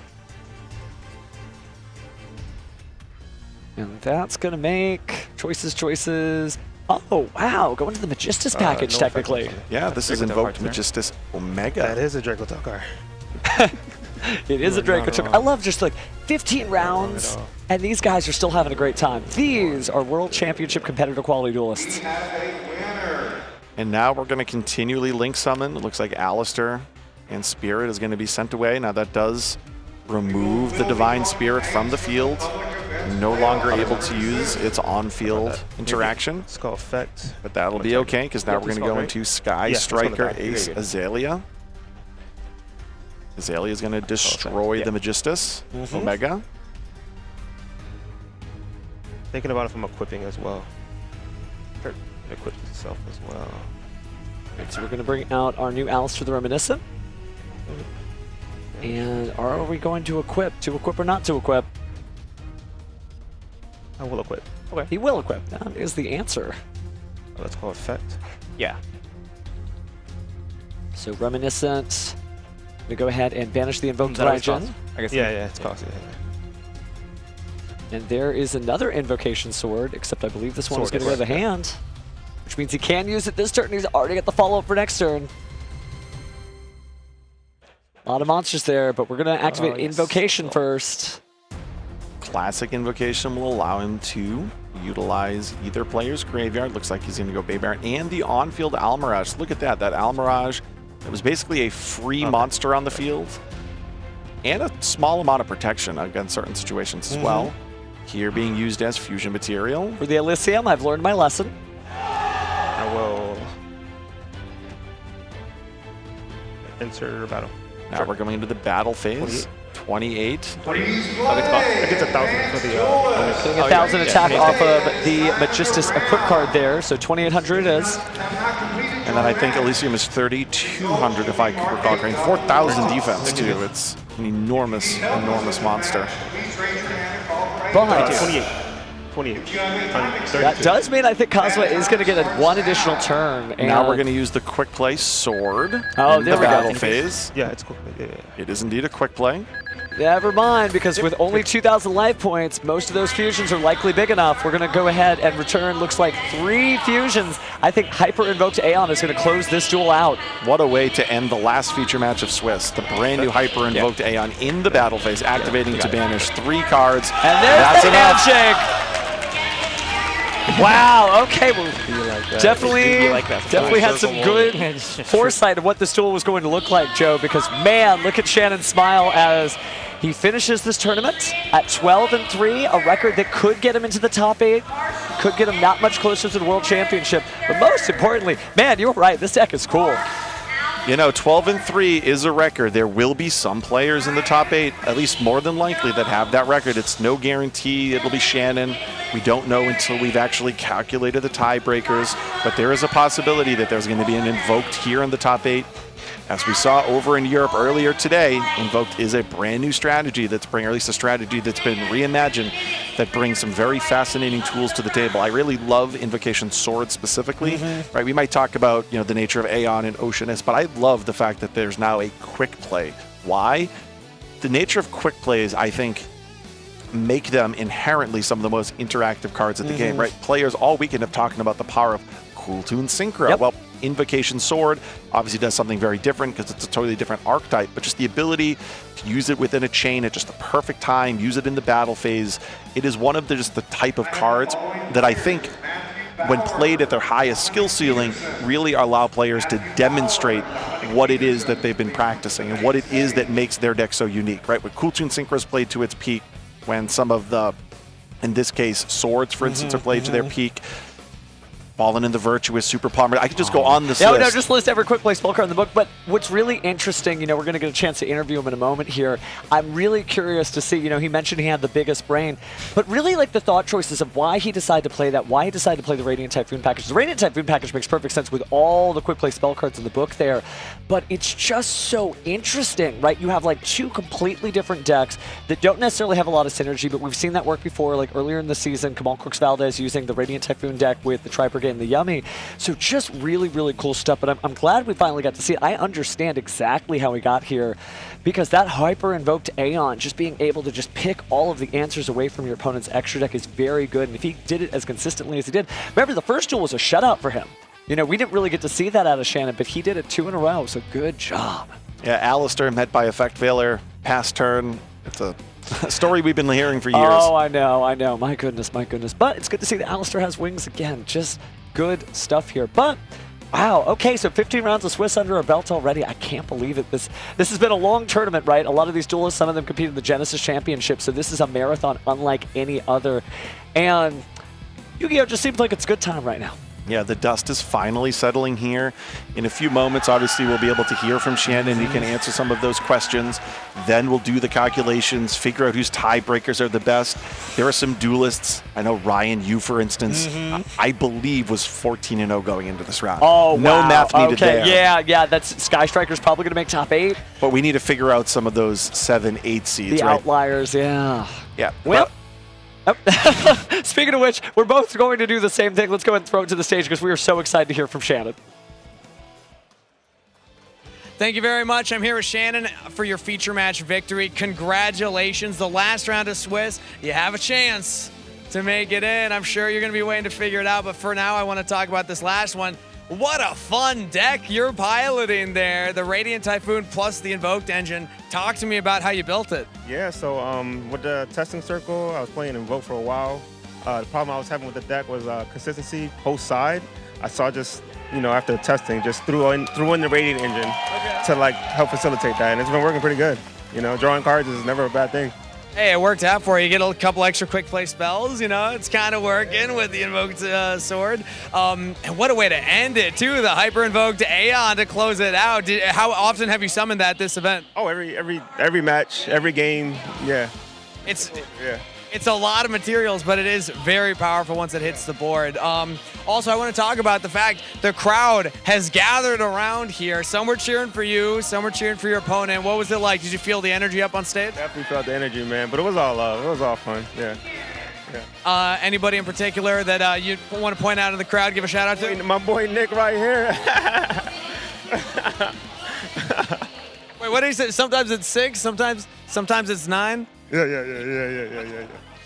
All right, well, cool. Congratulations. I know that you're going to be waiting to figure out if you make top cut. How you feeling? Do you feeling good? Feeling like you had good tiebreakers?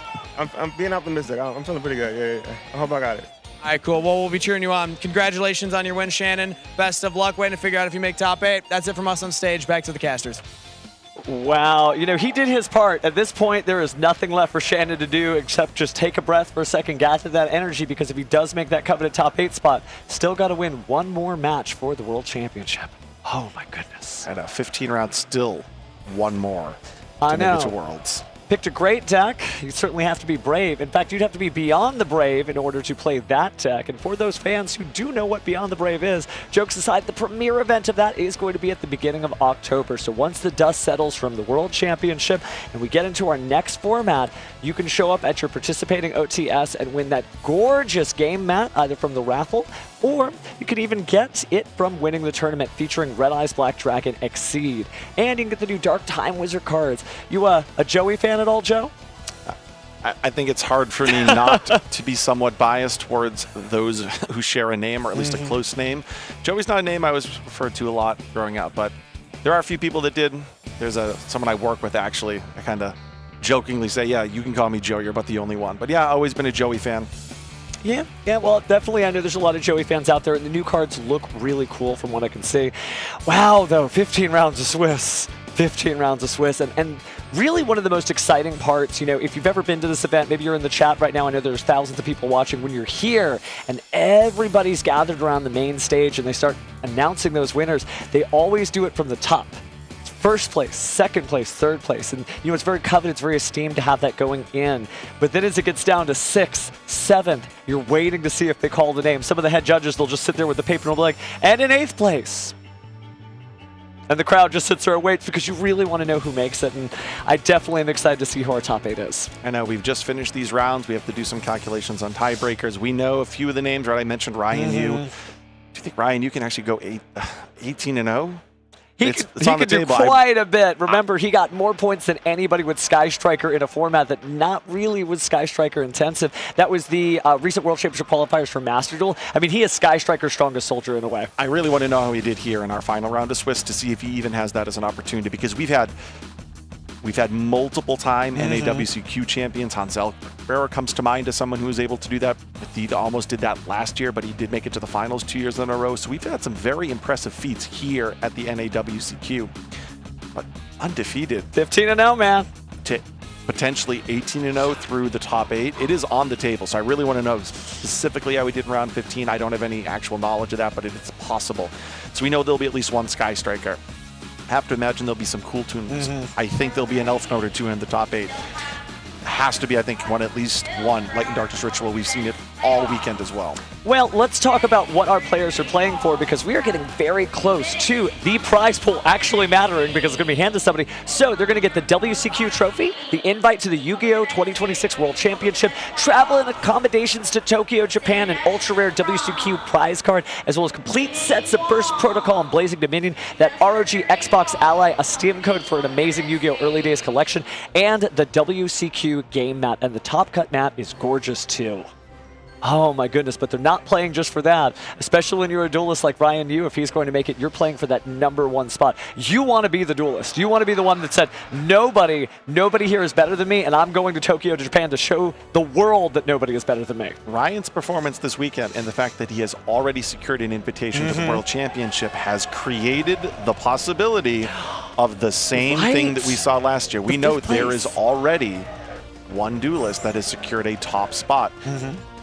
Could there be another playoff to figure out who earns the 5th place spot, which would normally be quite a disappointing heartbreak so deep into the tournament?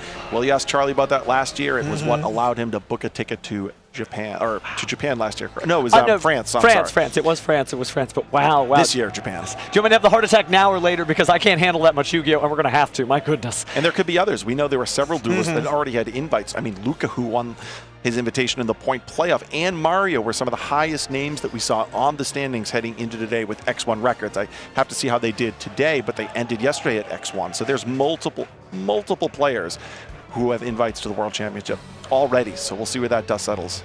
We talked about this earlier, but I think that's a perfect illustration of how no matter what changes in the format, no matter what changes in the rules, no matter how many cards are out there, no matter what you think is too unfair or too good to be played, strong duelists advance through the format. The same duelists are making it even with their favorite decks that aren't particularly favored in the tournament or aren't well represented in the tournament, considering we really didn't see a lot of Sky Striker. So yeah, there's some really cool stuff. And speaking of cool stuff, why don't we check in on some of our duelists right now in our community highlight section to see who is doing what. And at least, yeah, as you see at the very bottom there, Ryan Yu 14-0. We'll find out what the update is at the end of this round. But other great duelists doing well too. So Charlie entered this round at 12-2. That means if he was able to win that 13th and pivotal game, he would find himself almost a shoe-in guarantee for the top 8 with another opportunity to go to Worlds. We know Ryan is sitting down there at the bottom at 14-0. I just spoke about that. Kamal and Ruben, unfortunately, are at 10-4, meaning their opportunity to represent the North America, the World Championship qualifier, did come to an end today. And it does look like Michael, sitting there at 6-4, has been out of the tournament for a little bit. But a reasonable and representative performance for all of our duelists on the community highlight. Yeah, these are long-time competitors who have been playing this game, and you do stick it out because there's no better practice than playing against somebody in the same situation. But speaking of situations, well, we are done with the Swiss round, so why don't we take it to a break and we'll be back soon. Kangi's here at the NAWCQ. I brought some cards with me. Let's see if you can guess what they are before the Duelists here. All right, we're here with Nicole. You have 60 seconds to guess my card before chat. Go. Is the Genesis point value for this card 100? No. Is it a light monster? No. Is it a dark? No. Is it an earth? No. Is it a fire? No. Is it a water? No.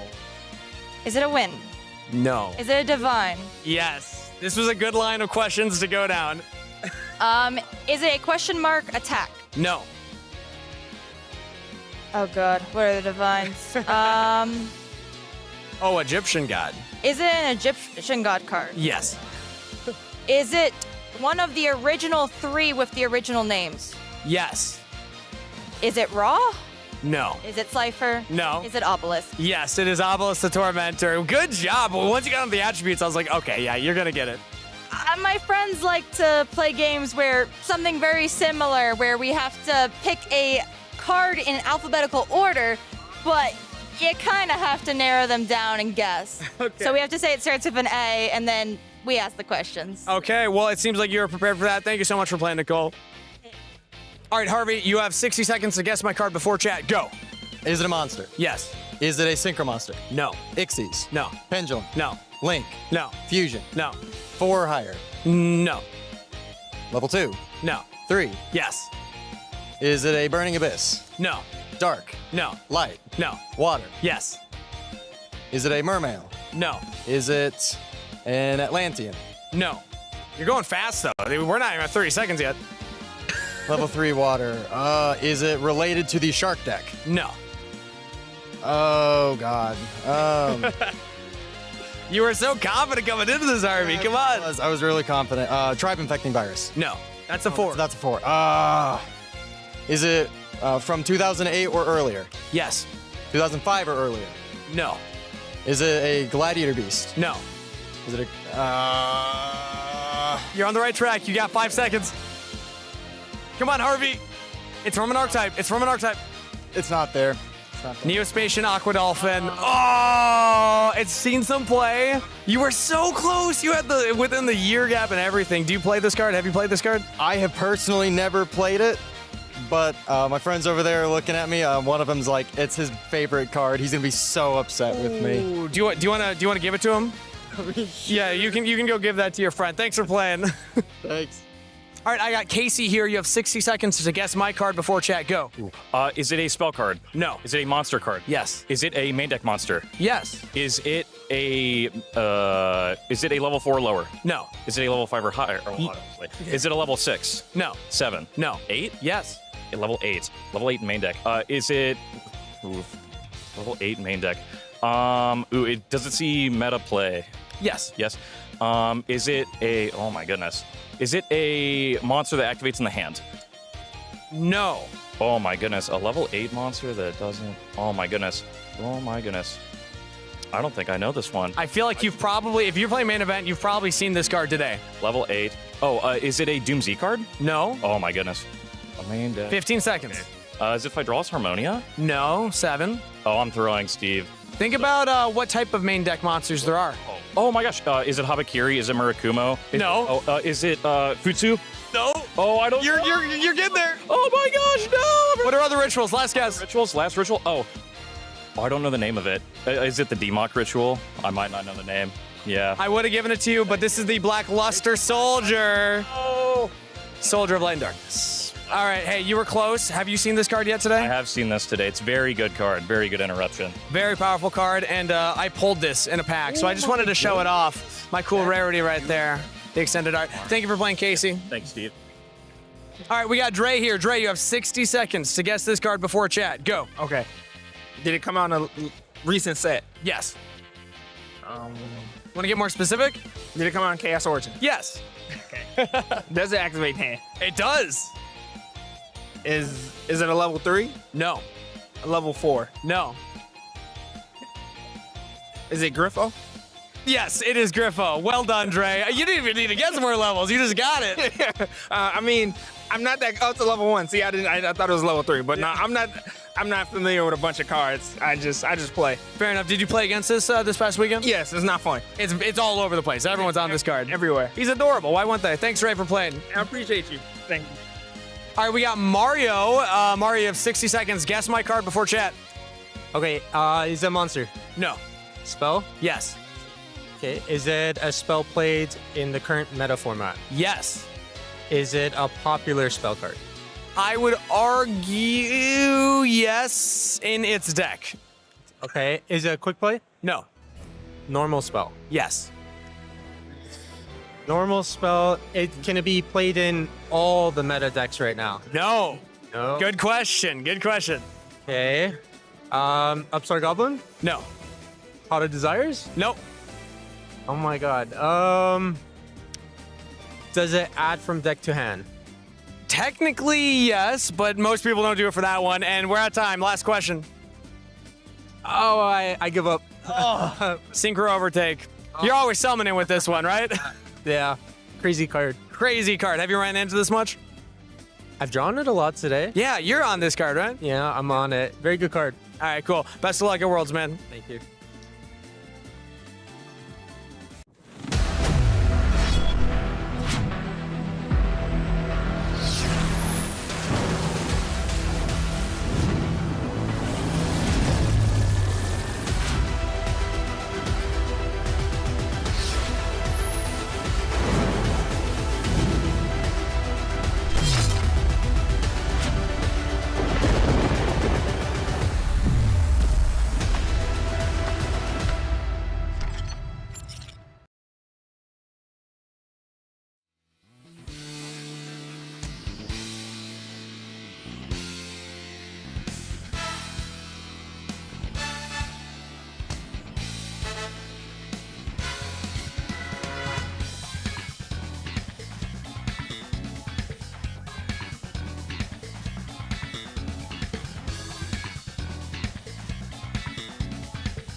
What's up, everybody? Steve Kangas here at the NAWCQ, where we now have the privilege of honoring all of the YCS winners from this past season. So please join me in welcoming Jackie Jing to present their chosen giant cards. Aditya, come on up. So why did you pick this card?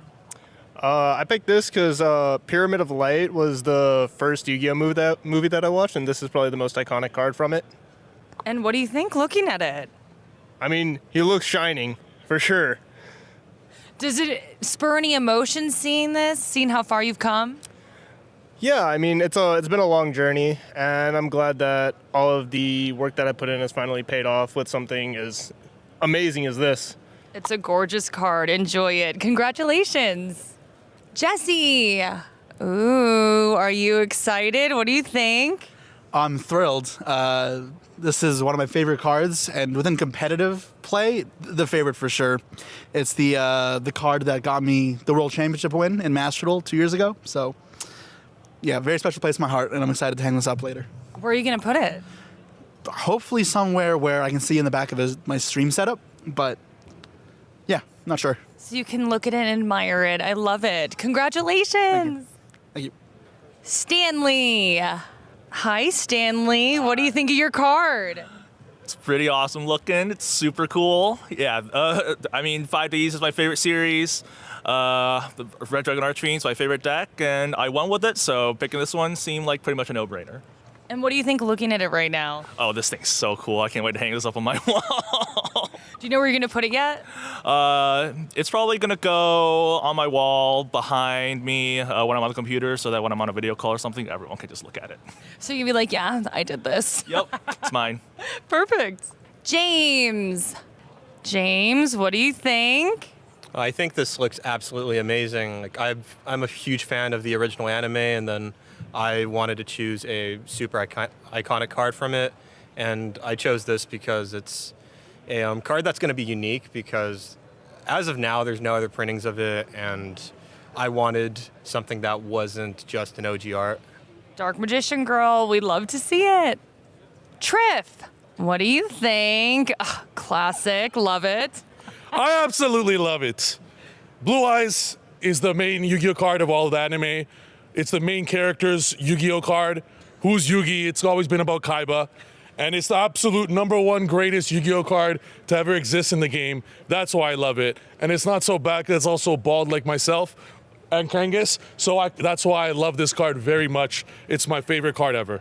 Okay, also, since that was such a great answer, we're going to give you 2. Wow. What do you think? Awesome. Just kidding. You already knew this was coming, but what do you think of this one? You know, this is awesome. It's like a mini Blue Eyes or like a mini Kangas. Big fan of this one as well. It's like a baby version. Blue Eyes is the main one, like the OG, and then this is like the newer version. And I'm going to win a few more of these next year, so I'm excited. Where are you going to put them? Honestly, I don't think I'll have space because there's going to be so many. So what I'm planning to do is actually be the first to have a giant card deck, and I'm going to shuffle them. Konami, we need sleeves next for these, please. Thank you. Wow, congratulations. Thanks so much. Thank you.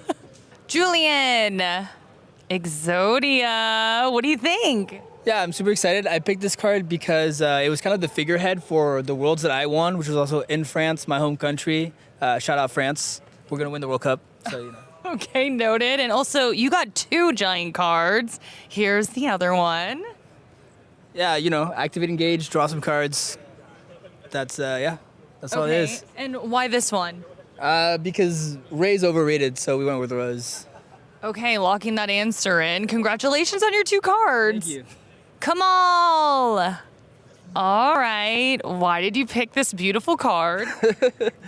I chose a black goat last because it's a representation of myself, to be honest. Okay, I love that. And you know what? You're so awesome. You get 2 cards. Look behind you here. What do you think of this one? This one is basically from my childhood when I first started playing competitively. This is like one of the most impactful cards of the game. I can tell how much this game means to you. Do you want to talk about that a little bit? Yeah, it's one thing I always grew up playing with my brother. It made me closer to him. Made a lot of friends through the game, so. I can tell. It means so much. Well, congratulations. You got 2 cards. Yay. And that'll do it for our award ceremony for our giant card winners. Each one of these duelists taking a YCS, if not a couple, this past season. And who knows, maybe one of them will even represent our region at the World Championship right around the corner. But with that being said, it's time to get back to the NAWCQ to see the competitors. The wait is over. It's time for my divine wind to blow throughout the world. Behold, Boral Shroud Dragon! Yu-Gi-Oh! Trading Card Game, Burst Protocol, available now. So she got into it during COVID lockdown. I had just the old Yu-Gi-Oh! Anime on as background noise. She saw Dark Magician Girl for the first time and said, "This is the coolest thing I've ever seen." And the next day we went to our local card shop, bought a bunch of cards because she was so interested in it. He got into Yu-Gi-Oh! Actually at camp. He had a counselor that was playing Yu-Gi-Oh! And got him into it. My oldest, the one that's been in it the longest, has been playing since he was 5. He actually couldn't read cards, and we had to teach him based on pictures what the cards did to figure out what to play. She was always a smart and capable kid, but seeing her go from, I'm pretty smart in my school, I'm a pretty good reader, to just being able to understand English and math and everything at such a strong degree at school. She's a straight A student with amazing test scores. And he just so much more outgoing, and it's just a community that he relates to. I've seen my kids make the honor roll. I've seen my kids excel in extracurriculars, and I attribute a lot of it to Yu-Gi-Oh! It's been awesome in our life. There's kids that he plays with, but at the same time, even all of the adults that he plays against have really kind of welcomed him in and are very supportive. They made a lot of friends. I think that we go to a regional event, everybody knows who they are, everybody's nice to them. We come to YCSs, they see people they know. So just the friends that they've made has been a huge part and a huge benefit that we didn't know would happen when we got them into it. And just seeing her go from this kid that didn't adjust well with making friends to being this social butterfly, having this confidence in herself, is the greatest gift this game's ever given us. There's a lot of good local game stores you can go into and say, my kids are interested, is there anybody that can show them? Through schools and stuff like that that have clubs. So both of those are different avenues that we've seen our son kind of gravitate towards. Go to your locals, go to a tournament, talk to a friend, and your kid's going to just excel in this.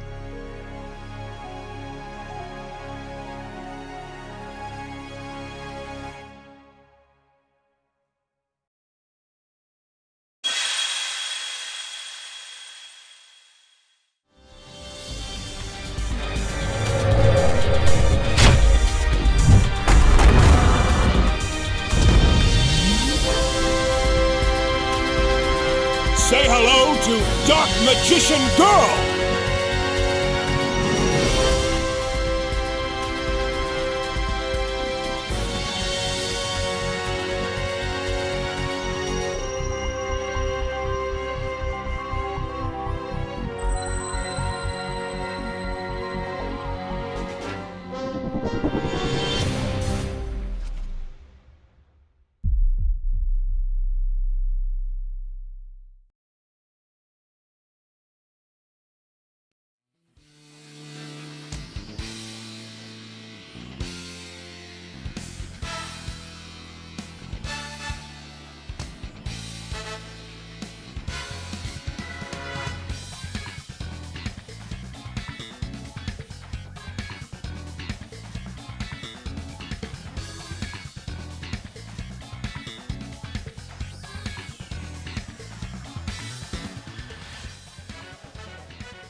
Going to happen.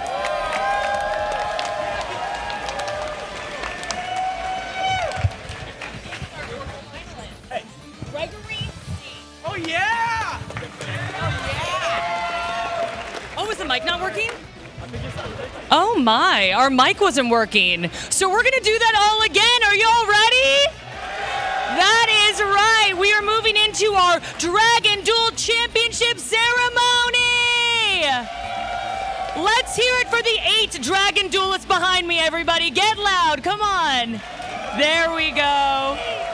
And of course, we got Head Judge Nick here, everyone. He'll be handing out the trophies. Let's hear it for Head Judge Nick. There we go.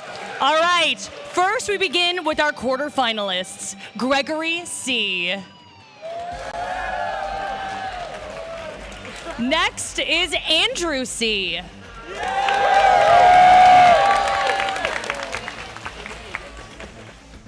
Michael M.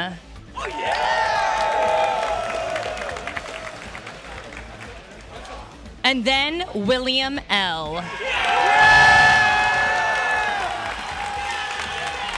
One more time, everyone, for our quarterfinalists. Get loud. They're on camera right now.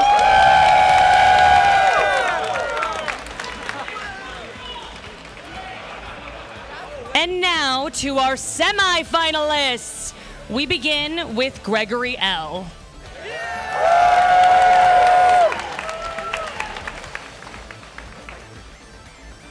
Next, Luis H. All right, make some noise for our semifinalists, everyone.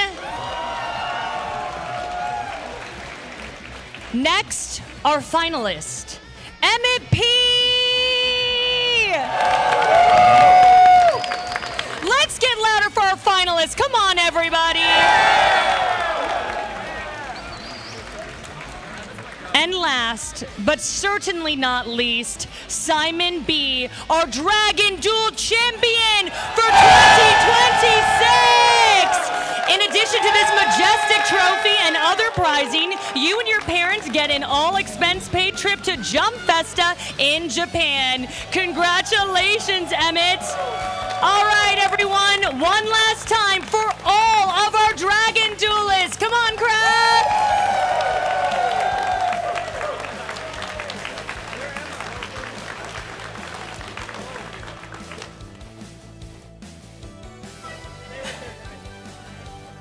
Oh, okay, they told me to keep talking. Should we just say their names again and just cheer for them really loud? We have this amazing little group here. Okay, our quarterfinalists again. Gregory C., hold that up high for everybody. Come on, Gregory, hold that up. Hold that up. And then we got Andrew C. down here. Andrew, hold that up. Come on, there we go. Michael M. Yay. And William L. Our quarterfinalists. Okay, and let's also hear it again for our semifinalists over here. They're all smiles, really excited. Gregory L. and Luis H. Hold up those trophies. Come on, your quarterfinalists are cheering louder than both of you. There we go. And then our finalists, Emmett P. Emmett P., hold that up. In our finals again, that was absolutely a thrilling duel to watch. And last, but certainly not least, our Dragon Duel champion, Simon!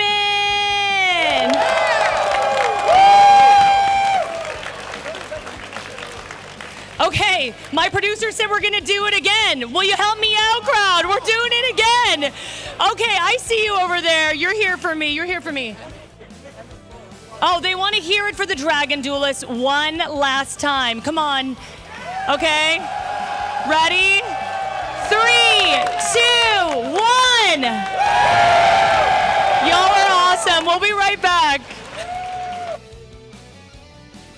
We're at the Dragon Duel area at the NAWCQ, and you can see dozens of duelists behind me, these young duelists going head-to-head for the Dragon Duel Championship. Let's catch up with them. Come on. Okay, what's your name? Brennan, Okay, Brennan, where did you come here from? Where did you guys travel in from? Illinois.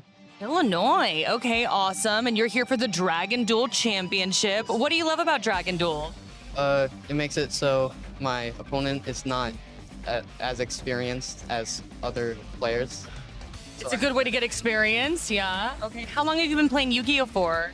7 years. 7 years? How did you get into it? My friend showed me the anime. And then you were in love after that? Yep. Okay, so do you remember what your first deck was? Just some random cards that we found in packs. Okay, so then why did you decide to stick with Yu-Gi-Oh? What do you love about it? Well, I played with my brother, and it's just part of my childhood. Oh, I love that. Does your brother still play? Yes. Do you guys still duel against each other? Yeah. Who's better? Me. Did you hear that? His brother's, he said he's better than you. Your brother's like, what? What are you talking about? Why would you tell other kids to play Dragon Duels? So they have a better chance if they're newer to the game. Okay, great. And is there any reason why you love Yu-Gi-Oh! And you'd want to tell other people to get into it? Well, it's very fun. I've been playing it for years, so I could teach them some stuff. Okay, what's your favorite card? Chaos Ancient Gear Giant. Love it. A good choice. All right, well, enjoy the rest of your NAWCQ. Say bye. We got Greg from Pennsylvania with us. How has your Dragon Duel Championship been going? I'm 2-0 right now, and I'm feeling pretty confident about my rounds. Okay, are you going to win the whole thing? I'm trying to. Are you going to win the whole thing? I will. Ah, there's the confidence we love to see. And then what got you into the trading card game? So I bought like a structure deck just out of like curiosity because I watched the anime. And then I like slowly built off that deck. I started going to locals, started going to bigger events, and then now I got more and more competitive as time went on. And what have you really enjoyed about dueling? Why have you continued to pursue it as a hobby? I like the complexity of the game. There's a lot of things to think about. There's like so many things you can do. There's so many different decks. Like there's so many possibilities you can do in this game. Do you think that it's helped you educationally, maybe with math or reading, anything like that? It definitely has. Fixed like critical thinking skills. Definitely like reading, because like there's a lot of commas. I love that. Okay. And then what about friendship? It just seems like a community here. Have you made a lot of friends here? Yeah, definitely. You interviewed Kate earlier. He's one of my friends. PJ over there is my friend. Michael over there is my friend. We all meet each other at events, so we just become friends, and we play online too, so we're always connected somehow. Do you think Yu-Gi-Oh's changed your life? Yeah, definitely. Why? Well, I've gotten more friends. It's been a hobby that has benefited my life for the better, because now this game's really fun, so I just want to keep playing. Why would you tell people watching at home, some young kids out there who might want to try out Yu-Gi-Oh, why would you be like, you need to do this? Well, the main reason most kids don't is because of complexity. Honestly, game at its basics isn't hard at all. As long as you learn basics, you can learn, and then the more you play, the more of those skills develop. You can learn smaller things here and there, and then over time, you'll just become a great duelist. Practice makes perfect. I'd love to hear that. And then is there anything else you want to say to the people watching at home? No, that's all for me. I thought I saw Mom with the camera earlier, right? She went back over there. Aww. To go take a photo of me. Okay, does she play Yu-Gi-Oh, or does she support your journey? I've tried to teach her, but she wasn't too interested. Okay, so she's just moral support. Yeah. You want to say anything to Mom? Thank you for taking me out here, taking me to different events. I love that answer. All right, let's say bye to everybody. Oh, sorry. You're good. Bye. We got Kate here from Raleigh, North Carolina. You're playing in the Dragon Duel Championship. How have you been doing? I'm 1-1 right now. Feel like I'm playing pretty good. Love to hear that. That's not bad at all. Why do you love Dragon Duels? It's even past the Yu-Gi-Oh part. You get to meet up with your friends, make new friends. Even after this, we'll probably go to the hotel. Just like getting to have fun with people. The community. I love that. Have you made a lot of friends here? I have, and we'll test even out of YCSs. We test a lot, and it's really fun. Have you known them for a long time, or? Since Richmond.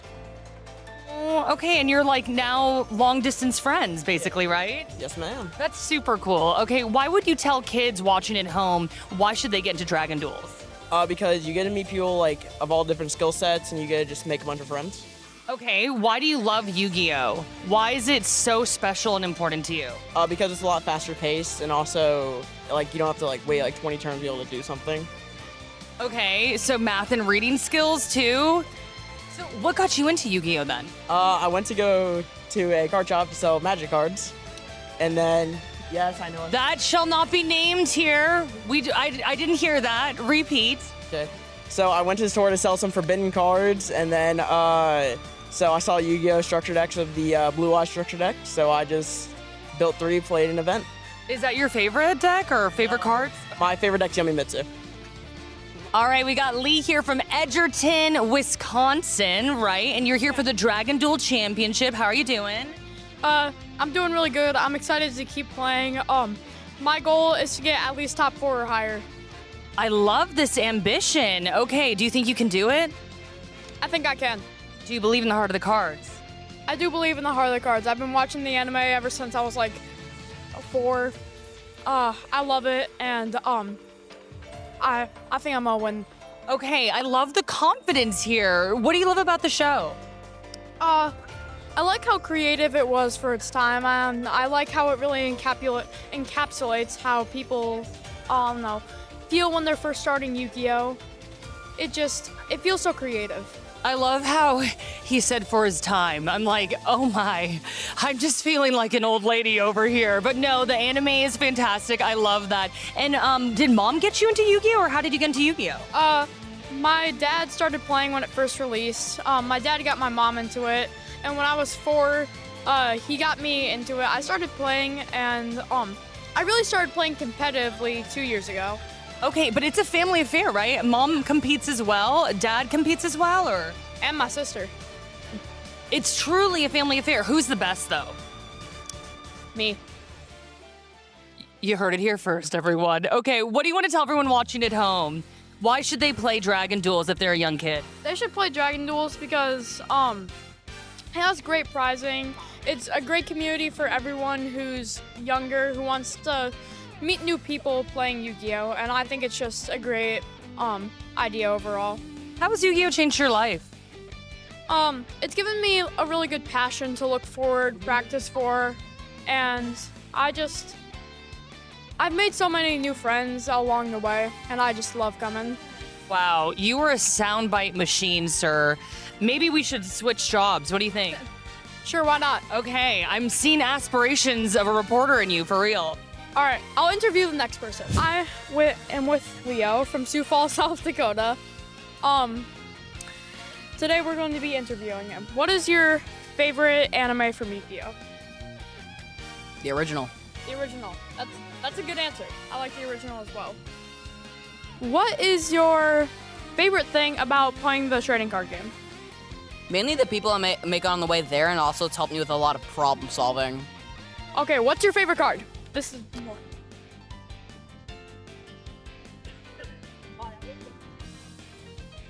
Karibo. Karibo? All right, what do you like about Karibo? He's just adorable, and I love him. That's very true. We're gonna talk to the Konami team. We need to get him a job. It's happening, it's happening. Perfect, you were great. Thank you. Thank you. We got Oliver from South Dakota here. Are you taking part in the Dragon Duels? Yeah. How do you do? I've lost 2 games, but I'm feeling confident for this next one. I love that. You believe in the heart of the cards. Yeah. 100%. We love to hear it. Okay, what do you love about Yu-Gi-Oh? Well, my dad started playing it when he was a kid, and when I came of the age where I could read and understand the cards, he taught me. And this is my first tournament ever. What do you feel being at your first tournament ever? I feel kind of nervous, and I feel confident for this next one. Definitely. Okay, a mix of emotions. That's normal. And have you made a lot of friends here? What do you like about the Dragon Duels community-wise? All the people are friendly here. Everyone's just awesome. Why would you tell kids watching at home why they should take part in Dragon Duels? Because Dragon Duels are just like normal duels, but you play dragons, and I think it's good to do. You play dragons? Yeah, I play Blue Eyes. Oh, you play with dragons. I like that. I thought you were saying you played against a dragon. No. No, that didn't happen. Okay. All right, so are you going to win the whole tournament? I want to make top 8 tomorrow, so I'm going to try my best today. All right, you're awesome. What do you want to say to everyone watching at home? Follow your dreams. I absolutely love that. All right, you go enjoy the rest of the tournament. Bye. Oh, already gone. Skedaddled out of there. Okay, we got Dominic from Ontario here. How have you been doing at the Dragon Duel Championship? I've been doing great. My record is 1-1. Not bad at all. Are you going to win the whole thing? Of course. Why? Why do you think that? Why? Because I have Jesus with me, and I know he is helping me through this. Okay, I love that. Do you believe in the heart of the cards? I do. I do believe in the heart of the cards. You said that with a lot of enthusiasm. Did you watch the anime? I watched some of it, but I mainly watched it when I was like 5 to 8. Okay, so very young. Yeah. So what got you into playing the card game? My grandma's neighbor, right after my father passed away, I lived at my grandma's house for a little while, and her neighbor, Ian, he would teach me how to play. And I would go there looking for shiny cards to see. And I did that when I was like 6 till 8, and then I just started playing with him because he wanted to teach me. And then I got into competitive about 8 months ago, and he told me about, he just told me about regionals and stuff, and I started competing, and I started doing really well with Blue Eyes, Primite, Super Poly. What do you love about Yu-Gi-Oh? Why would you tell kids watching at home why they should play Dragon Duels? I find you should play Dragon Duels because all the people here are such great, awesome people, and the game is really enjoyable to play. It's a very well-rounded game, and it's insanely fun to play with other people, and it can definitely get you quite a bit of friends. Do you think it helped you with math and reading skills? Anything educationally? Yes, it's helped me with so much math and reading. I used to be terrible at reading, but ever since I started playing Yu-Gi-Oh! With 8 trillion words on one tiny box, I got really good at reading, so. My, okay. You were hilarious. Is there anything else you want to say to everyone watching at home? I wanted to say that Blue Eyes Primite is coming back. There's gonna be new support. There's gonna be new waves of support. Start playing Blue Eyes Primite because it's gonna get support and it's gonna be #1 again. Promise. And play Super Poly with it because it's the best. All right, thank you so much. Wave to the camera. Toodaloo. Bye. Toodaloo. This weekend, over 2,000 duelists enter the arena, but only 4 more spots are available for the players representing our region at Worlds. Are you ready for our top 8 announcement? Then it's time. You might call him old man, but we call him head judge Richard Simpson. Give it up for him for our top 8 announcement.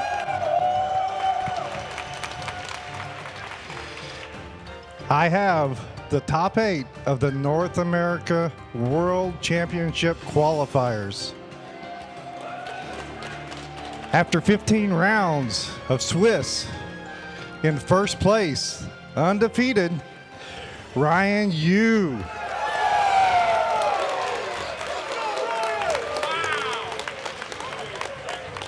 In second place with 39 points, Gabriel Braithwaite.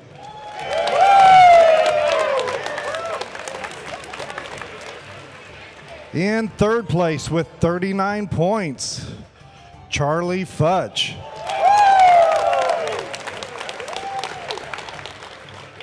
In fourth place with 39 points, Logan Johnson.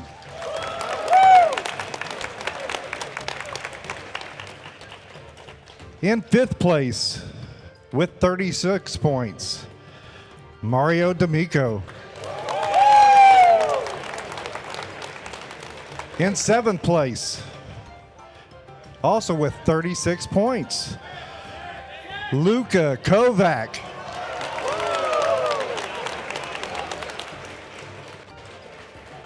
And in eighth place, also with 36 points,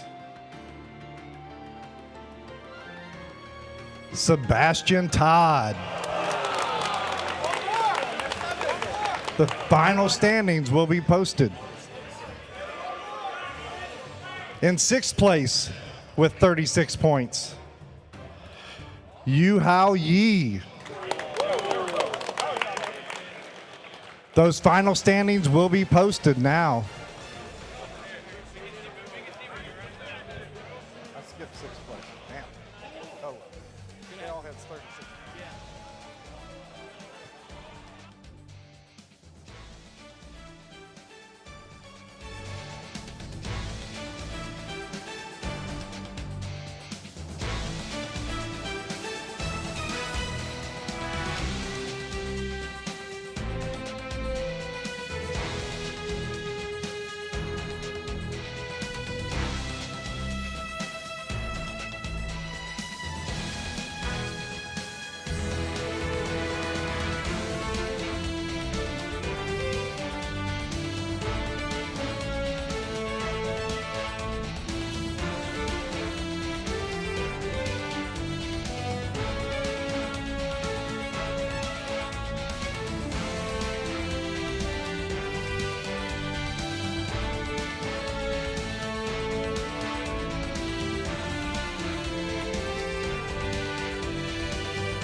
Wow, what an incredible top 8 we here have for the advanced tournament. 3 of these players have already got a ticket to go to the World Championship. 2 of them, both of the World's Qualifying Point playoff winners, are here in top 8. Makes sense, though. They've been playing all year. They won probably the hardest tournament, the only 16-man tournament with excellent duelists. So it's not crazy to think they would make it all the way here, and it seems to be happening more and more often the longer we've had this points playoff. Yeah, we were just one-upping the previous year where Julian was able to accomplish the same thing, qualifying through the playoffs and making it all the way to the top 4. We see that happening potentially again here in this playoff, or not playoff, in this top 8 cut. But what we notice here, we have 2 players now, but including Ryan Yu, that is 3 people. 3 people in our top 8 have already qualified for the World Championship, which means only 1 person in this top 8 is not going to Worlds. I mean, that's the way to look at it. You can think, 7, glass half full, glass half empty. 7 of these people will be going to the World Championship, and 1 will not. But who is not going to go, we're going to find out. But Ryan Yu going undefeated with Sky Striker. He just won that last Master Duel, the DC Cup, where he's able to go to the World Championship from Master Duel. He's won multiple of those Master Duel tournaments. He's actually absolutely phenom, wants to become the best player of all time. He's going to be chasing Jesse Cotton, but I don't know. Ryan Yu's pretty young. He has a huge career ahead of him, and he's in first place undefeated here. But that's for advanced. We also have Genesis going on. The top 4 is happening right now, and we're going to find out who is going to go to Jump Festa to Japan from this Genesis top 4 match. And that's going to be Hanko against Xavier. It's Teller Knights up against Blitzkrieg. And it's pure Canadian dominance here. 2 more Canadians here playing off. Absolutely incredible representations out of Canada. The die roll is done. I think Xavier won. It looked pretty high. And that's what you want to be as a Teller Knight player. This is a combo deck. You want to go first and get all your monsters set up. We see how Blitzkrieg has been really performing so well in Genesis so far, but there must be something about Teller Knight that lets him play into it. We'll see what happens after a Molcharmi Perulia from Henko here. Yeah, Molcharmi Perulia is going to be pretty good against Teller Knights. They have been to summon from the hand quite a few times. All right, looks like we're going to be starting off with Stella Nova Binding. I don't know which effect. Oh, he's probably going to discard a card and special summon a Teller Knight or a Constellar from his deck.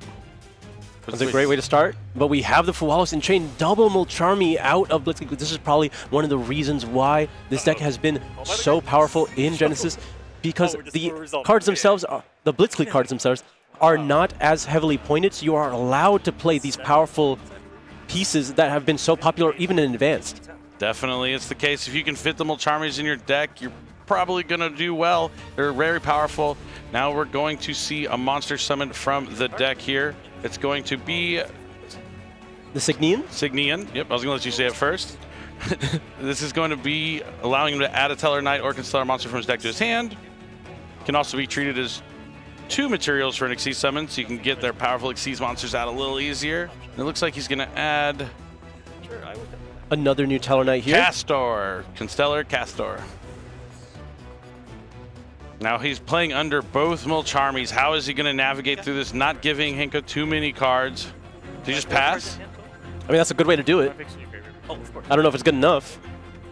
Yep, only giving 1 draw. 4 cards in Xavier's hand here. Plays to Henko. Not much you can do when you're hit with the double Molcharmi. If you're not able to end the game immediately, it's a lot of advantage to give the Blitzkrieg deck, especially when they are so powerful at picking apart boards. Henko has been a supporter of Genesis since day 1. He has entered so many of these Genesis tournaments, so it's awesome to see him here. 1 win away from going to Japan and potentially able to win the first ever Genesis Championship. We're going to be starting off with the Blitzkrieg Breakaway. He's going to place the Blitzkrieg Alternator onto the field. Alternator's letting him swap out another copy of Alternator here. For a Blitzkrieg monster. Yep, gonna grab a Thunder from the deck.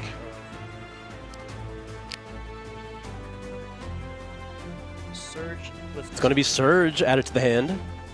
I'm going to attempt to end the draw phase. All right, let's test the ability of the Blitzkrieg deck to put out some damage here. First action will be. Yeah, that's kind of the one thing it's missing. It's very good at controlling and flooding the field, but doesn't have a lot of attacking power.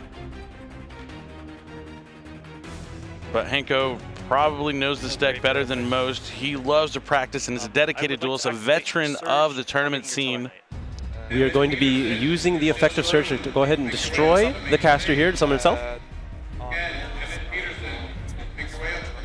After that, that empties up the field here for Xavier to activate Perulia from his hand. We got another Molcharmi coming down here on Xavier's side. The difference, though, is Henko does have access to a battle phase. We are going to activate the hideout. Perulia, pretty good against Blitzclick, is how it locks you into summoning monsters pretty much from your hand only. Will Henko commit more? Or will he be attempting to pass the turn and hope Xavier doesn't have enough of a pushback? Yep, he's going to use the Colomb effect to give his opponent a token to add a Blitzclick monster from the deck to the hand.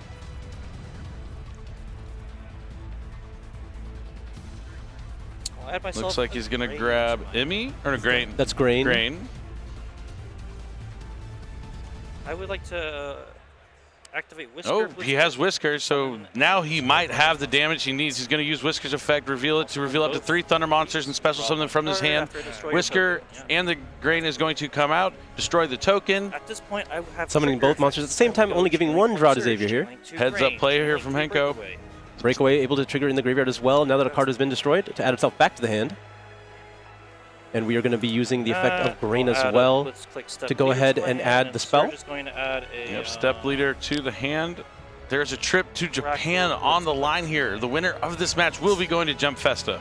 Surge was able to trigger as well, going to be adding Crackle to the hand. I will. Will Henko commit more? Will he deem this as enough? We're going to be summoning Crackle. This could be a normal summon here. That's still another draw for Perulia. Yep, he's going to go ahead and draw a card. Maybe he gets into a defensive option. No response. With, We're entering the battle phase. This is going to be enough, I would think. They all gain 500 attack from the field spell. They do. I mean, Whiskers is already pretty strong to begin with. This is always my favorite if they attack one at a time and do the math like slowly, and then they find out it's over 8,000. Hopefully this will gain you Whiskers. But maybe it's not enough. It could be a slow burn, but we'll see soon enough. No, it is. Yeah, Xavier just picking up his cards here. Going to be a quick one. Henko being able to take advantage of those powerful Molcharmi effects to really hinder Xavier's opening turn, and then take advantage of Blitzkrieg's ability to just pick it apart and provide that damage to end the game. Yeah, absolutely phenomenal play here from Henko. Had the double Molcharmis to stop Xavier in his tracks. And that's what you need against a deck like Teller Knight. This Teller Knight deck is scary when it's able to go off. You're able to summon so many level 4 monsters to the field, make a bunch of rank 4s that are just absolutely sticky and hard to get rid of. But Henko able to stop that in his tracks with both copies of Molcharmi Perulia and Fualos. So no matter where the monsters will be summoning from, Henko is going to be drawing cards. Now Xavier does get to try again here in game number 2. I assume he will absolutely want to go first with the Teller Knight strategy and just really hope that he doesn't have to deal with the Molcharmis this time around, or at least have some sort of response for them.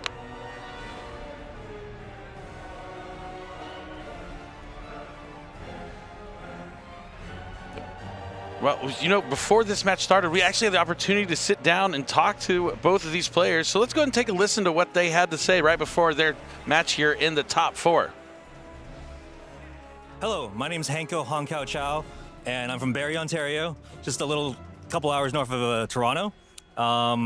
Yeah, if I won the Genesis North American Championships, I would feel pretty lucky. I got pretty lucky to end up top 8, and I just need a little bit more luck to make it to the end, yeah. My name is Xavier LeBlanc, I'm from Montreal. And if I won the North American Genesis Championship, it would mean a lot to me.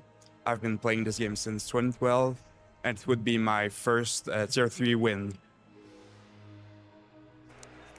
All right, awesome to hear from our competitors. And like Henko said, it is true, you absolutely need luck. It has to be your day if you want to become a winner. And now that he's already won game 1 so decisively, maybe luck is on his side and he will become the first ever Genesis champion.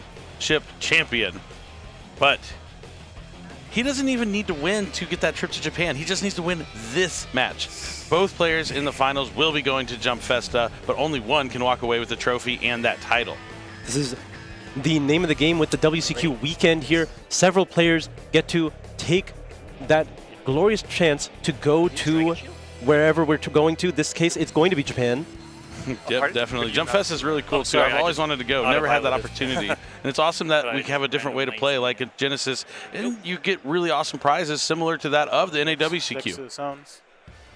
But Xavier's going to try his luck again here at going first in game number 2. The players have drawn their hands, waiting for the go-ahead here. You guys are good to go.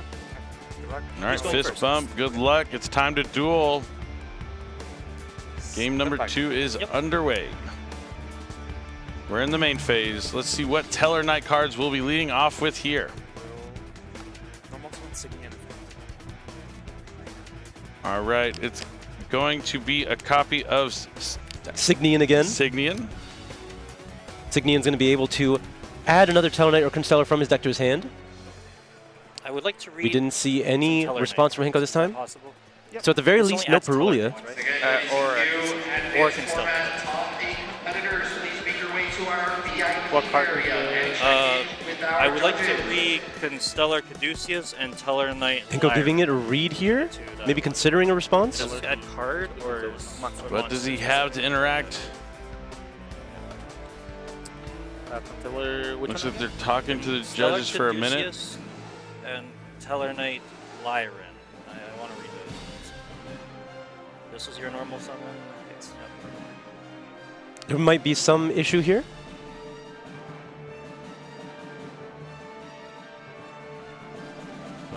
Man, it's crazy how Blitzclick just took the Genesis Championship by storm. 7 out of the top 8 Blitzclick. We did have the one Angel Key that was also using the Blitzclick cards, but did not make it. Lost in top 8. So the top 4, 3 Blitzclicks and Teller Knight. Clearly, the Teller Knight strategy has something going for it if it's able to compete with Blitzclick up to this point. We are down game 1, but clearly there is some solution to this matchup that Xavier has identified to have made it this far. Definitely, that might be the case, but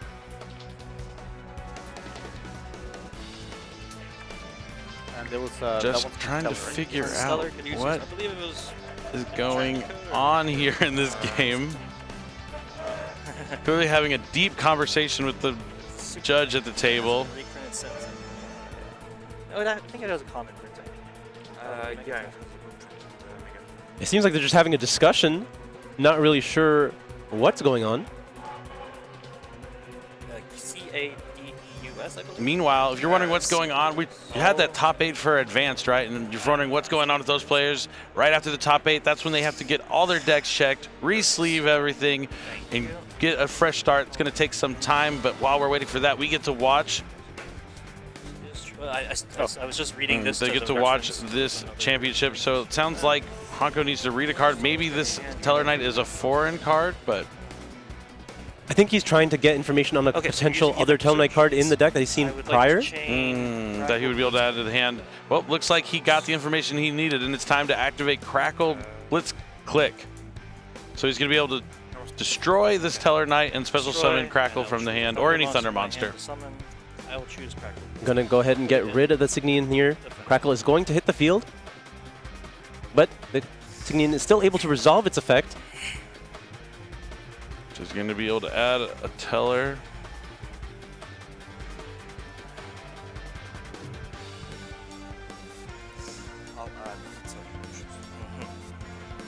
Didn't quite see what he added. It might have been a Castor, or it could have been Cadius. All right, 7th Tachyon's up next. He's going to reveal a number monster. Okay. And then add a monster from his deck to his hand that matches parts of the attributes of that, and then put a card on top of his deck. You revealed Ragnar Zero here. So he gets to add the spirit monster to his hand. And you have 3 other cards?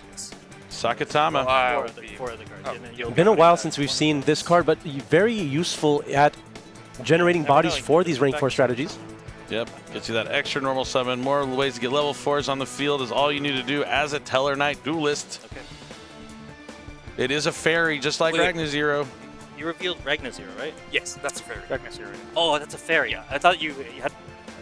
Okay. No, it's. Yeah. Sorry. I Just thought you were checking adding how some we got to big the shots, Sakatama but here then I from the realized 7 Tachyon. I was like, wait, that's a light monster. Now confirms Xavier's going to be able to continue play here.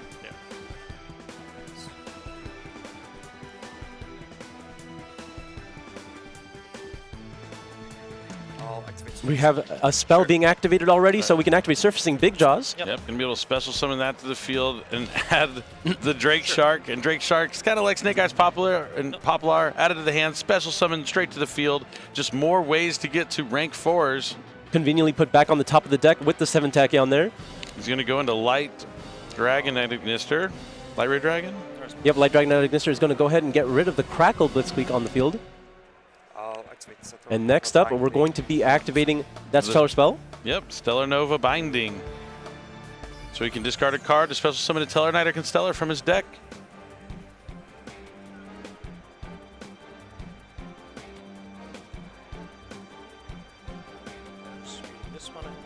Uncle just giving everything a read here I'm not super familiar with your deck, so I'm just making sure. before deciding if he has a response to the spell. It looks like everything is. Yep, no response. And you have 2 cards in your hands. Binding is able to resolve is going to be discarding another copy of Sakatama. Or the same one. Oh, it could be, yeah. Oh, okay. I was about to say. I guess when you're only using the 7 Tachyon just to put the guy back on the top of the deck, didn't really matter what you're getting off of it. Yep, looks like he's going to special summon Constellar Caster from the deck. And then the caster's going to be able to special summon one Constellar monster from the deck. Interesting. So these rank 4 engines proving to be strong. Another copy of Singian. I'll activate Caduceus. Yes. Now he's going to reveal Constellar Cadius. I'll use the effect. Okay. Cadius will special summon the field. All you got to do is just keep summoning more and more level 4s. Then that's going to add a copy of Constellar Teller Knights. Continue. All these cards just basically do the same thing. Just special summon another monster. Special summon another monster. The name of the game with these rank 4 strategies, you just got to put 2 level 4s in the field, sometimes 3 level 4s, and we just want to climb our way up. And we have a new Xyz monster here. Yep, and that's Teller Knight Constellar Deltaros. Not to be confused with Teller Knight Deltaros. Yeah, big fan of Teller Knight Deltaros. I've always thought that was one of the coolest looking cards. All the Teller Knights have great artwork. But this Teller Knight is going to add or special summon another monster. Okay. I'm waiting until I see a Deneb. I don't think. Yeah, Deneb where is Deneb?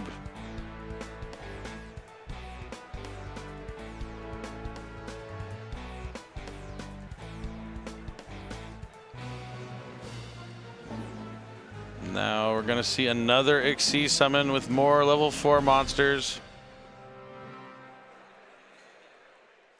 Watching this makes me just want to use Xyz Universe. Haven't used that card in a while. I mean, a great way to turn your opponent's monsters into your own. So going into another copy of the new Deltaros. Or is that Casadius? Just the Caduceus? Okay. Well, that's Caduceus. Yeah, that's the other one. Yep. Caduceus, yes. Caduceus. It's going to be able to add back monsters from the graveyard. But you can also copy the effects of a monster you banished from the graveyard, so he's just going to be able to keep summoning more monsters. Each piece here generating more and more advantage, and it's going to be summoning an old favorite here, Constellar Sombre. Constellar Sombra is an awesome card. It's going to let him banish to get more normal summons. So pretty much if you're ever wondering what these cards do, and you guess like it's going to get another level 4 onto the field, you're probably right. All right, now we're going to see an Xyz summon with the 2 rank 4s. They're going to be combined to become... I'm assuming it's going to be F-Zero. Or it could be... Who knows anymore? Yeah, it's Genesis, so you really can do anything. Okay, it's going to be Utopic Zexal here. Nope, not F-Zero, but close. The cool part about him is you don't need F-Zero like you do for Draco Future. But he will be able to take control of an opponent's monster. He also gains a ton of attack for every rank on the field. I also believe it makes it so he's the only card that could be targeted on your field. If you take their monster, yeah.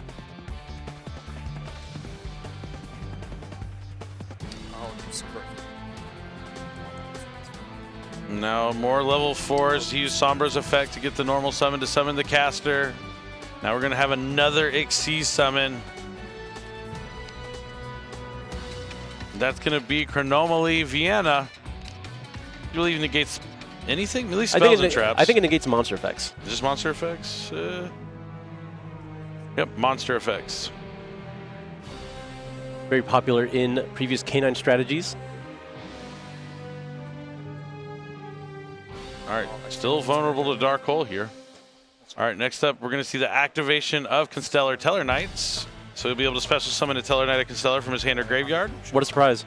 I told you, if you just guessed what the card does is it special summons a level 4 Constellar, you're going to be right 90% of the time. We're building up a huge board here. Lots of Xyz monsters. Buffing up the Zexal, but also providing a lot of interruption for Xavier.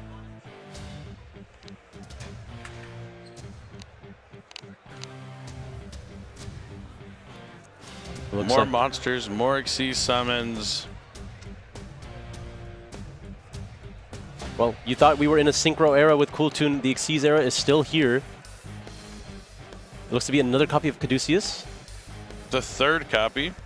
The other two are underneath the Draco. And then the Chibi Ptolemy M7 right on top. Oh, I love it. I love the Chibi M7. And then more materials for their boss monster. X-Stellar Knight, Constellar, Ptolemy, Omega 7. Is it just all of them together? Oh, yeah. It's the big boss monster himself. This card's really cool. So once returned during your main phase 2, you can just Xyz summon it by using a Teller Knight or Constellar.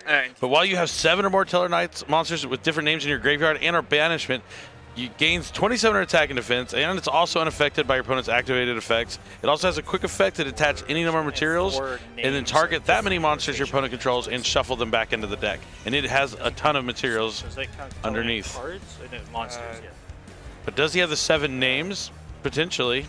But maybe some of them are stuck underneath these Xyz monsters. He was able to summon this because of the effect of the spell card? Yeah. No, it's just its own effect. But I thought that was only during main phase 2. Are we not in main phase 2? This. Oh, it's turn 1. No, then I think you just made it natural. No? Oh, did he use Teller Knight? I assume it was a spell, the effect of Constellar Teller Knights. Yeah, he used Constellar Teller Knights. That makes sense. I mean, that's a full suite of monsters there. You lost a few zones because of the rules of Genesis, but still filling up 4 of the 5. Pretty good. All right, play is to Hanko. He didn't have any blitz click plays after that crackle. But still drawing to a 5-card hand.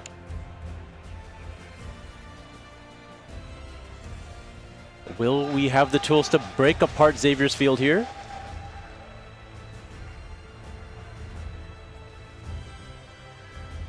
Hanko really eyeing his options, taking some time to think about it. It looks like he drew a Charmy for turn. Very unfortunate there.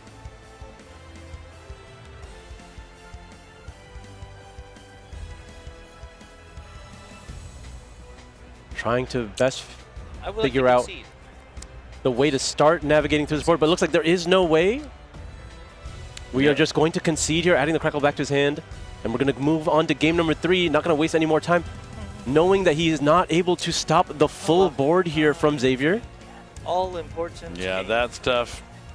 But he did get to go first in game number 1 and had no problem at all, and he'll be able to go first here in game number 3. I mean, he actually did go second in game number 1. Go second? He just had 2 more Charmies. Oh, those 2 Charmies, that's right. It just felt like he was the first one to actually play. Yeah, so he did have the Charmies. So this will be the first time he gets the opportunity to go first. Yeah, we get to see what the Blitzkrieg deck is trying to do here going first.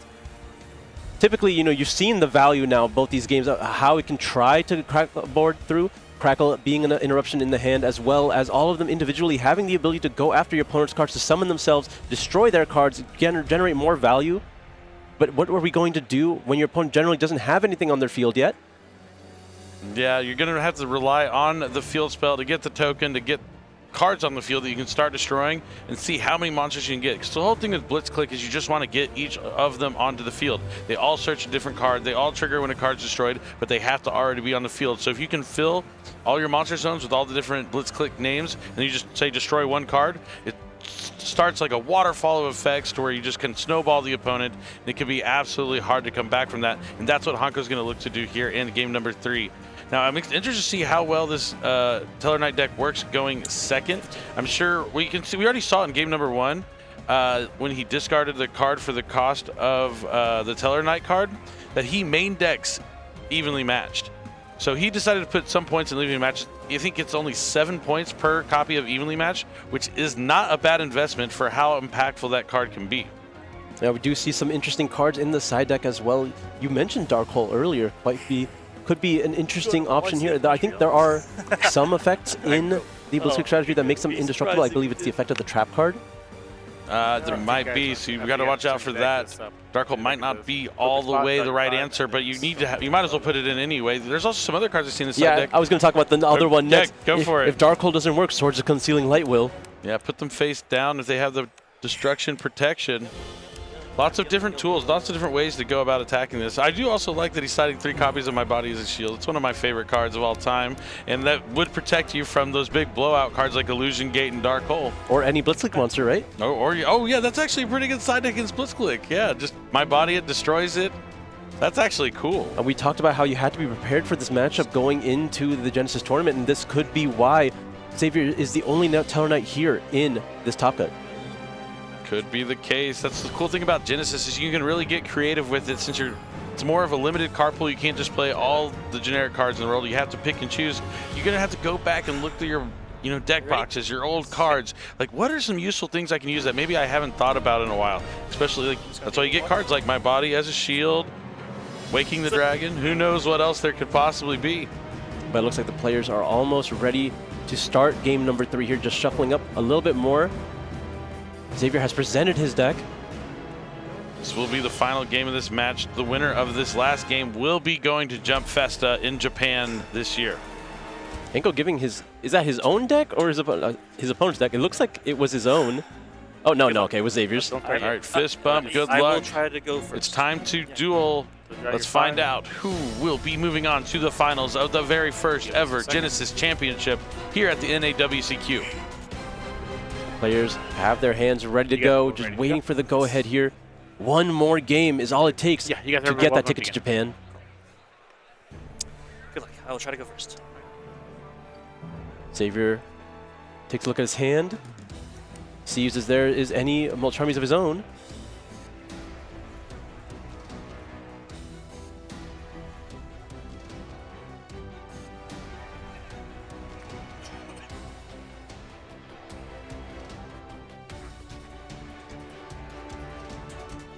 By the way, Henko is maneuvering here. I assume he is going first. Running through the plays, trying to figure out how he's going to best play the cards he has. Stand by phase? Yes. Main phase. Stand by main phase. Decides to leave the draw phase, finally. Are we going to start with the normal summon here?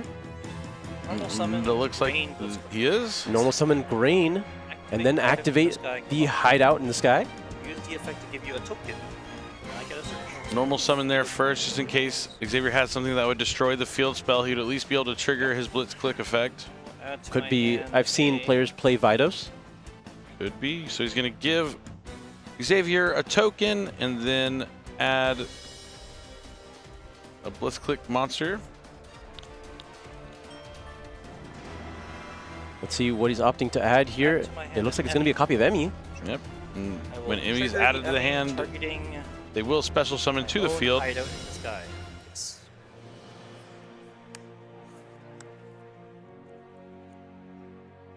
Special summon Thunderclap Monk. Oh, he's going to summon Thunderclap Monk. That's a cool one. I'm pretty sure that one's a monster negate. Kind of looks like Kakimiro Guardian. Yep, so Emmy uses her effect to go ahead and destroy the hideout in the sky and then summon any thunder from hand. The Thunderclap Monk was that the thunder. And now we're activating Whisker to go ahead and special summon all 3 of those monsters from hand, which will then trigger the effect of Grain, Surge, and Emmy, as well as the Hideout in the Sky. This is what I was talking about. This is exactly what this deck wants to do. It wants to fill every monster zone with a Blitzclick monster and then trigger all their effects after a card is destroyed. Looks like we're adding a copy of Return Stroke here. And then there's going to be Breakaway. I think Blitzclick Breakaway is one of the best cards in the deck. Anytime an effect or anytime a card has 2 effects on it, or at least more than 1, usually it's pretty good. And it comes back to your hand in the same turn? Yeah, definitely. He's also going to add a copy of Crackle, the only Blitzclick monster he's missing. Fully set up here. This is ideal for Enko. Going to put the field spell back on the field. I will... Does he have anything else he wants to do? He has a monster negate with the Thunderclap Monk.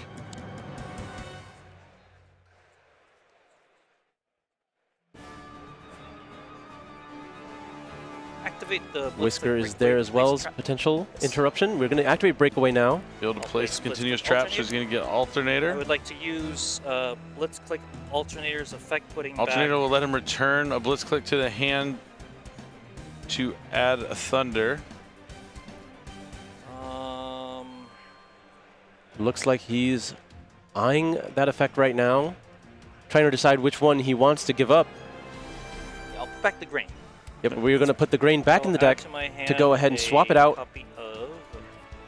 Or another copy of Surge. And going to grab another copy of Surge here. I would like to activate the Surge, targeting. We are going to use Surge now. Surge. Seems to it's going to destroy the other copy of Surge on the field to add the Breakaway back to the hand at resolution, or like on a separate chain. I would like to set 2 mysterious On a new chain. cards. All right, so we have Thunderclap Monk, Whisker, my main phase. and Emmy Blitzclick and Surge Blitzclick. But so he has 2 monster negates with Whisker and Thunderclap. He has the Breakaway, which can destroy a card. I think the trap can also negate a spell by returning a Thunder monster. And we know that he has Return Stroke as well, which I do believe is the one that gives him protection from destruction. Yeah, that's the same one that negates the spell. Yep. Yep. You. I just always remember because it's very I'm like, oh, it's the Draco Tail Flame of the deck. Instead of drawing card you're returning, but leading things off with Constellar Castor. The chain blocking. And then revealing the Teller Knight Lyran. Really reminiscent of the, well, we called it Chair. What was the actual name here? Sovereignty something. Yeah. I don't remember off the top of my head because, I stick chair for a long time, but I used to know it really well. But yeah, very similar. They are monsters that like to get rank 4s onto the field, level 4s that turn into rank 4s quickly.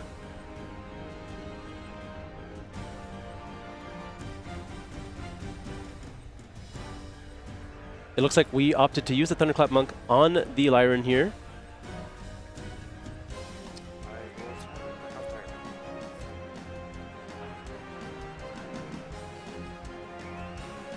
You can special summon a Constellar monster. It's always treated as Oh, this one is? Oh, sorry. My bad. Okay. I thought this was... All right, more monsters on the field. Hanko taking a chance to read and make sure. He's very meticulous, wants to make sure he knows everything these cards do. Xavier is going to be able to generate several more level 4 monsters. Interesting. Hanko has to find out how to poke out the ability to extend here. It doesn't have to be Negaku's IC, so that's annoying. After that summon, I would like to trigger Surge Chain Link. We are going to use the effect of Surge now at resolution because effect was destroyed from the Thunderclap Monk. That's it for the triggers, yeah.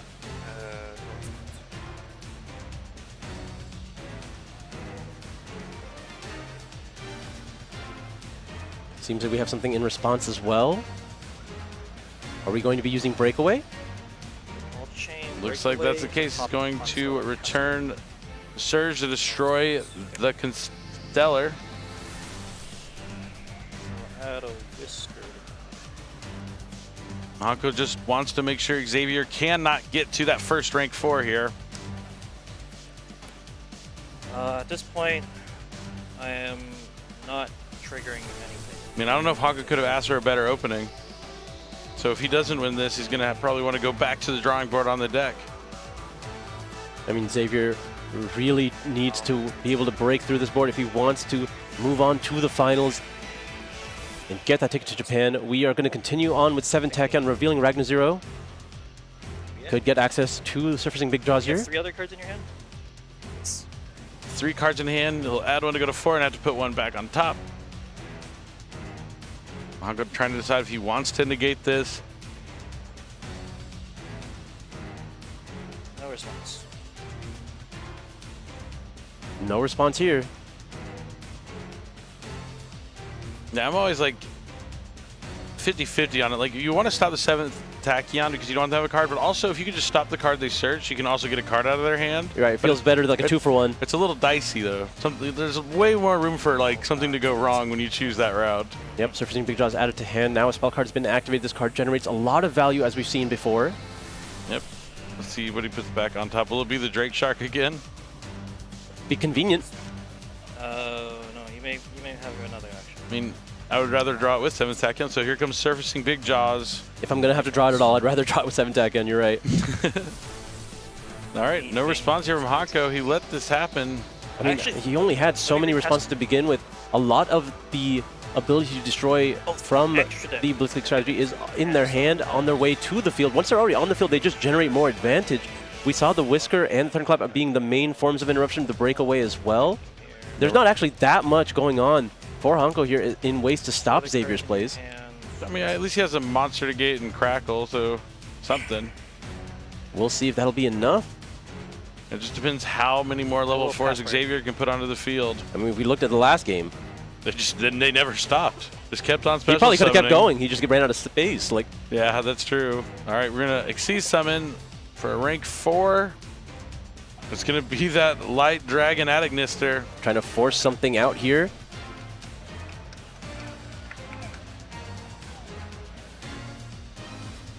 Now remind me again, you said Return Stroke is only able to stop spells? Yeah, I'm pretty sure it's like Draco Tail Flame. I think we have it right here. Yep, activates the spell card in effect. You can return a Blitzkrieg monster you control the hand and then negate that effect. So the Whisker can return another Blitzkrieg to negate a monster effect. He has a spell negation and the trap card. He also has the crackle in his hand. It's both good and bad that all these effects return the Blitzkrieg monsters to the hand. They are going to be useful in the hand to go ahead and try to fight back into a field, but it also clears the way for Xavier to get some damage in. That is very true. He's going to have to be careful. Doesn't want to leave Xavier with an opportunity. Not going to use the effect. Just going to go ahead and attack. Because he heads up there, he knows that he needs another Blitzkrieg monster to go back to the hand. So he's going to try and make this Whisker ineffective. Yep, the alternator is going to resolve here, sending back, I believe that was Emmy. And we're going to swap it out for, whoa, Thunder King. The Lightning Strike Kaiju. Awesome. That is a Thunder monster, so you can just search out a Kaiju. I mean, now Henko knows we are in battle phase, so he is going to survive another turn. He's going to have all these tools in the hand to be able to power through whatever Xavier's field is, or so we think. Not to read clarity. Okay. We are still in the battle phase now. We'll see if Xavier wants to continue attacking here, or if we're just going to go into main phase 2, using its effect. That is going to prompt the return stroke. As just mentioned, it protects it from being destroyed.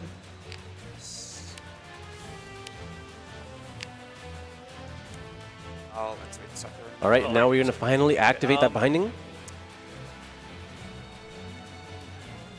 Yep, it's a Telenova binding. It's really good. He's going to be able to discard a copy of the Unbreakable Xyz Barrier.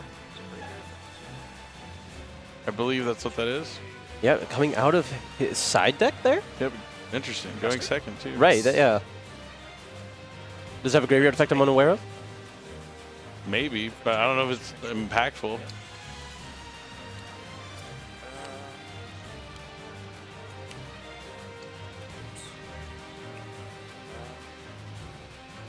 I'll You can banish a card from your graveyard, then target an Xyz monster you control, attach a light Utopia or Utopic Xyz monster from your graveyard to it. I don't know that's going to come up. Yeah, I felt like it had like a Menotti reframing kind of thing where like it does, but you can't do it.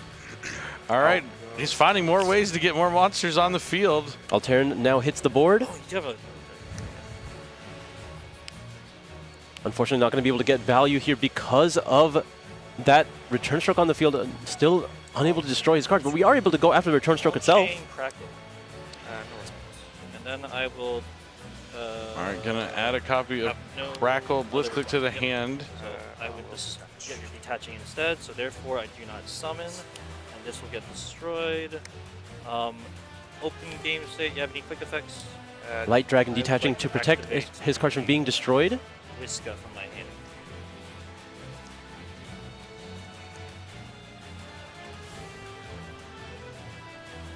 The winner of this game will be going to Japan. Absolutely incredible. A lot on the line. Whiskers. All right, so here we're going to see Whisker effect activated to reveal 3 Thunder monsters and special summon them all from the hand at once, so you can get all of those monsters on the field to start triggering their effects. And Xavier's seen enough. He knows he's not going to be able to stop Honko on his next turn, and all these Blitzclick monsters are going to fly in, reduce his life points to 0, and Honko Chow is going to Japan, and he could become our first ever Genesis Championship champion, and well-deserved. He has been playing Genesis since the day one. I remember the first event we had Genesis at, I believe it was YCS Anaheim. He was there competing in that. He was one of the first winners of one of the tournaments where you could go pick a Starlight Rare, and it was just kind of testing out the way the format worked, and he had fun from day number 1. He kept with Genesis, he kept practicing, and you can see that he knows the deck well, he knows the format better than most, and now it has paid off in the best way possible. He's going to Japan to Jump Festa. Absolutely incredible. And he could become a part of history as the first ever Genesis Championship champion. Absolutely. It's great to see the pioneers of the Genesis format being rewarded here for their play. When you're able to play so much and you're so consistent, it makes sense that you get rewarded and you're able to get these achievements. You see that even happening in advanced format where everyone that played the most throughout the year are getting rewarded. The 2 players that won the playoffs, they got rewarded for making the playoffs in the first place. They kept playing, they won that, they kept going, still in top 8. They still are in contention to become champion of the North American WCQ. Yep. But then Ryan Yu, 15-0, as consistent as can be. He qualified for every single version of Master Duel World Championship here. Every single Duelist Cup, he was first place. He knows how to play this format better than anyone. Yeah, practice makes perfect, and it just proof is in the pudding. Like, we've seen this time and time again. There's just been players that just dominate, and they're the ones who are playing the most, the ones who are locked in, focused, not blaming external factors, assessing their games, analyzing, and that is why we see Honko now with a chance to become the Genesis champion, but already getting that ticket to Jump Festa. Just absolutely incredible. And with this deck, Blitzclick, which kind of took the tournament by storm, but there's so many like cool things you can do with this deck. We see like main deck copies of Lava Golem. So you Lava Golem your opponent's problems, then you take 2 monsters, reduce it to 1, so you only need 1 to destroy with your Blitzclick. But the big key that we saw there is the Whisker Blitzclick. So a lot of times you see Blitzclick players, they're just like summoning 1 at a time and then like slowly trying to get it. But no, the key here is you go Whisker for 3, you get them all in the field at once, the Whisker destroys a card, and then bam, bam, bam. It triggers all of them. Yep, so Whisker Blitzclick is where you want to be, but you got to draw the other ones with it. And obviously the field spell, a Hideout in the Sky column, fantastic card. Because when you go first, you need to destroy cards to start summoning things. It gives your opponent that token to really get the ball rolling. And then being able to play all these like Mulcharmies, let's look at his points. He has 3 Perolia, that's 27 points, 3 Flawless, that's 24 points, 4 points on Ghost Ogre and Snow Rabbit, 12 points on the Surges, 12 points on the Crackles, that's for each copy altogether, 15 points on the 3 Hideouts, and I believe that's, he has 3 points in his side deck on Cosmic Cyclone. So that's how he distributed his points and found a way to make this deck work and take him all the way to Japan. We saw a lot of tools there for going second. So you see what Blitzclick is able to do going first. It's able to do quite enough. It's able to generate advantage. It's able to stop your opponent. Multiple disruptions from a very layered sources. And with all those tools going second, you're not even that upset about losing the die roll. Nope, not a big deal. You're able to still have like Crackle and other cards. I mean, he's able to have the whole full suite of Mulcharmies in this deck. So going second or first, he's sitting in pretty good shape. But I mean, what is the difference in this and all the other Blitzclick players? I really think it has to be the player. You could tell he had a mastery of this deck. He knew what he was doing. His side deck is really good. Just what you would call like an efficient side deck, right? Where you have 5 cards, 3 copies of those 5 cards. Yeah. You decided these are the best ones, and you want to maximize on that. And he came with the Eye of Truth. We saw it yesterday against Team Sam. Sacred Beast is also another deck that's really good in Genesis with the new cards they got out of Chaos Origins. And we thought maybe the Eye of Truth would have been a fluke yesterday. No, it is a staple here in the side decks in the year of 2026, a card that probably came out 25 years ago. I mean, that's what we see happen so often in Yu-Gi-Oh! All these cards that get so popular because they have a role. There's always going to be a use case, but that's just another one of those situations here. All right, well, let's go ahead and hear from Hanko and how he feels about going to Japan. Go ahead and take it away. I'll throw it to the desk. Thanks so much, casters. That's right. Hanko, you're going to Japan. You told me earlier you love to travel, so I'm assuming you're really excited. I am. I haven't been there since I was a kid, and I would love to, buy some weekly jumps, and of course, like exploring Jump Festa. Seeing Yu-Gi-Oh! In a different culture would be great. Yeah. Okay, awesome. And also eating Japanese food, right? You're also a foodie. I think you told me that as well, so that's very exciting. Also, you could be the first ever Genesis champion. That's got to feel pretty cool. You took a deep breath. What are you thinking? Well, now that I haven't really thought about it until I'm just taking it one game at a time, and it would be a pretty big accomplishment for sure. I did want to win the first Genesis event in Anaheim back then, but I got a little unlucky back then, and I'm hoping to take it this time. Yeah. I can see you're getting a little emotional. You're just really excited. Oh yeah. Yeah. I'm just realizing how big of an accomplishment this could be. Oh my gosh, we're all so proud of you too. I was gonna say, is there anything that you want to say to everyone watching at home? It's better to be lucky than good. Yeah. You got some giggles and claps for that. Let's hear it for Hanko, everybody. Thank you so much, Hanko. I really appreciate it. And we're going to send it back to our casters. Absolutely an emotional and epic moment. And just see something like that in real time, absolutely amazing. Because you literally saw it click as soon as she asked him that question. He hadn't realized, wait, I could become the first ever Genesis Championship champion. It was literally at the end of the sentence, you could see it over his face. I hadn't looked at it like that before. He meant it. He had not thought about it. That's genuine. Pure passion. Amazing. He's only one match away from becoming the Genesis Championship champion here, but he still has to play that one match, and he's able to take it one game at a time. So, I'm rooting for him. Yeah, people always tell that advice, don't look at it all at once, one game at a time, but I genuinely think he's only been thinking about the round in front of him, and now that he's finally made it to the very end, it's kind of a wave of emotion. And also, you did reach the pinnacle where you're going to Japan, you won, and when you have so much pressure, and you've been practicing for something so long, when you get that achievement, even though it's not in the finals, there is a wave of relief, of emotion that kind of just gets released that you've been holding back for so long.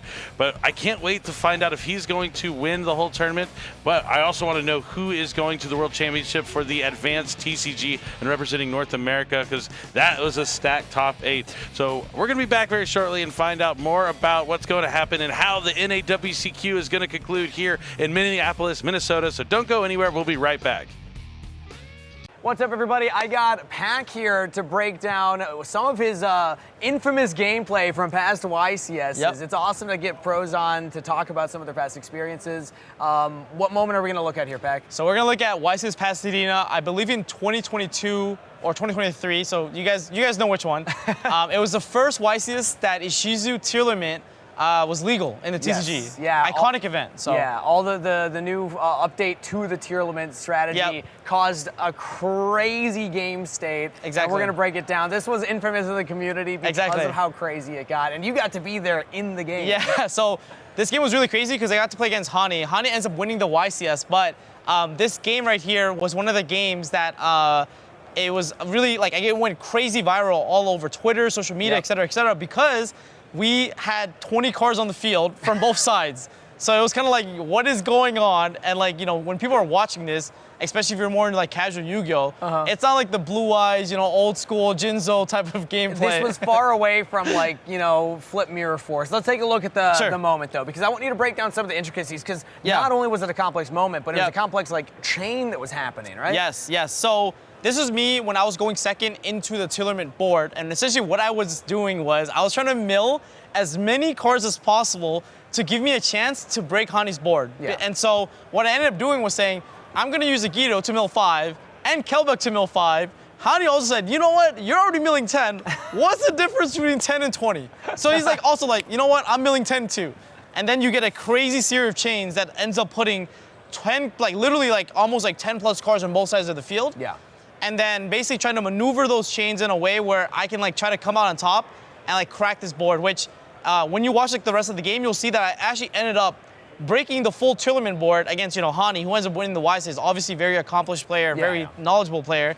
And winning that game to put him on the back pedal now to reverse me. Yeah. So, and I ended up messing him game 3 to, toss it back to him. So. Yeah, he might have won the war of the YCS, but he won the battle. Yeah, he won the battle of the tier I won matchup. the more iconic match or game, I guess. But I remember seeing this all over the place, like you said, all over socials. Just both graveyards completely. Yeah, it's like spread out. shuffler going left and right. We're putting 3 back. I'm putting your 3 back, and it's like, it was great. Like I think it was like one of those moments where I felt like the better player won. Yeah. Which always, doesn't always happen in Yu-Gi-Oh. But I think this was one of the formats where if you look at like all the players who did well that season, it was all the accomplished players who put in the time, and I think that's nice to have in Yu-Gi-Oh. But obviously you want to have a balance, but I think it was great. So. And that's my final question for you, because a lot of people look at tier limit and we're like, it was too confusing. We didn't like that format. Was tier limit a fun format? It was amazing. It was a lot of fun, and to be in their defense, it is confusing, but I think anyone can learn it. That can learn that format if they want to. Okay. So it is intimidating for newer players to come in and see all that. But I would say that anyone can do it. Like at that time, I was only playing for 3 years, to put it in perspective. Yeah, yeah. So I was a relatively newer player and was able to pick it up. So I think anyone could have if they wanted to, but you do have to put in a little bit of time, which is not the easiest with real lives, I guess. Well, not only did you do it, but you won the game too. True, So yeah. congrats on I'll that, take it, I'll Beck. take Thanks it. for breaking Yeah. it down for Thank us you. here. Now back to the show. Welcome back to the final day of the NAWCQ weekend. We are just moments away from our top 8 feature match and talk about some storylines. Where do I start? Ryan Yu did in fact win round 15. He is sitting at a perfect 15-0 record. He's already locked up an invite to the Master Duel World Championship. He has the opportunity though this weekend to pull off unthinkable. Oh, I know. The double invite in 2 different formats and having to choose. And what's unique about that, think about that 70,000 points he earned in Master Duel. That was him playing in a format that was just thriving with Cool Tunes. So he is so well prepared for this event. And the opportunity to perform an 18-0 record. Absolutely astounding. We also have multiple duelists from Friday who found their way into the top 8. But what we're going to feature now is going to look at 2 players, the winner of which will secure their spot in the World Championship. Let's send it to the feature match stage. Now to quarterfinals, only 8 remain. One of the duelists here will be going to Japan. Who will it be? We begin with the blue chair. Hailing from Indianapolis, Indiana, Charlie Futch. He qualified for Worlds last year. He won the YCS Providence last year, made 2nd at YCS Vegas in the Team YCS, and was a Dragon Duel World Champion in 2019. Now to the red chair. Hailing from Markham, Ontario, Jimmy Yee. He got top 16 at last year's NAWCQ, top 8 at Richmond for Genesis, and he won his last locals right before coming here. Who here will earn a spot at Worlds in Japan? Who will make it to the semifinal? Let's duel. What a tale of 2 different duelists. They may be running the same deck, but the energy levels are completely different. Charlie trying to fight his way back up to the World Championship stage that he just frequents all the time. And Jimmy, a friendly guy with a lot of great records. And as they handshake off the screen, there are no bad feelings here. But again, one of these duelists is definitely going to go to Japan. And, well, we'll see what this Cool Tune mirror match will be like as we enter the advanced format top 8 of the NAWCQ. Yeah, Jimmy has had a lot of success in the Genesis format, as a matter of fact, placing in the top 8 of both the YCS that took place in Columbus and the Proto YCS event. This, however, is advanced, and it's an illustration of Jimmy's flexibility between both of the formats.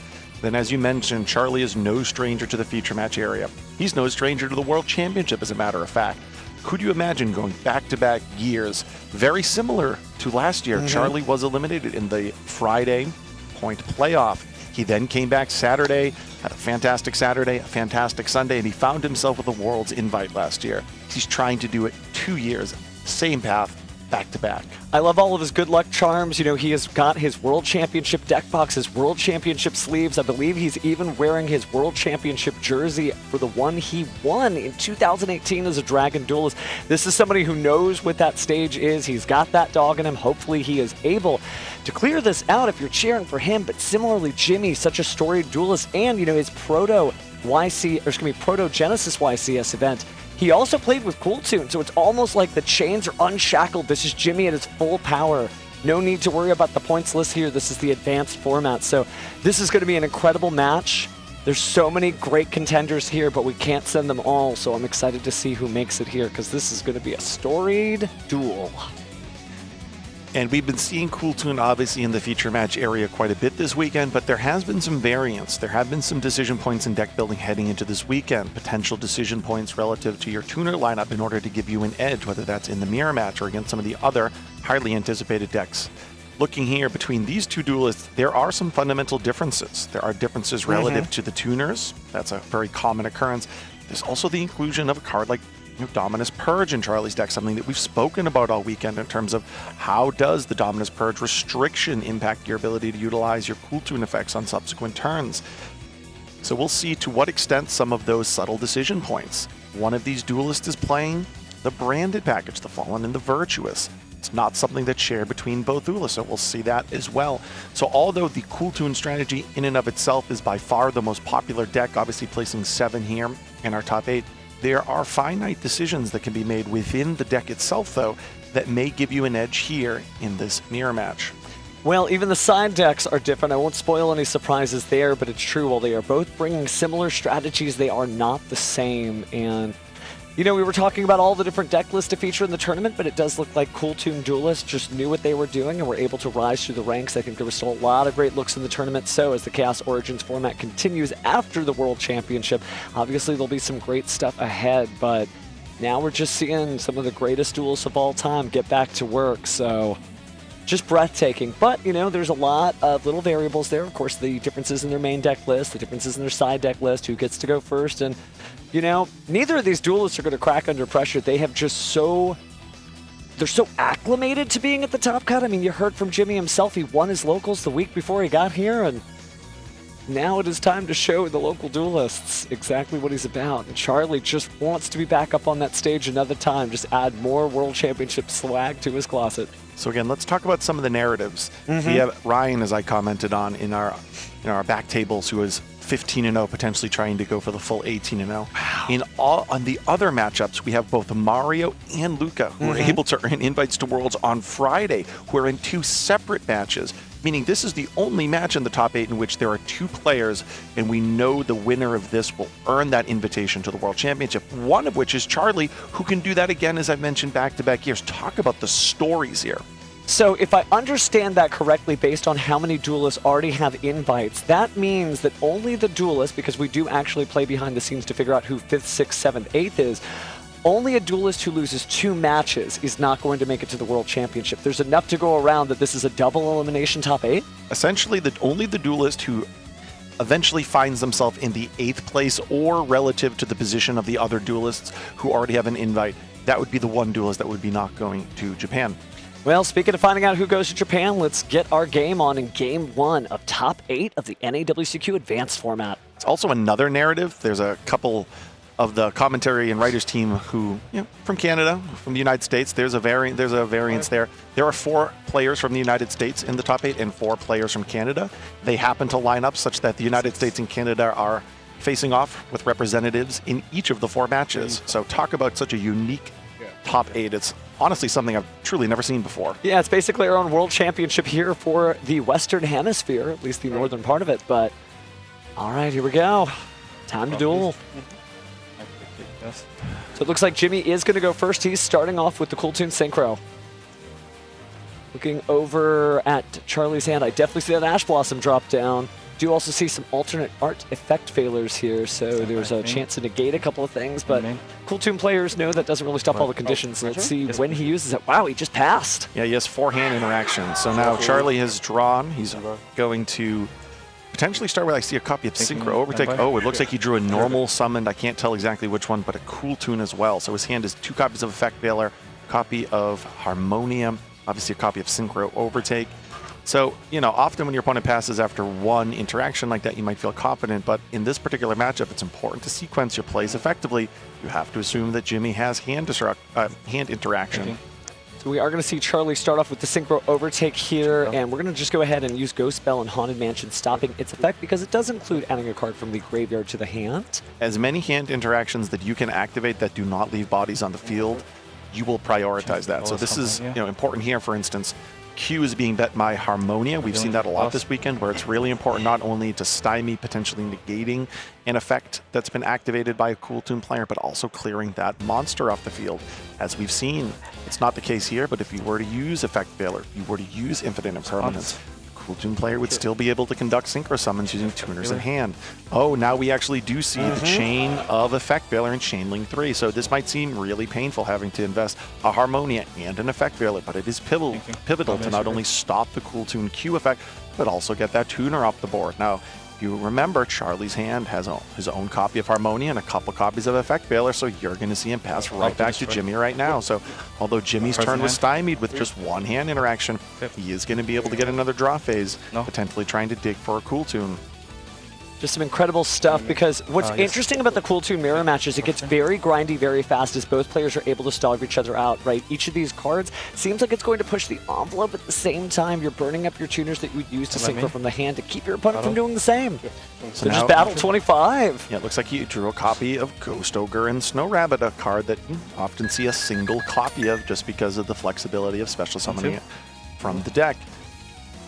Curious to see how Jimmy feels here. Now he is going to pass the turn back to Charlie. So now Charlie looking at only interactions, hoping to find some engine pieces. Looks like he saw a copy of Gamma there in his draw phase. So he's also going to now pass the turn back to Jimmy.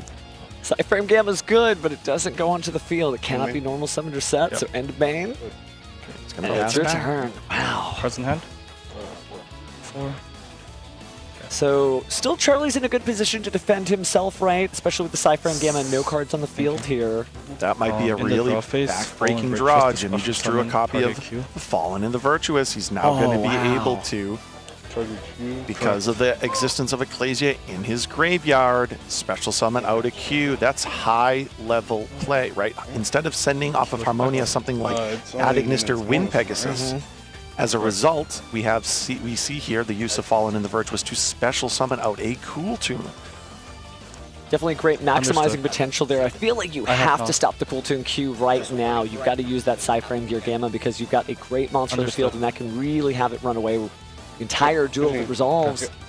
Stand by. It's important to note that obviously he did not at the time have the Fallen in the Virtuous, but Jimmy's here for a reason. He is fully aware of what the benefit is of including the Fallen in the Virtuous package in his deck.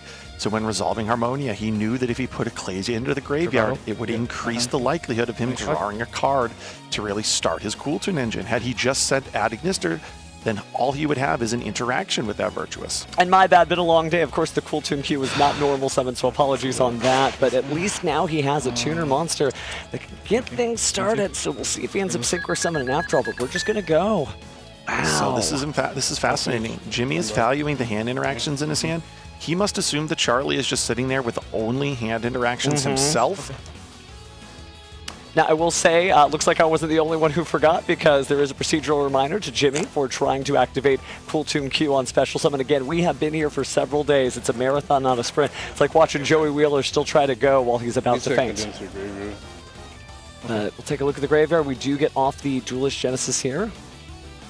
So obviously the Synchro Overtake is already in the graveyard, so Charlie will be adding a copy of Duelist Genesis to his hand. I really love how Charlie's asking anything on resolution. We know that Charlie has a copy of Gamma in hand. Charlie would love to activate that Gamma here on his turn. Obviously he would need to do that before putting a monster on the field, so he was checking for Droll. Here we see Cool Tune Synchro. Unfortunately for Charlie, that was not met by an Ash Blossom again. He's fishing for some type of monster in the hand activated in response to one of these powerful spell cards, hoping to activate that Gamma. Now, one of the things about this strategy, about the Cool Tune strategy, is, all right, fine, I guess I'm not able to activate Gamma to insulate my own plays around something like Ash Blossom or Droll and Lockbird, but he will potentially be able to use it as a level 2 tuner in the hand to combine with Cool Tunes. It's also a level that can sometimes really get you out of a jam, but it looks like Charlie is going to search out a copy of Rotary. That certainly will help. It's about time that maybe Charlie puts a monster on the field. It's been many turns that he has not. But most of the monsters are of interesting levels there. Even with the Rotary, the Psyframe, it's only 2. The Effect Failures, it's only 1. Maybe he chooses not to use it, and he does sort of pull his hand back. I think he realizes that, well, that Rotary's helpful. What are you really going to do with it? Well, he has the copy of Harmonia in his hand, too. Okay. So let's see what we end up doing after all. Take a look at the graveyard. I mean, Charlie is really struggling with this, but now he's activated the effect, so he has to commit to putting something on the field. He's contemplating. Charlie's thinking about.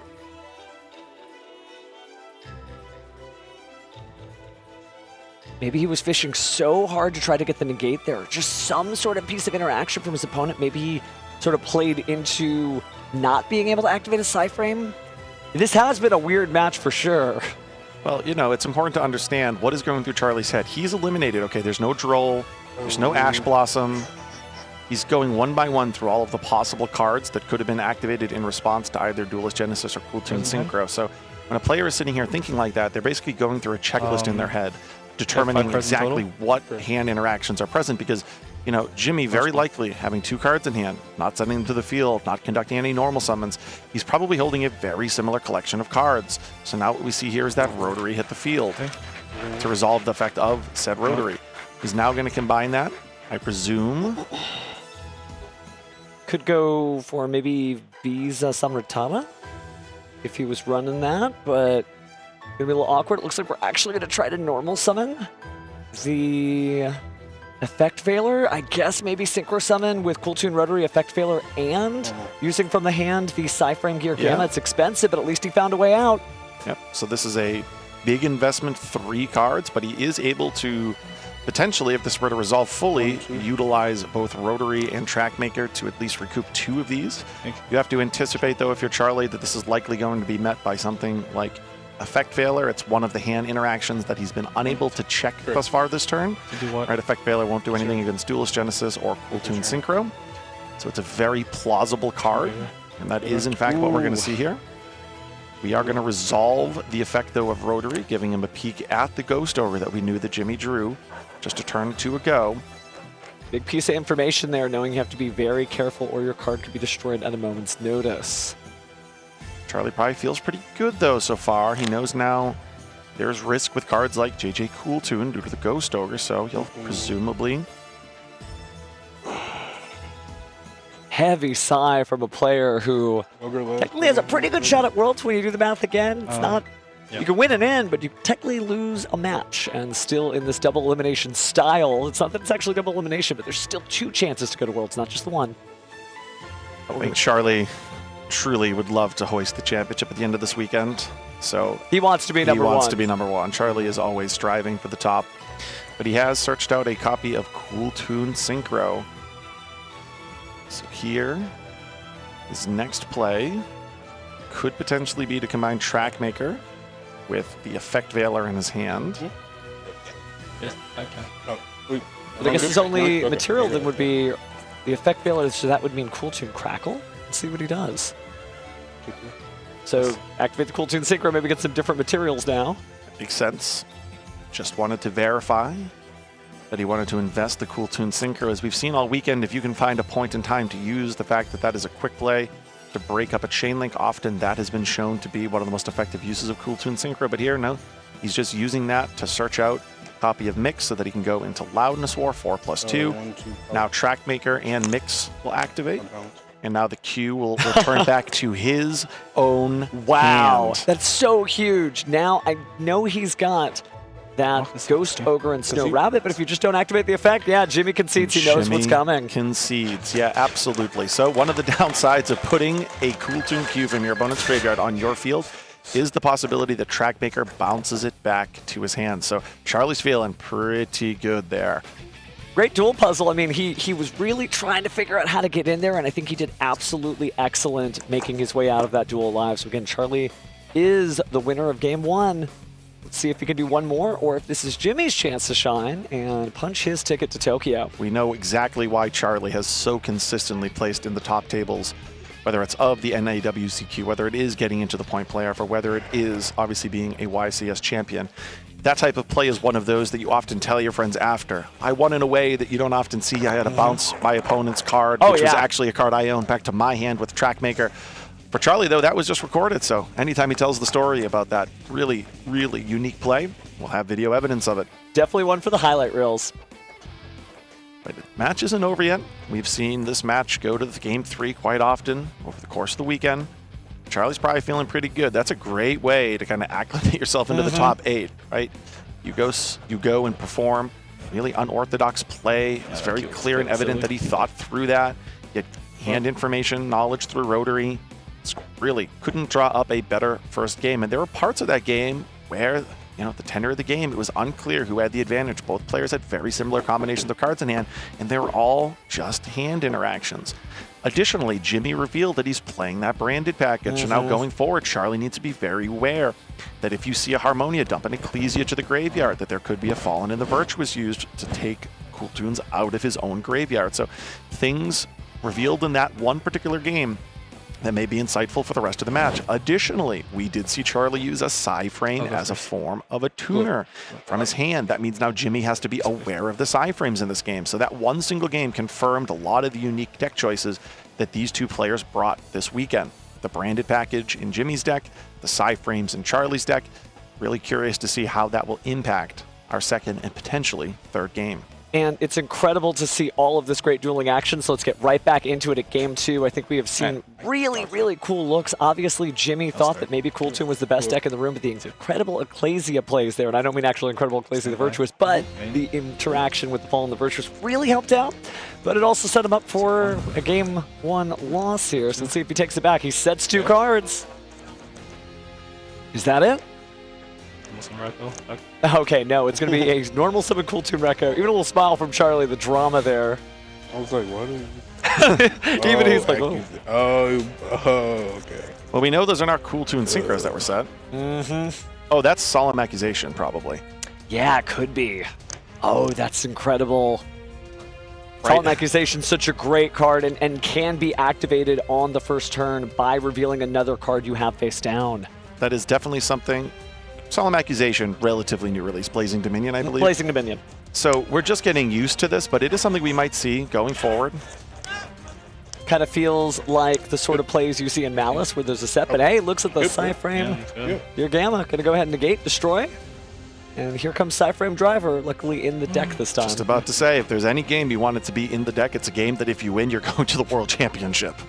Driver's doing best work today here on this top 8 game. Maybe driving him right to the airport. We're going to go ahead and cut the deck now. Jimmy still has some good cards there, but haven't given up the normal summon array. That may be all she wrote for that turn. He passes. There we go to the end phase. And now one of the downsides of Solemn Accusation is now it could potentially reveal to Charlie some of the, some of the interaction that he has to play through. If those are 2 set spell and traps that had been set at the end of the turn, maybe he could potentially have to decide between, is this Infinite Impermanence? Maybe it's Fallen and the Virtuous. It's pretty much a guarantee that we're looking at Solemn Accusation, unless Jimmy, of course, is bluffing it, which I wouldn't put past him. He's made it here into the top 8 for a reason. Definitely a Cool Tune strategist, having former tops with Cool Tunes, so see if the music plays on to a game 3, but Charlie has plenty of powerful cards in his hand, including that one of Synchro Overtake as well as Duelist Genesis. I also see a copy of Harmonia in his hand, and I believe it's hard to tell. There's a Cool Tune in his hand. Looks like it's to the right of the Duelist Genesis. Now here's what could be interesting. If we negate this spell, based on how many life points you end up paying, you're actually doing damage to your opponent right now if those really are Solemn Accusations. And if you don't activate response right now, you're just going to get caught looking. So Jimmy takes a look at his face down card, thinks for a second. But I think maybe Charlie is in a good position here. Oh, I think Charlie is in a fantastic position. This Solemn Accusation no problem. You can't use cards or effects of that turn for the rest. Yeah, can't use any more synchro overtakes. That definitely won't matter. Just going to pay 1,500. Don't need to pay the full 3,000. There it is. Okay. Didn't have to reveal the second face down, though. Maybe it wasn't another solemn accusation. There could still be something that helps. Yep, it certainly has to be something that would fulfill solemn accusation's revealing cost on the first turn. Guess he was worried about things like infinite impermanence. Yep, Dominus Purge is popular too. Now we have Rotary Reveal Ghost Spell. That was a Ghost Spell. It was hard to tell that alternate brand new artwork, but we have Rotary hit the field. And now Jimmy knows that there's a 3 and a 1. This is looking good for Charlie. Here he's going to special summon Trackmaker. Then he's going to activate Rotary. So he's got Trackmaker 1, Rotary 2. Yep. Gonna look at the hand. There's a copy of Ghost Ogre and a copy of, is that Rotary himself? I think it was Rekko. Yeah, actually, so. yeah. But it would make sense because Rotary he probably would have just summoned on the opening turn. But a copy of Rekko. Now Charlie will search out a copy of Cool Tune Synchro. You got to ask yourself, is it worth paying the 3,000 life points at this point for Jimmy? Because you may just be a Synchro Summon away from losing. If he has a second Solemn Accusation set, yeah. If it is, in fact, that card. It could be something else. We haven't seen it yet.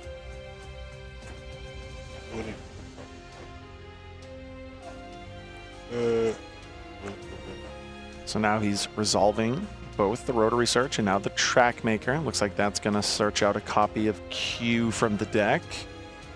We know he has the Duelist Genesis. We know he has Q. He has a Cool Tune Synchro, Harmonia.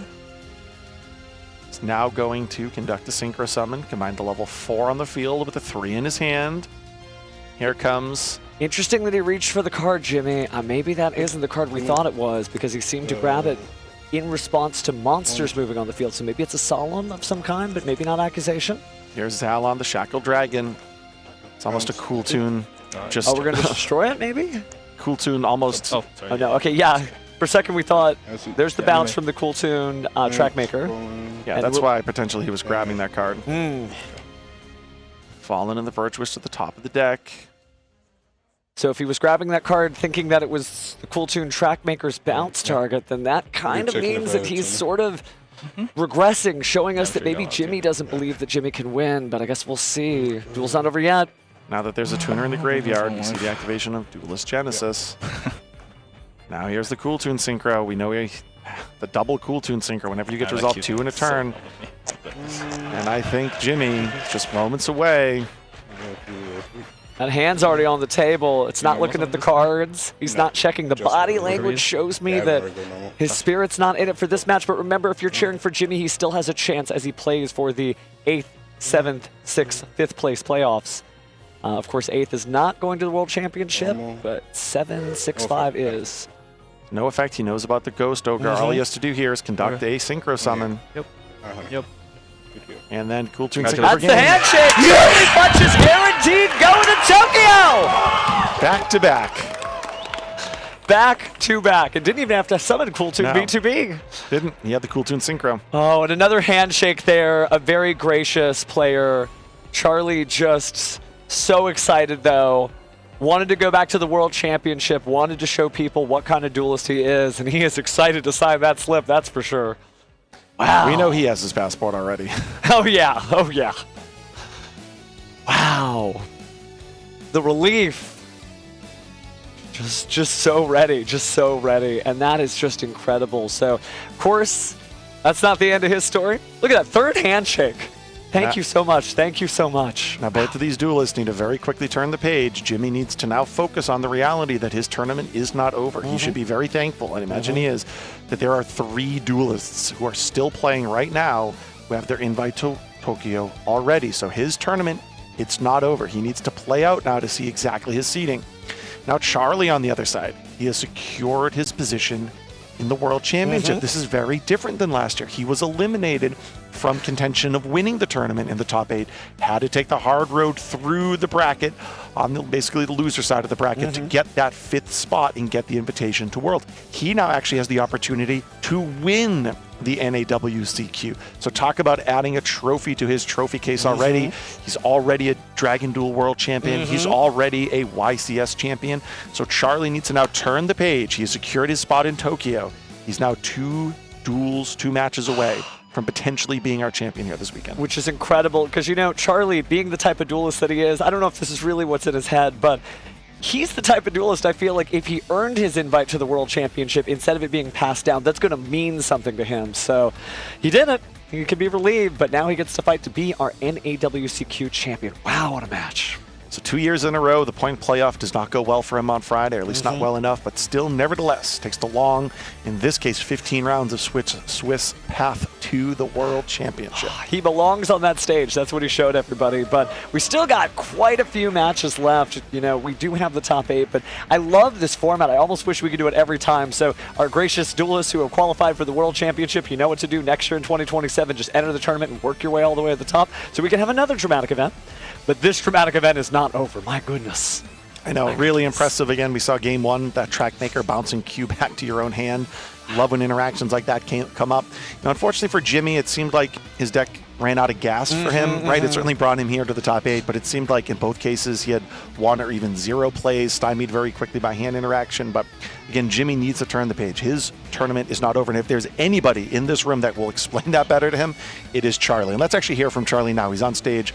Let's see how he feels about booking another ticket to the World Championship. Charlie, you're going to Worlds again. Describe your emotions for me right now.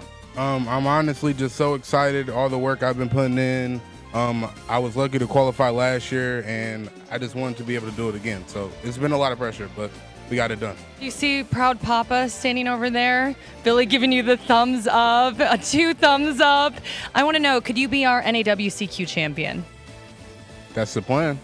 I mean, anything else, I'm a champion, so I want to win. Oh, I love that confidence. What is your game plan moving forward for the rest of the evening? Make sure I like I did in the points playoff. And believe in God, really. That's it. Okay, you got this big crowd here, thousands of people watching at home. Is there anything you want to say to them? Shout out all my friends, Kamal, Hani, Ruben, Chris, Pat, all of you know who you are. I couldn't have done any of this without y'all. And shout out Ryan. He is the best player in this game ever. He is 15-0, and he's currently over there competing for a 2nd world spot this season. All right, love it. Let's hear it for Charlie, everybody. Going to Worlds again. Let's send it back to our casters. So I think I was right. I think he really did want to earn that invite, and, you know, he is certainly a duelist that people hold in high esteem, and I see why, man. He got it done. Just like he said, he got it done. I just love that. Are you going to win the NAWCQ? That's the plan. That's the plan. That is the plan. Goodness gracious. Wow, what a duelist, too. And very humble, too. You know, it's one of those duelists. I love that when they show both looks, right, the Yami and the Yugi, in the sense of, oh, my goodness, I'm making it. Okay, time to calm down. I still got some work to do. Job's not finished. Job is not finished. Wow, wow, wow.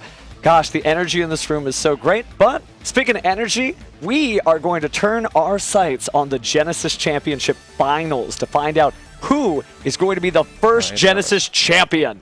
Activate. Already in progress. We knew it was going to be Blitzkrieg, and man, Honko Chow off to a great start. He was moved so much during his interview, being asked if he was going to be able to make it. This is untimed, and take it away. I mean, look, he's got 400 life points. His opponent is almost down. Let's see if Jared Sensimore can come back, if he even makes it that far. It's his main phase. Let's see. So we have a Blitzkrieg mirror match, and it actually looks like we have tuned in for the perfect time for Honcho. He has taken game 1. It looks like Jared wasn't able to respond into that established field, and it looks like we'll at least be able to tune in fully to game 2 and 3. The Blitzkrieg mirror match, obviously one that's quite fascinating. Both players are trying to destroy cards at will, do so in a way that allows you to generate hand advantage. Interesting element of this deck is that, you know, often you'll see cards like, you know, Thunder King Ryo in the advanced format. That's not necessarily a point allocation that's worthwhile in Genesis. So both of these players had to go in different directions. Instead of Thunder King Ryo, maybe we'll see cards that utilize the Thunder attribute or the Thunder typing, like Thunderclap Monk, for instance, is a card that's way more popular over here in Genesis. So this isn't exactly the type of Blitzclick deck that you would see in the advanced format. There are some concessions made due to the point totals, but inherently circling around that brand new Blitzclick strategy. And both of these duelists are great students of the Genesis format, and obviously, you know, very vocal about it online, certainly huge supporters. But interesting enough, you know, coming into this tournament, a lot of people thought Satellar Knight was going to be the most dominant deck in the room, and only one of those decks made it to the top 8. But now we are down to a Blitzclick mirror, as the 2026 Genesis champion will be crowned soon. That trophy will be in their hands. Is it going to be Honko Chow one duel away? Yeah, he seems like he's nodding. He's feeling okay, and Jared smiling. Maybe he can make that 2-1 comeback. And if I look over these decks, there are some pretty significant differences. Obviously, both players are going to be playing inherently the Blitzclick package, but you know, I can speak pretty freely, seeing as how this is the last match of the weekend, and I will. The Jared deck list here looks like it's incorporating fully 3 copies of Pot of Extravagance and 3 copies of Foolish Burial Goods.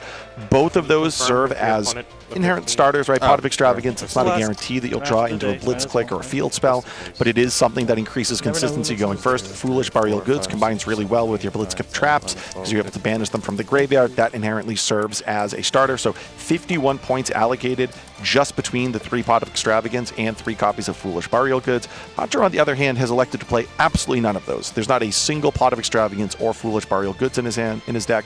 He's playing a much larger basis of monsters. Cards like the Molcharmies, for instance, are where his point allocations came. So both of these players have very different approaches to how they constructed their deck this weekend. What a gorgeous shot. You know, it was the Millennium necklace there, and it does see into the future. Now we're seeing it from the other side. Who is actually going to be the Genesis champion? Well, we've gotten good looks at Honko and Jared threw that trophy, but you're right, the differences in the deck list are important. You know, the Pear Bear Scare is certainly an interesting card to keep yourself alive in this format. So many differences in this deck. We'll have to find out, you know, who is our Genesis champion, but both of these duelists, obviously great duelists. There can only be one.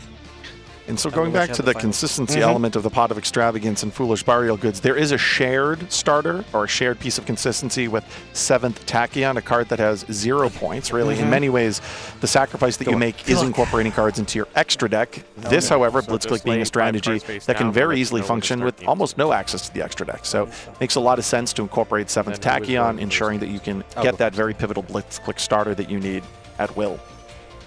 Well, you may begin game 2. With 2 cameras, we get 2 angles, 2 looks into the future, as the Genesis champion literally has the trophy next to them. Jared, though, will have the opportunity to go first. It looks like he has a copy of Return Stroke. It looks like he has a copy of Breakaway. Stand by. Activate. He's going to start with Breakaway. This is now going to allow him to place a face-up continuous trap from the Blitzclick archetype onto the field, and that will be Alternator. Alternator will now allow him to cycle through his Blitzclicks, or really his Thunder monsters, in order to navigate to precisely the ideal starter here. We'll see what he has in hand already, and then he's going to follow it up with a Pot of Extravagance. Now you might be questioning, why is Pot of Extravagance being activated? That's the second card essentially seeing the field. Well, Breakaway is a quick play, so that can be activated before the start of your main phase. As we also spoke about, Blitzclick is a deck that can very easily sacrifice your extra deck, and in doing so here, Jared will get 2 fresh cards before deciding exactly how he wants to use his Blitzclick Alternator. There's certainly a lot of advantage there because you can draw 2 cards and you're not really using a lot of your extra deck in the Blitzclick strategy. We've gotten a lot of good looks at this deck over the course of the tournament, so really this is more about the 2 duelists than the effects. But the effects are obviously important because that's how they got them here. Take a look at the extra deck. Banished cards. Looks like 5 Xyz and a Synchro there, but not too much relevance. Jared smiling to himself. Maybe he thinks he can come back. So the thing that's relevant that we need to consider is any deck that's playing 7 Tachyon obviously is going to be concerned about banishing very particular targets. So you can assume that if you're playing Pot of Extravagance in a deck with 7 Tachyon, that your extra deck is essentially just 2 or 3 copies of multiple cards like this. But we have here the activation of the Hideout in the Sky. It's met with what looks like a copy of Molcharmy Perulia, so this is one of the fundamental differences between the deck. As I mentioned, Jared is allocating 51 points to Extravagance and Foolish Burial Goods. Honko, on the other hand, is able to allocate similar points in the non-engine portion of the deck for the Molcharmy. So we'll see to what extent does Molcharmi Purulia stymie Jared. Jared already looking up to the sky, maybe up to the, the hideout in the sky, asking for a little bit of help. Well, it's funny, too, because I feel like this is the same story as Jimmy. You know, if you think that your deck is the best deck in the room, including cards that really counter that strategy, you know, with Jimmy, we got to see the Fallen the Virtuous being able to revive other Cool Tune targets. Here, we see Honko on Molcharmi Purulia spending the points there to know that, well, cards are going to come out of the hand. That's going to help me. So, of course, he's going to resolve Hideout. He first places a token on the opposing side of the field before then searching out. In this case, it was a copy of Surge Blitzclick. Surge is a very common one to search because inherently, if you're just working with Hideout, Surge does allow you to destroy one monster on the field. That could be the token, and allow you to special summon a Thunder from your hand. Now, ideally, you have additional Blitzclick monsters to combine with that so that you can get the Blitzclick search effects. Does look like here, Jared is deciding to maybe potentially not play into the Purulia. Instead, he's activated a copy of Blitzclick Step Leader. So it's interesting, too, because right as that Step Leader came down and we didn't see too many monsters, you know, the big, bright smile on Honko's face sort of melted away. But looks like turn play has passed, so he didn't give his opponent a single card. That makes perfect sense because you can kind of play on both turns, especially with the setup that Jared has put up. So let's see how Honko addresses this duel, effectively losing a card. He's got a token on the field, though, so he at least has some interesting stuff on tap here. But so you might question, you know, how does Alternator potentially interact on the opposing player's turn? Well, we know he has a Surge in, and he could cycle that Surge out for a copy of Emmy, and that he could reveal that and destroy any card on the field. So that Alternator combining with a Thunder monster in his hand already, we know that there's a potential form of interaction there. Honko taking a second there, not sure if he wants to go ahead and drop his own field spell. Looks like we might. Nope. First, we're going to start off with the Crackle Blitzclick. This is an interesting one. There was really no ideal point to use that on Jared's turn, but Crackle is this turn's, you know, it's often in the community referred to as turn 0, basically a card that can be used within the engine. Regina in the Elf Click strategy would be the equivalent on the opponent's first turn when you happen to go second, but there was no monster effects really meaningfully activated on the field in that previous turn. And this is such a fun mirror match to watch because, again, the Crackle Blitzclick is going to be able to activate its effects if a card is just destroyed by a card effect, period. So Jared also has to kind of like tiptoe around each of these effects because if the card he's not destroying, you know, if Crackle's still in the field, it's going to see something destroyed, so he's just helping his opponent out again. Same problem as the Molcharmi. So what we saw there is the Alternator. Not only are you able to shuffle in your hand the Surge, obviously there was a face-up Blitzclick Step Leader, probably the reason that he had activated that on the previous turn. So now he's cycled out that Blitzclick Step Leader. Now he's able to reveal the fact that he's got Emmy in hand, so that has been satisfied because it was added to the hand except by drawing it. He now is going to destroy Crackle. You can then special summon any other Thunder from your hand, and that's how Surge has hit the field. Now that Surge is on the field, although Surge himself didn't get value from destroying anything, if another card is destroyed by card effect, now that it is in the monster zone, he's going to be able to add a Blitzclick monster to his hand. You might start to see how this engine can suddenly start to get rolling. This might be one of the most skill-intensive mirror matches we have seen in a long time, and not just because these are two great duelists, but the card effects basically benefiting each other no matter what is wild. So now what we see is Breakaway. What Breakaway has now two effects. This is the second effect that we've seen in this match. He's now able to add Surge back to his hand to destroy the hideout, and that's enough for Hunter to pack it up. So Jared takes advantage. Being able to open first. It didn't really seem like he had a whole lot going on, but he really secretly did have several plays on Hunter's turn, which means we are going to be going to a deciding Game 3, the very last game here of the very first Genesis Championship. Both duels seem pretty happy about it. They do want to play it out, but only one of them is going to take that trophy home, and it's good to see them in good spirits because both of them are going to Jump Festa. So the only thing that they're playing for, of course, the amazing prize pool there. They also want the title there, to be an authority on Genesis. Can you imagine being like the first SJC, the first YCS, the first NAWCQ champion? Well, now we've got our first Genesis champion on the way. The first champion in any, whether it's format or event, has always been able to etch their name into history. John Umali's name is going to echo on for all of eternity as really the first duelist to win an SJC. We're talking about players throughout the history of the game, whether that's the first national champion in a myriad of countries before we move to the NAWCQ format, the first world champion from Canada, the first world champion from the United States, right? Names like Sahabi and Pauly. Those are names that are going to live on over the course of Yu-Gi-Oh! History. The first very much always has that. Here, the very first Genesis champion, whether it's Jared or Hancho, will always be able to say, not only was I a champion, I was the very first, and that name will be etched into the history of the game. Because we'll have Genesis championships going forward. There'll be a second champion and a third, but one of these two will always have that opportunity to look back over the long, storied history of Yu-Gi-Oh! And say, I was the first. Absolutely. Honko still has to lock in, but he'll get an opportunity to go first. He was very moved during his interview with Jackie Jing, you know, talking about, you know, maybe you could be the first Genesis champion. It is a big deal to him, obviously, but it seems like he's kind of calmed down a little bit right now. He is just locked in on the moment, having a good time up there, and it is a good time, right? This format has been incredible. We've seen so many people join the Genesis Championship, so many high-profile duelists, whether they're content creators, whether they're community highlights, whether they are champions in their own right of the advanced format. Now it comes down to these two very wise duelists, and they are pile shuffling, getting ready for the last duel. I mean, our NAWCQ champion, Wilfredo, went undefeated in the Swiss rounds of the Genesis Championship this weekend. So just goes to show you the nature of competition in the Genesis Championship. If there's something that has a first place title, man, duelists will throw themselves at it. With all that being said, we'll now have the opportunity to see in full the third and deciding game between Jared and Hancho. Just incredible stuff. I can't wait to see it. And whatever happens, you're right. I mean, this is going to be a historic duel. This is going to make highlight reels, the replays. But the duelists seem like they're in good spirits, so it's what you love to see.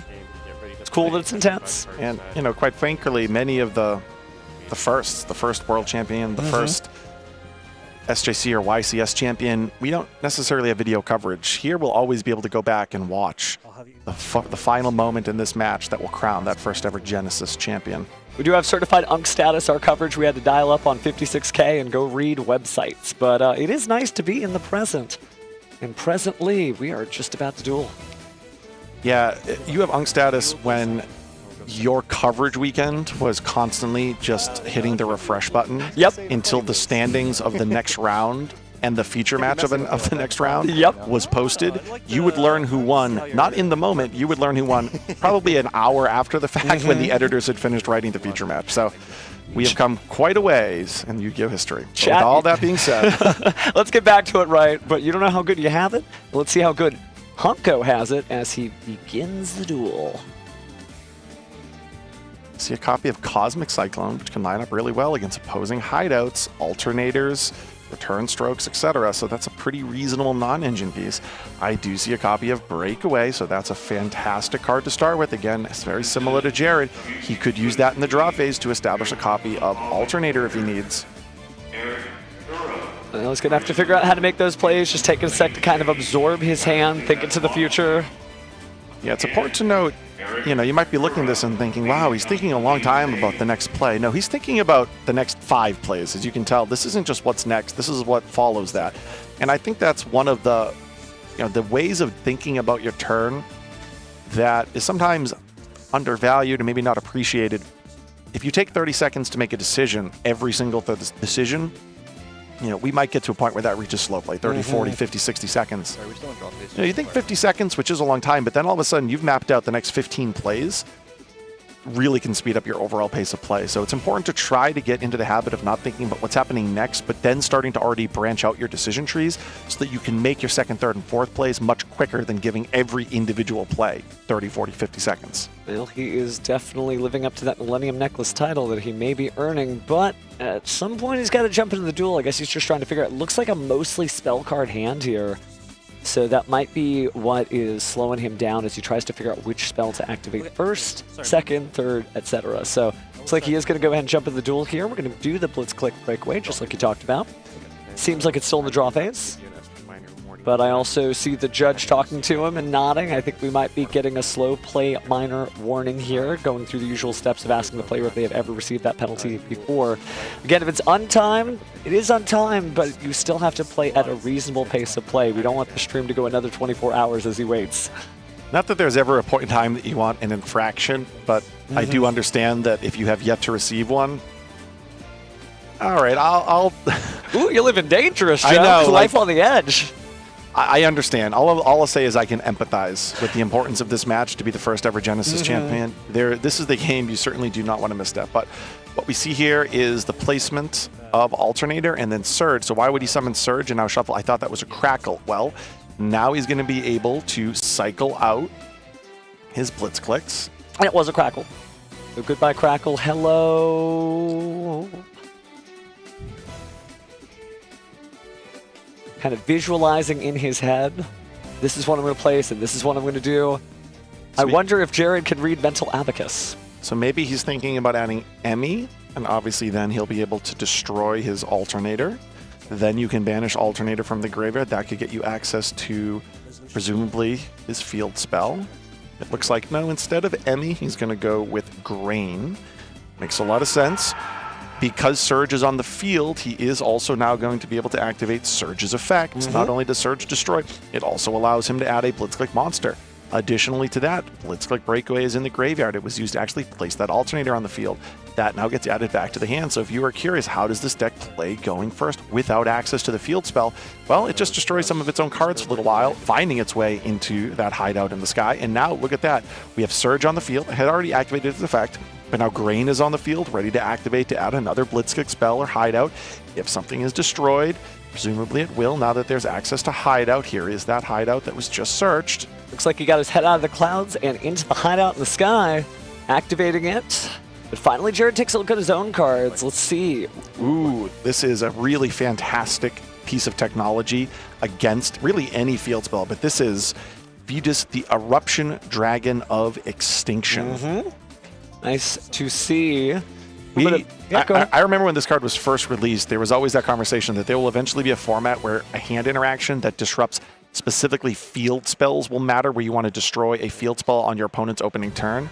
And Vados, the Eruption Dragon of Extinction, is exactly that. Now, you do have to, again, obviously summon this to your opponent's side of the field, but this is a way of dealing with hideout. So Honko trying to put together what to do if he's no longer able to put that token on the field and if his field spell is gotten rid of. Vito's obviously from the Ashen archetype, but it hasn't seen as much play recently, but you're absolutely right. With a 7 out of 8 people playing field spells, that was a great choice from Jared. This is always one of those cards that when you read, you just put in the back of your mind and say, there will eventually be a time.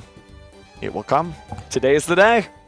I mean, whether you put into the back of your mind that Eye of Truth could someday be playable, or Discord, another card that we saw this weekend, or a particular hand interaction, there's always going to be a point in time, seemingly, where these very unique type of hand interactions matter. I mean, there's been formats where Skullmeister was a justifiable main deck inclusion. Certainly not all the time. But here, we're seeing the response of Whisker. Okay, so he is here to try to protect things. Gonna jump out of the hand. And go ahead and return. No, see, we are still going to have that destroyed. Okay, got it. Vados is going to be accepted over into Honko's field, but I don't know if that's going to be that big of a problem. And now, because a card was destroyed, now what's really important here is that that was destroyed while Grain was on the field in the monster zone, so now he's able to add, looks like, Step Leader to his hand. So still not in a bad position. Obviously don't have the field spell, but that's okay. Honko's still feeling himself, at least as far as my eye can see. But he's still mostly on a spell-based hand for now, while as we peer, Jared has a nice mix, so we'll have a couple of different looks once it gets to his turn. I think he's probably quite happy to have a mix of a concentration of spells. Honestly, he's established his engine. He has Whisker, he has Grain, he has Surge. But more importantly, he's got that Cosmic Cyclone. And, I feel like he really would love to have Alternator as well. Well, sometimes you can't always get what you want, but I think he might have... Looks like it might be a copy of 7th Tachyon in his hand, actually. Interesting. So maybe cycle around here, maybe thinking about what you can do with Vados. And it looks like we're about to drop into the spell down. I think it is that 7th Tachyon. No, actually, it's going to be the Step Leader. Set 2. So the thing here, though, that I'm concerned about is how is he going to destroy something with a Blitzclick effect? Well, it's going to be a little difficult there. Certainly he didn't get this far. Remember, too, I mean, you have to have been playing this mirror at some point. So now it's Jared's turn. He gets to draw. Again, he had that mix of both spells and monster cards. But first thing, start of the main phase, we're going to go ahead and banish likely 6 from the extra deck face down in order to draw 2. And he has the Whisker. That is the destruction, but that's limited, right? If there's a way that Jared can deal with that. And Whisker has that really powerful quick effect where he can return a Thunder he controls to negate the activation and destroy a monster effect. That then would allow him to get his engine rolling again. These draws are very important. There is a universe where if Jared can deal with this without utilizing monster effects, he might find himself in pretty good position. It looks like he just got a trap card there, and it looks to be, is that Typhoon? It is indeed Typhoon. Wow. Yeah, so it looks like he's got Breakaway, Foolish Burial Goods, Typhoon. I think there might be a copy of Surge in his hand, maybe his own Whisker. So just shuffling through there.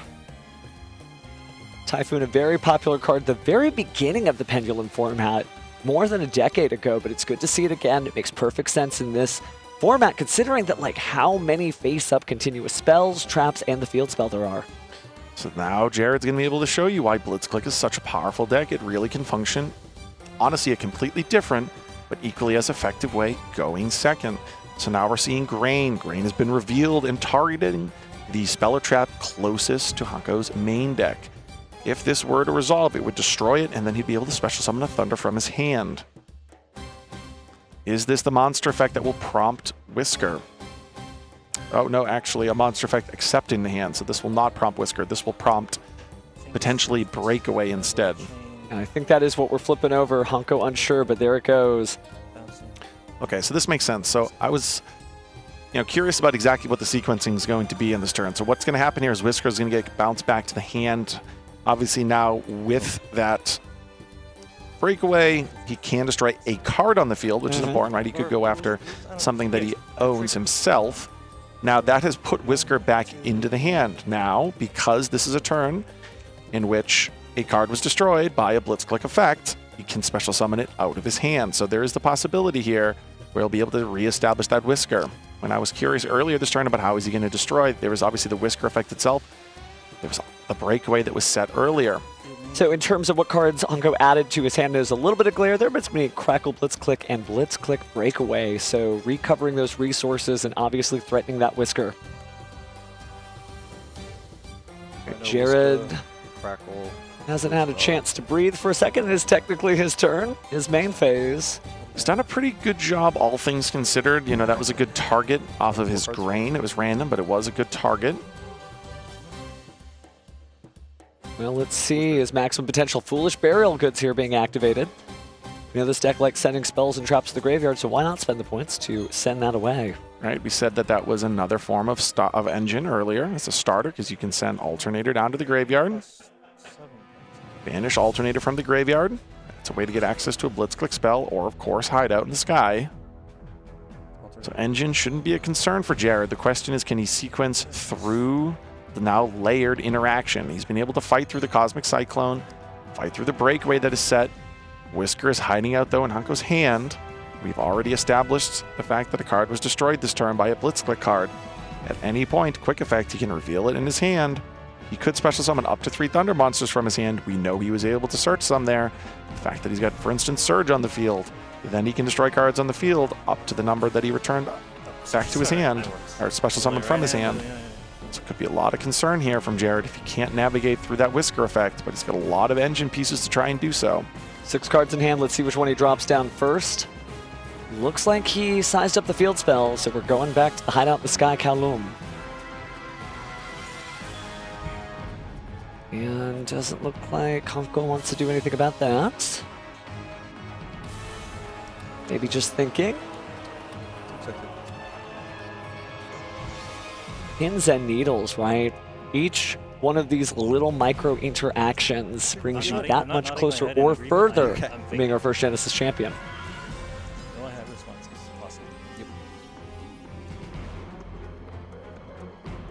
We are just hiding out in the sky, kind of hanging out in the sky as we wait for another interaction. And it looks like we are going to go ahead and grab that token. We're going to put that right there in one of the last remaining monster zones. Searching through the deck, you can see some really interesting choices here for this match. The Winged Dragon Raw Sphere mode, I believe I saw a DD Crow locked in there too. So Jared, really understanding I'm probably going to be facing a deck with a lot of monsters, and it's a great idea whether it was the Satellar Knight matchups or the Blitzclick matchups. That's a great choice. Probably lines up relatively well against Red Dragon Archfiend too, I have to imagine. And another popular deck that we've been seeing throughout Genesis's history, especially after its recent win at YCS Columbus. But this is a whole different ball game as we add another Blitzclick into the fold. Yeah, so now Whisker gets added to hand, so now he has his own Whisker in hand. We got ourselves a standoff. Who's going to blink first? Take a look at the Vados. Does he have anything I can do to help? Maybe not. Next, Jared will follow that up. Just pins and needles, but we are going to go ahead and reveal the Surge Blitzclick here. So what he'll now have to do is target a monster on the field. Definitely see why Eye of Truth was a popular side deck choice throughout the tournament. There's a lot of revealing in this deck, the Sacred Beast deck, etc., but it's only a card that helps you not lose. It doesn't necessarily help you win, so we are going to see the Surge Blitzclick. Go ahead and get rid of the Vados, returning that to Jared's graveyard.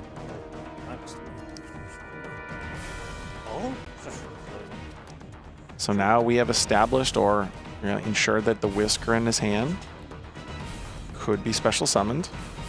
Card was destroyed by his Blitzclick effect. Still haven't seen that Typhoon the whole time. Well, obviously the condition has no longer been met since we've got cards on the field, but it was such a really interesting thing. So maybe he's just going to save it for the next turn here or discard. But speaking of the graveyard, take a quick look in there. Nothing's changed, so I think we are just going to go ahead and let that... He's using the Vados. Oh, the effect, yes, yes. So now we have a completely clear field, right? Vados makes a lot of sense. You put on your opponent's field, destroy their field spell.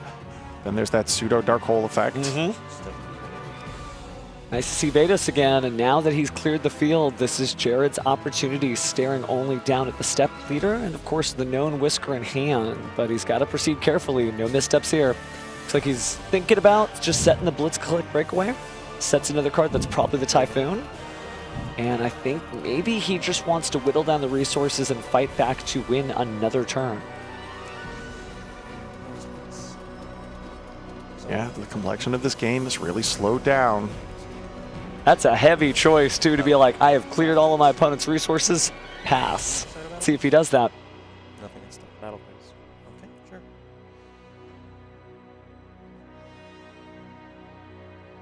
All right. Just kind of checking Jared, kind of thinking into the future in maybe his own different way. Which card will I activate? What will I do? Yeah, Jared does need to plan out how he's going to sequence his plays on Honko's turn.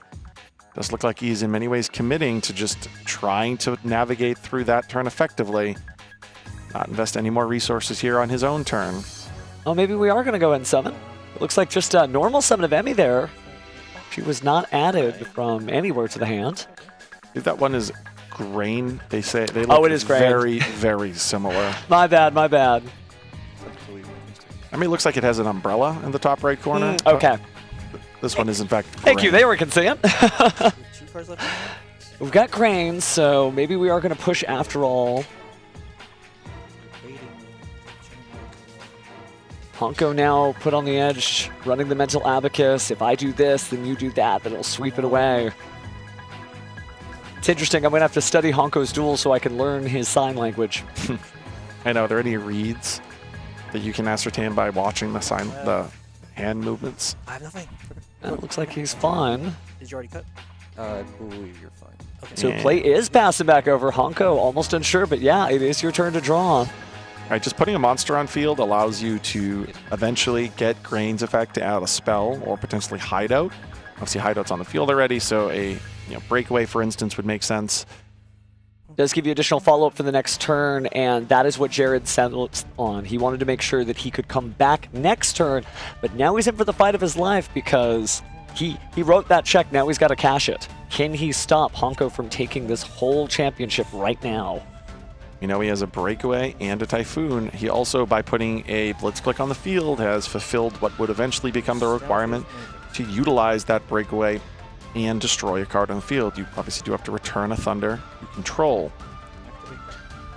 So we see here Grain activated. Grain is now going to try to go after, is it Typhoon or is it breakaway? I feel like that might have been the Typhoon, but I guess we'll find out. So not sure if we've gotten a response. Jared, you're missing there for a bit. Not sure if he wants to respond, activate anything. Not too much you can do, but one choice or the other. Yeah, the tension on this duel is just heavy, right? We talked about the heart attacks. I mean, this is Heart Attack City watching these two duelists fight so well. Trying to sequence their plays, but again, a really big, not necessarily risk, but just kind of a strategy call from Jared to say, I think I can make it back next turn. But we're going to go ahead and use the Blitzclick Breakaway, go ahead and return our grain to the hand. Now he's trying to destroy his own Typhoon. I mean, that makes sense. Don't destroy, don't get the positive effects. And I think that's what we're going to do, but then we'll chain the Typhoon to go ahead and get rid of the Blitzclick Step Leader. Great sequencing, and keeps Honko at bay for a little bit. And there's his own grain. Jared might have really set up a great sequence of plays there. And Honko still has a pretty sizable hand though, so he's got plenty of plays. But, I mean, this is some high-intensity dueling. Every little micro interaction counts. So Honko, what do you got for us next? Seems like the next play action honestly may be the deciding one. It looks like, okay, we're just going to resolve the chain, so Typhoon is going to destroy the Step Leader now. Of course, Step Leader will not activate. It needs to be destroyed by a Blitzclick effect. Very important to note. But it does look like Andrew has plenty of cards in his hand. Looks like I see plenty of Blitzclicks as well as the Field Spell, Hideout in the Sky, and a 7th Tachyon and a Blitzclick Breakaway. Plenty of cards for Honko, but he needs to play at a reasonable pace, so he cannot get, again, his head in the clouds. He's got to just activate the Hideout and get going, but it looks like the first card is actually going to be... The only thing he really has to worry about is the fact that now Whisker is live. A card has been destroyed by a Blitzclick effect. It was, in fact, his Typhoon. We know there's grain in hand. We know there's Whisker. Obviously, Whisker can destroy a few cards on the field. There's a negation there. How to find a way to navigate through both of those Whisker interactions. Now it looks like he is going to go ahead and start things off. Getting back into it. Some copy of Grain. Grain seems to be the only monster we've seen for a little bit here. Now he's going to follow that up with Hideout in the Sky. Speaking of monsters, here comes a token.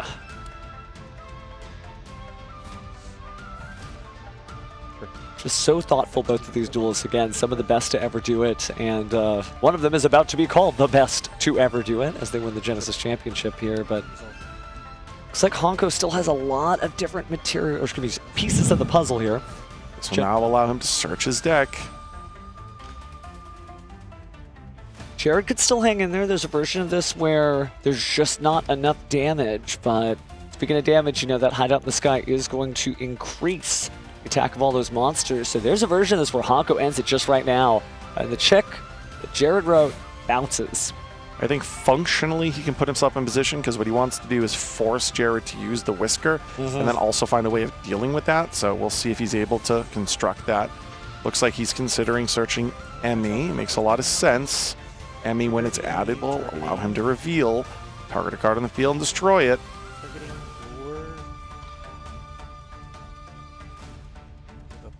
Rain at the ready to see that destruction.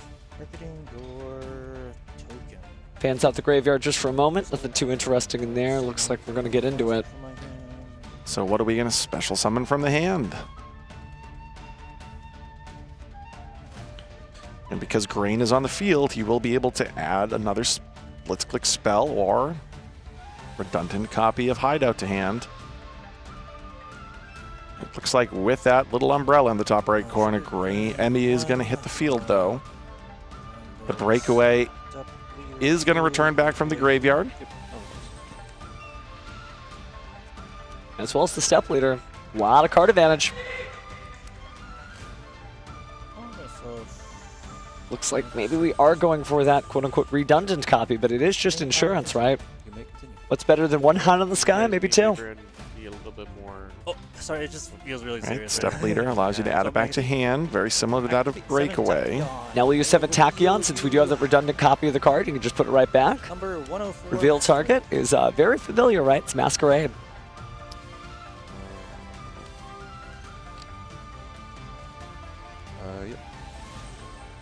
So into the deck, let's see what card it is that we add. Easy peasy. Plenty of great Thunder monsters to choose from. I think this is the Thunder King, not Ryo. Yeah. The Lightning Strike, sorry, no, Thunder Monk, I believe is what this one is. Thunderclap Monk. He's not a king, but you know, they're all kings here. But the Thunderclap Monk, obviously there's a lot of interesting choices you can use, putting a card back there. Did not quite see if it was the additional copy of the Hideout in the Sky. It wasn't actually. Chose another card to put back. The Thunder Monk does his best impression of Thunder King because Thunder King's points not worth it here in Genesis. It's a great card, but save that for the advanced format. And I'm hoping that there's some advanced format enthusiasts who see this deck and say, yeah, I can push this over the edge. But speaking of push, I mean, that's a lot of cards in hand. Let's see if we are able to do it. Taking a moment for Jared to, looks like, activate. Oh, just think about it. Anyways, priced into it. Problem is, we know there's a Whisker. Hancho's hand as well. So Whisker effect activates. What's Honka going to do in response?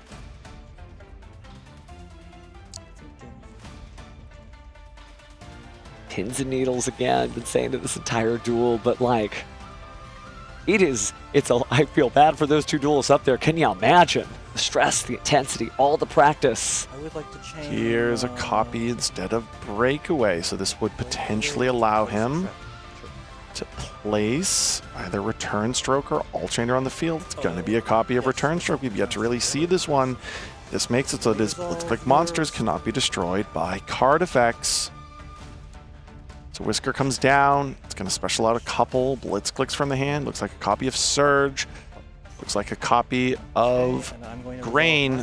We see, though, that Blitzclick monsters remain safe as the protection of Return Stroke is in effect. Whisker comes down for Hancho. He's now able to. There's no Return Stroke on Jared's side of the field and establish the full 5 Blitzclick monsters on the field. Actually, 4 plus our friend the Monk. He's an honorary Thunder And that's monster. it. And there's the handshake. Honko Chow is your Genesis champion. All the work pays off. Look at that duelist feeling it, the relief. But there is that trophy. It is his to take. Come on, Honko. You thinking about it? You think the crowd, do you want to see him lift that trophy? I think we do. And there it is. Your first Genesis champion. He's not just going to Japan. He is a master of a brand new format. And there he is. Look at the relief, the joy. It's a lot. And Jared, what a sportsman too, smiling too, because both of these guys are going to have a great time in Japan. They are. Wow, what an impressive showing from the Blitzclick strategy. Piloted at such a high level by these two duelists. Highly technical play, and they both finally gave into that Whisker push. And yeah, I mean, we know the Blitzclick won, but the narrative here is so different. Gorgeous trophy to put on the shelf. Hancho knew exactly the importance of Breakaway. Wait for Breakaway, activate it when Whisker's effect's activated, establish the Return Stroke on the field, protect your monsters, follow up with your own. Game over. Sign that sacred slip. You ever think you were going to sign the first place slip, Honko? Well, you have now. Congratulations. Congratulations. Even I'm moved by that. Wow. Good stuff. Good stuff. My goodness, my goodness. I'm going to wait for the heartbeat to calm down. There we go. There we go. Oof. What a match. So far, we've crowned a Dragon Duel champion. We've crowned here our very first Genesis champion. Soon, a little bit later this afternoon, we'll eventually crown an NAWCQ champion. But match after match so far this weekend, the stakes are just getting higher and higher. You can see the emotion here released at the final point in time in which that Whisker, Breakaway, Return Stroke, that sequence there, you can tell that's what those hand movements meant. It meant that he was thinking 4, 5, 6 turns ahead, knowing exactly how to construct what would be eventually the winning line of play. You can tell that there's been a lot of practice leading up to this event. Blitzkick was a deck on everyone's mind this weekend. Going into the Genesis format, clearly met, if not exceeded, expectations. Honko, though, showed that he was really the master of the intricacies of that match. He really was, and no shade on Jared. Just an incredible performance by both of those duelists, and they are both just incredible. And again, we could only crown one champion, and now we have it. It's Honko Chow. a storied duelist with a story to tell now. I mean, he is the first Genesis champion, and as the format continues to evolve, I think we'll be seeing him more and more in the future. But all the great competitors throughout the Genesis Championship, we saw so many great matches on stream throughout the weekend. And, you know, we've talked about how much work it is to get through it, right? 15 rounds of Swiss for our NAWCQ advanced format competitors, but it's also just been 3 days of being at this venue, you know, being away from home, committing yourself to the task. He did it. He did it. And there are players conceivably who played, I believe it was 8 rounds of Swiss that we did on Friday for Genesis. Yeah. Maybe those same players came back, tried 9 rounds of Swiss in the NAWCQ. Maybe they realized with a 6-3 record or 5-4 record that they may not be in contention for what is a top 8 cut, not a top 64 cut. Then came back, all right, let's play day 2 of Genesis. I mean, there are duelists that may have put in 25 rounds of tournament play this weekend. So real credit to those duelists that showed that they had the stamina to get through 3 days of dueling. And you know, it's so funny, you and I both know that right after this, crawling all around Battle City and Minneapolis, those duelists are probably going to play even more games tonight. Tonight into the early morning tomorrow. Yeah, all the way until they have to get on the plane and probably just play from, you know, the little tray tables. So, gosh, when you love this game, you love this game. And those 2 duelists showed us their love for it. Oh, good stuff. And I think it's really great when players show passion. I mean, if you're watching at home, clearly you're passionate about the game. If you're here, clearly you're passionate about the game, and I really love seeing, you know, a win means something to a player. It does. On the level that it just did. It really does. You know, obviously everybody here is incredible, but it just feels like it justifies all the blood, sweat, and tears that you put in. You know, all the sleeves you had to keep buying because you just kept playtesting so hard that they became marked cards. Oh, goodness gracious. Well, guess we got to go build our Genesis decks, and we'll try to show up there sometime. Have to be well prepared for Blitzclick, apparently. Yes, apparently. My goodness. I think that a lot of duelists knew coming into this event that it was going to be so good, but I don't know that I could have expected 7 out of the top 8 being on that. And the Satellar Knight duelist, obviously a great duelist too, because I felt like that was the deck that everyone thought was going to do so well. We saw Walter Jewel, I think during round 4 of Swiss on Friday, pilot that, and it was so good too. But it just didn't make it, so everybody got to go back to the lab and figure out what's next. I know, this is probably a lot more on the controlling side of things relative, right? When I say control, there's a lot of different archetypes within games, right? There's the control variations, there's some sort of mid-range, more combo-centric strategies. I think the Blitzclick strategy is more on that controlling mid-range side of things, so it's really impressive to see that strategy beat out, you know, a deck like Stellar Knights that people would probably classify very much more on that combo side of things. But, you know, sometimes that mid-range control strategy does the job. Really does. We get to see a lot of really cool looks over the course of the tournament, but that means technically for those duelists to be up there, they had to get through all of the Sacred Beast shenanigans with Card of the Soul that we have been talking about into the weekend. They had to get through all of the sort of mainstay favorites like the Red Dragon Archfiend strategy. They had to get through all the weird stuff that nobody has even heard of because they're spending their points in unusual ways. So it just goes to show you that for those top 8 duelists that made it, man, just good stuff, good stuff. And I know I'm just sitting here effervescing. When you love this game, you want to see good duels. You want to see it go to game 3, and I got everything I wanted out of this weekend.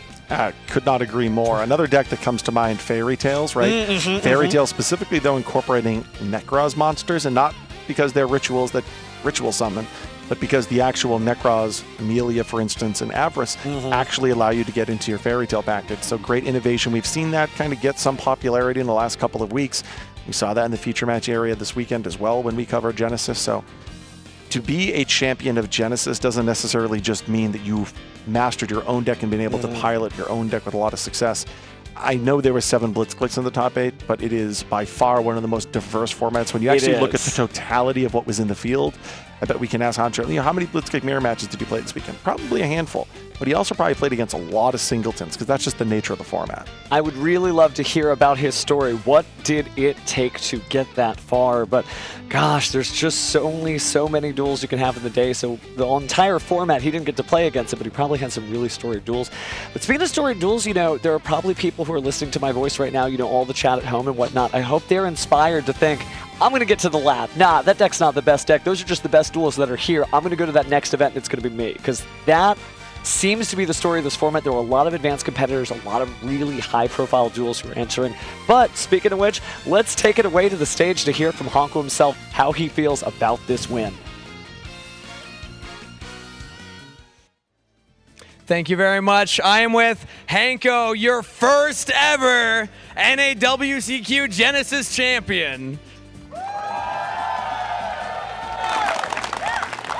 Crowd behind you, Hanko. Great finals there. And I got to say, you had an amazing interview with Jackie where you took a moment to realize you're going to the finals. And now I got to ask the follow-up. How's it feel to win it? It's a feeling I never imagined feeling ever. So it's, like feeling like you're top of the world. I've won a lot of regionals and I've topped a lot of other events, but this is certainly something even better than that. And like I said, I never imagined it in a million years. Yeah. Well, the casters were talking about it. I want to reflect it as well. People often remember the first ever at something, so this is a big moment for you. I want to give you an opportunity to reflect on the entire season, though, because Genesis has been around for almost a year now, and the formats change, all these point list updates. How did you stay on top of it and set yourself up for success here in the finals? So as you know, I have been playing Genesis ever since they announced it. And topping the first event made me feel like I really wanted to try even harder to get there. But after countless other attempts, I did skip the last event because I wanted to focus on the advanced format. And for nationals, though, I have been trying to experiment with a lot of ideas. In the end, my friend Jimmy, who is also in the top 8, right? Is that top 4? He's playing over there and told me to play a better deck. And you know what? I copied his idea. Shout out to him. I made my own few changes which didn't really impact my run, in my opinion. But I quickly learned how to play the mirror match, and somehow I played a lot of mirror matches, and I'm undefeated in all of them somehow. I don't know, man, but I guess I got really lucky. I definitely think I got really lucky. And like I said, it's better to be lucky than good at a card game, yeah. I think a lot of people can understand that one. Quick follow-up. You mentioned that last time you played Advanced. Are you happy you played Genesis this time? Yes, I am happy I played for both events. My advanced run was not as successful, and I've never made day 2 at a national tournament in however long I played this game. And holding this trophy, it's so heavy. I never imagined myself holding this, and you know what? This makes it all worth it. Yeah. Sometimes miracles happen at the NAWCQ. I love to ask this question to first-time champions because it's something that only a first-time champion can answer. It's a long journey to get to this stage. You know more than anybody. What's something you learned about yourself along the way?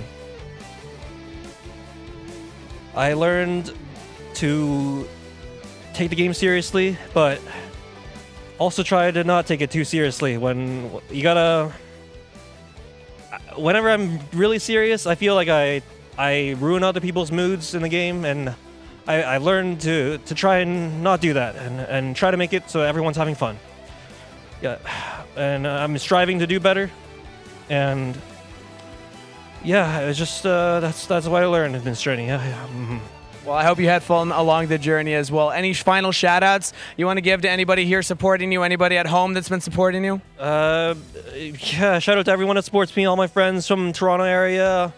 Yeah, all my friend Jimmy, like I said, who shared the idea with, well, not the idea, but like the strategy, and then we did cook up the side deck together, yeah,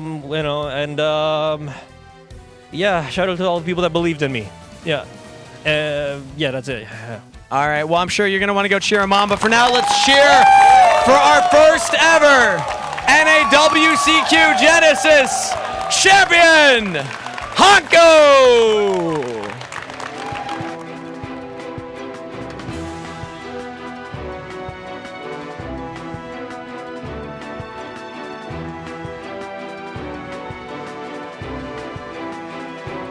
Absolutely amazing. Congratulations to Hanko Chow being the first ever Genesis Championship champion.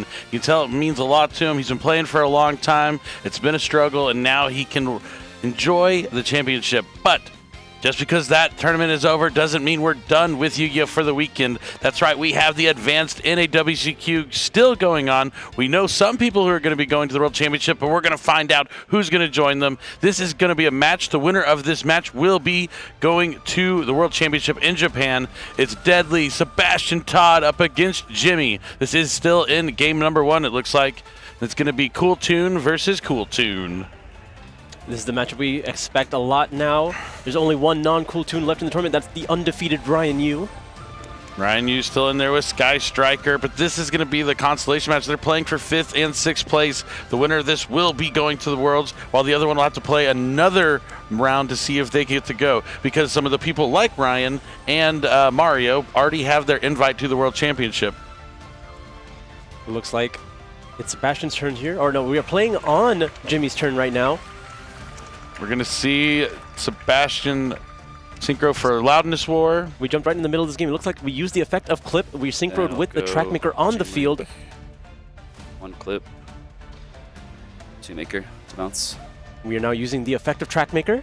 Probably trying to spin back that Cool Tune RS right back to the extra deck. I'd have to assume so. Yep, it's going after the RS, putting it back in Jimmy's extra deck. Jimmy only has 2 cards in hand. This game could be wrapping up really quickly. Sebastian Todd, aka Deadly B, has been around for many years now, and this would mean the world to him. He's gotten close so many times, but he hasn't been able to get that W. But just being able to go to the World Championship, I know that would mean everything to him. I remember, like, I was waiting with him on Friday in that line, getting ready to register, and he was just scrambling, getting his cards together. And I don't know if he expected to be here right now, but I know what it means to go to the World Championship.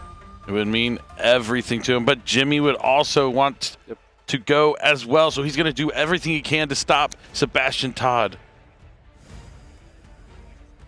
The best part is the loser of this still has to play again to have another opportunity to get that spot to go to the World Championship, but you'd rather just get it taken care of right here, right now. So we see a hand reveal of Rotary and, was it Q? I believe it was Q. What effects have I used? I mean, that's a strong way to continue playing here. We'll see if the Q effect was used already. I assume it hasn't been. It looked like there was a synchro overtake in the graveyard. A very strong start for Jimmy. We're going to be using that extra normal summon on the Rotary from hand. No response from Sebastian. Going to be now synchro summoning with that Q. Level 4, it's Cool Tune Track Maker. We'll see what effects we have to trigger here. It's going to be both. So Chain Link 1 Track Maker, Chain Link 2 Rotary, Chain Link 3 Q. It seems like that's the order he picked. I mean, that's very strong.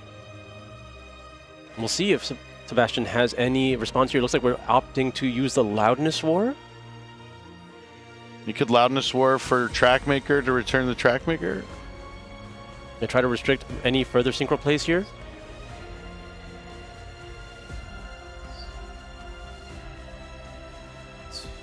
Deadly really considering his options right now.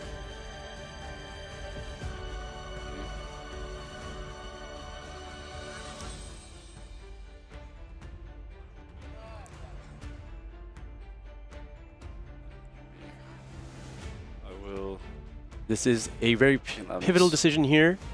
Could decide the game, where it looks like we are opting to use it on Track Maker. Are all 3 of his Track Makers gone? It looks that way. How did we even get here? I ask myself that every day, Asala. Now, Loudness War will copy the Track Maker, sending the Track Maker back to the extra deck. And Jimmy's still going to be able to resolve the other effects, though. We're going to be looking at the top 2 cards with the effective Q. There's Ghost Ogre as well as Mix. Probably banish Mix, maybe leave Ogre on top. It depends on what Jimmy wants to end on here. A lone Harmonia on the field at the moment. Yep. He's going to banish the Mix. Leave the Ogre on top, and now Jimmy's going to resolve, continue to resolve the Rotary. We see a Harmonia in hand. Honestly, it was so fast I didn't even see what the other card was. No, I assumed like Jimmy's already looked at his hand before, so it was just one of those things like, yeah. You already know these.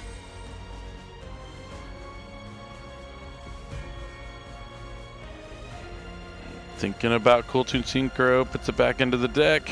We do get 2 searches here. We have the Rotary as well as the Track Maker still resolving. So still plenty of options for Jimmy.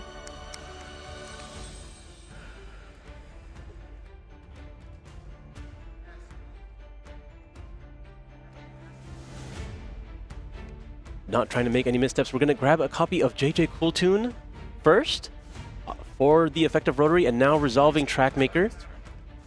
Yes. We are going to grab, well, really considering it here, it's going to be Q. Yep, JJ Cool Tune and Cool Tune Q. Seems like a fine way to continue playing. JJ Cool Toon now hits the board. You get another normal summon. It will be used on that Q, and now we're activating the Q effect on the field. Go. Let's see, use all 3 normals. That. You gonna chain Hydraulis Harmonia? I can only assume he would.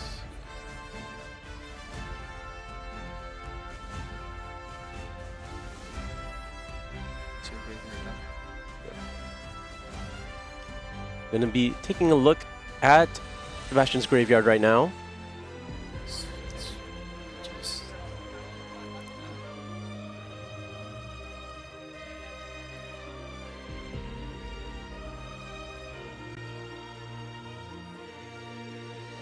All right, just considering what he's doing with it before flipping up the Harmonia there.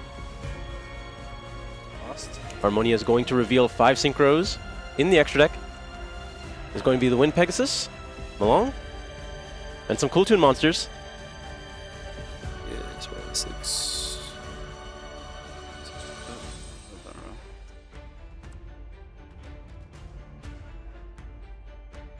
What are we doing, Dudley? These players taking their sweet time, making sure they don't make any mistakes, I suppose.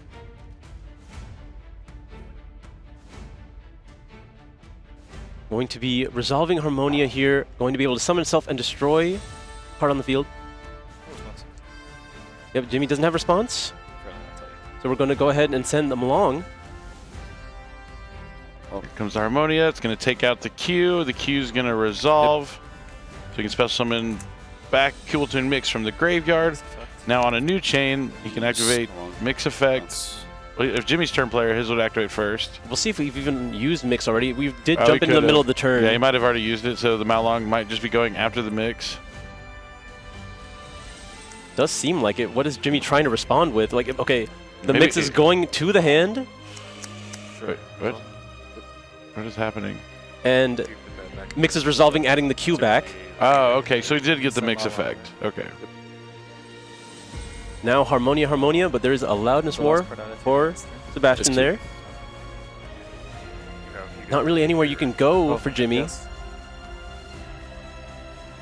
He keeps looking in that graveyard for answers, but I don't know if there's any in there.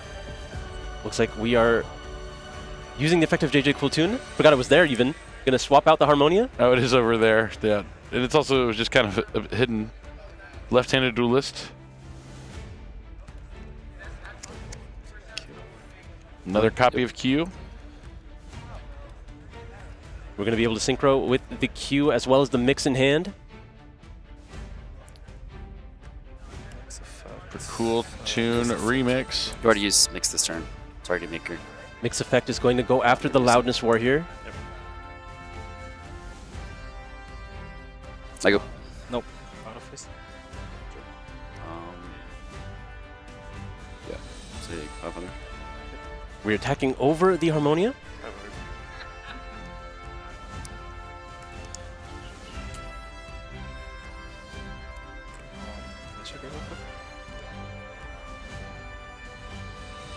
Definitely a tricky position.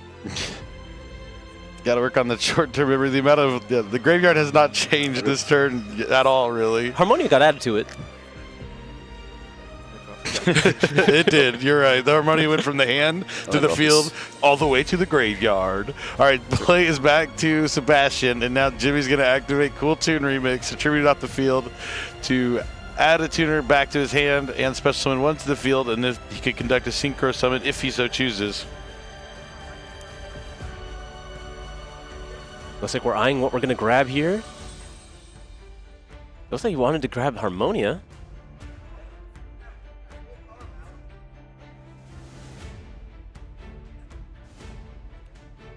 Putting Harmonia in hand.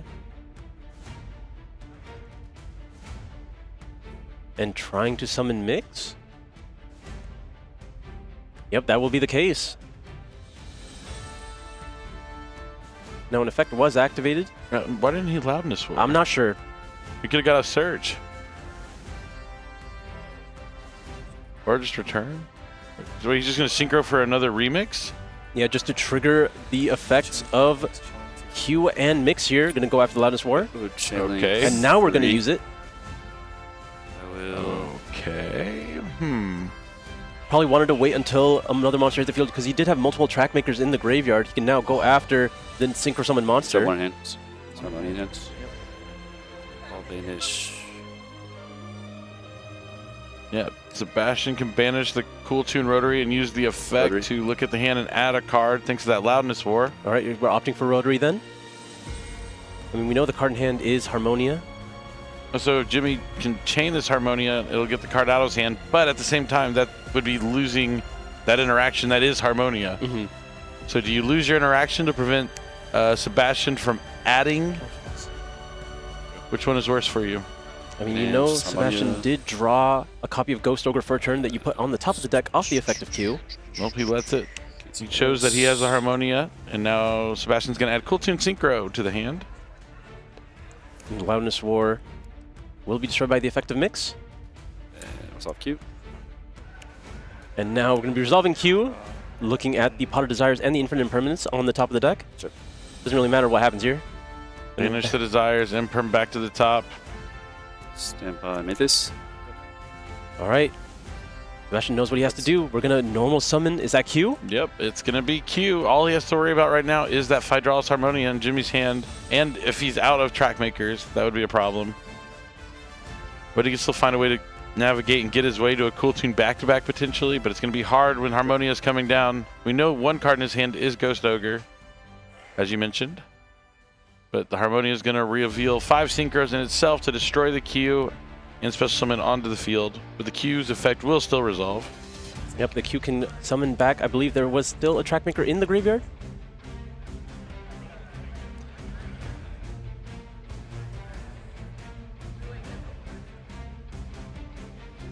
Whose decision are we waiting on right now? Okay. The Wind Pegasus going to the graveyard for the Harmonia, destroying the Q. Q will resolve here. Special summoning Trackmaker from the graveyard. Now in a following chain. Yep, Trackmaker can activate its effect if it's special summoned to add. And now, let's see what he decides to add. Oh, I guess the other card's Cool Tune Synchro in his hand, right? He did grab that off the effect of Rotary. So we know the cards in hand are Cool Tune Synchro, as well as the Ghost Ogre.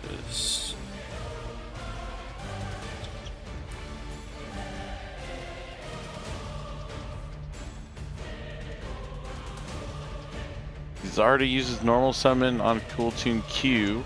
I mean, this, depending on what's remaining in Sebastian's extra deck, I feel like this is a commanding position to be in.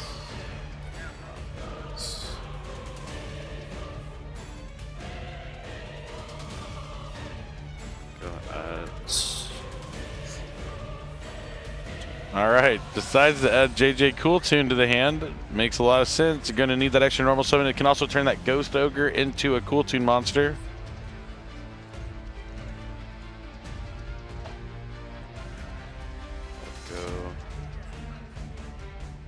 Do you see yourself, if you're Sebastian, trying to go into Zalen here just to protect yourself from the Pegasus in the grave?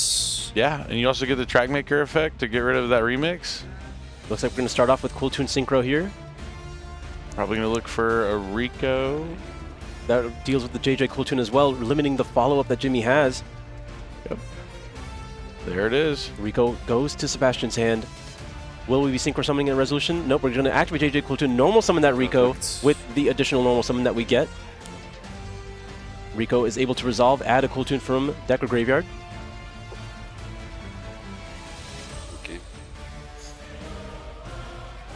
I mean, there's plenty of options in the graveyard. I have to assume it will come from there.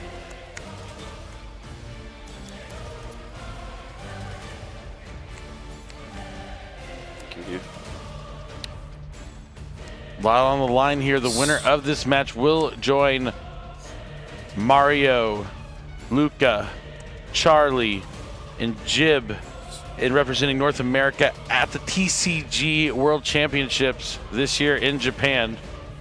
It looks like Rico is eyeing that mix in the graveyard. Still not certain.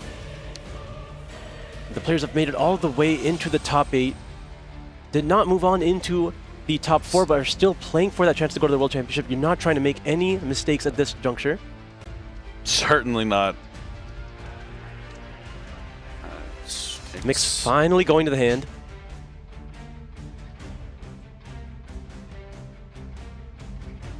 Sorry, edge, rotary. Maybe not.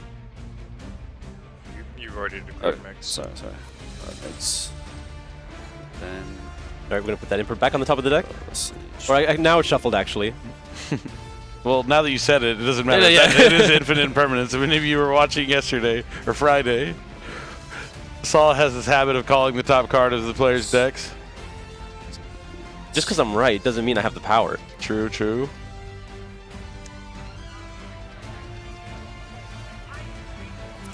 All right, we'll see what the next play is. We're going to be using that track maker on the field. Go make. Maybe not. Sebastian Mix and getting maybe a little bit nervous here, feeling the pressure. Yeah, take a deep breath. It's okay. I know there's a lot on the line. This is still only game number 1, but he's just needs to relax. He's going to synchro with Mix and Rico for a level 5 synchro. Yep, that's going into RS here. Yep, RS, and he's going to be able to destroy a monster and a spell and trap. Yep, going to go ahead and destroy the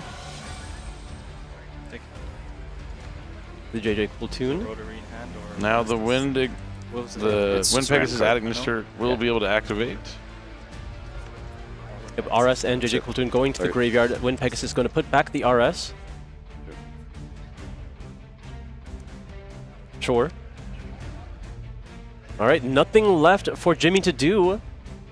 Sebastian is free to play here. There is no response that Jimmy could possibly have anymore. You have the Ghost Ogre in hand. You have the Track Maker on the field. Where do you go with this? Very awkward now that you left the Harmonia on the field. Not really ideal to put that back in his hand.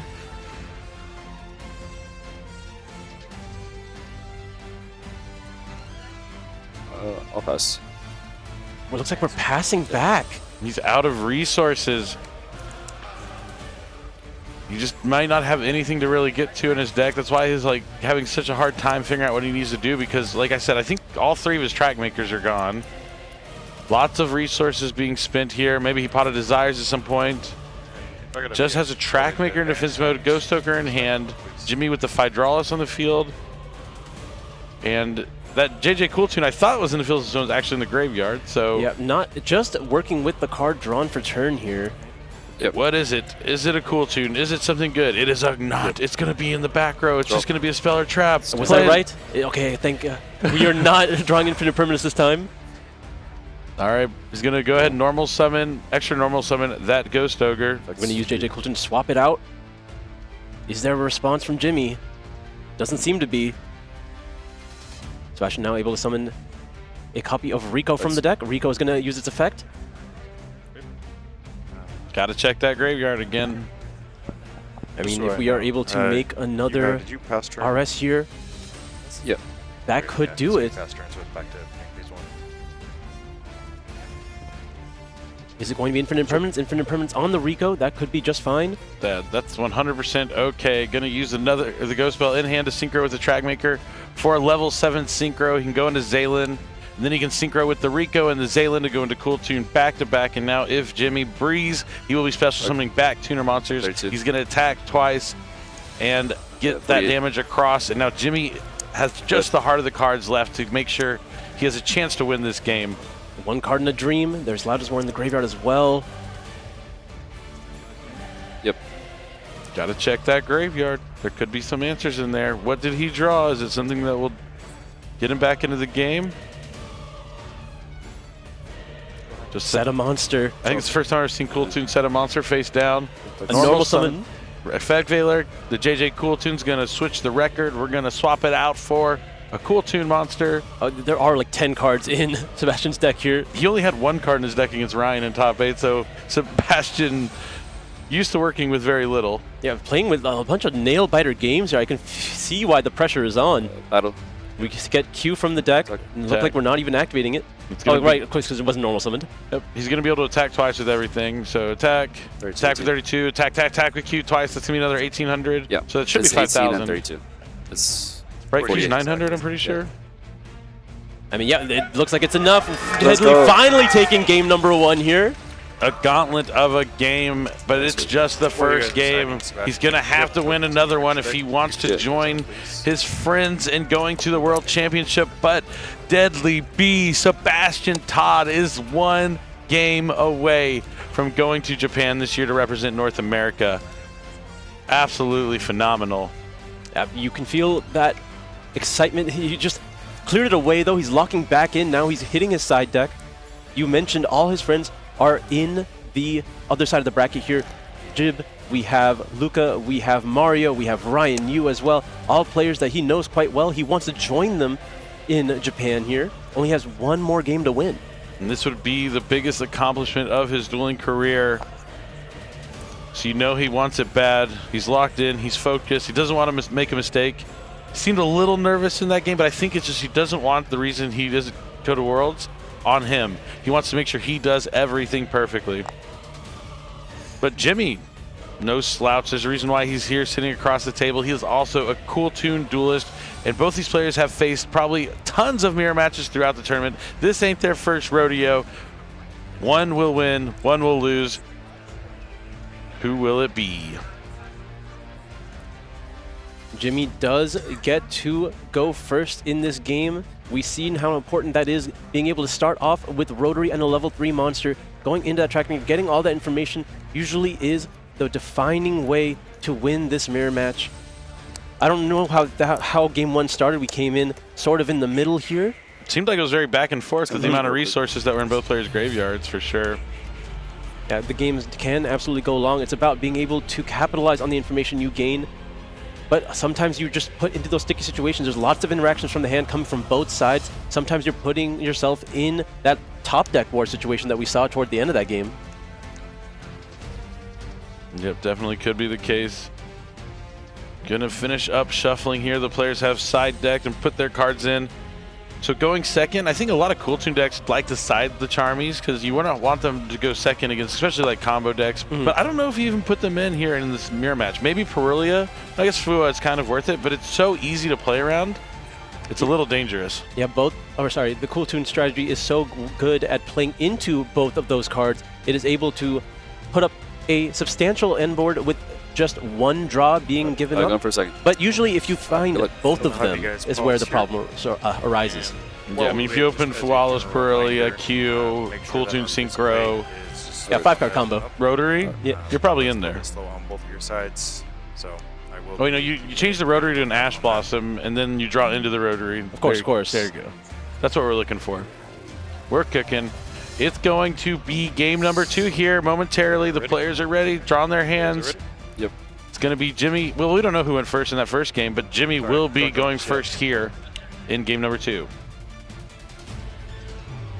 Okay, you guys are good. Deadly has 4 cards on. Oh, there was a 5th one there, stuck under.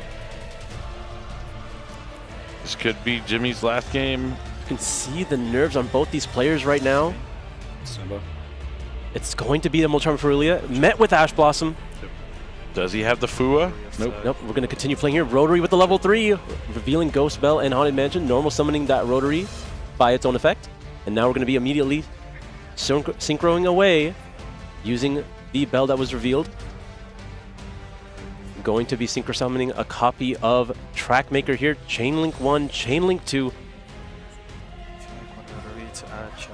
Chainlink 2 Trackmaker. Going to be met with Infinite Impermanence. Ooh, not great, but not bad either. I mean, War of Attrition, we just try to force something, and we still have 2 more interrupts available as well as a Q.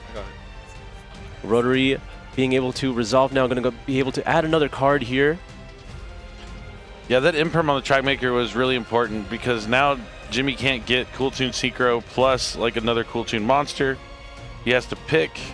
It's probably just going to be, oh, it looks like he's looking at JJ Cool Tune. Maybe he has another monster he can summon out of his hand, which would give him a lot more resources to be able to play through these interactions from Sebastian. I mean, we know that Sebastian only has 1 play right now with the Q. Oh, there's going to be Cool Tune Synchro.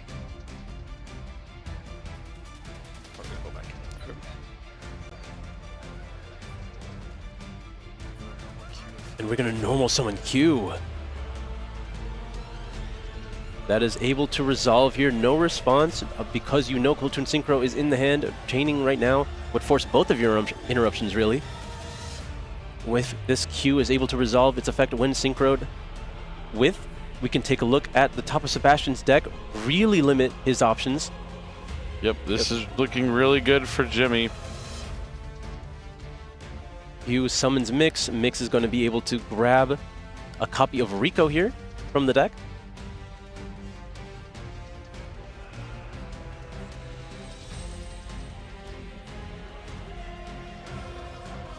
Really considering his options here. Looks like we're going into Loudness War using the Mix as well as the Track Maker. All right, maybe he wants to have like the targeting protection for a different synchro so he doesn't get hit with that infinite permanence or effect veiler. Yep, now we're using the Cool Toon Synchro. Gonna just grab a copy of JJ Cool Toon. Now activating JJ Cool Toon. Going to use its additional normal summon on Rico here. Again, as you mentioned, insulating it from the effect veiler and infinite permanence in Sebastian's hand. Sebastian going to take a read of that Loudness Sword to make sure that that is what is in fact happening.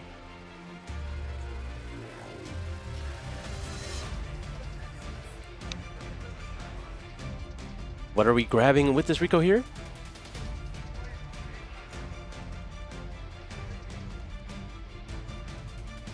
I imagine, yeah, you would just grab back the Mix, right?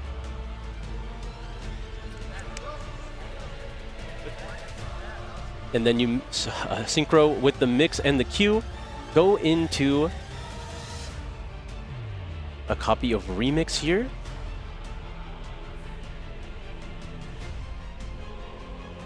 Q effect, we'll look at the top two cards for Sebastian. He's going to need a miracle. Ash Blossom and Ghost Bell. All right, we're going to be having to banish that Ghost Bell, leave the Ash Blossom on top? Yeah, I can see that. You definitely want to banish the Bell because of the Remix. Yeah, and the Remix gets to use its effect in the draw phase, grab back that Ash, and there's nothing that Deadly can do. Yeah, this is not looking good for Sebastian Todd.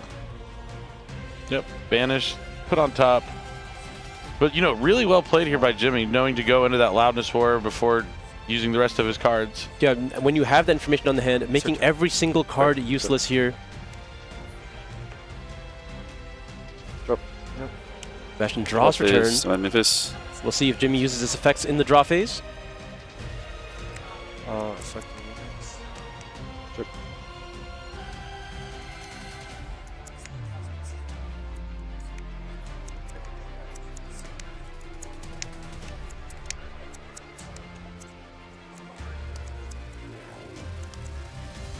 All right, Jimmy's still making music here on his turn, trying to find the best, most optimal board he can make, even though he's got Deadly right where he wants them. There is an immediate synchro summon here. Gonna go into that RS. Okay. Leaving no options here. He knows all his cards.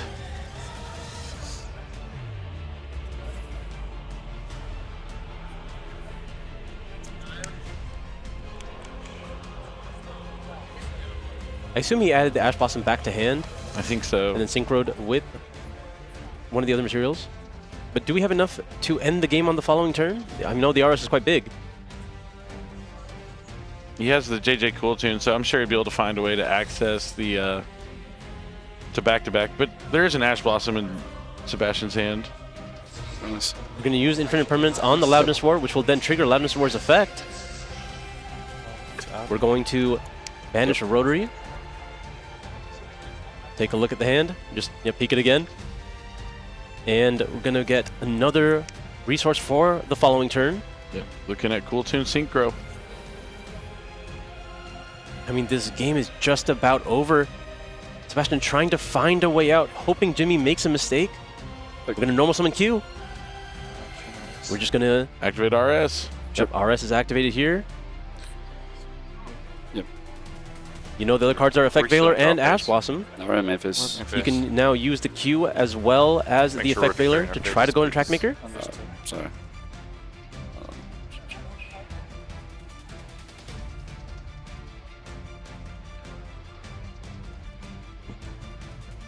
Yeah, we got this.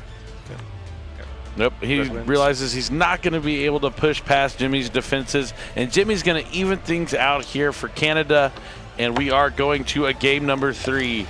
Yeah, extremely strong start for Jimmy. You got everything you wanted. You were able to deny the Molcharmi with that Ash Blossom and then get it back with your effects while also taking advantage of being able to lead with Rotary, looking at your opponent's hand, knowing all the things that you have to play around, playing around it as well as you could. Yeah, that's the best part about Cool Tune. It's only as good as the user because you're going to be able to see what your opponent has, and then you can plan your plays perfectly to make sure you win the duel. And that's what we saw there. I mean, really heads up play, because a lot of times you don't see Loudness War being summoned before you do all your regular stuff as well. But when you get to look at their hand and it's just Effect Veiler, Infinite Permanence, the things that are going to target. But the other part that was big was that Ash Blossom on the Perilia. So everything that Deadly tried to do to stay in that game, Jimmy just had the right answer every time. Yep, but now it is Deadly's turn. He gets to go first in game number 3. He's going to hit his side deck here. Do we see any tools that he's going to want to put in? One. Yeah, it looks like or two. He has a couple cards for going first. So we'll have to see if those are going to play. It looks like he designed his deck for going first, so most of his side deck's relying on going second. I mean, that's not a bad way to play it. It's not. It's really good. I agree. That's one of the ways you usually do it. I usually like to keep like 3 to 4 cards for going first, and then mostly the rest dedicated to going second against different matchups. I feel like the philosophy has changed so much with the introduction of the Molcharmis here, because those cards generally do find their way into the main deck, and they are cards that have to go out when you know you're going first. But Sebastian here not opting to main deck any, so he could build his deck best for going first. Exactly, because the Molcharmis just kind of line up a little weird in the Cool Tune deck. While they're really effective, you just rather have the ones that synergize more with your Cool Tune monsters, because being level 4 non-tuners, the synergy just isn't quite the same. But when you're going second against certain decks, if you don't have those Charmies in your side deck or main deck somewhere, you're not going to be in for a good time. Yeah, absolutely. You do want to have them available at some point within your side deck, so you have it for those matchups. But as you mentioned, if you happen to go first with those Molcharmis and still are able to play, Cool Tune is not one of those strategies that ends the game immediately with the end board that it makes. It's trying to just choke you out, generate advantage, and use the knowledge that it gains from Rotary to try to hit every interaction you have as best as it can. But it helps to have actual interactions with the remainder of your cards. If you have any dead cards, your opponent can break through. Yep, that is certainly the case. You need to make the most out of every card in your deck and every card that you draw, which is just why Yu-Gi-Oh is so great right now, because it's not just flipping up one card and winning the game instantly. You have to know when to stop the cards, when to the choke points, just prevent your opponent from continuing to play, and then what can they do to push past it? How many more normal summons can they have? Do they have Cool Tune Synchro? Do I need to use Effect Veiler here? Could they chain it to get it off the field? What are they trying to get me to do? Is this bait? All these questions you got to ask yourself every time your opponent makes a move, and that's why we see these players here in the finals, because they are taking everything into consideration. Well, not in the finals. They got eliminated from the tournament, but a final match to go to the World Championship. It feels like a finals every single time, right? Really, it really does. All right, Sebastian is ready to go. Hand is drawn. We're about to start game number 3 here. Yep, you have 6. You draw 6. One chance for either of these players to make it to that World Championship in Japan. Just draw 6 and pull them back. What happened? Looks like they're just waiting for the go-ahead. Confirmed, those are 5 cards each. Which player drew 6? Peterson. So you had 6 cards in hand? Yeah. So the card that's on top of your deck, put it back into your hand for now. One of them is going to be randomly picked to decide to go to the top of your deck. Okay. So we'll roll the die for this. Yes. I think he accidentally drew 6 cards, so they're making him just put one back randomly? Is this really the policy? Yes, this is policy. Okay. I think it's all the same, but... 3, 6, I guess. Why are we rolling 2 dice for this? I don't know. Well, so roll the dice, it'll be randomly decided. So one, reveal it to both players. That's the card that should not have been drawn. Why would he have to show it to his opponent? Receiving a drawing cards miter. Was it a Magnum? It was a Magnum. Have you received this penalty before during this Not quite sure why that made it in there. No. Okay. And then we are good to resume from there, okay? All right, probably going to get a warning there for accidentally drawing an extra card. But we get to do the Cool Tune Synchro in the draw phase here. No response from Jimmy. This could be that ideal start that we've seen so many times from this strategy. Yep, I think you definitely Ash Blossom this if you have it. There it is, Cool Tune Rotary into the hand for Sebastian. This is like a lightning fast pace for Sebastian. Relative to he's moving so quickly, blinding speeds, normal summoning the rotary after revealing, so the extra normal summon. We've seen this happen time and time again. It seems like it's always a ghost spell that's going to be the monster that is synchroed with. Yeah, reminiscent from Jimmy's just previous turn, we get to synchro summon Trackmaker. We're going to go Chain Link 1 Rotary, Chain Link 2 Trackmaker. Going to be met with Hydraulis Harmonia. We'll see if there's anything to pair with it.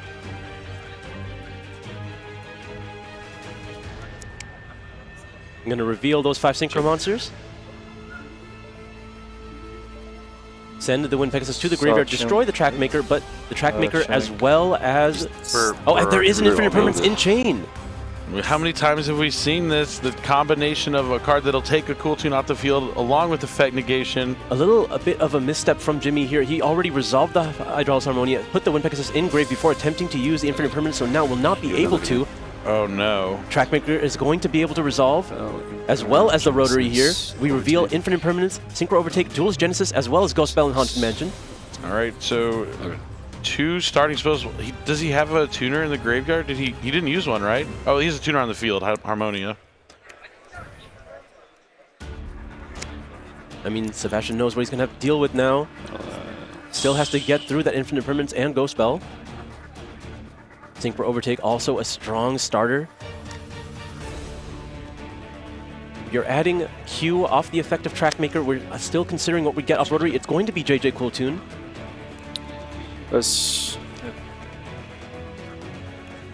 going to use our regular normal summon now on the Q. Going to be met with that Ghost Spell and Haunted Mansion, so we still have Infinite Permanence to deal with.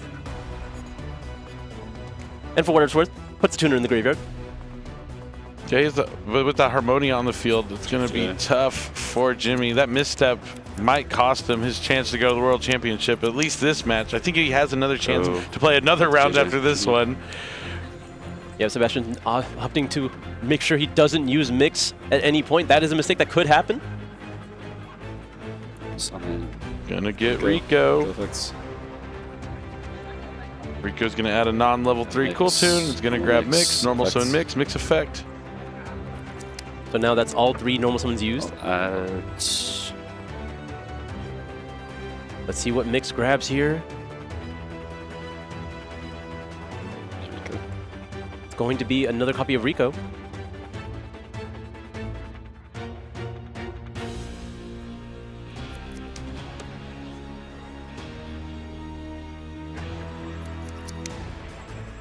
We are now going to synchro summon using both monsters on the field. Mix and Rico go to the graveyard. We're going to summon Remix. Cool Tune Remix has been summoned to the field. We're going to set 2 cards to the Spell Trap Zone. No, I'll pass turn. And we're just going to pass back. Yep. I don't think we ever resolved Q's effect, did we? So we didn't get to take a look at the top of the deck. Nope, because the Harmonia took care of it. Anything in standby? The Harmonia took care of the Trackmaker. The Q was met with Ghost Mix. Spell.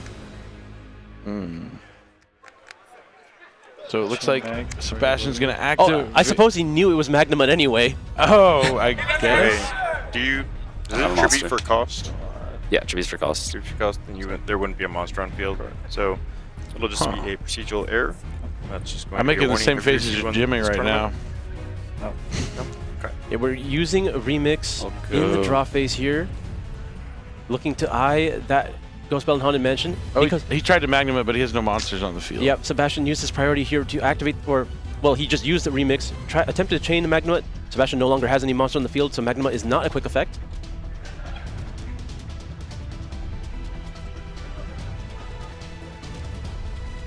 And now Sebastian's considering what to add back. It looks like, I think he grabbed a Ghost Spell back to a hand, and now we're going to special summon Rico from the graveyard. Rico's going to be able to use its effect to grab another Cool Tune monster to the hand. The Ghost Spell can check the Magnum Mode for a turn. Now he has to just worry about Synchro Overtake in the Duelist Genesis. Clip is going to be added to the hand here off the effect of Rico. Is he going to try and go for RS? He needs to get something out there to negate the Synchro Overtake.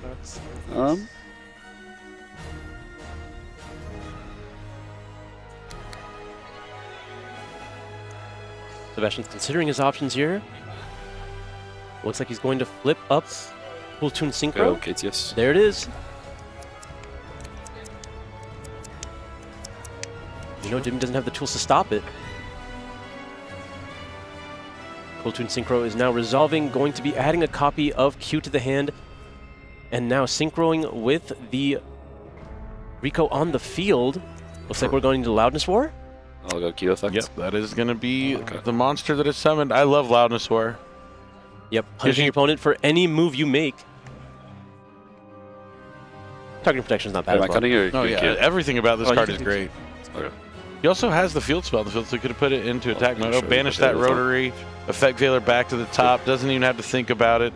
He knows all the cards in Jimmy's hand. He has Magnamut, the Duelist Genesis, Synchro Overtake, and forgot what the other one was. Infinite Permanence. Ah, Imperm, that's right. I knew it was something not very useful. Well, looks like we're going to be activating Duelist Genesis, though. Sure. That's allowed to resolve. It's going to be able to add Cool Tune Synchro from the deck. Sure.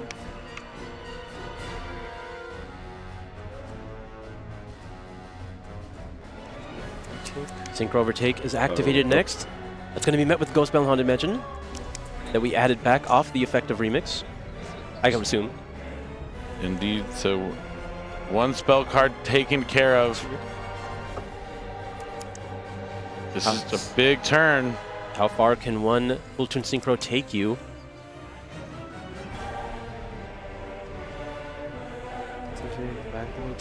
We're going to be activating Magnamut now. Trying Maker.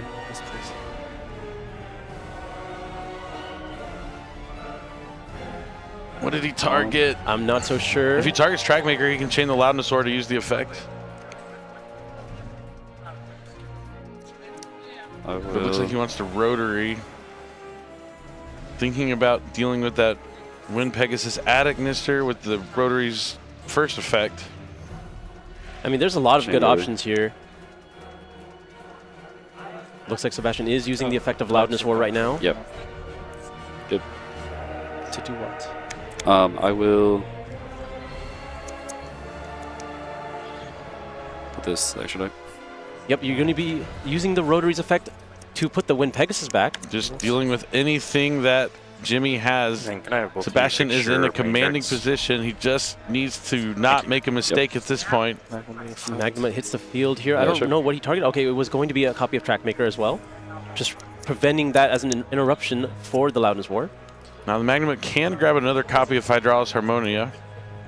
And we still have that Cool Tune Synchro. And he's Reframing. Monodium Reframing is the perfect card to stop the last spell that Jimmy has.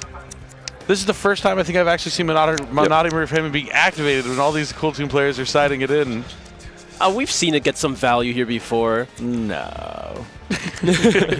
Now this is the most important time that Sebastian could use this Reframing. All right, we set the Infinite Permanence. We can go to the end phase now, resolve the effect of Bestial Magnamut. All right, so probably going to add a copy of Hydraulis Harmonia. You could fix your extra deck. You seem to be correct. Yes. Thank you. And now Deadly B is in the driver's seat. Has to get through the Infinite Permanence, has to get through the Harmonia, has the Loudness War on the field, so the Infinite Permanence isn't doing too much. Just don't fumble at the 1 yard line. No, we've seen it happen time and time again, but we can't count Deadly out. Just normal. We can't count Deadly in either. Normal summon is the Cool Tune Rico. Extra normal summon from the JJ Cool Tune. Rico now able to use its effect. We're going to eye one of those Cool Tune monsters in the graveyard, it seems.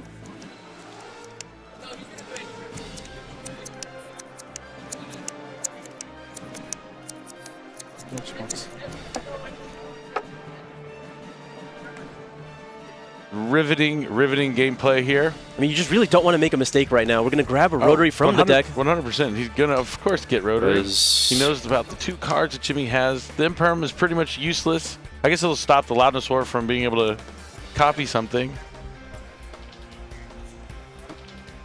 I mean, maybe not.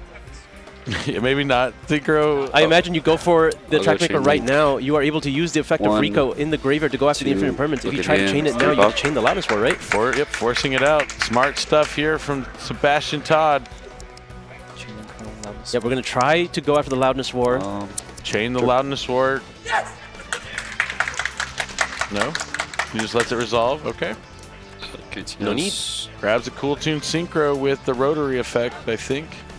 Or no, track maker? I couldn't tell you. Did he use both? I assume he did. Then I will go. I mean, this track maker and loudness war, that's a level 10 synchro. Thank you. Onion and I think he's just trying to not use any monster effects on the field to deny that Harmonia. So it was just the effect of Rotary in the grave. And now we're going to use another Rico in hand with the track maker here. Go for a level 7. It has to be Zayla the Shackle Dragon. Yep, now you are safe from the Harmonia in hand, assuming you are able to put it in chain. He still has his normal summon. He used the extra normal summon from Cool Tune. We have the summon of Clip now. JJ Cool Tune's going to go ahead and swap it out. That's going to special summon Mix from the deck. Mix can add a non-level 2 Cool Tune from the deck to the hand or graveyard.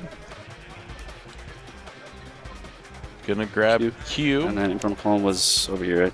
That will really limit Jimmy's plays here. We're gonna activate the Cool Tune Synchro. Not saving it for the Zaylin. We're just gonna concede. Sebastian moves on and is going to the World Championship.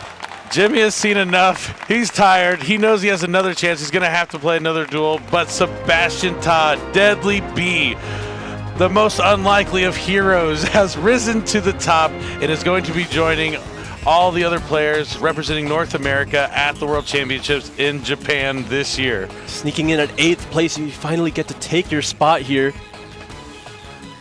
Sometimes you have to believe in miracles for a miracle to happen.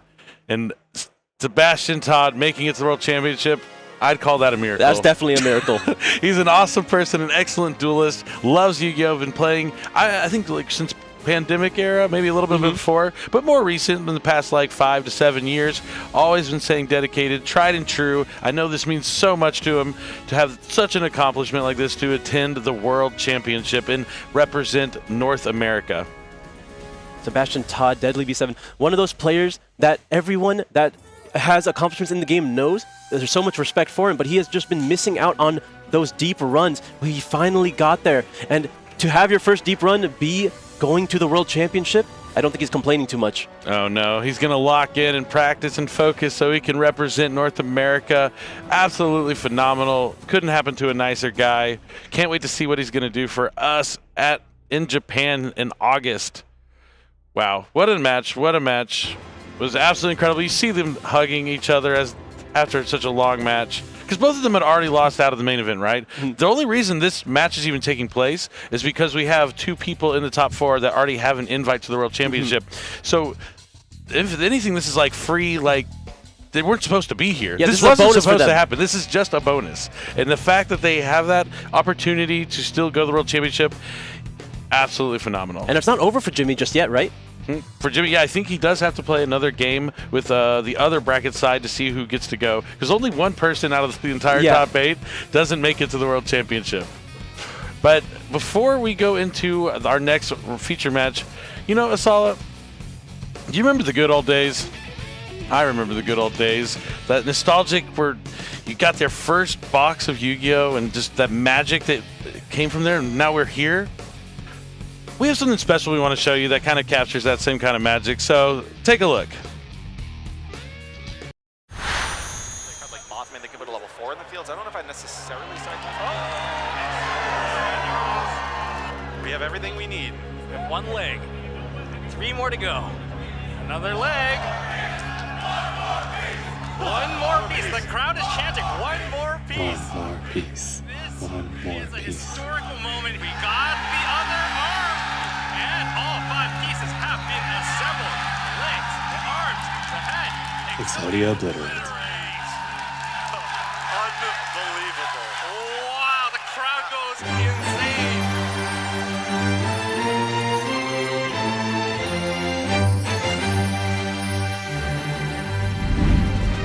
Grandpa's deck has no pathetic cards, Kaiba, but it does contain the unstoppable Exodia. I've assembled all 5 special cards, all 5 pieces of the puzzle. Exodia! It's not possible! Exodia! Obliterate!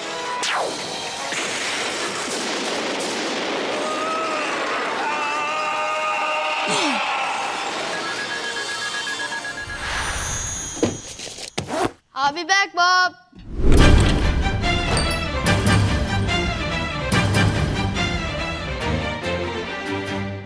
So that is the way it works. Yeah, that was my question.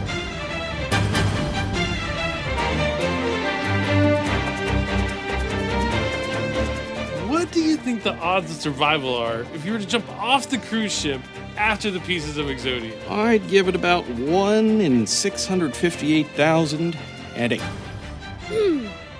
Oh, hey there, kiddo. What can I help you with? I'd like a box of Yu-Gi-Oh cards, please. A whole booster box? Are you sure? Have fun.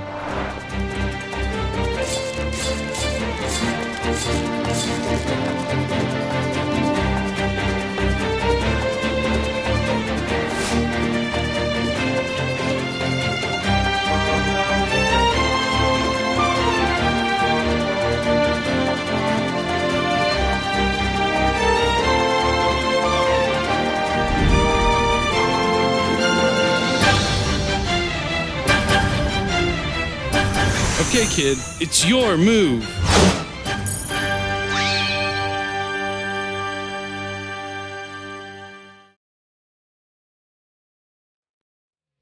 Well, there you go. What a good commercial.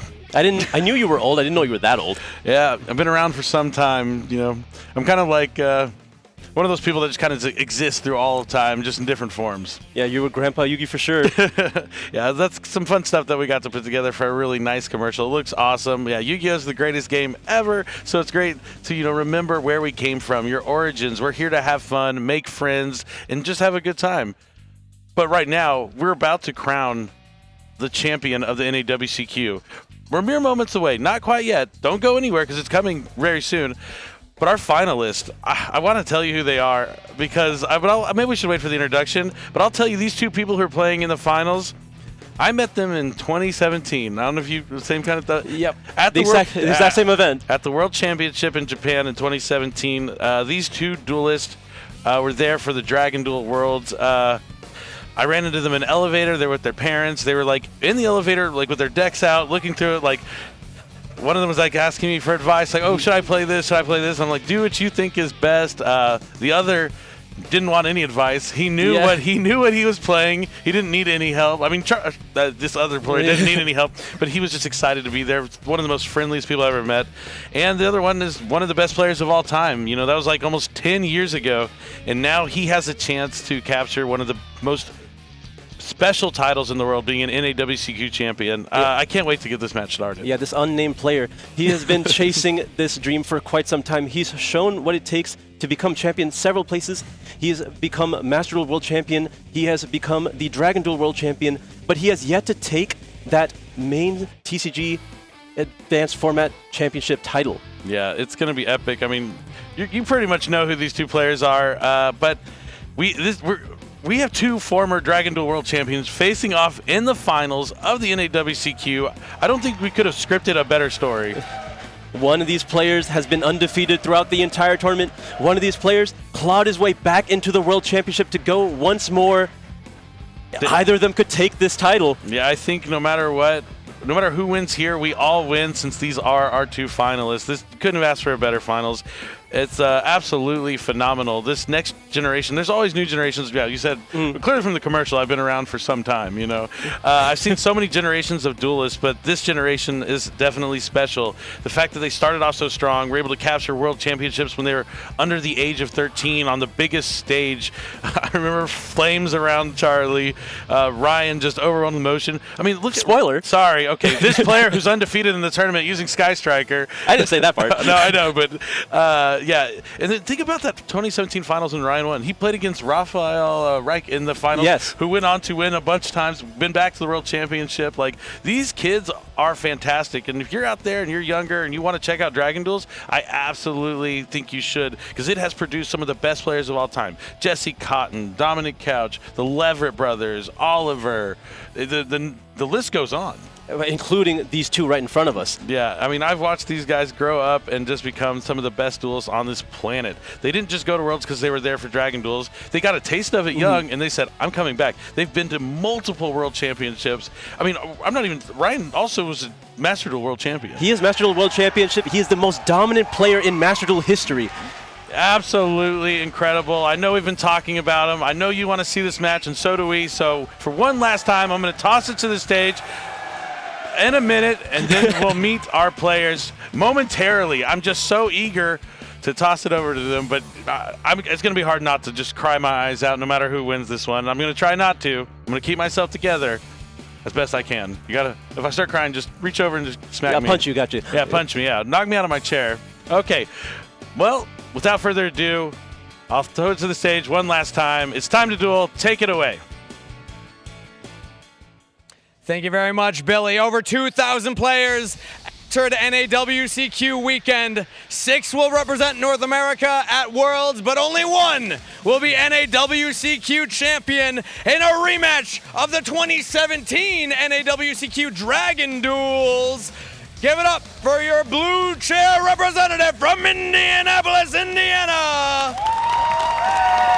2-time Dragon Duel Worlds representative in his 3rd Worlds appearance versus his best friend in this finals, Charlie Futch III. And his opponent today in the red chair, undefeated so far at the NAWCQ. Your Master Duel 2024 World Champion, overcoming a 2nd place curse that's been haunting him for a while, dedicating this match to his parents. Give it up for Ryan Yu! The final stage is set. Only 1 will walk away a champion. Let the finals begin. It's time to duel. Absolutely incredible. I can't believe that Charlie and Ryan are our finalists here. Are we going to talk about this right now? I just can't wait to see who is going to win. I could not have asked for a better final. I mean, either winner here, it will be a great story to tell. But before we jump in, I think we have a special guest who wants to talk about the trophy that is on the line. So let's go ahead and take a look at this really quickly.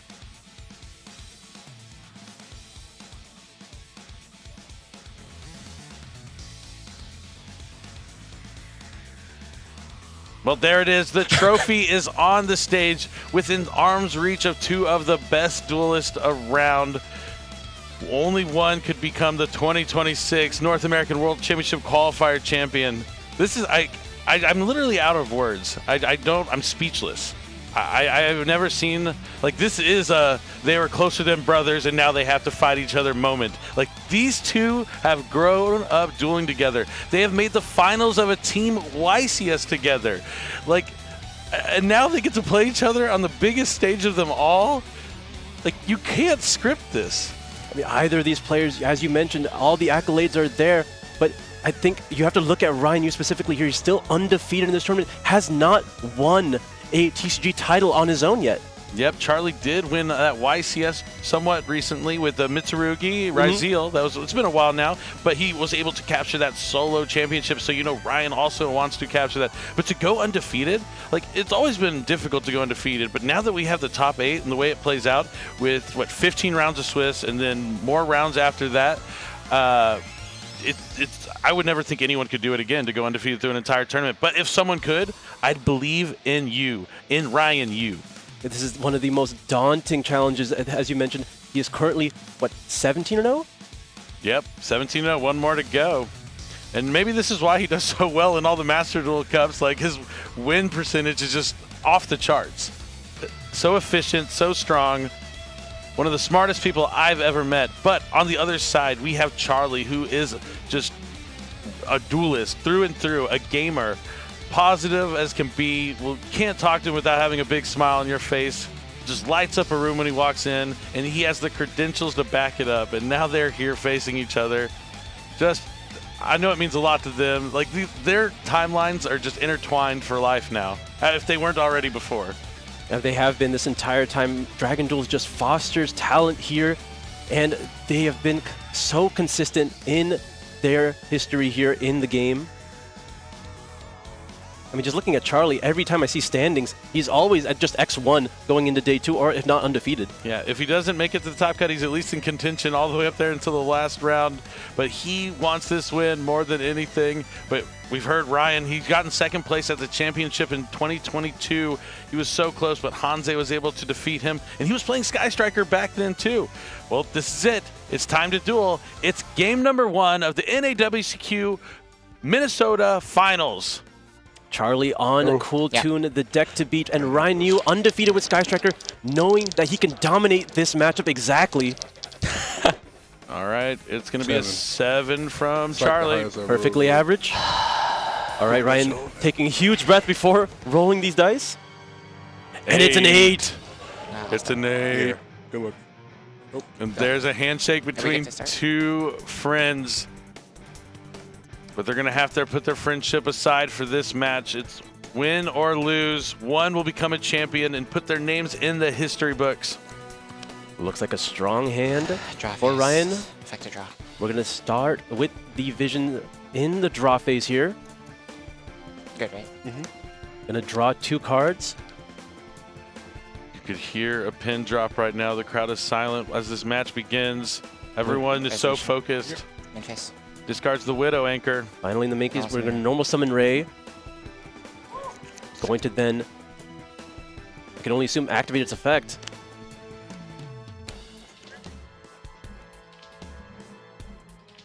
Ryan taking a peek in his extra deck, seeing which Sky Striker Link he's going to want to summon first. All right, not the strongest of hands here for Ryan. If Charlie has some sort of interruption that could stop him from getting to engage, it could be pretty devastating. Well, if it's anyone, you could always count on Ryan to make the best possible play in this scenario. He's going to account for what could happen. He's going to take consideration of the worst case scenario. We're going to activate the effect of Ray. Or I think, actually, that might have just been a regular Link summon. We're going to go into the Widow Anchor. Dude, Charlie, you hear kind of how Charlie said that Widow Anchor? Like, this is an interesting play. He knows that Ryan's hand is not strong. He doesn't have linkage. He doesn't have a way to go into Sky Striker 0. He's just going to set a Widow Anchor. Shizuku in phase will be able to add that engage for next turn, but this is Charlie's window. Yeah, Ryan is he's going to get linkage so he can use it in the end phase. I forgot. This is the same thing Raymond did. But it will end up being the same result, but the area 0 gets on the field, so you get that extra layer of disruption. Yep, making sure to have that Widow Anchor to back up the rest of your hand, using the linkage in the end phase to grab the 0, not opting to get greedy and use engage this turn, but just have it for the following turn. Yeah, this is a classic play. We saw Raymond Dye do this as well yesterday. One of the other top-tier Sky Striker duelists now plays the Charlie. I'm never going to question a single move Ryan makes. He knows that deck far better than I do. Oh, I would love to do it just to make him mad and him tell me why I'm wrong. And I believe him. He's been telling me why I was wrong since he was 12 years old. And he was right then. He knew better then. He knew better then. He knew better then. He knows better now. Charlie wanted my help. I like Charlie. I'm just kidding. I like both these kids. They're so awesome. Not kids anymore. These are men. They're adults, and now they have a chance to become an NAWCQ champion. I'm so proud of them. Charlie was nice to you. He was very mean to me. Nothing but nice. All right, what is going to be Charlie's first move? Oh, I think I saw what his 6th card is. Main phase 1? Yeah. Maybe not. I mean, he's trying to see if he can find a way to get value out of it. We're in the main phase 1.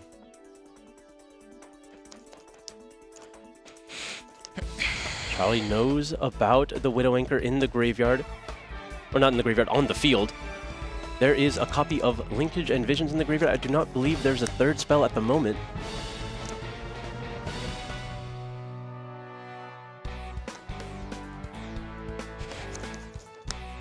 This is a tough situation. Yep, Charlie enters the main phase now. Let's see how he wants to start this turn. Now these two have both dueled on the biggest stage at the World Championship multiple times. But this means everything, because not only is it just the NAWCQ, like, this is bragging rights also for the rest of their lives between these two until they face each other again in the future, which I can guarantee you we'll see them in the finals again. Charlie trying to Dream Crush right now. We're going to start off with that normal summon Q. Trying to conserve some information here. We see some other plays available to him in his hand. I'll chain Ghost Ogre. We're going to use the effect of Ghost Ogre and Snow Rabbit on the Q. It's going to get it off the field, but it'll still be able to resolve the effect. Not if we chain the Widow Anchor, though. We'll see if there's any response from Charlie to the Ghost Ogre.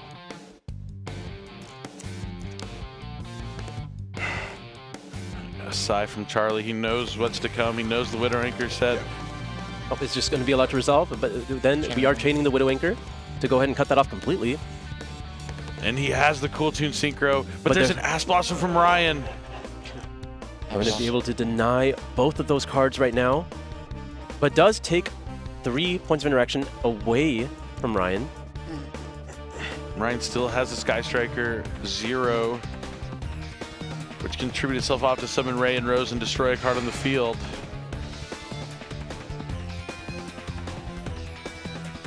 We are now going to, I can only assume we're going to use that Rotary. I mean, yep, there is Rotary. Revealing Hydraulis. Not ideal, but it does play. Thinking on us. Do we have a copy of Fallen the Virtuous as well? I didn't quite see what the last card was for Ryan. It might be, oh, it's another Widow Anchor. That'll do it. He has 3 spells in grave now. You can go ahead and take the Rotary here. Sure. Ryan controlling this game.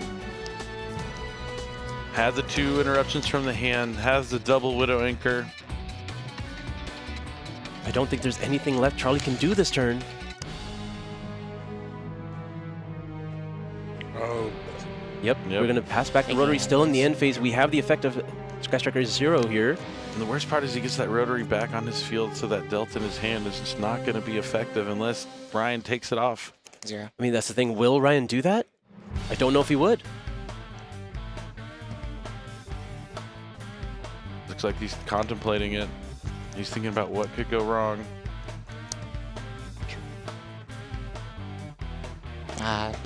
Yeah, see, he's considering it. We're going to summon the Ray and the Rose, and the Ray will be able to tag out as well. Oh, Charlie might just have been a little eager there. You don't want to do it for him. You got to let him make the decision, because as soon as you do it for him, it's like, oh, he wants me to destroy it. I'll leave the Rotary. Yeah, I mean, it has 0 attack anyway, right? Yeah. Anything on summon? And it also, you don't have to be playing around Delta. It'd be like Imperm. There's plenty of other cards. And Ryan not falling for the bait there. Still in the entry, he's going to tribute off the Ray.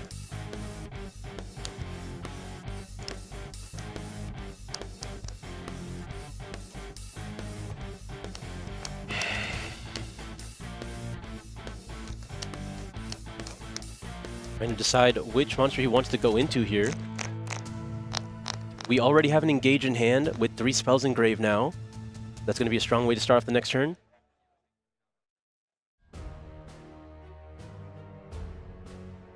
As soon as we clear the Rose, at least.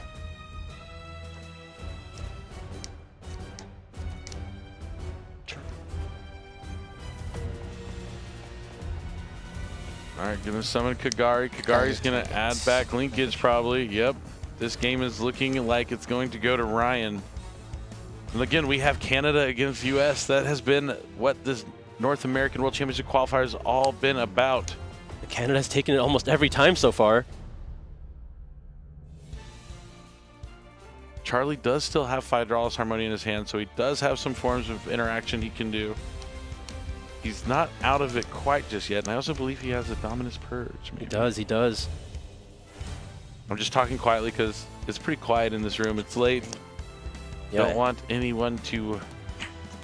Both our players as well as the entire room is locked in on this match. Exactly.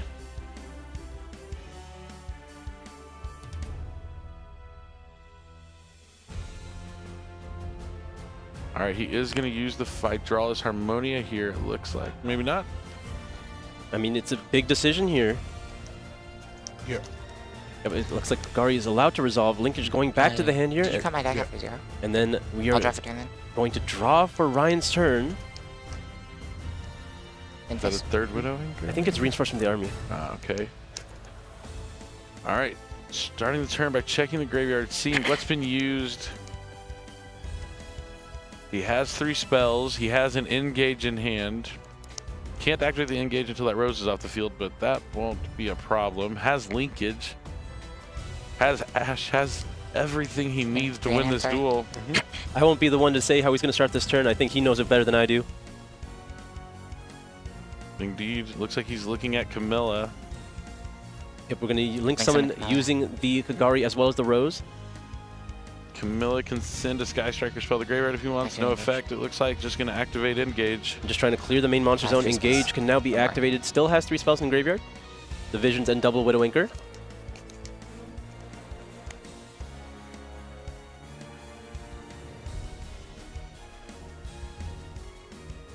Are we going to use our Dominus Purge here? I mean, he knows he can go into Kagari again. Yeah, it's a little rough. Sure. Let it go. Just going to allow the Engage to resolve here. Has to feel good for Ryan. Going to grab another copy of Widowinker, and then we get to draw a card because we have 3 spells there in the graveyard. I draw one.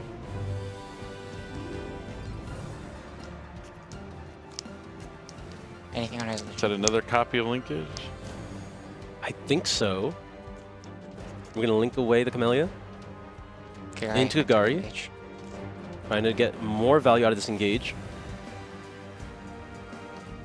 Now, Charlie's going to activate Hydraulis Harmonia, targets Kagari. He's going to destroy that, sending the Wind Pegasus Admixture to the graveyard. Engage goes back to the hand. The 5 Synchro Monsters are assumed.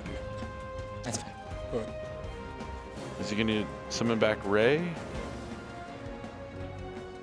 Yep. Since the Sky Striker Ace Link monster left the field, Ray can come back from the graveyard. The Sky Striker deck's so good at producing value, very hard to deal with. Not much, no.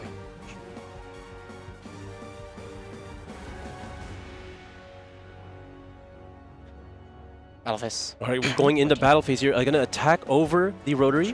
What's your 66? Yeah. Anything? Well, I think Rotary had 100 attack there. Are we using the Wind Pegasus?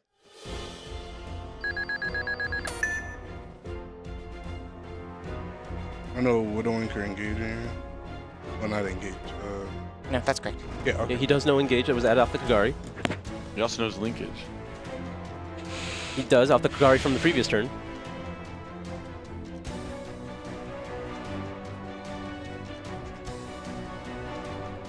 Ryan being patient. He doesn't want to make a mistake. He knows that the game is close. Charlie trying to think of how he can do this, navigate this the best way to survive and hopefully draw a way out. But I mean, Ryan knows he doesn't have to end the game this turn. He could just do what Striker does best, choke your opponent out with just heavy resources. All right, so he does use the Wind Pegasus Admixture. Harmonia stays on the field. Now we can use that reinforcement from the army. Can grab that Ray right back.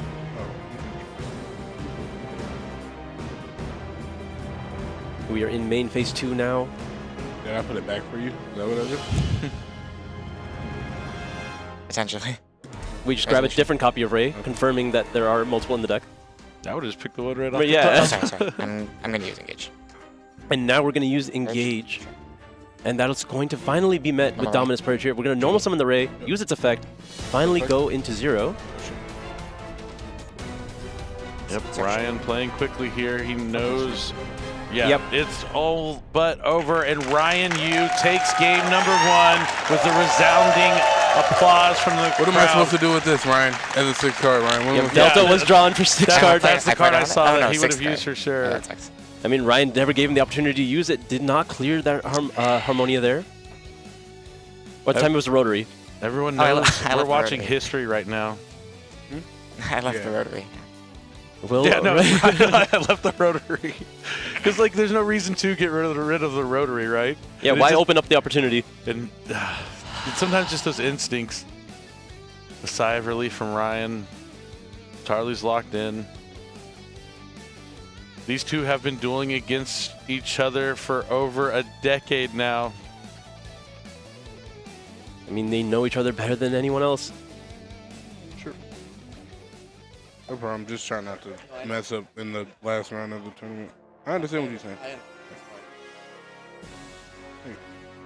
Yeah, these players, they might take just a little bit of extra time here, but they are aware that they have to play it at a certain pace. They just know that this is one final match, the only match remaining here at the North American WCQ.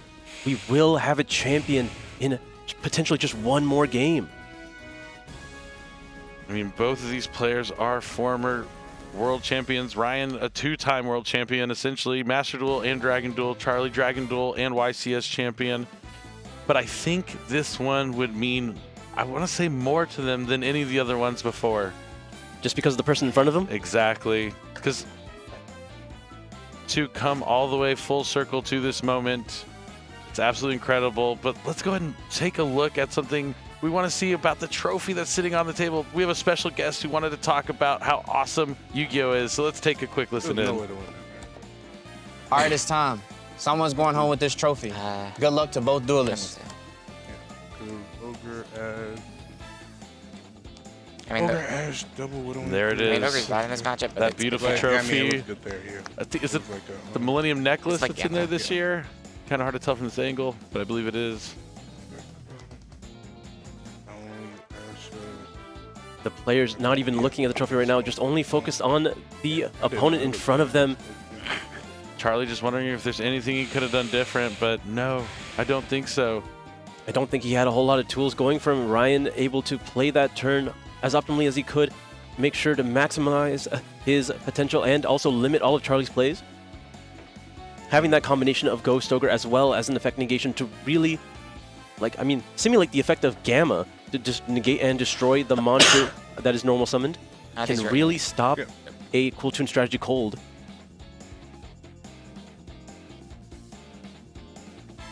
I thought I could beat your hand too. I was like, oh, 2 sets, nah, maybe one draw, not bad. I played pretty conservative. Yeah, I could tell. I thought the same thing, Charlie. I thought the same thing. Yeah, you can tell Ryan could have gone deeper with that hand, but he chose to do the safer play. We're going to be starting game number 2 in just a moment here. The players are drawing their hands. It's nice to have a friendly atmosphere. Yeah. I played against 3 friends in Top Cut. You got some friends who are really good at Yu-Gi-Oh! Then, Ryan. Deadly, I mean, if you look at that Top Cut, it makes sense. They all had been playing for so long. I mean, if you play 3 friends in Top Cut, that's every round of Top Cut. That's 8, 4, and 2.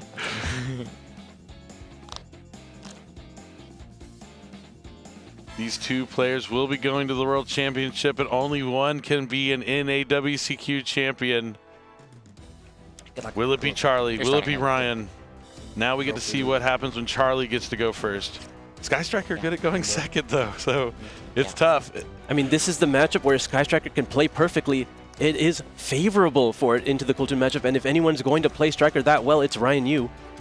I would argue he's the best Sky Striker player on the planet. There's a lot of people that have that claim, but I think you might be right.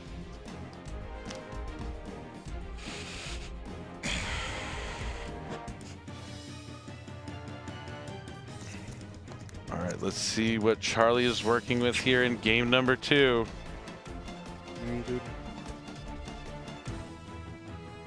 I wonder if that mixes his only play. No, it certainly looks like he has a Q in his hand as well.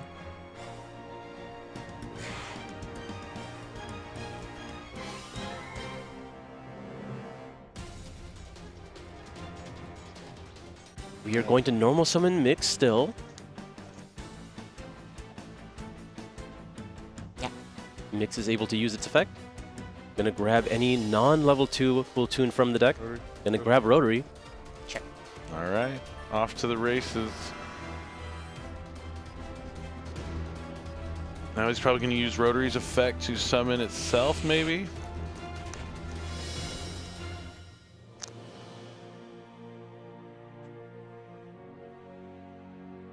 I mean, he's really considering his options at this point. I think he's just trying to get a feel for what Ryan has in his hand, to see if there's any interruptions that he has to play around. We see the classic 1-2 combo, Rotary plus Ghost Bell. It has proven to be a very strong start for many Cool 2 players. Usually you don't start with mix in that situation, but if you don't have the rotary. Yeah, you know, and it means to an end. Oh, he has Q too. Yeah, I saw the Q in his opening hand, but we decided to start with the mix. Now he's trying to decide, does he summon the rotary? Does he summon the Q? They both work, but one you kind of have to give up the Ghost Spell. Because you could use Ghost Spell and Rotary to go into Trackmaker, get JJ Cool Tune. It definitely makes more sense just to go ahead and summon the Q for sure. It looks like that's going to be the case here. Oh, well. Oh, Charlie taking a moment to decide. There's a lot on the line here.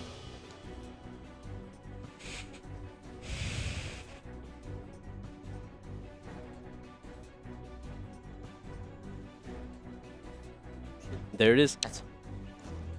Q finally hitting the board. You're going to be able to use its effect to summon another monster from the deck. Looks like we're eyeing a copy of Ash Blossom to try to have for Ryan's turn. Yep, Ash Blossom hits the field here. Looking to get that back with Remix. Now we're going to synchro with the Rotary as well as the Q. We're a Trackmaker. Let's see how he orders these effects. 1, 2, 3. All right, so he's going to want to look at the hand first. So that's going to be Chainlink 3 Rotary, Chainlink 2 Q, Chainlink 1 Trackmaker. Oh my god. That's a lot of spell cards, a lot of good ones at that. 2 Fallen the Virtuous, Linkage, Pot of Sloth, Pot of Desires. The crowd has come alive. We're getting a new hand with this one.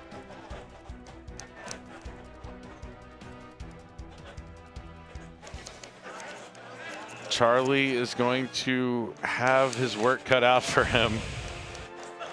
Everything in his hand answers anything he could do to stop these cards, kind of. Like, yeah.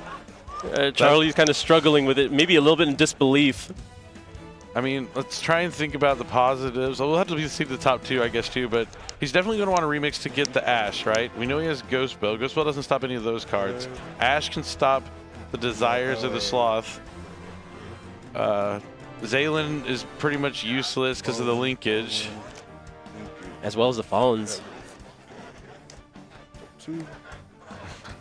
We're looking at Duel and Engage. Okay, we're going to banish the Engage. Easy pick, easy pick. So some good news. Yeah, right. Top or bottom with the Droll. You hear the crowd laugh. Nice try. Nice try. So the first break in this match for Charlie is that at least he's drawing a Droll and Lockbird. I mean, but the Sloth. Ryan didn't stop any of his plays. He's got that going for him. He's a strong start here. I suppose so, yeah. I mean, he at least can navigate him away. But we don't know all the cards that Charlie has. If he has some defensive options that are non-engine, like Purge, and other ways to stop these spell cards, he could be okay. Yeah, he's definitely not out of the game. One card I did see in his hand, he does have a copy of Harp's Feather Duster. If he makes it to his next turn, he can clear away any responses that Ryan might have left over. Heads up siding that in going first, knowing that he will probably get another turn. Or potentially. Sky Striker good at putting out a lot of damage too. It definitely has the option, but we're going to synchro away with the Trackmaker as well as the Ash Blossom to Mega Zaylin. JJ Cool Tune is now going to swap out the other monster into Rico. Rico potentially going to be adding back that mix. Yep.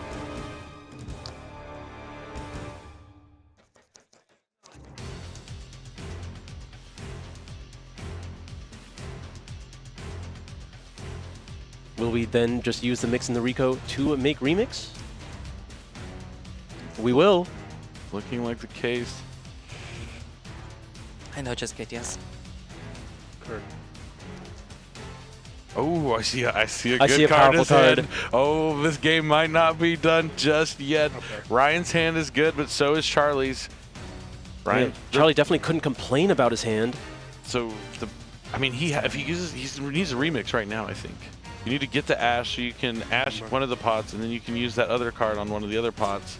I think he was checking if Ryan wanted to use anything with his priority in the draw phase, but nope. Remix is allowed to resolve. Going to add the Ash Blossom back to hand. Summon Rico.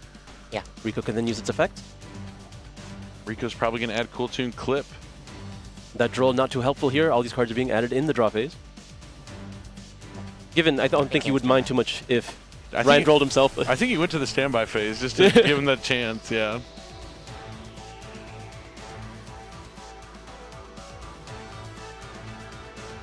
Charlie can win this, I think. I mean, there's definitely a lot more game left to play. Minneapolis. We've made it to the main phase finally.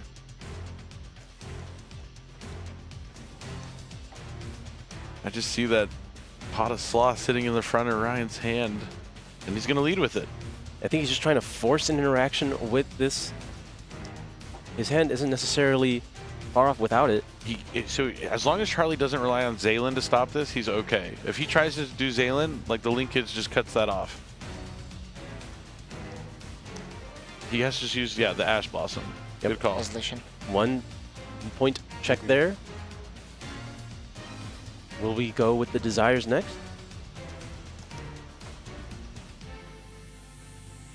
As long as, so the card that Charlie wants to Zaylin is the linkage. But the Fallen and the Virtues, the fact that he has so many quick plays, I mean, it's Sky Striker, understood, just makes it really hard for Zaylin to go after the specific card he wants if it's like the first one Ryan activates. I mean, one of the reasons why the matchup is considered somewhat favorable for Sky Striker is because they have those tools to play into the deck. Yeah, Zaylin can only go after the previous 2 things on the chain.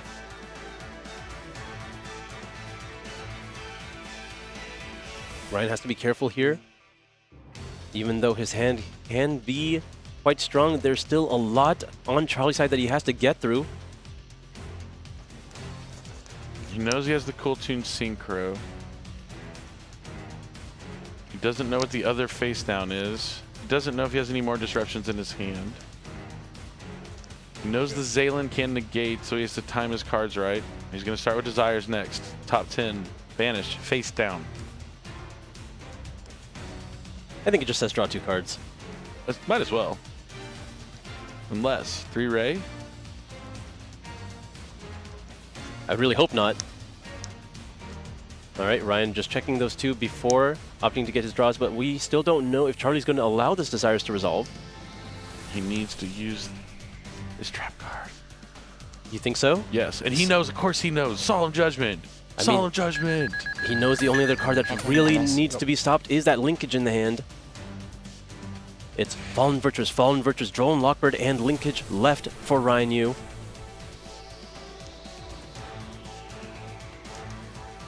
Ryan still has plays, and now with Charlie with 4,000 life points, he can find a way, but the clip might make it difficult. I mean, yeah, we haven't even used too much. The only response really used was the Ash Blossom that we added off the remix, and as well as Solemn Judgment, which was an unknown. This is a tough situation. So what Ryan needs, he knows he needs to get into Sky Striker 0. He needs to get access to more spells. Linkage can do that. The Fallen and the Virtuous can deal with a Zaylin chain, but no, he's going to take it slow. He's going to set 1. Yep.